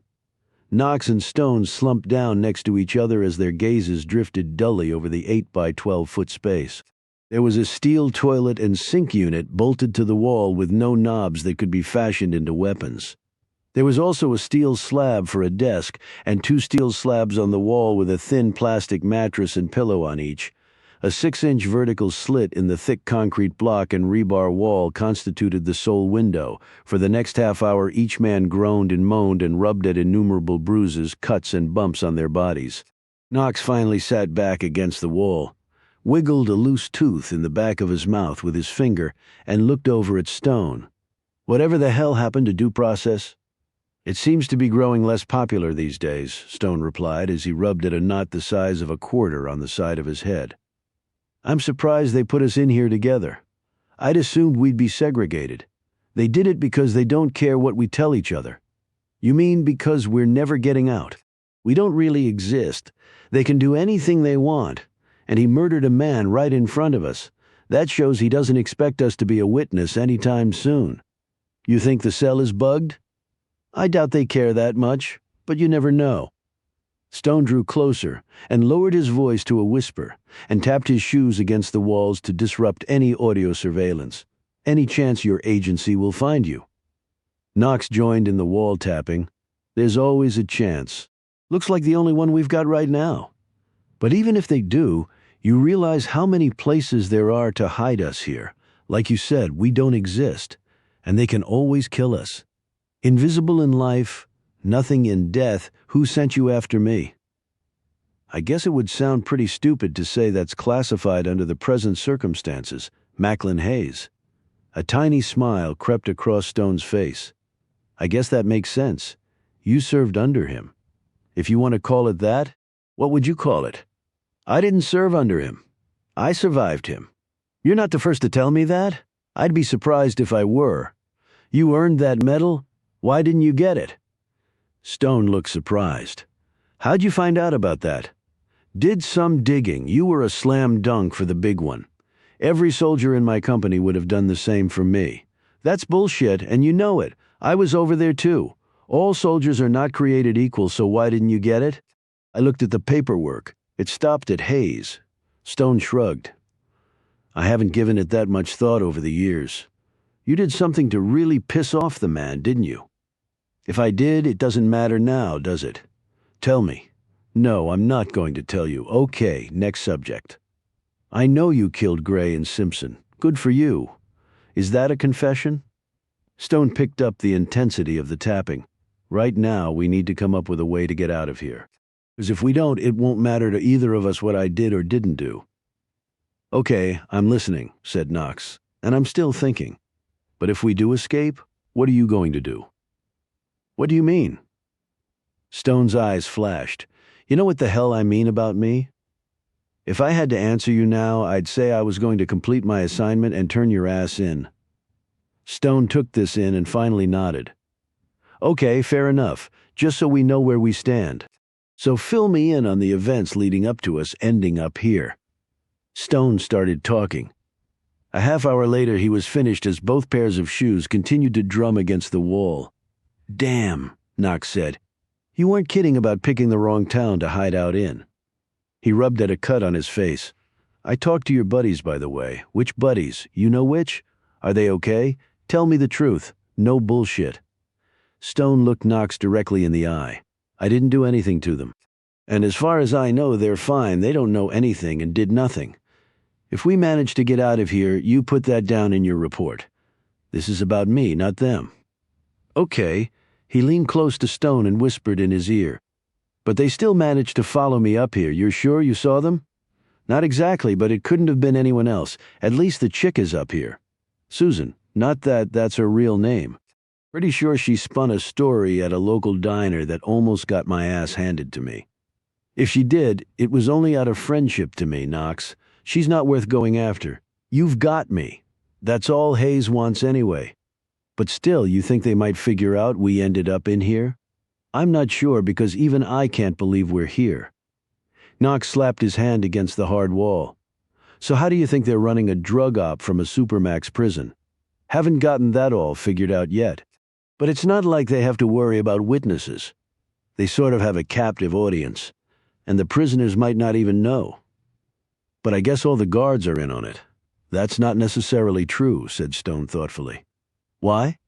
There was one guard who used to work here. He was killed in a deer hunting accident that I don't think was so accidental. His name was Josh Coombs, and I believe he stumbled onto what was going on here and paid the price for it. Coombs? Also the name of the folks who got blown up. Yeah. Willie knew Debbie Randolph hadn't killed herself. His mom's in on it, I'm pretty sure. They used her to try and kill him with an overdose. When that didn't work, they went for essentially a homegrown IED. Mother killing her own son? In a town called Devine? Yeah. The door to the cell was hit with a massive blow. Both men staggered to their feet and backed away. Shut up in there, a man screamed through the door. Okay, we're shutting up, Knox said. I said shut up, assholes. Knox and Stone said nothing, just stared at the door. One more word and we're extracting your asses. Silence. Okay, you asked for it. Walk over to the cuffing slot, turn around and extend your hands through the opening now. Stone and Knox looked at each other. Stone went first, extending his hands through the slot with his back facing the door. He was cuffed hard, his bony wrists slammed together and cut by the edge of the slot. Then Knox did the same. Now move away from the door. The same voice barked. Knox and Stone retreated to the back of the cell. The door was opened, and what happened next was only a blur. 5 body-armored men with face masks poured in, carrying 2 huge inch-thick plexiglass shields. They hit Knox and Stone hard, slamming them against the stone wall. Pepper spray hit them both in the eyes. Even as taser shots paralyzed them. They went down, wanting to claw at their eyes, but with limbs electrified stiff as a corpse and cuffed hands, that wasn't an option. They were stripped of their clothing, lifted into the air and hustled down the corridor, thrown in a shower. They were hit with blasts of water, which at least helped ease the agony of the eye spray. Picked up again. They were carried to a room that had 2 steel slabs covered in what looked to be urine and feces. They were smashed down on these hard cots and put in 5-point restraints. Before the guards left, they were tasered once more. What the hell was that for? Knox managed to scream as the current pounded him. A guard with 1 stripe on his sleeve hit him in the mouth with his fist. Not obeying orders. This ain't like other prisons, old man. This is dead rock. Don't know what prison you come from, but you get no warnings up here, boy. No damn warnings, and just so's you know, I can taser your ass just for the hell of it. 'Cause my old lady didn't blow me, or 'cause my dog shit on the rug. I work for the CIA. Sure you do. Hey fellows, we got us a spy right here. Bet your friend is KGB. He walked to the next slab and smacked Stone in the face. You KGB, Grandpa. The guard reached a gloved hand down to Stone's crotch and squeezed. I asked you a question, old man. Stone didn't say anything. He just looked at the guard, remembering every detail of his face through the clear mask, and he suddenly recognized him too. He was one of the men with the baseball bats who'd beaten up Danny and then come after him. This was the third one, the coward who'd run for it, but Stone had still managed to nail him in the back with one of the bats. You ever tell your buddies you ran out on them? He said quietly as the taser sting wore off. The guard gave a nervous, hollow laugh under the burn of Stone's gaze, glanced at the other guards and took his hand away. As he was leaving the room with the other guards, Stone managed, despite the restraints, to turn his head just enough to keep his eyes on the fellow. Then the door closed. I guess they're trying to break us quick, groaned Knox. They'll have to work harder. You think so, do you? Yeah, I do. Something in his voice made Knox glance over at him. Were you ever a POW? 6 months? This place is actually pretty nice compared to what the Viet Cong thought was humane. All I had there was a pit with a sheet over it, beatings whenever they felt like it, along with an interrogation technique that would make waterboarding seem like dunking for apples. And the food they threw down once a day would not be considered edible by any stretch of the imagination. But we're not 20 years old anymore, Carr. Call me Oliver. Carr is dead? Okay, but we're still not 20. It's all in the mind, Knox. It's all in the mind. If we don't believe they can break us, they never will. Yeah, sure, Knox said, clearly unconvinced of this. You got any family? Son and daughter. My boy's in the Marines stationed in the Middle East. My daughter's a lawyer in D.C. I had a daughter, but she died. How about your wife? Dead. So's mine. Brunswick, Georgia, Claire? Stone didn't say anything. Guy named Harry Finn said that Simpson admitted to having her killed, that he ordered a CIA hit on you and your family. Stone stared at the ceiling, slowly flexing his limbs against the thick leather bindings. Harry's a good guy, knows how to cover your back. I'm sorry about your family, Oliver, he murmured. Get some sleep, Knox. Just get some sleep. You're going to need it. Stone closed his eyes. A few minutes later, an exhausted Joe Knox did the same, Chapter 64. We're running out of time, Caleb said. The three of them were sitting around an old picnic table in a small clearing off the main road to Devine. A meal Annabelle had purchased at Rita's was on the table. Reuben gnawed on a piece of fried chicken while Annabelle glared at Caleb. I'm open to suggestions, she said. Maybe Alex can help, suggested Caleb as he carefully picked the skin off his piece of chicken. Help what? Screw things up. We talked about Alex, Annabelle, retorted Reuben. He's as professional and brave as they make 'em. And I think Caleb's got something. What do you expect him to do come running to help us? It'll mess up his career, you heard him. You can always ask, why me? Okay, I'll do it, said Reuben. Anything to help Oliver. Annabelle stared at each man, sighed, and pulled out her phone. No, I'll do it. A minute later, she said. Alex, Annabelle, you okay? She stopped. We need a favor. 5 minutes later, she clicked off. Well, Reuben and Caleb asked together. He's going to help us. He's coming up here, in fact. Reuben slapped Caleb on the back, almost sending him headfirst into a tub of potato salad. I knew it. Friendship is thicker than official duty. Yeah, well, we'll see, won't we? She murmured. But in the meantime, we can't just sit on our butts. We need to keep digging away. Reuben tossed the bones of his chicken breast into the woods, wiped his mouth and balled up his napkin. I'm ready to roll. I'll do a recon of the area, see if anything hits me. And me and Caleb? Talk to some more people in town, and Caleb stays with you. Remember, there's a killer on the loose. We'll meet back here later. I'm worried about that, reporter, said Annabelle.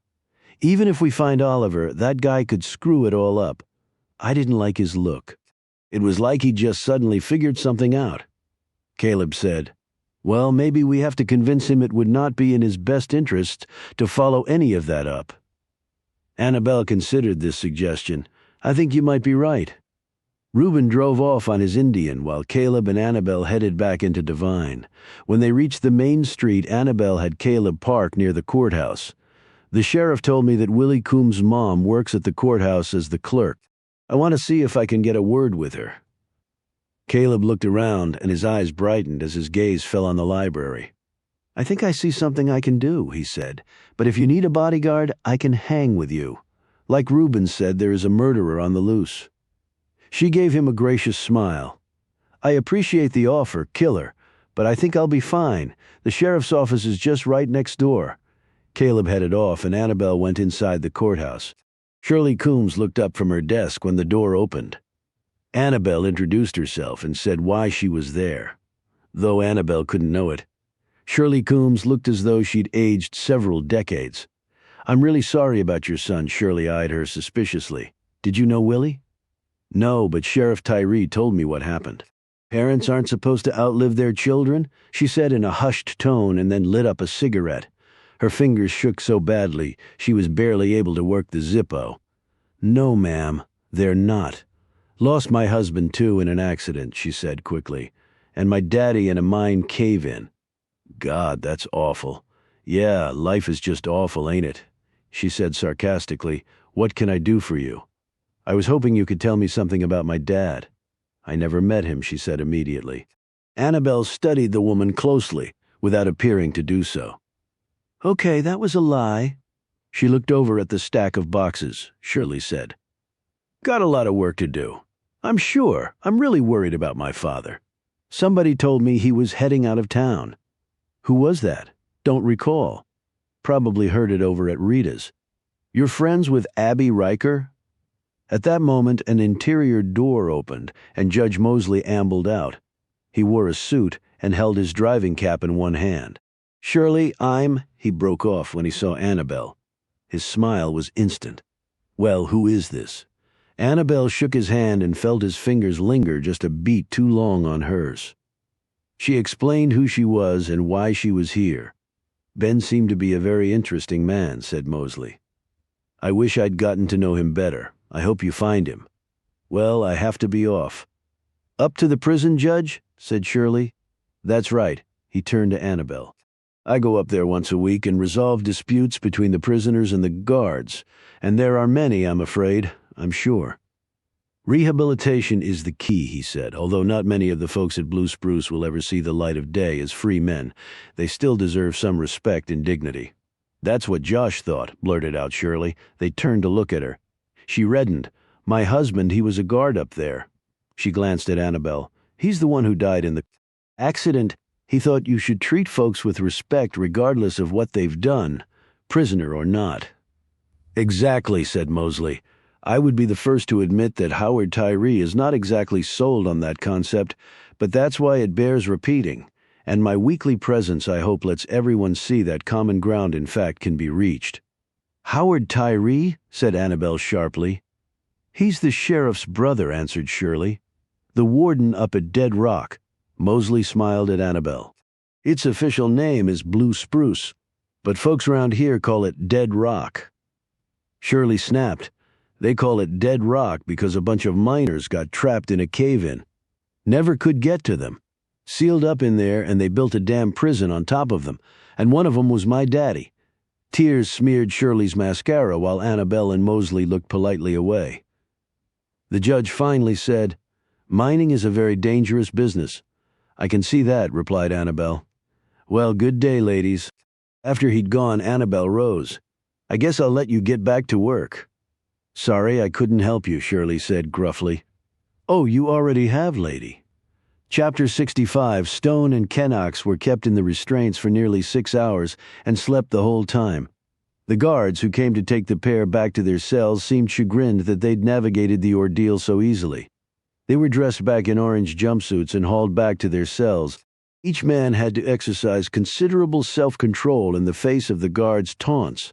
Knox had to bite the inside of his lip, while Stone just stared straight ahead unblinking and telling himself that an opportunity would present itself if he were patient. An hour later, they were strip-searched again, cuffed and shackled, and led to the cafeteria, where the cuffs were taken off so they could eat. Knox's belly was rumbling as they sat down at an unoccupied table. They stared around at the sea of other prisoners, quickly counting. Stone arrived at nearly 500 inmates, with well over 3/4 of them black, while all the guards he could see were white. Some of the prisoners stared back at them with an array of expressions that ranged from curious to indifferent to hostile. Only a few people were talking, most focused on their meals. Knox looked down as his food was slid in front of him. After the attendant walked off, he said to Stone, "I wonder if they have a nice Cabernet to go with this slop." "Humor. Knox, I like that. Helps the time go by. What do you see out there?" He indicated the inmate population. "Sorry asses just like us, only we haven't committed any crime. Correction, I haven't committed any crime." Stone took a bite of his food with a limp styrofoam spoon that was the only utensil provided. "You've seen the insides of prisons before, haven't you?" "Yeah, but not as an inmate." "So what's different? Think about it." Knox looked around. "Well, they seem a pretty quiet bunch to be the baddest asses in the land." "That's right, subdued, beaten down, scared. Anything else?" Knox stared at one group closest to them. 4 men, all black, who sat there idly prodding their food and not bothering to even look at each other. Knox squinted at them, following their lethargic movements and glassy eyes, and drugged. "We know they have enough pills to do the job.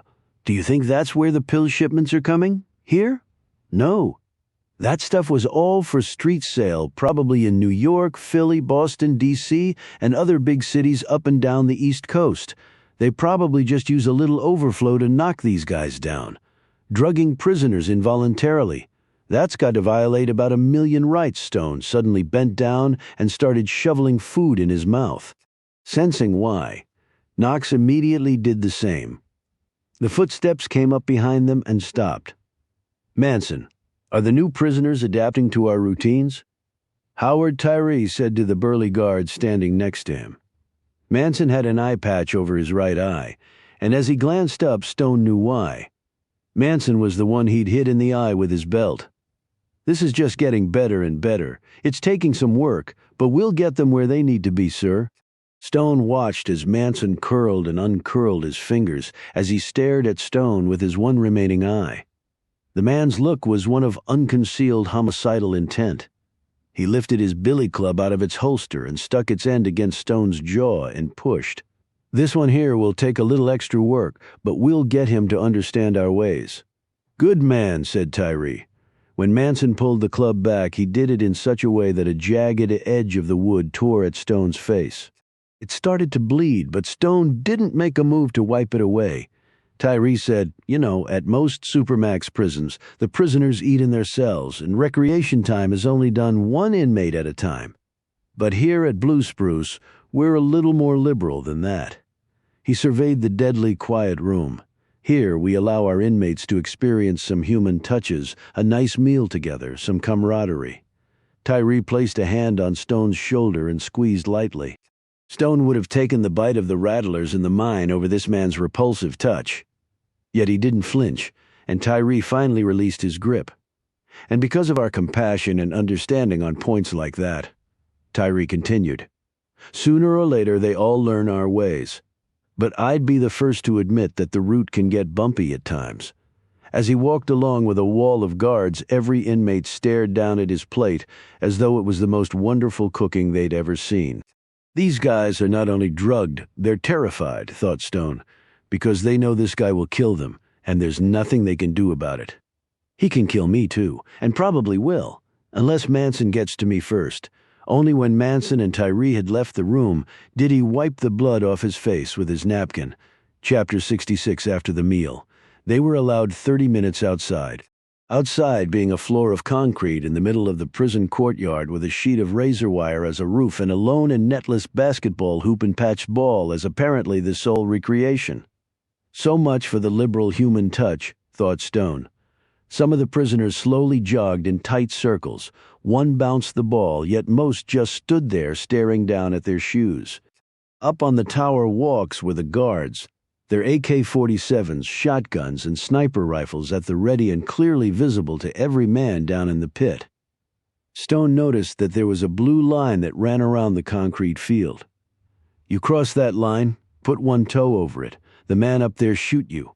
This came from a small, twitchy inmate with a bristly gray mustache, wild hair, and eyes that didn't promise much of anything behind them.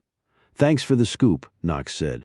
"They forgot to mention that in the orientation class." Twitchy looked at Knox and laughed. "Hey, that's a good one. That's a damn good one." He looked at Stone. "You boys ever getting out?" "Doesn't look that way," Stone answered. "You?" "Life, life, life." Twitchy said in a sing-song voice, 3 life sentences to run consecutively instead of concurrently. That's a big-ass difference." "Oh yeah, I found that out." "Both begin with the letter C, but that's where the similar shit stops, man." "I can see that." Stone methodically eyed the position of each tower walk, and the shooting angles available to the guards up there. He came away impressed with the design of the place. It wouldn't take great skill to kill any man down here before he even had a chance to piss on the concrete, much less make a break for freedom. "Is that what most people are here, lifers?" Knox asked. "Everybody I know is, and I've been here 11 years. Least I think it's been 11. Used to keep a calendar, but I ran out of wall space. It ain't matter. No parole for old Donnie Boy." "What you do, old Donnie Boy?" Knox asked, the distaste clear in his tone, though Donnie Boy seemed oblivious to it. "Killed me 3 little kids," he said, as matter-of-factly, as though he were merely giving his date of birth. He blew his nose in his cupped hands and then wiped them on his thighs.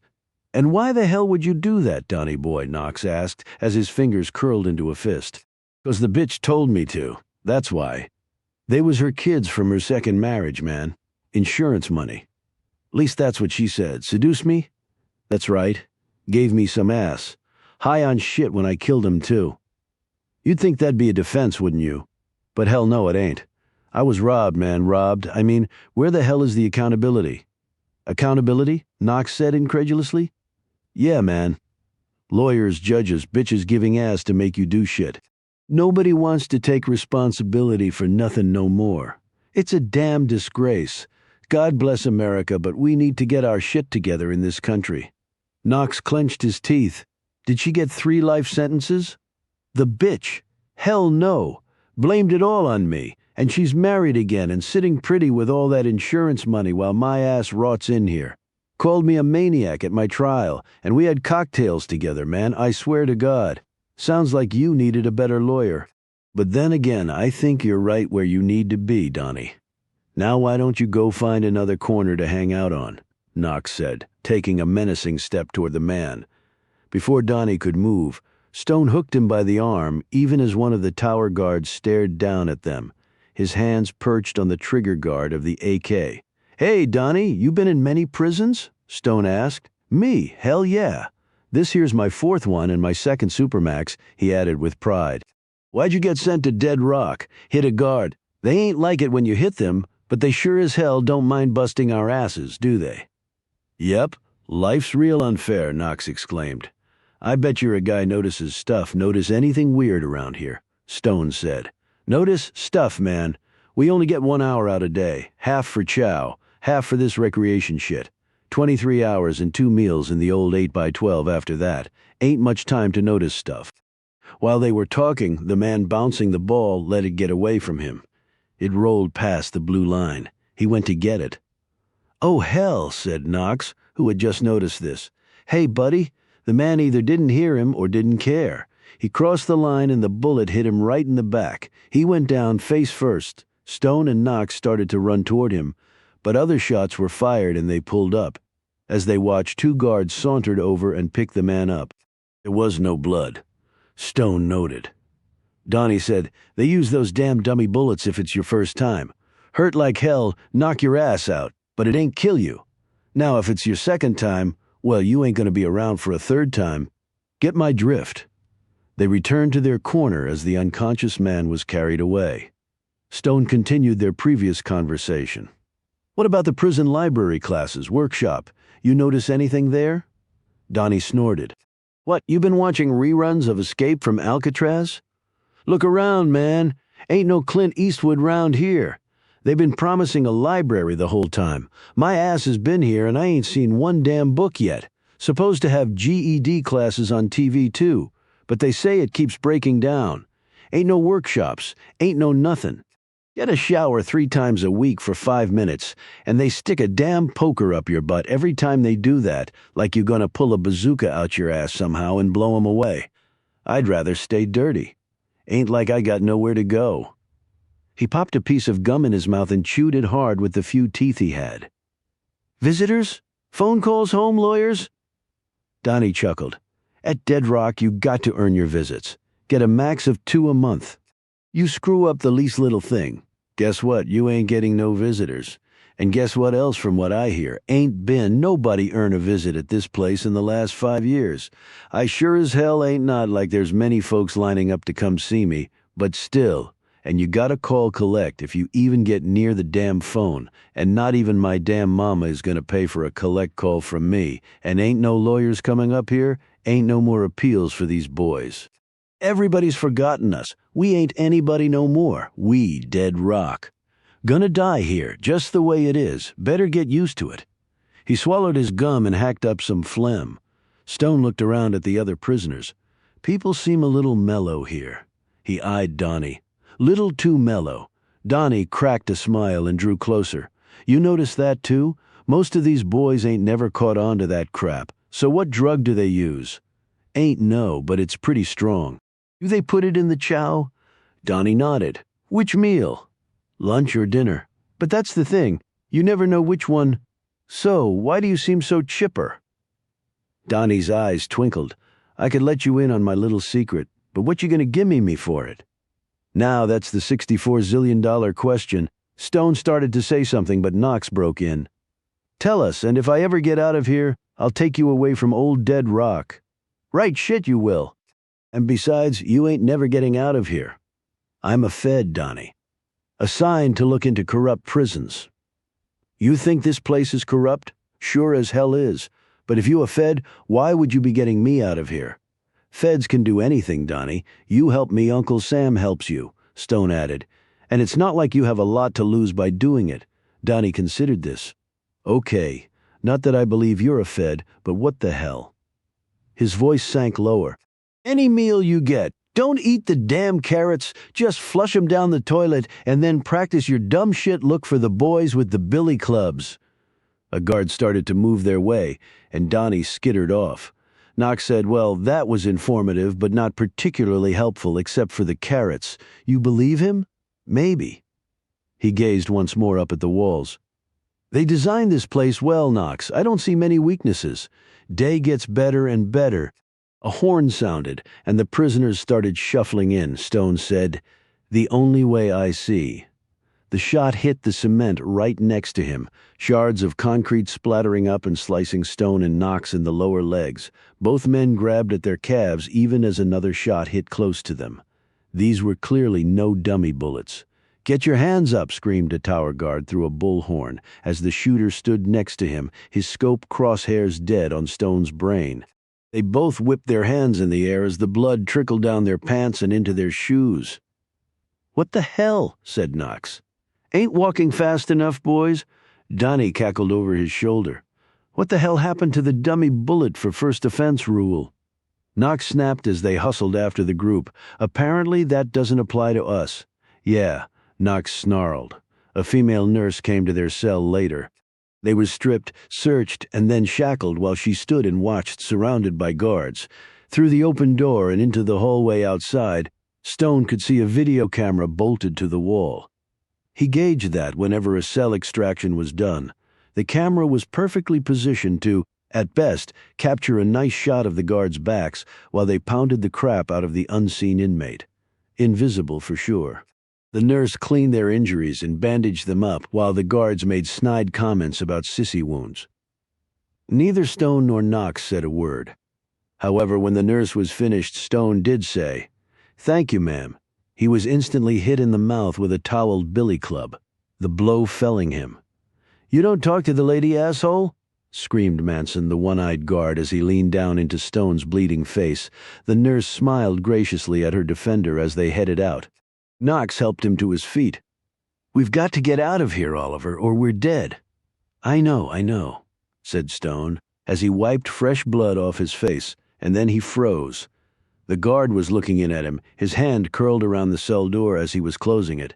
He wasn't a young punk one-striper. He was older, and gray hair peeked out from under his cap as he stared at Stone. Right before the door clanged shut, the guard gave one brief nod at Stone. Chapter 67.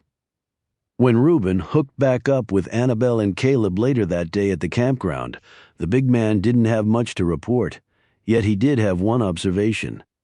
"We've been to all these little towns up here, but Divine is different." "Different how?" asked Caleb. "There's money here," answered Reuben. "Thriving shops, new cars, renovated buildings, a courthouse and a jail, went to the church, even did a little praying. I talked to the padre, he said it was all done in the last few years." "What cover are you using?" Annabelle asked. "Said I was a writer looking to set a novel in a small mountain town. Everybody seemed to accept it okay, I guess. I look like a writer," he added smugly. Caleb stared up at his giant friend with the long, curly black hair and beard shot with gray. "I'd say you're more bohemian looking, but that's probably just splitting hairs, but I think I see what you're saying. The library was really beautiful. The librarian said it had been recently redone, too. Brand new media center, computers, the works." "And who'd you tell him you were?" asked Reuben gruffly. "A wandering bibliophile." "I think I fit that role rather well." "You really told them that?" asked Annabelle. "No, I actually said I was looking for work as a short-order cook and was checking the classifieds. For some reason she accepted that without question, though I hardly look like a Fry Daddy connoisseur," he added stiffly. "Sure you don't." "What'd you find out, Annabelle?" asked Reuben. She told them of her conversation with Shirley and Judge Mosley. "The woman knows something, that's for sure. I think we should follow her and see what else we can find out." "Sounds like a plan. When will Alex get here?" Caleb wanted to know. "Soon, at least I hope." "Missing the lawman, are we?" Reuben asked. "No, I'm just tired of doing all the thinking." "Well, here's another one for you to think about. Where are we going to be crashing?" "Not in town," she said. "How about we just sleep in the van out here?" "In the van?" said Caleb with a stricken look. "What about bathroom facilities?" Annabelle pointed to the woods. "Nature's own." "Oh, for Krisaki's," began Caleb. Reuben held up a hand. "Caleb, if a bear can shit in the woods, so can a librarian." "And what about that reporter?" Caleb pointed out. "I've sort of got a plan, but I need Alex's help." She turned to Reuben. "So why do you think Divine is so prosperous?" He said, "Maybe if we answer that, we can explain why people keep getting murdered and or blown up." "Do you think something's happened to Oliver?" Caleb asked. "I've never met anyone better able to take care of himself than Oliver," Reuben answered quite truthfully. "At least we can hope," thought Annabelle. Chapter 68.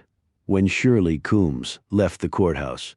It was already 7 in the evening, and the darkness had fallen solidly on mountain-bound Divine.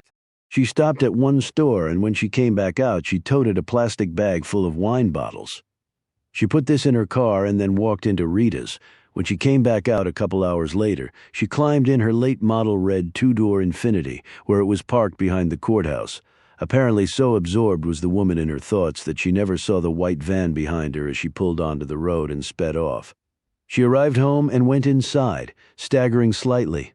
Caleb pulled the van to a stop a little ways down from the house. Shirley Coombs lived in a one-story vinyl-sided house with a small front porch decorated with tubs of pansies. A gravel drive led to a detached garage. 20 yards behind the house was thick forest. In a side yard a vegetable garden had been laid out, though the only things planted in it now were a couple of bare and leaning tomato stakes. A pile of rusted lawn chairs and a stack of firewood dominated the small backyard. The lady had no neighbors. Hers was the only house down here. Reuben hunched forward between the two front seats and stared at the house as lights came on inside. "Do we wait till she passes out and search the place?" "Why don't you go and see if you can get a look inside one of the windows?" said Annabelle. "I'll go with him," said Caleb. "Why?" 4 eyes are better than 2. They slipped out of the van and headed to the house, keeping to the tree line until they neared the house. Then the two made a beeline for the back porch. 5 minutes later, they were back in the van. "Talk about your diamonds wrapped up in a tin can," said Reuben. "What do you mean?" asked Annabelle. "What he means is the inside of Shirley Coombs's humble abode hardly matches the outside. The furniture is all high-end. The paintings on the walls are real oils, a couple by artists I recognized. The rugs are authentic Oriental, and she's got at least one sculpture that is museum quality." "Shirley, the small-town court clerk, is living high on the hog," added Reuben. "But not so anyone can see it," said Annabelle. "Crappy on the outside, and I bet she doesn't encourage visitors. She must just like to be surrounded by nice things," ventured Caleb. "I'd like to get a look at her bank statement," said Annabelle. "What do you want to bet it shows she's loaded? And still staying in this place," said Reuben. "Why?" "Greed," said Caleb, and they both stared at him. "She's doing something up here, something at that courthouse, and she's getting paid for it. But she wants more, and she won't get it if she leaves." "I bet you're right, Caleb." "Nice deduction." "She did strike me as the greedy type." "The thing is, do we know it's connected to whatever happened to Oliver?" asked Reuben. "We could be wasting time with her, and meanwhile Oliver might be in serious trouble." "I think they are connected, Reuben," said Annabelle. "From what the sheriff told me, Oliver was right in the middle of all this stuff. I can't believe a small town like this would have two completely unconnected major secrets.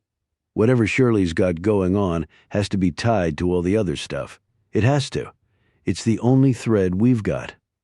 An hour went by and then another. Finally, the front door to the house opened and Shirley came out. She was dressed in jeans, a long-sleeved blouse and flats, and carried a bag. The way she meandered to her car indicated that at least some of the wine she'd purchased had made its way down her throat. "She's going to drive like that up here," Caleb said worriedly. When Shirley shot out of her drive, Caleb followed. They headed back to town and through it. Shirley finally turned off and drove up a dirt road, pulling the car to a stop in front of the demolished trailer. She popped open the car door, grabbed her bag, and staggered up to what was left of the front steps and sat down. She opened the bag, pulled out the bottle of wine, and chugged it. It went down badly, and she ended up throwing most of it back up. She tossed the bottle down and lit up a cigarette. Then she started to weep, her head resting on her knees. "Willie, Willie," she sobbed. "Can I help?" Shirley jerked up and saw Annabelle standing there. She wiped her face with her sleeve, stared at her suspiciously for a moment, and then shook her head wearily. "Nobody can help me, not now." She indicated the destroyed mess behind her. "Was this where your son?" Shirley nodded and dragged on her cigarette. "What the hell are you doing here?" she slurred. "Just driving around looking for my dad and heard someone crying. I'm sorry, Shirley, I really am.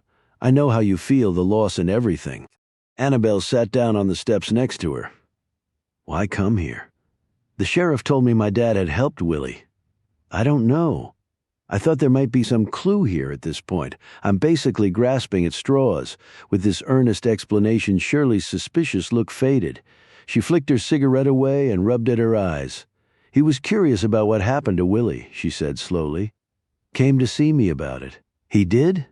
Annabelle said quickly. "I thought you two hadn't spoken." "I lied to you," Shirley said bluntly. "I didn't know who you were and all," she added vaguely. "Sure, I understand that." Shirley's hands nervously slid back and forth over her thighs. She pointed straight ahead. "A lot of things out there in the dark. Can't see 'em till it's too late. Right? What did he talk to you about?" "Said somebody had tried to kill Willie, said they'd put stuff in his Tylenol. I think he thought I did it, but I never would have done that to Willie. I even went to Willie's trailer one night to check on what pills he had there. I was thinking somebody was trying to get some crap in Willie's system that shouldn't be there. That's when I ran into your daddy, and he got all suspicious. But I loved my boy. Never would have done anything to hurt him." She started sobbing again, and Annabelle put a comforting hand on her shoulder. "I'm sure my dad was just trying to help." Shirley wiped her eyes dry and sucked in some fresh air, calming down. "I know that now. And he was right. Somebody killed Willie, sure as I'm sitting here talking to you. Do you have any idea who would have done that?" "I got ideas, sure." Shirley's cheeks quivered. "Can you tell me? Why, Shirley?" Whoever killed your son might have gone after my father because he was trying to help Willie. Sure, that makes sense, I guess. Oh, I don't know, just don't know anymore. I'll try to help too, if you can just trust me. Shirley gripped Annabelle's hand. Lord, girl, do you have any idea how long it's been since I trusted anybody around this damn place? Trust me and I'll help you, I promise. Shirley glanced back at what was left of Willie's trailer. When my daddy got buried up in that mine cave-in, we were all sick in our hearts. People die, sure, but you get to say goodbye, bury 'em proper, at least you're supposed to. But not with cave-ins. You know what you get? A condolence letter from the mining company that some damn lawyer wrote so a company executive wouldn't say anything actionable or that could be used against them. You know, admitting liability? I work for a judge. I know about that crap. Absolutely, it's terrible, Annabelle said encouragingly, continuing to hold the older woman's hand tightly. Mining company wouldn't do nothing, so the rest of the miners got together and dug a parallel shaft up there with the idea that maybe they could cut over to where the trapped miners were. They worked day and night, borrowing and begging equipment from everybody they could. This was long before the internet, and most folks up here didn't even have TVs or nothing. And there weren't any news trucks with satellite crap or nothing like you see everywhere when some movie star gets drunk and goes to court, so nobody knew what was really going on. My mama and I and all the rest of the women set up a kitchen and laundry and had cots and such for the men while they dug, and God did they dig. Ran a shaft all the way up there and were about to cut over when there was an explosion in the other shaft. Probably methane. Half the mountain dropped on top of my daddy and the others. After that, you couldn't risk it, and we all knew they were dead anyway. Nobody could have survived that blast. So they just sealed it up and built a damn prison on top of it. Some damn grave marker for my daddy that was. And when my husband Josh got a job there, I didn't like it one bit. But like he said, it was either the prison or the mines, and I sure as hell didn't want him digging for the same black rock that killed my daddy. So the prison it was. He wanted to get Willie a job up there too, but the boy went into the mines instead. Josh was working hard on him to get him out when he got killed. You said it was an accident? Shirley snorted. Accident? Yeah, it was about as much an accident as this was. She pointed to the trailer's remnants. You're saying your husband was murdered? Who? Why? Shirley stared at her, bleary-eyed. I shouldn't be telling you this. I shouldn't be telling anybody this. It's been a hole in my heart for 2 years now. I just want to help. I just want to find my father. You've lost your son and your husband, Shirley. It's time the truth came out. Come on, lady, tell me. I know you're right. In my heart, I know you are. Then you know you should tell me. Shirley took a deep breath. I'm just so tired. And this has gotten way out of hand. Please, Shirley. Shirley's red eyes seemed to finally focus as she stared out into the black night. We get big shipments at the courthouse all the time, lots of boxes. But the manifest and the boxes never match up. How do you mean? I mean, if the manifest says 50 boxes, there's only 30 that show up. Do you know why? I'm not looking to get into trouble. I'm not the police, Shirley. I just want to find my dad. I've been poor all my life. You see this town now? It's doing good. Everybody is happy. Why shouldn't I get my piece, you know? I know, it's only fair. Damn right it is. I wanted to go to college. My brother got to, but not old Shirley. We didn't have the money. I'm sure, Annabelle said patiently. Shirley took another swallow of wine. Now she didn't even appear to remember that Annabelle was there. She seemed to be talking to herself. And was I supposed to know that Josh would get killed when he went hunting deer? Rory just said to make Josh go and then call him. And so that's what I did. How was I to know you? Tell me that. You certainly couldn't have known, but about those boxes, prompted Annabelle. There's a big drug addiction problem up here. People will do anything to get their pop. Is that what's in the missing boxes? Drugs? If Oliver ran into the middle of a major drug ring, he's probably already dead. But if he isn't, he might not have much time. Prescription pills. Throws off a lot of damn cash. How are they transferred? I mean, from the missing boxes with the pills to wherever they're going. Shirley lit up another cigarette and eyed Annabelle shrewdly. Missy, we got us a bunch of drug addict miners go to get their methadone pop over at the clinic every morning so they can get back and hit 7 a.m. shifts at the mines. Okay, Annabelle said, but how does that tie in with anything? They start out about 2 a.m. I know that because I've seen them. It's less than an hour drive each way, and it takes about a minute to get the pop. Anybody sees them and asks why so early, they tell them they can't sleep. Just go to the clinic and shoot the breeze, but I know for a fact that doesn't happen. What happens is those boxes get driven a good ways from here and are dropped off at designated spots. Okay, but where do they pick them up? Oliver might have found that out and gone there. Shirley stood and stumbled down the blackened timbers to her car. Shirley, where are you going? Where I'm going is getting the hell out of here. I'm done with Divine, should have left a long time ago. Annabelle raced after her, grabbed her shoulder. Please, Shirley, it's my dad, please. He's all I've got left. I already said way too much. Boo's talking. Can't you tell me something? Anything to at least point me the right way? Shirley hesitated and then looked at the ruined trailer and then back at Annabelle. Okay, but you'll have to think about it real good. All right. When is a bottom changed into an ass? Annabelle immediately looked puzzled. What? Shirley let out a drunken giggle. Like I said, you think about it. When is a bottom changed into an ass? You want to find your daddy bad enough? You'll come up with it. She staggered to her car and got in. Are you okay to drive? Shirley poked her head out the window. Hell, honey. I've been driving drunk since I was 13. Shirley peeled off and Annabelle raced to the van, which was hidden down the road and behind some trees. When she got there, she found 4 men waiting for her instead of just 2, and the new pair had guns. Chapter 69. Dinner came right at 6:30. 2 trays pushed through the slots. Knox and Stone took them, sat down on their cots and started to eat. Knox pointed at the carrots on the plate. A few moments later, the toilet flushed and the vegetables spun down the metal bowl and out of sight. Stone was cutting his meat, which was a little difficult considering he only had a flimsy spoon to work with, when his eye caught on the edge of white poking out from under his plate. He nudged Knox with his elbow as he slid the piece of paper out. He unfolded it and began to read, while Knox looked anxiously over his shoulder. I was the guard at the door when the nurse finished with you. I was a friend of Josh Coombs tomorrow in the rec yard. Just follow my lead. Flush this note. Knox and Stone glanced at each other. Knox took the note, read it once more, and then sent it sailing down into the prison's sewer to join the drug-laced carrots. What do you think? Knox said in a low voice as they resumed eating. They both tapped their feet against the floor to cover their conversation. I saw him glance at me when he was at the door, and he nodded. Didn't know exactly what was going on, but I was hoping. Follow his lead? He'll have to cover himself, and we'll do exactly as he says when the time comes. 20 minutes later, something hit their door.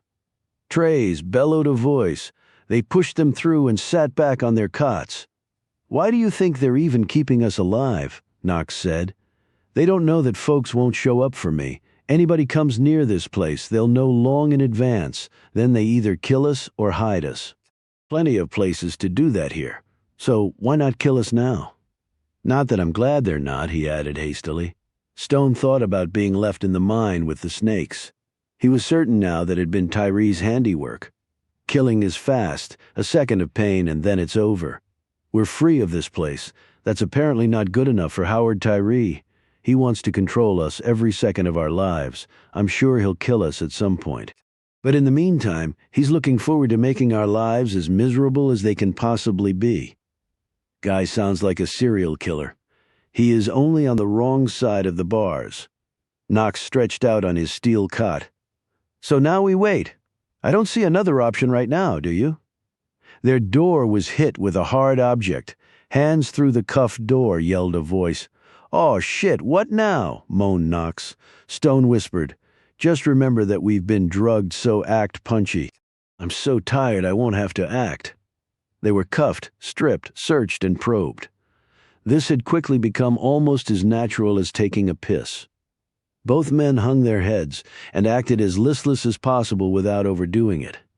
They were herded down the hall, guards and tasers on either side while they shackles shuffled along. They climbed stairs until there were no more stairs to climb. Stone figured they were in the west tower of the prison, but he couldn't be sure. His usually reliable internal compass wasn't working all that well in here. The room they were brought to was circular-shaped with a table and 2 chairs in the very center. 3-inch-wide slits in the wall revealed the dark outside.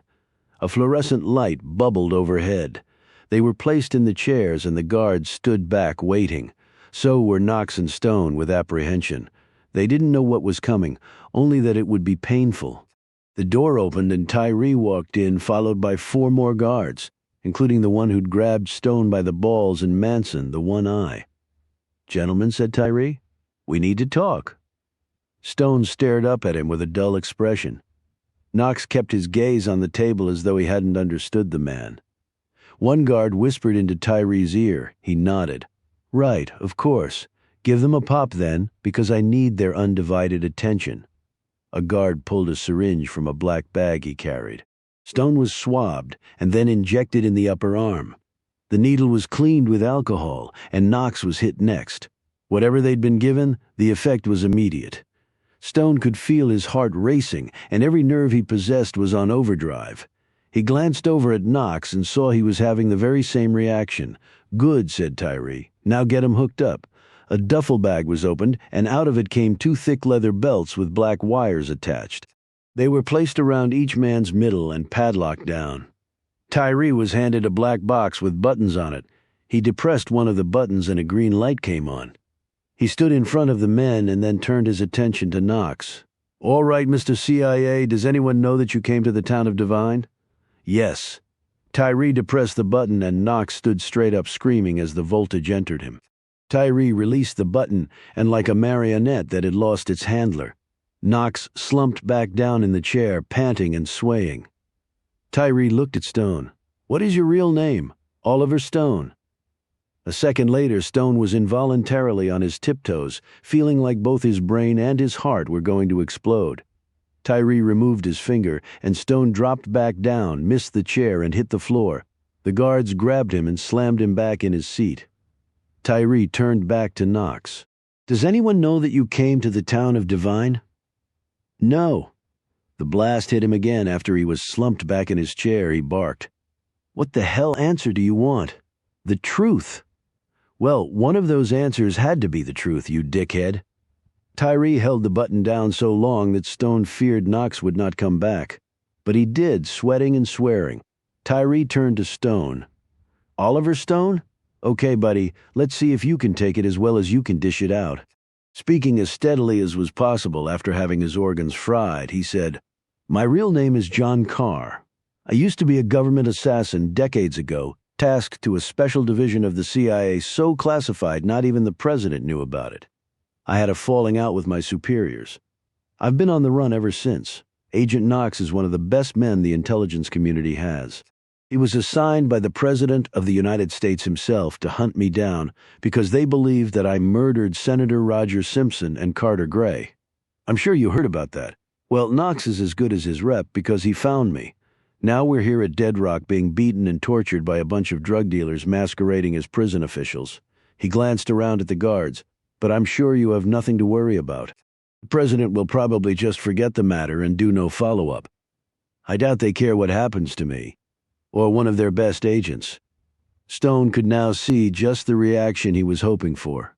Sweat and nervous glances, particularly from the one-striper and Manson, who looked ready to piss all over their Gestapo boots. The next instant, Stone was on his feet, the current thundering through him. When Tyree released the button, Stone took a little while to recover, panting and gasping for air, his muscles twitching uncontrollably. He gasped, "You can do a polygraph? I'm sure you're set up to do that. What with all the electronic gizmos you guys seem to enjoy so much? I can tell you enjoy the pain thing, but it's not getting you what you want. So be smart about it, Warden. Ask me the question again. Who am I while I'm strapped to the meter? Then you'll see what the truth really is." But again, I wouldn't worry. I don't see how 16 intelligence agencies plus the Department of Homeland Security, with thousands of highly trained agents and collective budgets of about $100 billion, will ever find us here. Now, finally, Stone could see the twitch in the warden's eyes, too. Tyree fingered the box but did not push the button again. He also did not meet Stone's gaze. Later that night, after their hearts and other organs had settled down from the pounding, they were both hooked to polygraphs. Questions were asked and answered, and results were read. The squiggly lines from the polygraph did not appear to please the warden. Stone could see that clearly from the man not looking at him as he ordered them back to their cell. Let him sweat tonight. They lay there on their cots, staring up at the ceiling, recovering from their ordeal by electric shock, and each no doubt daydreaming about their strong hands closing around the throat of one Howard Tyree and crushing the life out of him. "Smart thinking, Oliver?" Knox said, finally breaking the silence. "I loved it when he followed your order about the polygraph, and you saw the guard's expressions when you hit him with the facts." "I saw. What do you think they'll do now?" "Snoop around and see if anything might be coming their way." "That gives us the one thing we really need, time," answered Knox. "Time," agreed Stone. They heard a sound at the door, and both men braced for another painful extraction, yet the only thing coming in was a slip of paper through the cuff slot. It drifted down to the floor. Knox snagged it and passed the note to Stone. Stone read it. "Next chow, watch out for Manson." Stone glanced up at Knox. "You thinking what I'm thinking?" He said, "Absolutely, but they could kill us or at least mess up our chance with this guard. Not if we do it the right way." Chapter 70. "Harry, what are you doing here?" Annabelle looked from Harry Finn to Alex Ford as they sat crammed in the back of the van. Alex filled me in on what was going on. Sounded like you could use some help. Harry Finn, while perhaps not as lethal and skilled as Oliver Stone, was worth at least 5 ordinary men in his ability to fight and think at the same time. "What did you get from old Shirley?" asked Reuben. "A lot." She quickly filled Alex and Harry in on all that they'd found out, including her conversation with Shirley. "How does a bottom turn into an ass?" said Alex. "What the hell kind of clue is that?" "It's a very clear one," answered Caleb, who was in the driver's seat. Everyone turned to stare at him. Nick Bottom is a character, a weaver actually, whose head is transformed into an ass's head by Puck the Hobgoblin. They all stared at Caleb in befuddlement before Reuben said, "Are you on some kind of librarian crack?" "No, it means that drunk Shirley is actually fairly well read because that's a scene from Shakespeare's A Midsummer Night's Dream." "Abby Riker's place," exclaimed Annabelle. "A Midsummer's Farm." "Sounds like a plan," began Alex, but he stopped talking when Harry held up a hand. They all listened. "There's someone out there," hissed Caleb. Harry and Alex pulled their weapons. Alex tossed a spare gun to Reuben, who took up position near one of the wide windows. "Caleb, are you okay driving?" They were nearly knocked over when Caleb rammed the accelerator, and the van crashed through some bushes and hit the road even as bullets pinged against the sides of the vehicle. Alex shoved Annabelle to the floorboard, and then he ducked down. Reuben slid open the window, took aim, and fired behind them. Alex and Harry did the same from the other side. Caleb hit a straightaway and pushed the van to its max. "80 is all the juice this shit-can has," he barked. "Next time, give me a decent ride if you want me to outrun the suckers. I can't make tomato sauce without tomatoes, for God's sakes." Confused, Alex eyed Harry and then looked down at Annabelle. She said wearily, "You don't want to know?" Over the next 5 minutes, Caleb took hairpin turns barely on 4 wheels, cut down this road and that, and ran around one curve where the van's left side tires were nearly kissing air over a vertical drop. He finally slowed. "No lights back there for the last 2 minutes," he said. "Where to now?" "The farm," answered Alex. "Fast, but without killing us, please." Keeping alert, they made their way slowly back and drove through downtown Devine. When they reached the other side, they saw the red rooftop lights of the cop car that was parked on the side of the road near a long drop-off. Other vehicles, including a fire truck, were parked next to it. Men were milling about, and a fire hose extended down the slope. Annabelle said, "Stop, Caleb. That's Sheriff Tyree." Caleb pulled off the road, and Annabelle climbed out of the van and hurried over to Tyree, who was standing there, hands in his pockets, and seemingly studying his boots with little interest. "Sheriff, what happened?" He glanced at her and scowled. "What are you doing around here this time of night?" "Still looking for my dad." She stared down the steep slope where she could see smoke rising and some men tethered to ropes looking over the remains of a car. Then she noticed where the dirt shoulder had been torn up. An accident? He nodded. Shirley Coombs, or what's left of her? Annabelle gave a sharp intake of breath. He eyed her sternly. What? I was talking to her not more than an hour ago. Where? At her son's trailer, or what's left of it? What were you doing there? I was driving by and heard somebody sobbing. It was Shirley. I was trying to comfort her. Had she been drinking? Annabelle hesitated, but then said yes. Damn fool woman ran off the road. Annabelle looked around and saw the tire marks and then a bit of gray metal lying on the road under the glare of lights. She bent down to pick it up. Don't touch that, snapped Tyree. She stood quickly, but Shirley's car was red.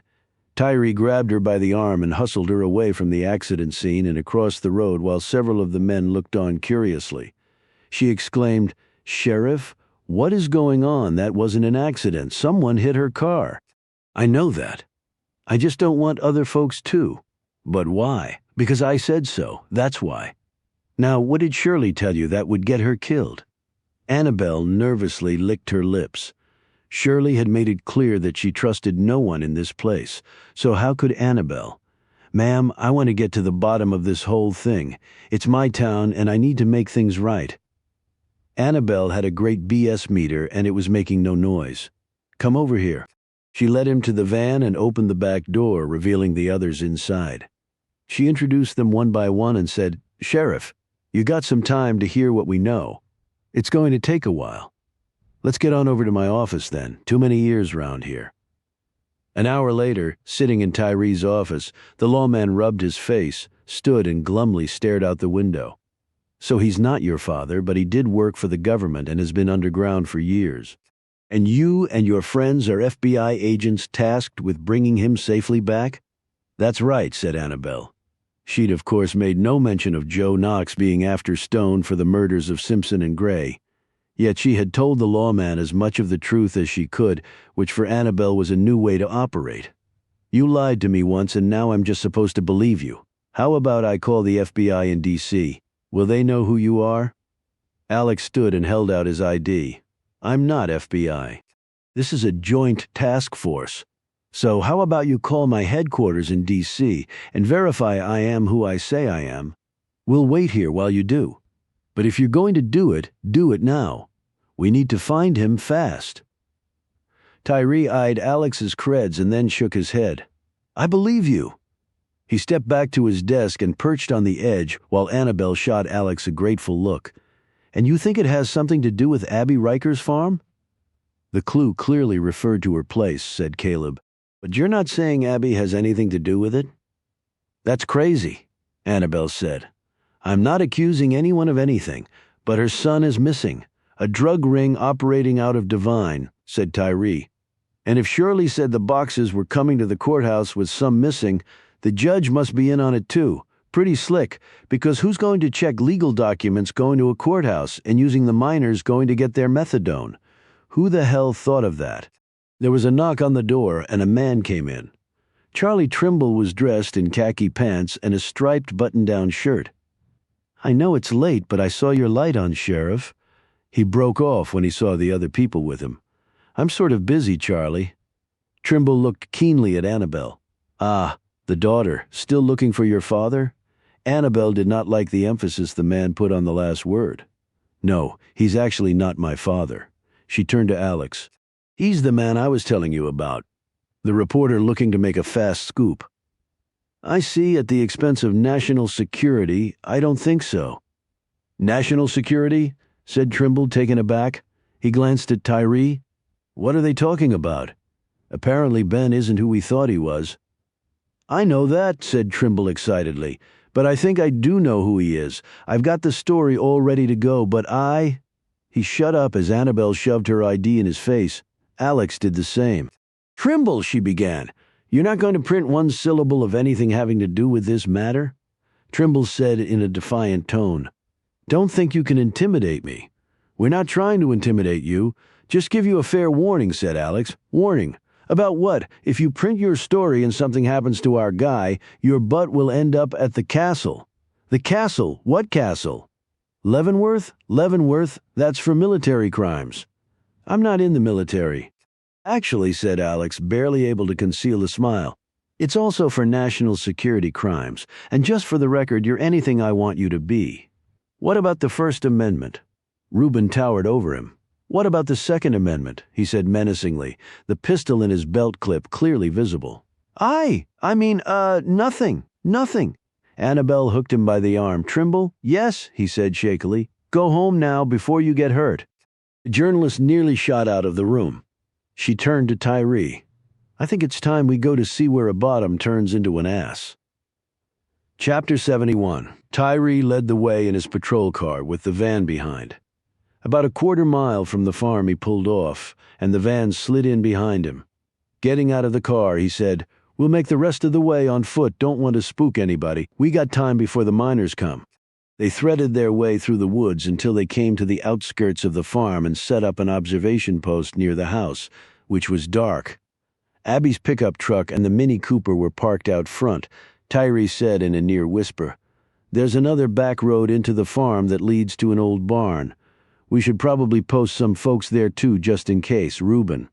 Harry and Caleb headed that way. Following directions, Tyree gave them. Both groups hunkered down and waited some more. Finally, Alex checked his watch. 4 a.m? I don't think it's happening. Maybe they don't transport every night. Tyree stretched his limbs. They killed Shirley, so maybe they postponed the shipment.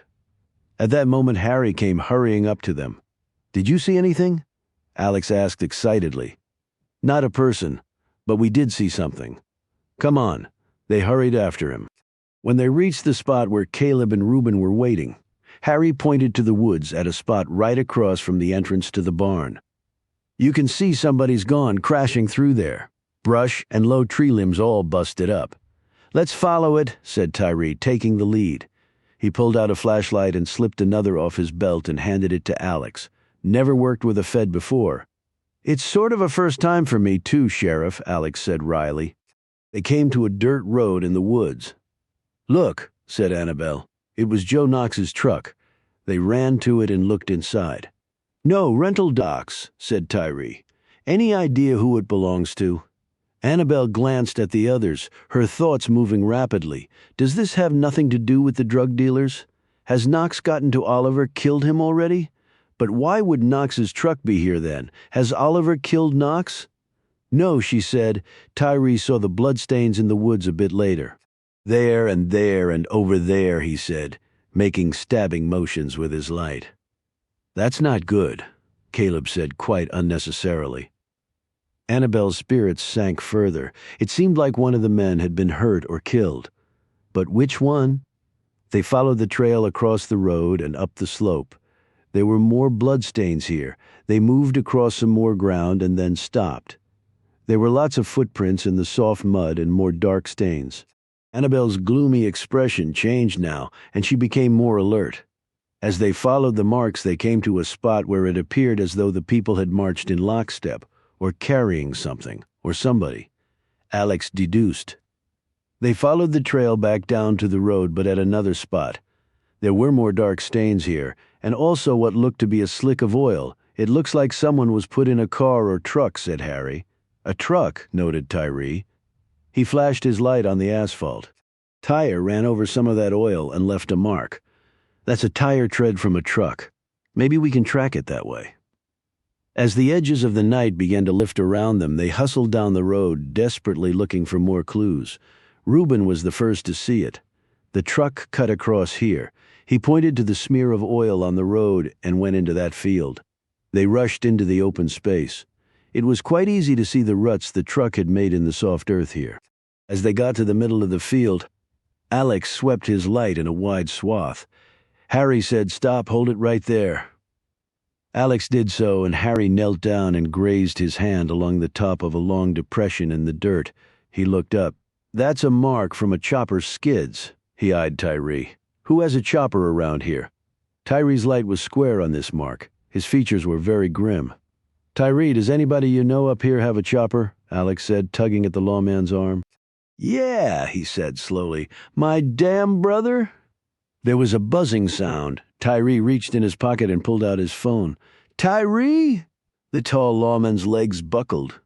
"What? When?" Annabelle said. "What is it? I'll be right there." He clicked off and looked at the others. "What is it?" Annabelle demanded again. "That was a fellow I deputized to look after Abby Riker. He just came to." "Just came to," Alex said uneasily. Tyree was already rushing back to the road. "They've got Abby," he yelled. Chapter 72. Knox and Stone ate their breakfast in silence, doing their best to act as lethargic as the rest of the prison population actually was from their drug dose the day before. Both men's gazes were in fact sweeping the cafeteria. Near the end of the meal, Knox, who was sitting across from Stone so they could watch both sides of the room and not be surprised from the rear, gave a little rehearsed cough and his gaze darted to 9 o'clock. An instant before the blow struck, Stone lifted his tray up and used it as a shield. The shiv glanced off the hard plastic. In the next motion, Stone had hooked Manson's leg with his own, and the big guard's momentum caused him to slide across the table. He crashed through plates and plastic cups until he toppled to the floor on the other side, taking two prisoners next to Knox down with him. In the commotion that followed, Knox edged his plate off the table with his elbow, and his uneaten grits plopped directly on Manson's head. When the other guards came running, they found Stone and Knox sitting there calmly, but with bewildered expressions and staring at the pile of bodies on the floor. When the guards pulled Manson to his feet, he was still holding the shiv. "Frank, what the hell are you?" began one of the guards before Manson roughly pushed him away. With an enraged scream, he tried to jump over the table at Stone. Only Knox had stood on his foot at that precise moment, and his leap turned into an abrupt fall. His chin slammed down on the table in front of where Stone was sitting. As if on cue, Knox stood blocking the view of the other guards. "Let me get out of your way so you can deal with the psycho guard," he said politely. In that instant, Oliver Stone delivered a crushing blow to the back of Manson's neck with his elbow. When the guards finally got around Knox, Stone had slipped to the other end of the table and seemed to be innocently watching the events. Manson was carried off on a gurney, unconscious and barely breathing. Even the most comatose con in the room had a smile on his face at the sight. Later that morning, Stone and Knox were standing in the rec yard.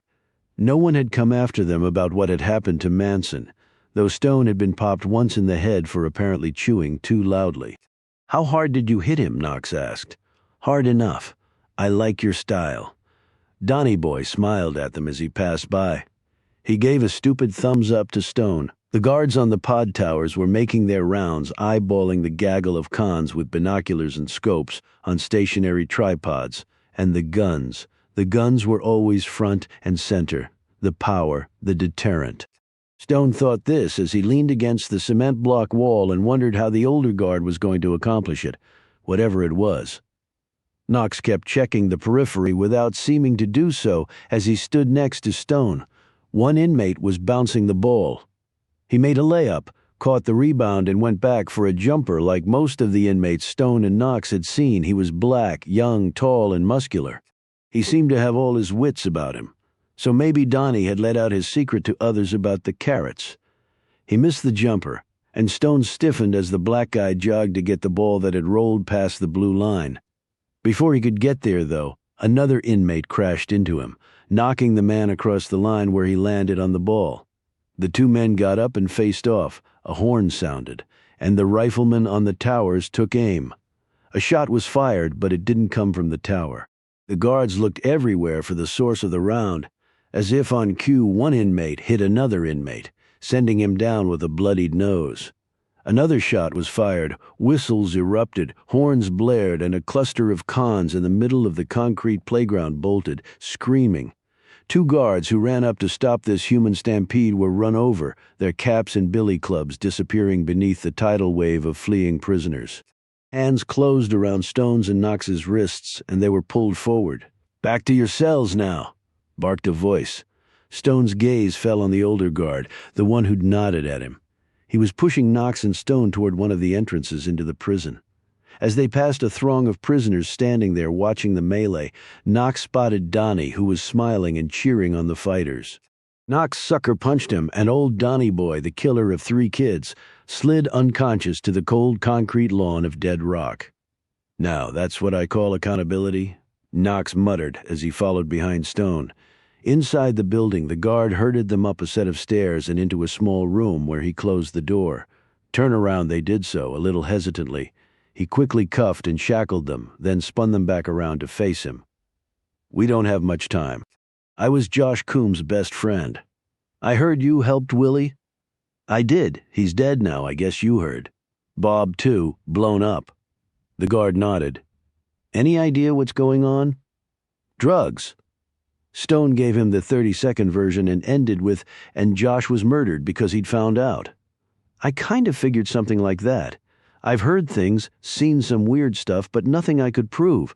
But I sure as hell know you two weren't prison transfers. How many guards think like you?" "No more than 2 or 3. The rest are in Tyree's pocket," Knox said. "I'm with the CIA. My name is Joe Knox. I need you to contact a guy named Marshall Saunders and tell him where I am. His phone number is." He broke off and stared at Stone. "You can tell him I'm alone," Knox finished. "I'm not going to let you do that," said Stone. "You don't have a choice. That's why I'm calling my buddy Marsh and not Hayes. We both know Hayes. If he finds out you screwed him, your next stop will be a torture center in Afghanistan, and you won't be the one doing the interrogating. So go back to your family and finish your life on your terms, not his. Oliver, do you know what he's?" Stone broke in. "I've always known some things never change." "Guys," the guard said nervously, "hurry the hell up." Knox gazed for another moment at Stone and then gave the phone number to the guard and the fact that he had a man named John Carr with him. "Call Saunders just as soon as you can and tell him where we are." They were hustled back to their cells as the entire prison was put in lockdown. As the pair sat shackled in their cell, Knox said, "I'll do all I can do to ensure you get a fair shake. I'm not going to let Hayes make you disappear. I've already disappeared. I've been invisible for the last 30 years, in fact." A few moments of silence passed. "Why didn't Hayes let you have that damn medal?" Stone scooted up to a standing position and leaned back against the wall. "It was so many years ago, I don't think I remember anymore." "Sure you do. That place you never forget, ever." Stone glanced at him. "When were you in Nam?" "Last 18 months of the war. I was more on the front end." Stone gazed down at the floor as he spoke. He had never really told anyone about this before, but he also knew it really didn't matter anymore. They would either die in this place or Stone would die in another prison if he wasn't executed. He looked up at Knox. Macklin Hayes had one way of fighting: throw as many grunts into the meat grinder as he could find and see where the chips fell.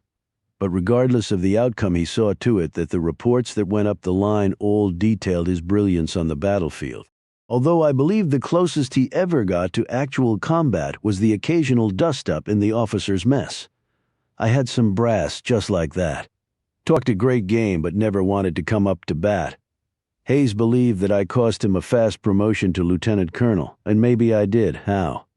There were 3 villages on a patch of dirt that the higher-ups suddenly decided we had to own.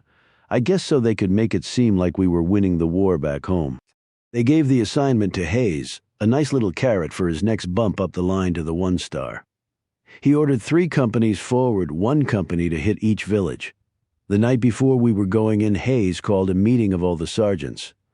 "What about the captains?" They were all dead. We ran through captains and second lieutenants like you wouldn't believe anyway. He ordered us to flatten the places. Nobody left. No soldiers, you mean? I mean nobody. Knox, men, women, and children. Nobody. Then we were to put a torch to the place and say that the Viet Cong had done it. It was some disinformation bullshit campaign that Hayes had come up with. He was constantly pulling that crap. Guy was like Machiavelli reincarnated. I think he saw it as a career enhancer. What happened? 2 of the 3 companies followed orders. 1 didn't. And Hayes came after you? He tried, but I told him if he did, I'd tell everybody the truth. It wasn't like he could say I disobeyed orders, because the orders he gave should have landed him right in front of a court-martial. See, I knew how he played the game. The brass upstairs might look the other way if the mission went off, but any hiccup that the journalists could get hold of and they'd eat him alive anyway. With 1 village left, the command chain wasn't pleased, so it took old Hayes a little longer to get his cluster of oak leaves. But he found another way to hurt you. The medal. I really didn't give a shit at that point. I'd been fighting a war that had no end. Every friend I'd ever had over there was dead. I was tired. I was sick of Southeast Asia, the rain, the heat, every minute of every day of my life spent taking and giving up 100 yards worth of dirt and jungle. And for what? For what, Knox? Is that when you joined 666? Stone hesitated. I guess you've earned the right to know. I promise you it won't go any further. If they convict you, it won't come with any help from me. Yeah, that's when 666 came, although I wouldn't say I joined. They made it clear that was my only option. I just ended up trading one hell for another. I was always lucky that way. I'm assuming you were great at your job, so why did the CIA turn on you? The years went by and I married Claire, and we had our little girl. Best thing that ever happened to me. Without getting too sappy about it, it was like a whole new world of possibilities opened up for me. And I decided I didn't want to play the game anymore. I just couldn't pull the trigger, Knox. I couldn't stand my own stench. I couldn't fly halfway around the world, pop someone in the brain and come home and hold my little girl and kiss my wife. I couldn't do it anymore, and they didn't appreciate that. Men like that think they own you forever, and maybe they do. Stone slid back down to the floor, tipped his head back and closed his eyes. I'll help you, Oliver. I swear it. You just help yourself, Knox. It's too late for me. And all I'll be getting is exactly what I deserve. Chapter 73. They'd all caught a few hours' sleep at Tyree's home about 2 miles from downtown Devine. It was a modest-sized plank house on a nice piece of land set on a hill with a long meadow behind. Tyree made a big pot of coffee and put together some breakfast. The big sheriff's eyes were red and puffy. I apologize for the sorry state of the victuals. I'm not used to having this much company. This is all the victuals I need, said Reuben, gulping from a large mug of straight Java. They'd gotten to Abby Riker's place, and the scene there had easily told them what had occurred. Front door busted in, furniture overturned, and the deputy sitting in the middle of the floor with blood running down his face. Besides that, there was no clue who had taken Abby or where they'd gone. Tyree had put out an APB, but they'd heard nothing yet, and every hour that slipped by did not bode well for the woman's safe return. I can't believe I didn't think of that, said Tyree guiltily. You had a man posted to guard her, Sheriff Annabelle pointed out. Earl isn't much good in situations like that, but he's all I had. I should have been the one to protect her. If anything happens to her... He broke off and stared down, and a tear fell from his eye onto the kitchen table. Why do you think they took her? Alex asked quietly after an awkward silence. Tyree wiped his face and looked up, clearing his throat loudly. Been thinking about that. Danny's out there somewhere. Maybe they were afraid of what he'd do, so they took his mother as insurance. That boy loves his mother. Do you think Danny was involved in the drug running? Asked Annabelle. Don't know. Fact that they were using that old barn makes me think the answer to that might be yes. But you said he left town after Debbie died. Maybe he drew the line at folks murdering his friends. Any word on the judge? Asked Alex. Surprise, surprise, he's gone too. So he must have been in on it and got tipped off, said Harry. Tyree nodded. He'd been a judge down in Texas, and he spent time in South America. Least that's what he told me. They know drug dealing real well there. Tyree added, See, I've been reading about how easy it is to ship stuff up from Texas that comes over the Mexican border. Seems there's 2 ways to deal prescription drugs. Steal it or make it. Make prescription drugs, said Caleb, looking astonished. Drug labs in Colombia in particular have been producing oxycodone knockoffs by the ton and smuggling them in here, Alex explained. The stuff isn't pure, of course. It's not like a filthy drug lab has the same quality control as a legit pharmaceutical manufacturer, and that's why it's so dangerous. Tyree nodded. So maybe our friend the judge had connections down there. Maybe the place was too hot to hold him. And when he stumbled across Old Devine, he thought he'd found a good place to lie low for a while. So the judge has the pipeline connections? Would your brother have big city connections for distribution purposes? 80% of the prisoners up there are from big cities, and most of them were in the drug business and killed somebody. That's what got them to dead rock. So, yeah, he might have distribution contacts. But if your brother is involved in this, how did they get together? Were they friends?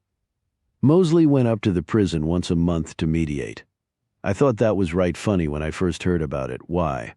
My brother's not much into compromise. It was always his way or the highway. Annabelle said, "You don't seem all that surprised to learn your brother might be a criminal." Tyree gave a weak smile. "I was the son who won all the sports awards, and Howard was the one who got all the academic scholarships. The dumb jock and the smart older brother. But he had another side to him. Cruel, I guess you'd call it, before I got bigger than him. He would put the hurt on me if I did something he didn't like. That's why him and me have never been that close. And he always liked to live well. And while he's the top dog up there, it's not like wardens make a ton of money, even at a supermax. Peterson was an accountant. Maybe he was doing the books for the ring. Maybe he was skimming and they found out," Alex suggested. Tyree rubbed his hand along his chin. "There might actually be more to it than that." "What do you mean we have a town fund here? An investment fund that Peterson was doing the books on too." "A town fund?" said Annabelle. "Yeah. People and businesses pooled some money. Abby kicked in quite a bit. She had more than anybody else. It's done real well over the last few years. Paid quite a dividend, which is why Devine is a lot more prosperous than other towns like it," added Reuben. "But it might not be because of great investments," ventured Harry. "No," said Alex. "It might be for another reason. They're using the town fund to launder the drug proceeds," Annabelle said, "and it's a perfect way to do it. Lots of little checks cut.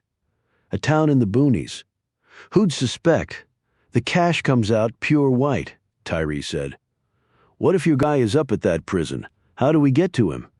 "It's not like we have enough to get a search warrant." Annabelle snapped. "Screw a search warrant. What we need to do is just get up to that prison and get him out fast if he's there." They all stared at her, Tyree looking the most nervous. "I'm not sure that's such a good idea, ma'am. My brother is a pretty smart guy, and if he is involved in all this, you can bet he won't let us waltz into the place and look around." "That's okay, Sheriff. I rarely go in the front door. Shirley told me about those miners getting killed, and that's why they call the prison Dead Rock. She mentioned a parallel shaft. I wonder where it is and how far it went in." Tyree said, "I don't know the particulars.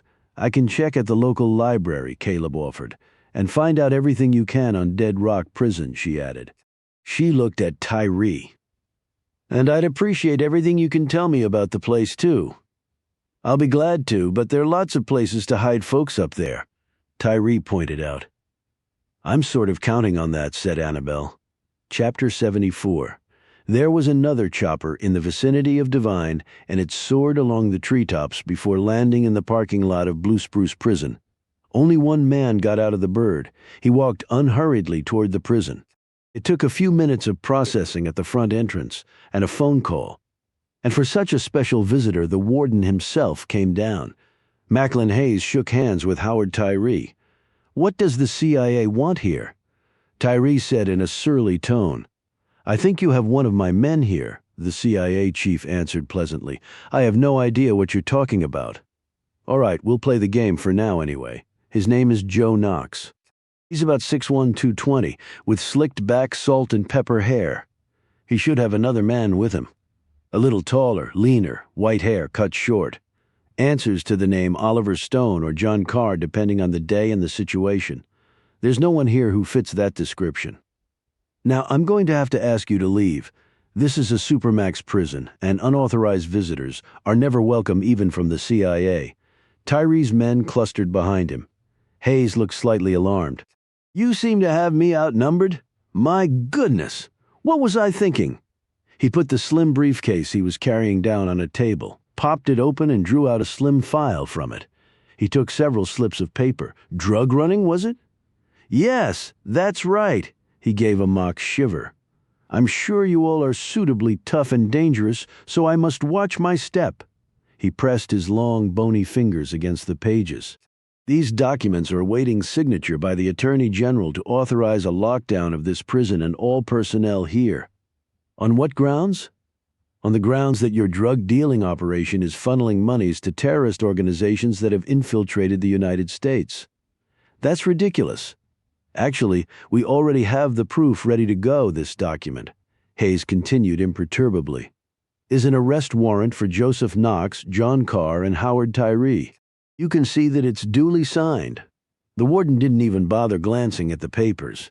He said, "You might be a big deal in Washington, but in case you haven't noticed, this isn't Washington, so I'm not going anywhere." "That's the whole point," said Hayes. "Let me see Knox and Carr and you'll have no more problems." "Right, if they were here, and I'm not saying they are. How do I know they wouldn't tell you some bullshit story that you'll use to come after me? Tell me that?" Hayes looked at his watch. When he glanced back up, his smile was gone. "I don't give a shit about your little drug operation. In the grand scheme of things, you don't even rise to the level of a hemorrhoid on my ass. You have 1 minute to take me to these men." "Or what?" snapped Tyree. "You really are tiresome." Hayes reached slowly in his pocket, lifted out his phone, and pushed one button. A second later, there was an explosion in the prison's front parking lot. Tyree and his men raced to the window and looked out at the smoldering remains of the car. Smoke was still rising off the chopper's side cannon muzzle. "That was my damn Cadillac," screamed Tyree. "I know we checked the registration. I wouldn't have wasted a cannon round that expensive on a mere guard's ride. Let me make this as clear as I possibly can. This is a national security issue. Not even the president himself could stand in the way, and you, my little friend, are no president. Take me to see them now," he added in a softer tone, "and Uncle Sam will even buy you a new car." Stone and Knox sat shackled at the table. Everyone in the prison had heard the explosion outside, but no one knew what was going on. When the door opened and he saw the man, Knox cried out, "Oh shit! It's nice to see you too, Knox." Hayes smiled at them both and sat down. "What the hell are you doing here? I had anyone you might contact on a surveillance list. When Marsh got the call, I was ready. And don't waste time wondering if he'll come to your aid. He's already been transferred out of the country. You shouldn't have played me for an idiot, Knox. You really shouldn't have." He gazed at a stunned Knox for a moment longer and then turned to Stone. "It's been a long time, John. I can't say the years have been kind to you. They've been better to me than they have been to you, Mac. Tell me, how did it feel to kill our old friends?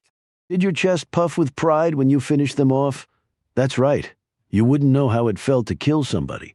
You always got other people to do it for you." Hayes opened his briefcase and took out a single piece of paper. He held it up for Knox to see. It was the order signed by Hayes, cutting off further discussion of John Carr receiving the Medal of Honor. "When you called and told me that the country folks around this filthy hole in the ground might rally around the persecuted Vietnam vet, I wondered what you might have meant by that and how you found out about it. I went to the military archives. They were very helpful in showing me what you'd looked at. Unfortunately, the boxes weren't inventoried, but this page had left a bit of the print on the inside of the box wall. It was enough to have my people search your house, and they found this. I thought it had been destroyed a long time ago. Just goes to show that no one is truly omniscient." He glanced over at Stone. "And I'm sure John here has told you all about our little disagreement in the jungle." "I've told him nothing. He was working for you. You think I'd trust his ass?" Stone snapped. Hayes sat back and rested his hands on his lap. "John, you're a much better killer than you are a liar. Prevarication is my bailiwick, and I could always sense it in others. You could never let it go, could you? Why should I? You hurt me a long time ago. Where's the justice in that?" "Justice," bellowed Knox. "You kept him from getting the Medal of Honor, and he kept me from the promotion that was rightfully mine. You're comparing what this guy did on the battlefield to making you wait a couple extra months to get your crappy pair of oak clusters. He was a grunt. We had millions of them, but there weren't that many officers of my caliber. I'm certain he hurt the war effort by doing it. You really think we would have won the Vietnam War if you'd been made lieutenant colonel sooner?" Knox said in disbelief. "I admit I have an ego." "That's not an ego. That's freaking psychotic." Hayes pulled out a lighter, clicked it against an edge of the old paper, and in a few seconds it crumpled to ash. "Now let me get this right." He pointed at Knox. "You're an armed robber and murderer. Nasty business if I'd only known." He turned to Stone. "And you're Anthony Butcher. At least that idiot warden has a sense of humor, if not style. Triple murderer. How perfect, though. That tally hardly does you justice. He rose and clicked his briefcase shut. I believe that's all. I'll leave you two to serve out your debt to society. I've told the warden to be especially attentive to you both. I'm sure you appreciate the significance of that. Hayes, Knox screamed as he strained against the shackles. There is no way in hell you can pull this off. Not even you. Hayes stopped at the door. Well, the fact is, I just did. Oh, and one more detail. The guard who contacted Marsh on your behalf? I wouldn't wait around for his help again, you see. We traced the call to his home phone. I've shared that information with the good warden. I'm certain he'll follow up in an appropriate manner. He closed the door softly behind him. Chapter 75. The Human Rights Watch people and Amnesty International, among others, have been trying to get into Blue Spruce for years, Caleb said after he'd informed them of many particulars of how the prison was run. They were all back at Tyree's house, which they were now using as a base. The list of alleged human rights violations there is very lengthy, Caleb continued, but the prison has refused all requests for visits by Amnesty and other organizations. God, even Russia has allowed those folks to visit its prisons. And when several inmates had stun guns used on them at Blue Spruce, lapsed into comas and died, additional requests were made to enter the prison, but they were denied. Alex looked at Tyree. I know he's your brother, but all that going on right next door and you never did anything about it? That's another reason Howard and me aren't close. Who do you think turned Amnesty International onto the place? You said, Caleb? I went up there once on a prisoner transport. Poked around a bit when nobody was watching me. I guess my big brother thought I could be trusted. Stuff I saw, heard, yeah, I called it in. Howard found out later. That was the official end of our brotherly love, and I haven't been invited back to Blue Spruce since. Let's just call the place by its real name, okay? Said Annabelle sternly. Dead Rock. With all that stuff, how come the Justice Department or the Civil Rights Division hasn't opened an investigation then? Said Harry Finn. Or at least the Virginia Department of Corrections. Caleb looked at his notes. Apparently the current state and federal administrations don't have the rights of prisoners as a priority. There was talk of a state inquiry, but it went nowhere, and the Justice Department has nothing pending. And for the last 2 years, the prison has been more or less shut down to all visitors. So Howard Tyree has his own personal little fiefdom and can do what he wants, including selling drugs, growled Reuben, and holding innocent men. Looks that way, said Caleb. What about the mine shaft? Asked Annabelle. I did find some info on that, Caleb answered, as he pulled out some pages he'd printed off at the library. It was cut on a parallel course to the shaft the miners were trapped in. I read a couple newspaper articles about it, and then compared it to records I was able to access about the prison construction. I can't be certain, mind you, because it's not like they publish the blueprints for Supermax prisons online. But it seemed to me that that rescue shaft ran all the way up that ridge because that's where the miners were trapped. When the explosion happened, it collapsed the tunnel the trapped miners were in. But the rescue tunnels survived. I know that because the other miners were able to get out. Okay. It says that the mine was sealed up at the entrance, but it doesn't say anything about the rescue shaft entrance, Reuben said. But if you build a Supermax on top of a mine and you know there's a shaft running underneath, you sure as hell are going to plug it up. Plug it up, sure, but maybe in a way that allows you to unplug it, replied Annabelle as she paced the room in front of them. Howard was involved in the construction planning. That I know, said Tyree. It would be just like him to allow himself some flexibility. But why would anybody do that? Asked Alex. Prisoners could escape that way. Annabelle turned around to face him. From what Caleb has been telling us about Blue Spruce, there's no way that escape is that serious of an issue. Every prisoner is kept segregated and then shackled and searched when they need to take a leak. There are almost as many guards as cons, and they only get 1 hour out of their cells a day. The setup is perfect for a drug-dealing operation that requires some of his men to routinely leave the prison in the middle of the night to take care of business. But if some of the guards are involved, why wouldn't they just leave from their houses? Asked Caleb. Howard Tyree sounds like a real control freak to me. He'd want every man right under his thumb. You're right about that, agreed Tyree. If these shipments come in routinely to the courthouse with some of the boxes diverted, where do you think those boxes are going? Asked Alex. To the prison, answered Tyree simply. It's easy enough. Prisons get deliveries every day of food supplies, Alex added. And the courthouse records filings are a great way to ship the drugs DEA or ICE agents would just let it right on by. So they make the switch somewhere en route, reasoned Annabelle.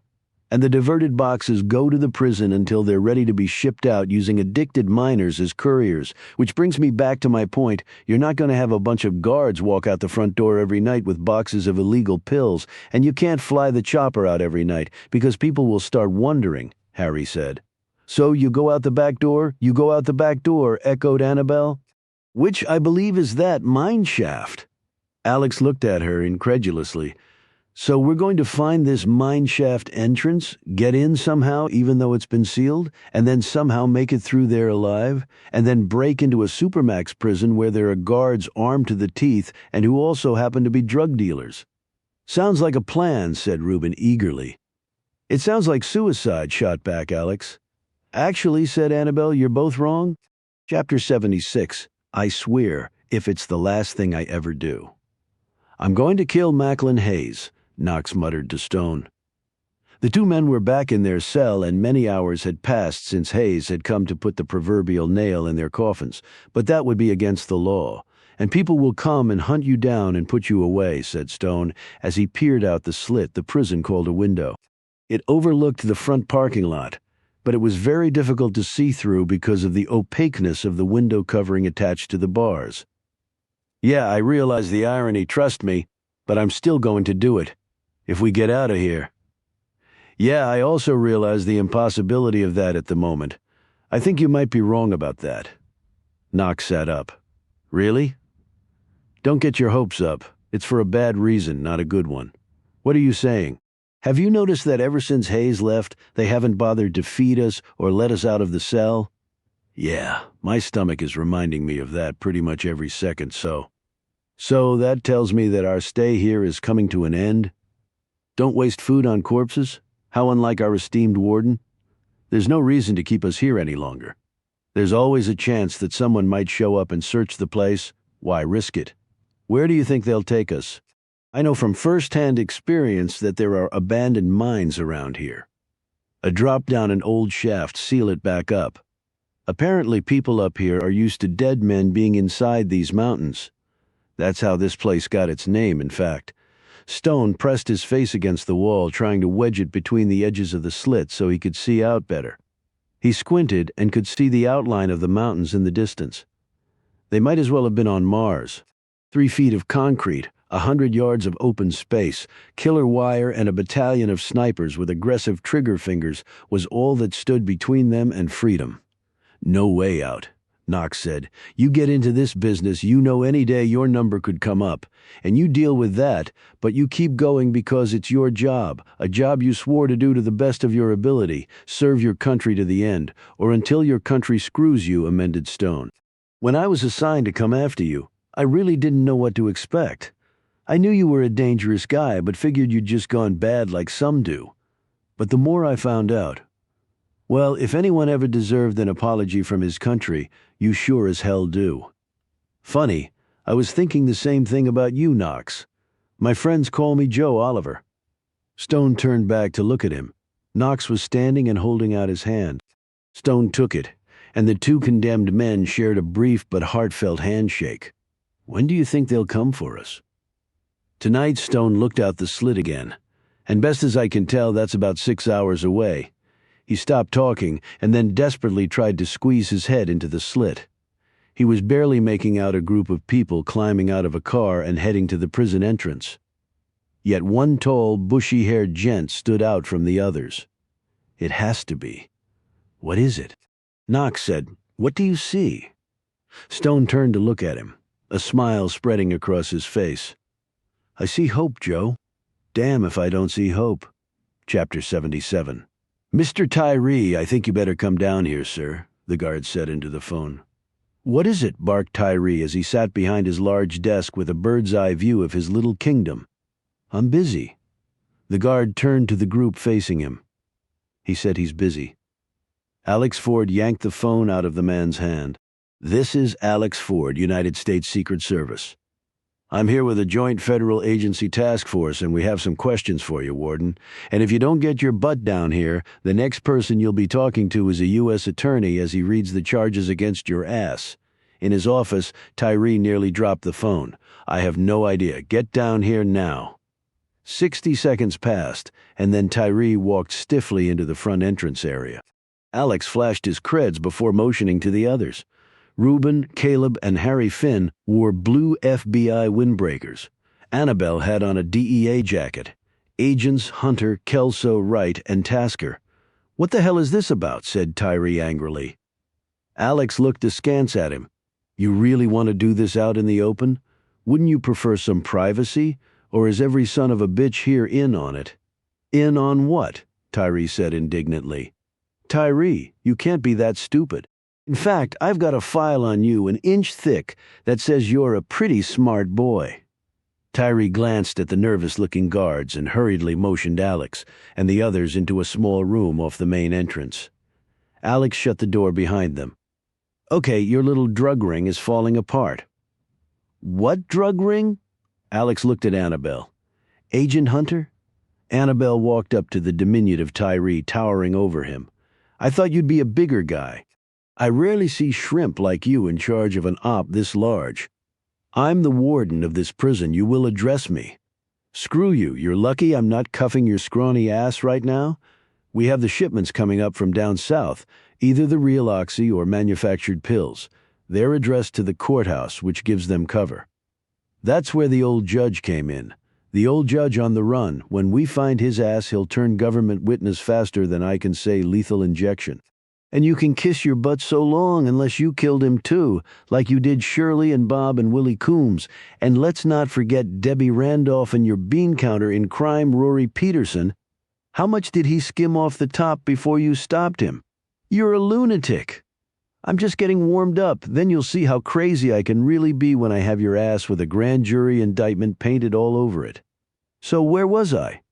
"Oh, then part of the shipment is peeled off en route and comes here. Maybe in the chopper rides where you transport prisoners. Then the stuff gets moved out to the back edge of the Riker farm, and the miner train comes by and picks it up in the dark of night and slings it on up the pipeline under the guise of the poor addicts going to get their methadone, and the money comes pouring in." She glanced at Caleb. "Agent Kelso?" Caleb stepped forward, "And then the town investment fund is used to launder the drug proceeds. That's where Rory Peterson came in. He kept the cooked books and parceled out checks to the good folks of Divine, with you and your partners keeping the lion's share of the profits. What the citizens of Divine thought were payoffs from brilliant bets in the stock market were really drug monies. I believe that an investigation will show that you all have an ownership interest in all those businesses. Then you dump the laundered funds into offshore accounts. Peterson was killed because he was skimming. Josh Coombs was killed because he got wind of what was going on up here. You killed Shirley because after you killed her son, you figured she might just turn on you? Why the hell would I kill her son?" Annabelle looked confident because Tyree had told them what Stone had figured out, because he was close to Debbie. She saw whoever killed Peterson because she was working at the bakery across the street from his office. Your goons killed Peterson and Debbie and made her death look like a suicide. But Willie never believed she killed herself. He was making a lot of noise. You were probably afraid Debbie might have called him back and told him something about what she saw before she was killed. You tried once to get him and failed. The second time it worked. Tyree slumped down in a chair. She counted off on her fingers. So let's see. That's at least half a dozen murders in addition to the federal drug charges. And on top of that, we have reason to believe that you're holding 2 federal agents here against their will." "What?" Tyree snapped. "Right. I forgot to tell you that part. Where are they?" "One answers to the name Joe Knox, the other John Carr." Annabelle studied him closely. The man was a good poker player, but she saw the truth simply in how his blinking kicked up a notch and his fingers quivered just a hair. "These accusations are ridiculous. And where's your proof?" "Our proof will be when we search this place and find our 2 agents, and the rest of the puzzle is coming together quite nicely. And when we nab the judge, we'll have our key witness against you. You can't search this place without a warrant." "Oh, we'll have a warrant by the crack of dawn tomorrow morning. And just in case you get a hankering to travel anywhere, we have a roadblock set up, so don't even think of trying to slip them out that way and leave the chopper grounded. Because we've got two of our own waiting to lift off the moment yours does." Annabelle leaned down close into the man's sweating face. "By the way, we're well aware of your rep as being an asshole to every con that's ever walked through these doors. You like dishing out the pain, little man. Well, after your conviction, our strong recommendation to the correctional folks will be that wherever you go, you're to be placed in the general prison population. Might save the Commonwealth the cost of an execution. Get my drift? How dare you?" Tyree suddenly moved to strike Annabelle, but a massive hand was placed on his arm by Reuben. "I would not advise that," the big man said, "because then they'll have to shoot you." Tyree looked around to see Harry and Alex pointing pistols at his head. Annabelle said, "We'll see you bright and early tomorrow morning, Howie. Oh, and if I were you, I'd definitely get my affairs in order." Chapter 78. "They're coming," Stone said. He and Knox stood and backed against the wall as the pounding of the approaching boots echoed down the hall. "I hope you're right about what you saw," Knox said nervously. "Cuff slot," a voice barked. Stone started forward, but Knox stopped him. "This one's mine. They tend to kick the crap out of the first guy. Guess they run out of energy." "Joe, you don't have to do that. Why should you have all the fun?" Knox backed to the door and put his hands through the slot. Someone grabbed them and pulled hard, causing Knox's head to slam back against the door. As he shook the pain away, he said, "You'll have to do a lot better than that." Jerk-offs, that got him another slam, but he'd braced himself against the door so the damage was negligible. Knox smiled at this small victory even as his headache grew worse. The two guards didn't bother to search them this time, and they weren't shackled. And it was George, the crotch grabber. Manson was apparently still in the infirmary. Or, with any luck, dead, thought Stone. "Where are your uniforms?" Stone asked George. "Changing occupations?" Knox added, "I'm not sure that's the drug dealer look you want." "Shut up," roared the man. They were hustled downstairs and through more corridors, and then down a sloping, winding passageway until Stone could smell the pungent odor of wet dirt and slimy rock. Up ahead, they saw a light. When they approached, the man came into view. Howard Tyree was dressed all in black and didn't look nearly so smug as usual. Stone looked down at him. "I see the visit today triggered some things." "How did you?" Tyree began, but Knox cut him off. "Macklin Hayes has been under internal investigation for a year for basically being a deranged asshole. They were following him. He led them right to us, and you moron." "Shit," blurted out Tyree. Stone said, "So you might just want to surrender, Warden. It's over." Tyree smiled, a dangerous look on his face. "They might be the feds, but they're not from around here. Don't know our ways or our land." He gave Stone a hard shove in the back. "Now move." They walked, the ground sloping down more with each step. Mold clung to the walls and the heavy smell of damp gripped just as fiercely to their lungs. They finally came to a heavy steel door. George unlocked it. They all stepped through, navigated another short passage, and came to yet another massive door.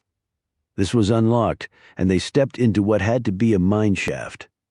Stone and Knox were told to wait as the other man headed off down a side corridor.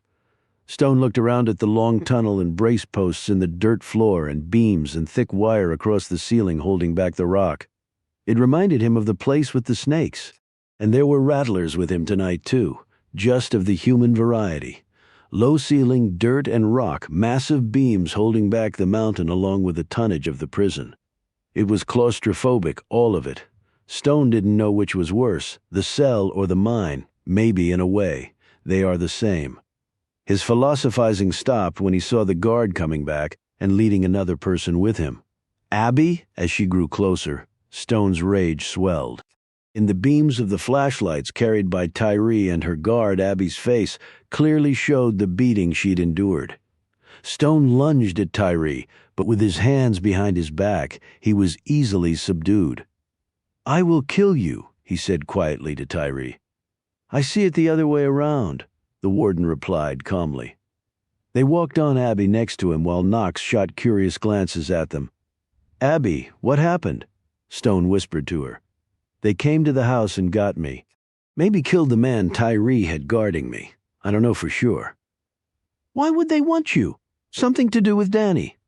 So he is mixed up in this? A sob slipped from Abby's mouth. She just nodded mutely. Stone was going to say something else, but a billy club hit him in the back. No more talking. The warden snapped. Stone lost track of time.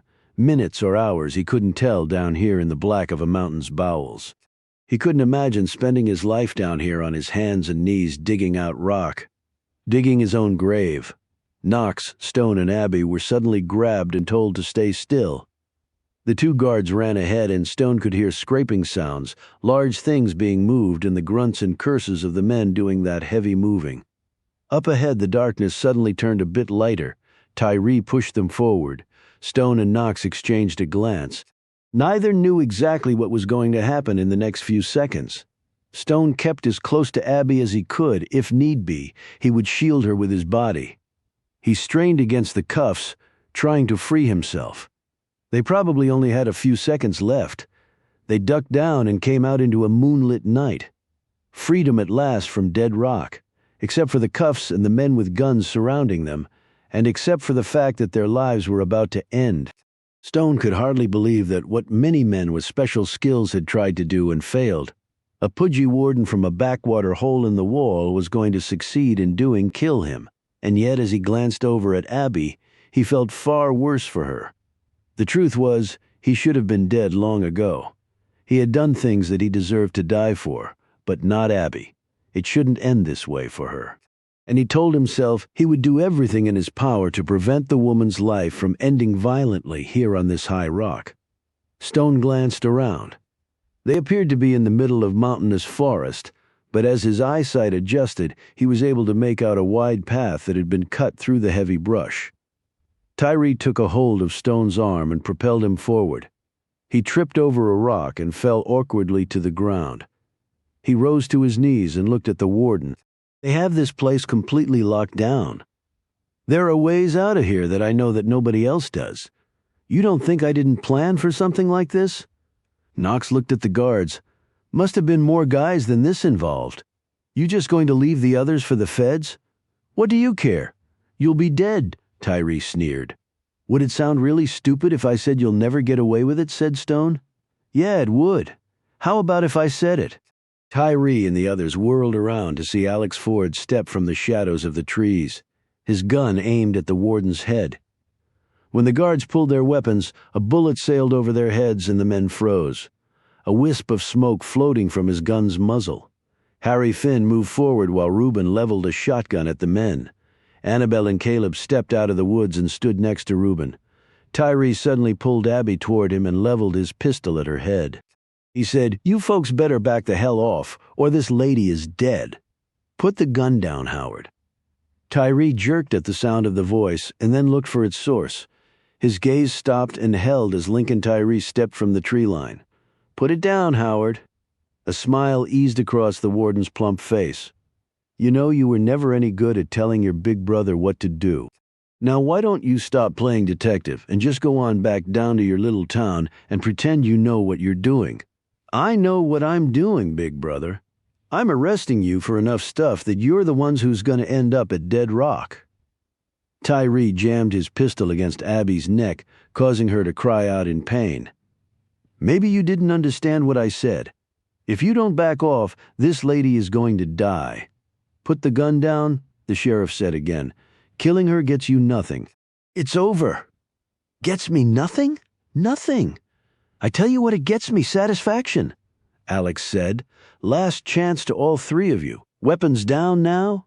"Go to hell," screamed Tyree. He started to pull the trigger, but his gun never fired because Stone slammed into him, knocking the pudgy man off his feet, his pistol flying away. "Run, Abby," screamed Stone as he struggled to get up. Tyree stopped rolling and sat up. Unfortunately, he'd stopped right next to his gun. He snatched it up and aimed for Stone's head. The shot rang out and the round caught Tyree in the forehead. For a second or two, the warden didn't seem to realize that he'd been killed.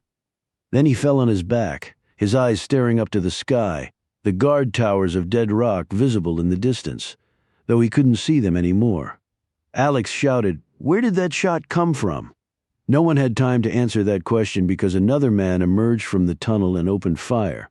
And the weapon he carried was an MP5 submachine gun that laid down a solid wall of fire all across the tree line. Stone had been in position to see this before anyone else. An instant before he fired, he had gotten to his feet, lunged, and tackled Abby as she was trying to run for cover. Alex, Reuben, and the others fell to the dirt as rounds zipped past overhead, shredding tree bark and anything else in their path. Ripped leaves rained down on them like snowflakes. Sheriff Tyree yelled out as a round caught him in the leg.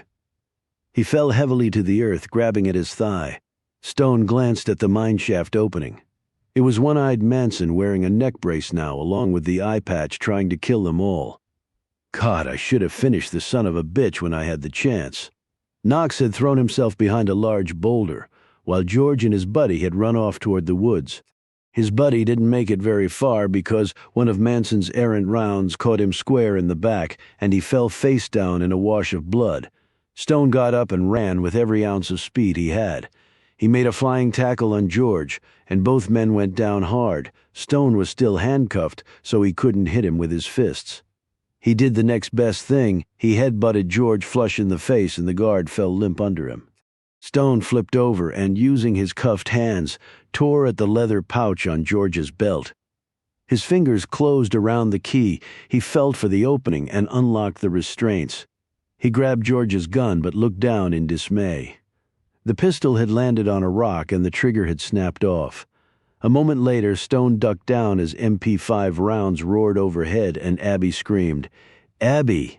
Stone slid like a snake through the dirt and rock, his clothes ripping and his skin tearing as he made his way frantically back to her. He'd done this exact same maneuver 1,000 times through the jungles of Southeast Asia, yet never for a reason more important than now on his belly, too. Knox had dragged himself over to the dead Tyree.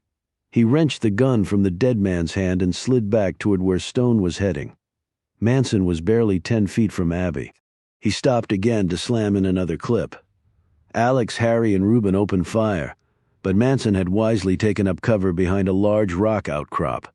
When he came back out with fresh ammo, his firepower would overwhelm them at the shortened distance, but clearly Abby would be the first to die. "Oliver?" Stone looked up at Knox's shout, still cuffed. Knox held up the gun between his feet and Stone nodded. Using his feet like a catapult, Knox tossed and Stone caught. He had bare seconds. "Stay down, Abby," he warned. She frantically dug into the earth with bleeding fingers, trying to get as low as possible. A second later, Manson stepped out, the muzzle of the MP5 searching for and finding her lying feet from him. Alex and the others had no line of fire because of the chunk of mountain lying between Manson and them. Stone had no direct line of fire from where he was either. The first rule of the sniper was that any unintended movement of gun and shooter would spoil the shot. Steady hand, breath exhaled, heartbeat in the 60s, and weapon locked in position against a stable surface. That's how one killed successfully. And Stone had mostly followed those rules in his career as the best assassin the U.S. ever had. Mostly, but not always, because sometimes what looked good in planning went to shit in the field. When that happened, the merely good and competent failed 9 times out of 10, the best cut those odds down to 50-50. The very best improvised and upped the percentage of success by 20 points.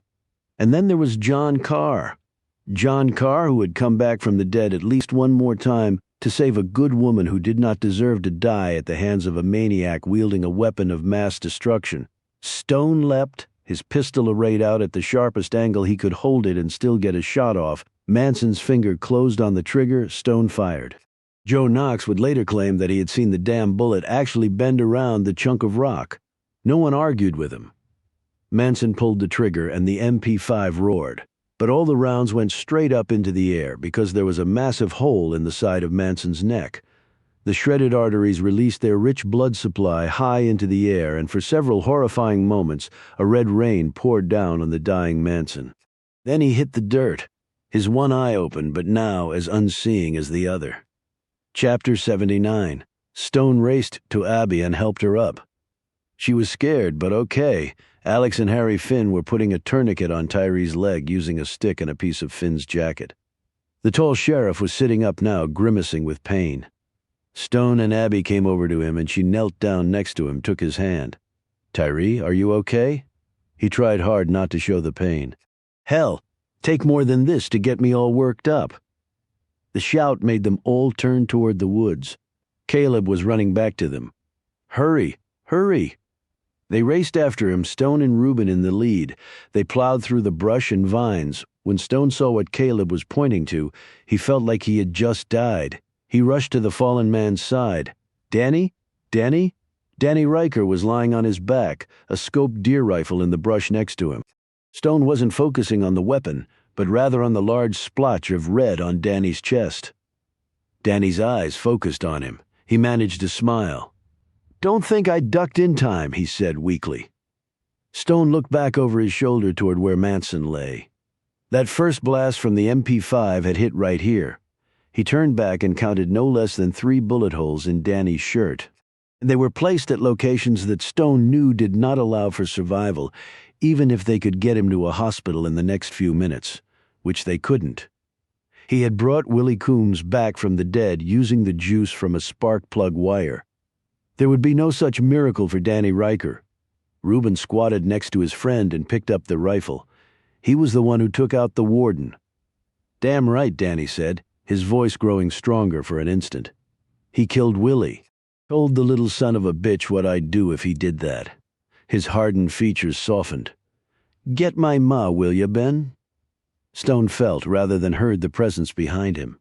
He rose and stared at Abby, whose gaze was only on her son. "I'm sorry, Abby," Stone said. "I'm sorry." Blood was spilling out of Danny's mouth. "Ma." She dropped to her knees next to him, taking his hand in hers. The sob burst from her with such force that all the others who'd clustered somberly around mother and son felt tears rise to their own eyes. Her features looked like those of a child fleeing a monster in a nightmare. Yet then Abby almost instantly calmed, perhaps sensing that her son needed her to be strong, that her boy's last moments on earth would not be taken up with the sight of a hysterical mother. "I'm sorry, Ma, for all the stuff." Stone knelt and held the young man's other hand. He felt it growing cold, she said.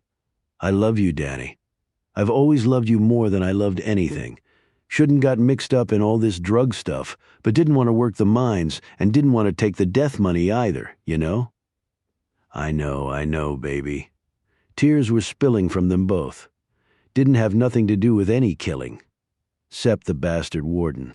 Danny's pupils were losing their focus, receding into the white pools of the eyes, as Stone had seen on many a dying man. "I love you, Danny." He looked over at Stone. When he spoke, his voice was so weak Stone had to bend close to hear. "Me and Willie, state champs. Boy caught everything I threw at him. Should have played at Tech together, you know. You two were the best, Danny," Stone said, gripping the cold hand. "The best. California dreaming, man." He turned back to his mother. "California dreaming." Danny's eyes grew hard and flat, and the fingers that had gripped his mother's now fell away. Abby bent down and kissed her son and then wrapped her arms around him and just held him. Just held him. Chapter 80, the Camel Club, sat at Rita's restaurant. The place was not open for business today, but Abby had insisted that they use it and her home for as long as necessary. Sheriff Tyree was expected to make a full recovery. He had summoned the Virginia State Police, who were currently sorting out the mess in Devine. Since transport of drugs across interstate lines had occurred, the feds had also been called in. Knox and Alex had run interference with their government colleagues, and Stone, Annabelle, Caleb, Reuben, and Harry were not part of that questioning. Prison guards had been rounded up, bodies collected, and other evidence secured. Judge Mosley had been stopped at a small airport in West Virginia, trying to board a regional jet for Dulles International Airport, with a travel itinerary that included several countries that had no extradition agreement with the United States. Stone and the others watched the street through the front windows of Rita's. Along with the cop cars and black sedans swooping up and down the road, they observed several citizens of Devine walking around as though in shock. Some holding dividend checks that they now knew were nothing more than drug money.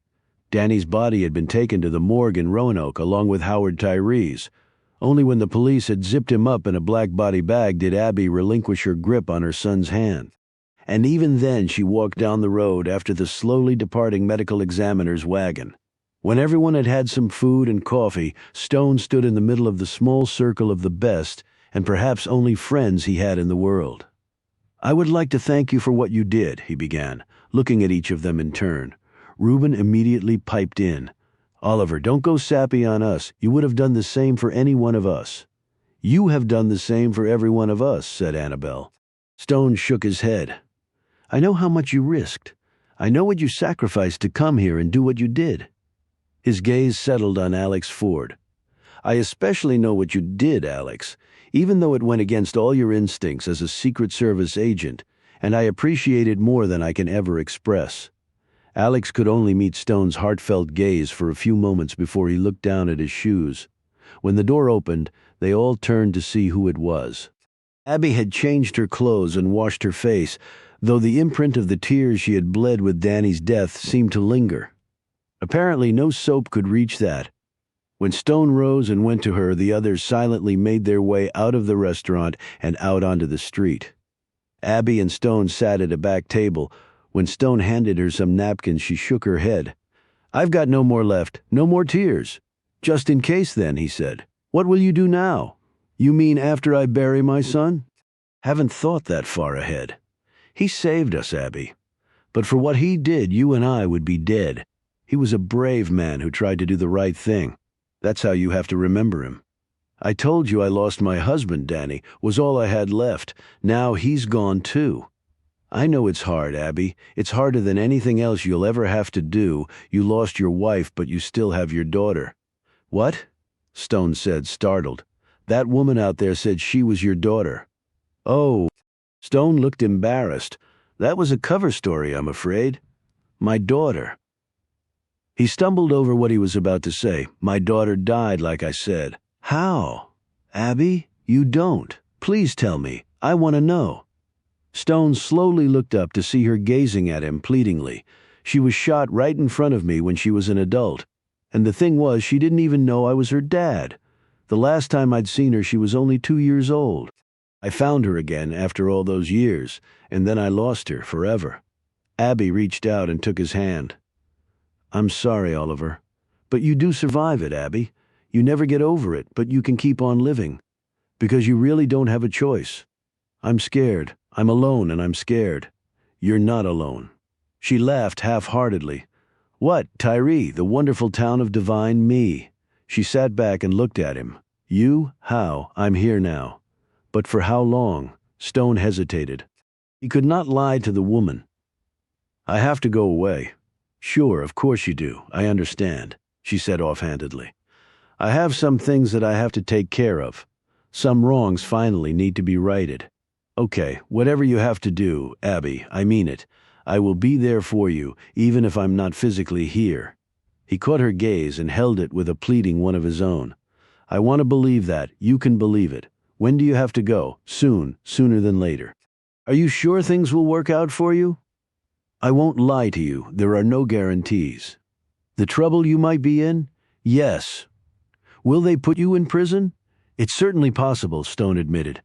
A quiet sob escaped her lips, and she rested her face on the back of his hand. "Will you promise me one thing? I'll try my best. If you can't come back here, will you never forget me? Abby?" She sat up and put a hand against his lips. "Will you never forget me?" "I will never forget you," he said truthfully. She leaned across the table and kissed him on the cheek. "Because I'll never forget you." A few minutes later, Joe Knox came in. Stone looked over at him. "You ready?" he asked Stone. "We need to get this done."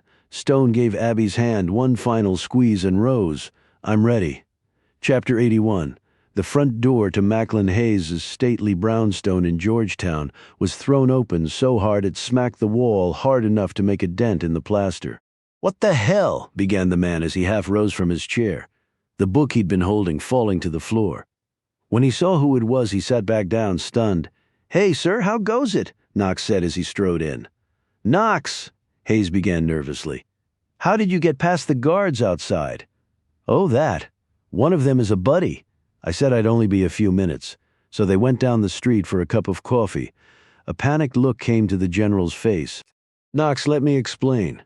When Hayes saw Stone walk into the room, he could only gape in astonishment. When he observed that Stone's hands were manacled together, he started to breathe again. "Mac," Stone said, "nice place you have here. A lot nicer than the one Joe and I were in. But then you know that, don't you?" Hayes finally wrenched his gaze from Stone. "Knox, this will earn you that retirement you've been after, plus anything else in my power. Anything, I swear it. Thank you, sir." Obviously encouraged by this, Hayes rose and put a bony arm around Knox's burly shoulders, drawing him aside. "You really shouldn't have brought him here, though, particularly since you sent my guards off. He is a dangerous man, handcuffed or not. There was really no other place to take him. And after you left my ass in that hellhole, well, there weren't a whole lot of options once we broke out." "So you broke out? The police are looking for you?" he said nervously. "I would think they are. I mean, we killed 5 or 6 guards along the way." He turned to Stone. "Was it 6? Stone said with an impassive expression, 8. I got 2 more while you were strangling the warden." Knox turned back to a stunned Hayes. "Okay, so it was 8. I gotta tell you, we weren't in there all that long, but that place just drives you insane, frigging out of your mind. I would have killed my own mother." Hayes took his arm away, his hands visibly shaking. When he spoke, his voice shook as much as his hands. "Listen, Knox. I know what happened was unfortunate, but it was necessary until I could get a handle on what to do with Carr. As you can imagine, it was a highly delicate situation. In fact, I was about to send my men up there to do an extraction. Rest assured, I was not going to let one of my best men rot in that place 1 second longer than necessary. I swear to God." Knox shook his head sadly. "I appreciate that, sir. I really do. But it would have helped to know that before I killed all those people to get out of the place." Hayes' face was paper white now. "I'll talk to someone for you. We'll figure something out. This is a national security issue."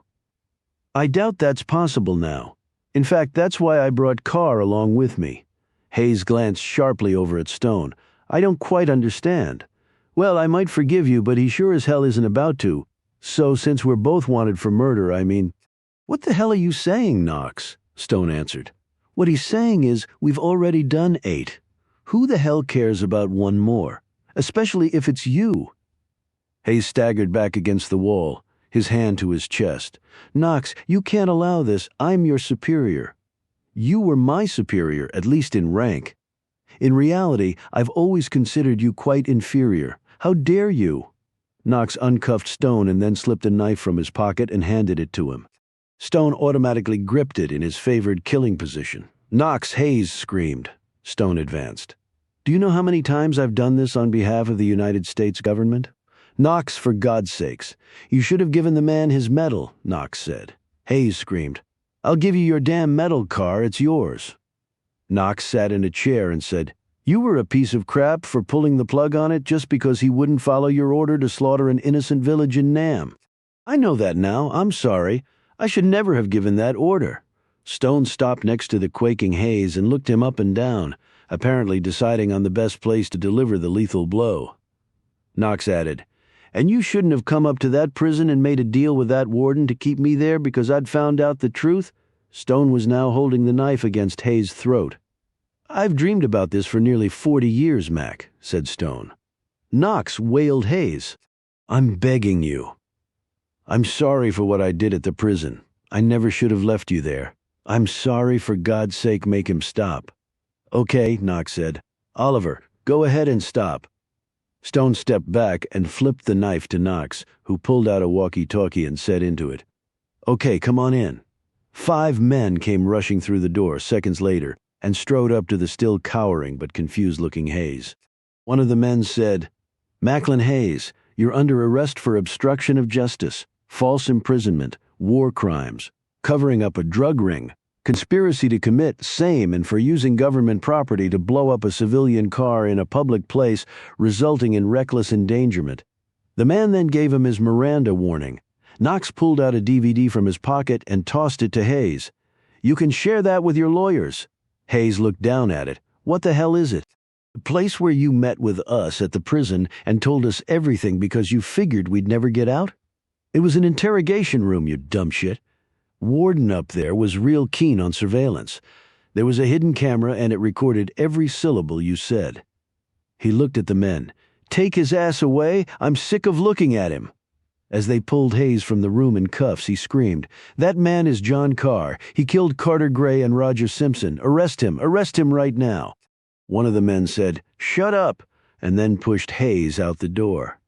After they were gone, Knox and Stone left the house and walked down the dark, quiet, lamplit streets of Georgetown as a chill wind blew in off the nearby Potomac.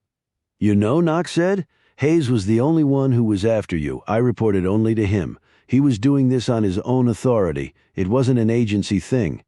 He's a man who holds his grudges, agreed Stone. My point is, as far as you're concerned, it's over. He put out his hand and Stone shook it. Knox continued, Now I'm going to walk that way. He pointed to his right, and I suggest you go the other way. I can't do that, Joe. Oliver, get out of this place and go start over somewhere. I'll even get you some money and a new ID, but you have to go now. Stone sat down on a weathered stone step and gazed up at the man. I've been going for 30 years and I'm just tired, but the FBI is still investigating the murders.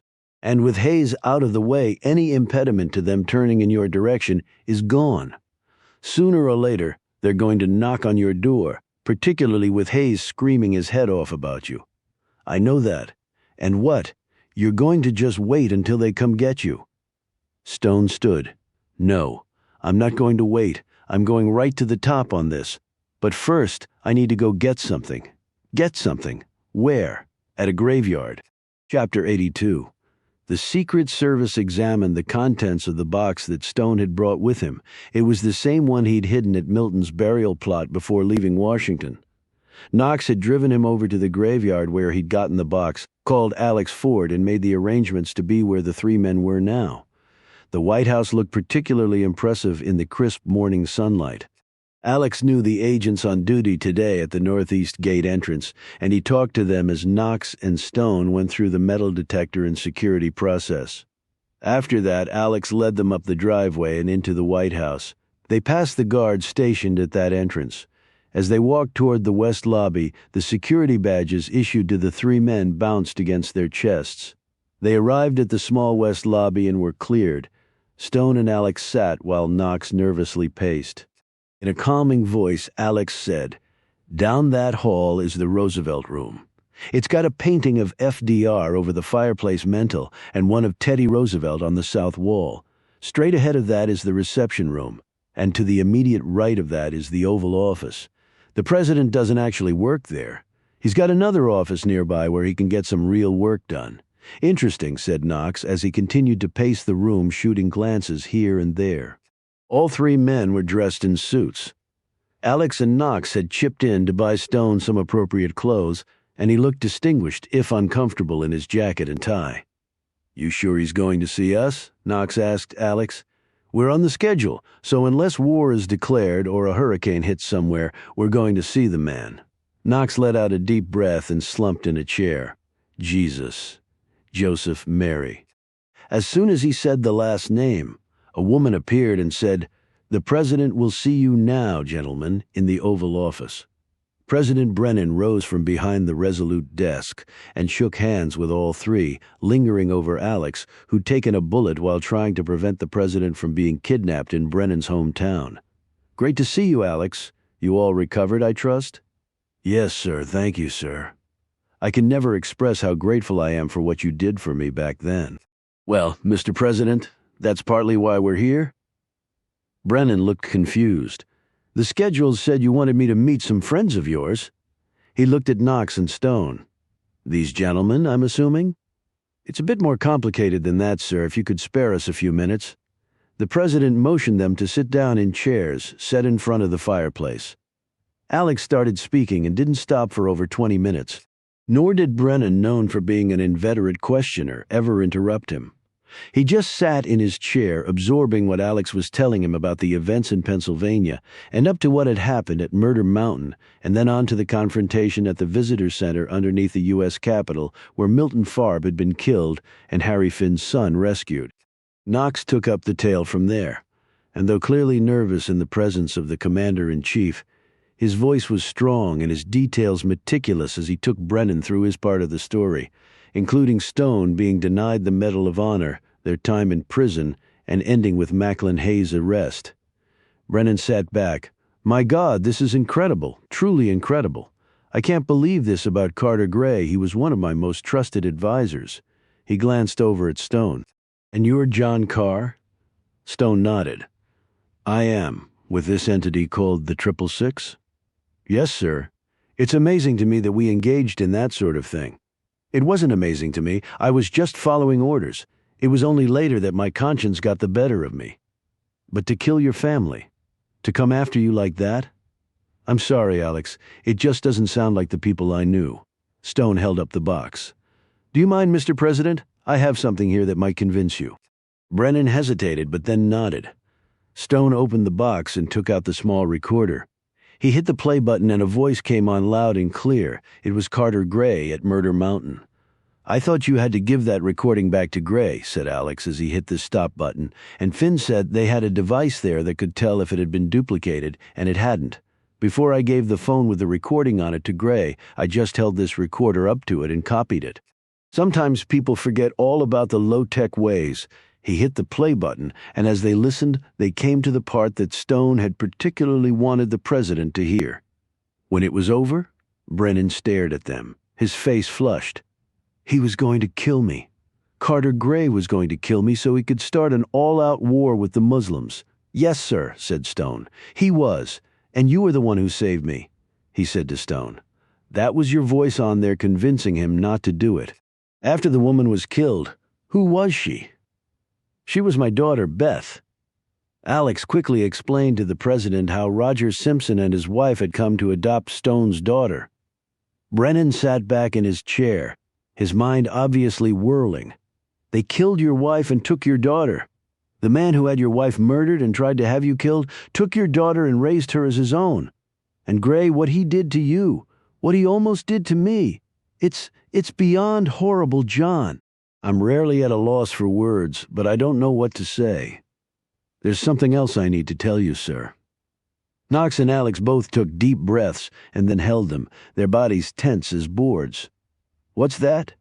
"Carter Gray and Roger Simpson were both murdered, Mr. President." "Yes, I know that." He broke off and locked gazes with Stone. "I see," he said. "I see." He sat back and looked over at the fireplace. Nearly a minute went by and no one broke the silence. Finally, Stone said, "Thank you for your time, sir.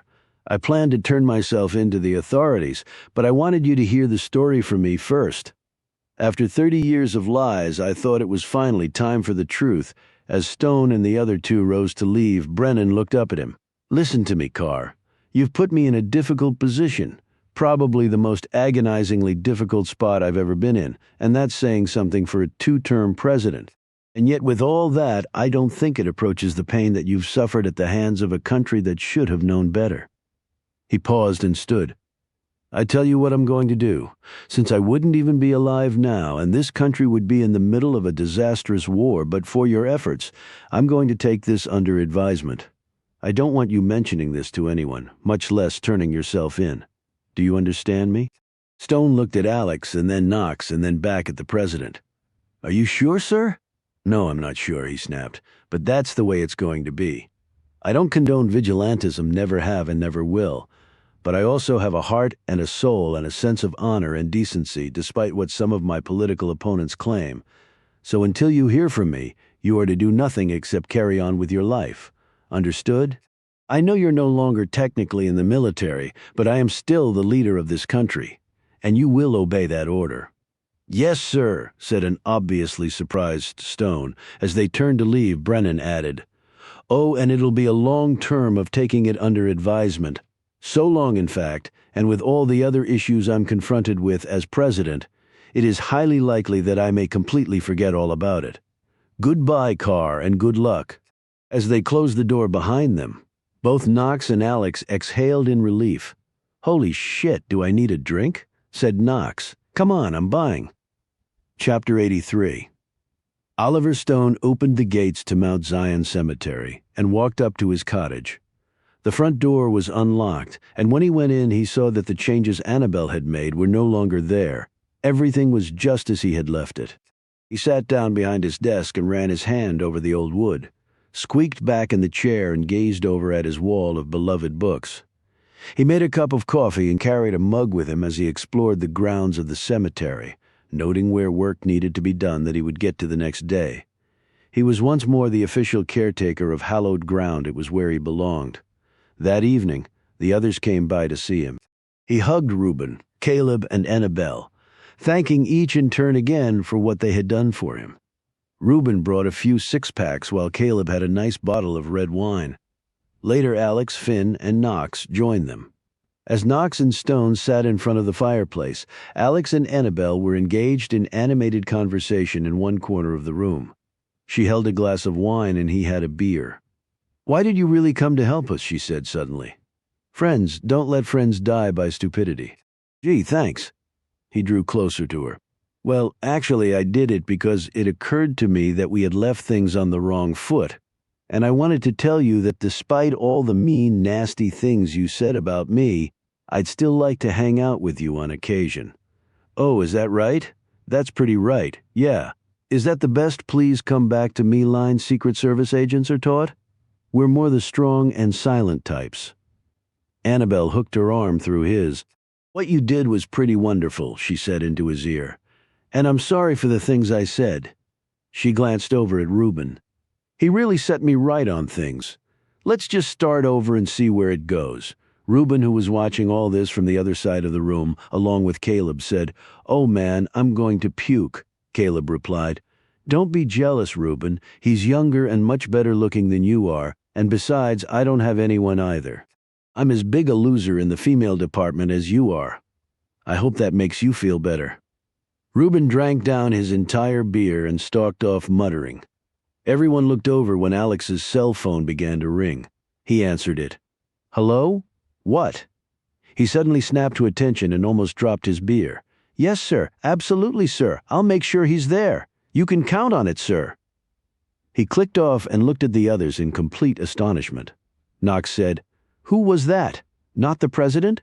Alex slowly shook his head and walked over to Stone and put a hand on his shoulder. "That was the chairman of the Joint Chiefs of Staff." "What?" Reuben exclaimed, his features growing pale. "What the hell did he want, you know?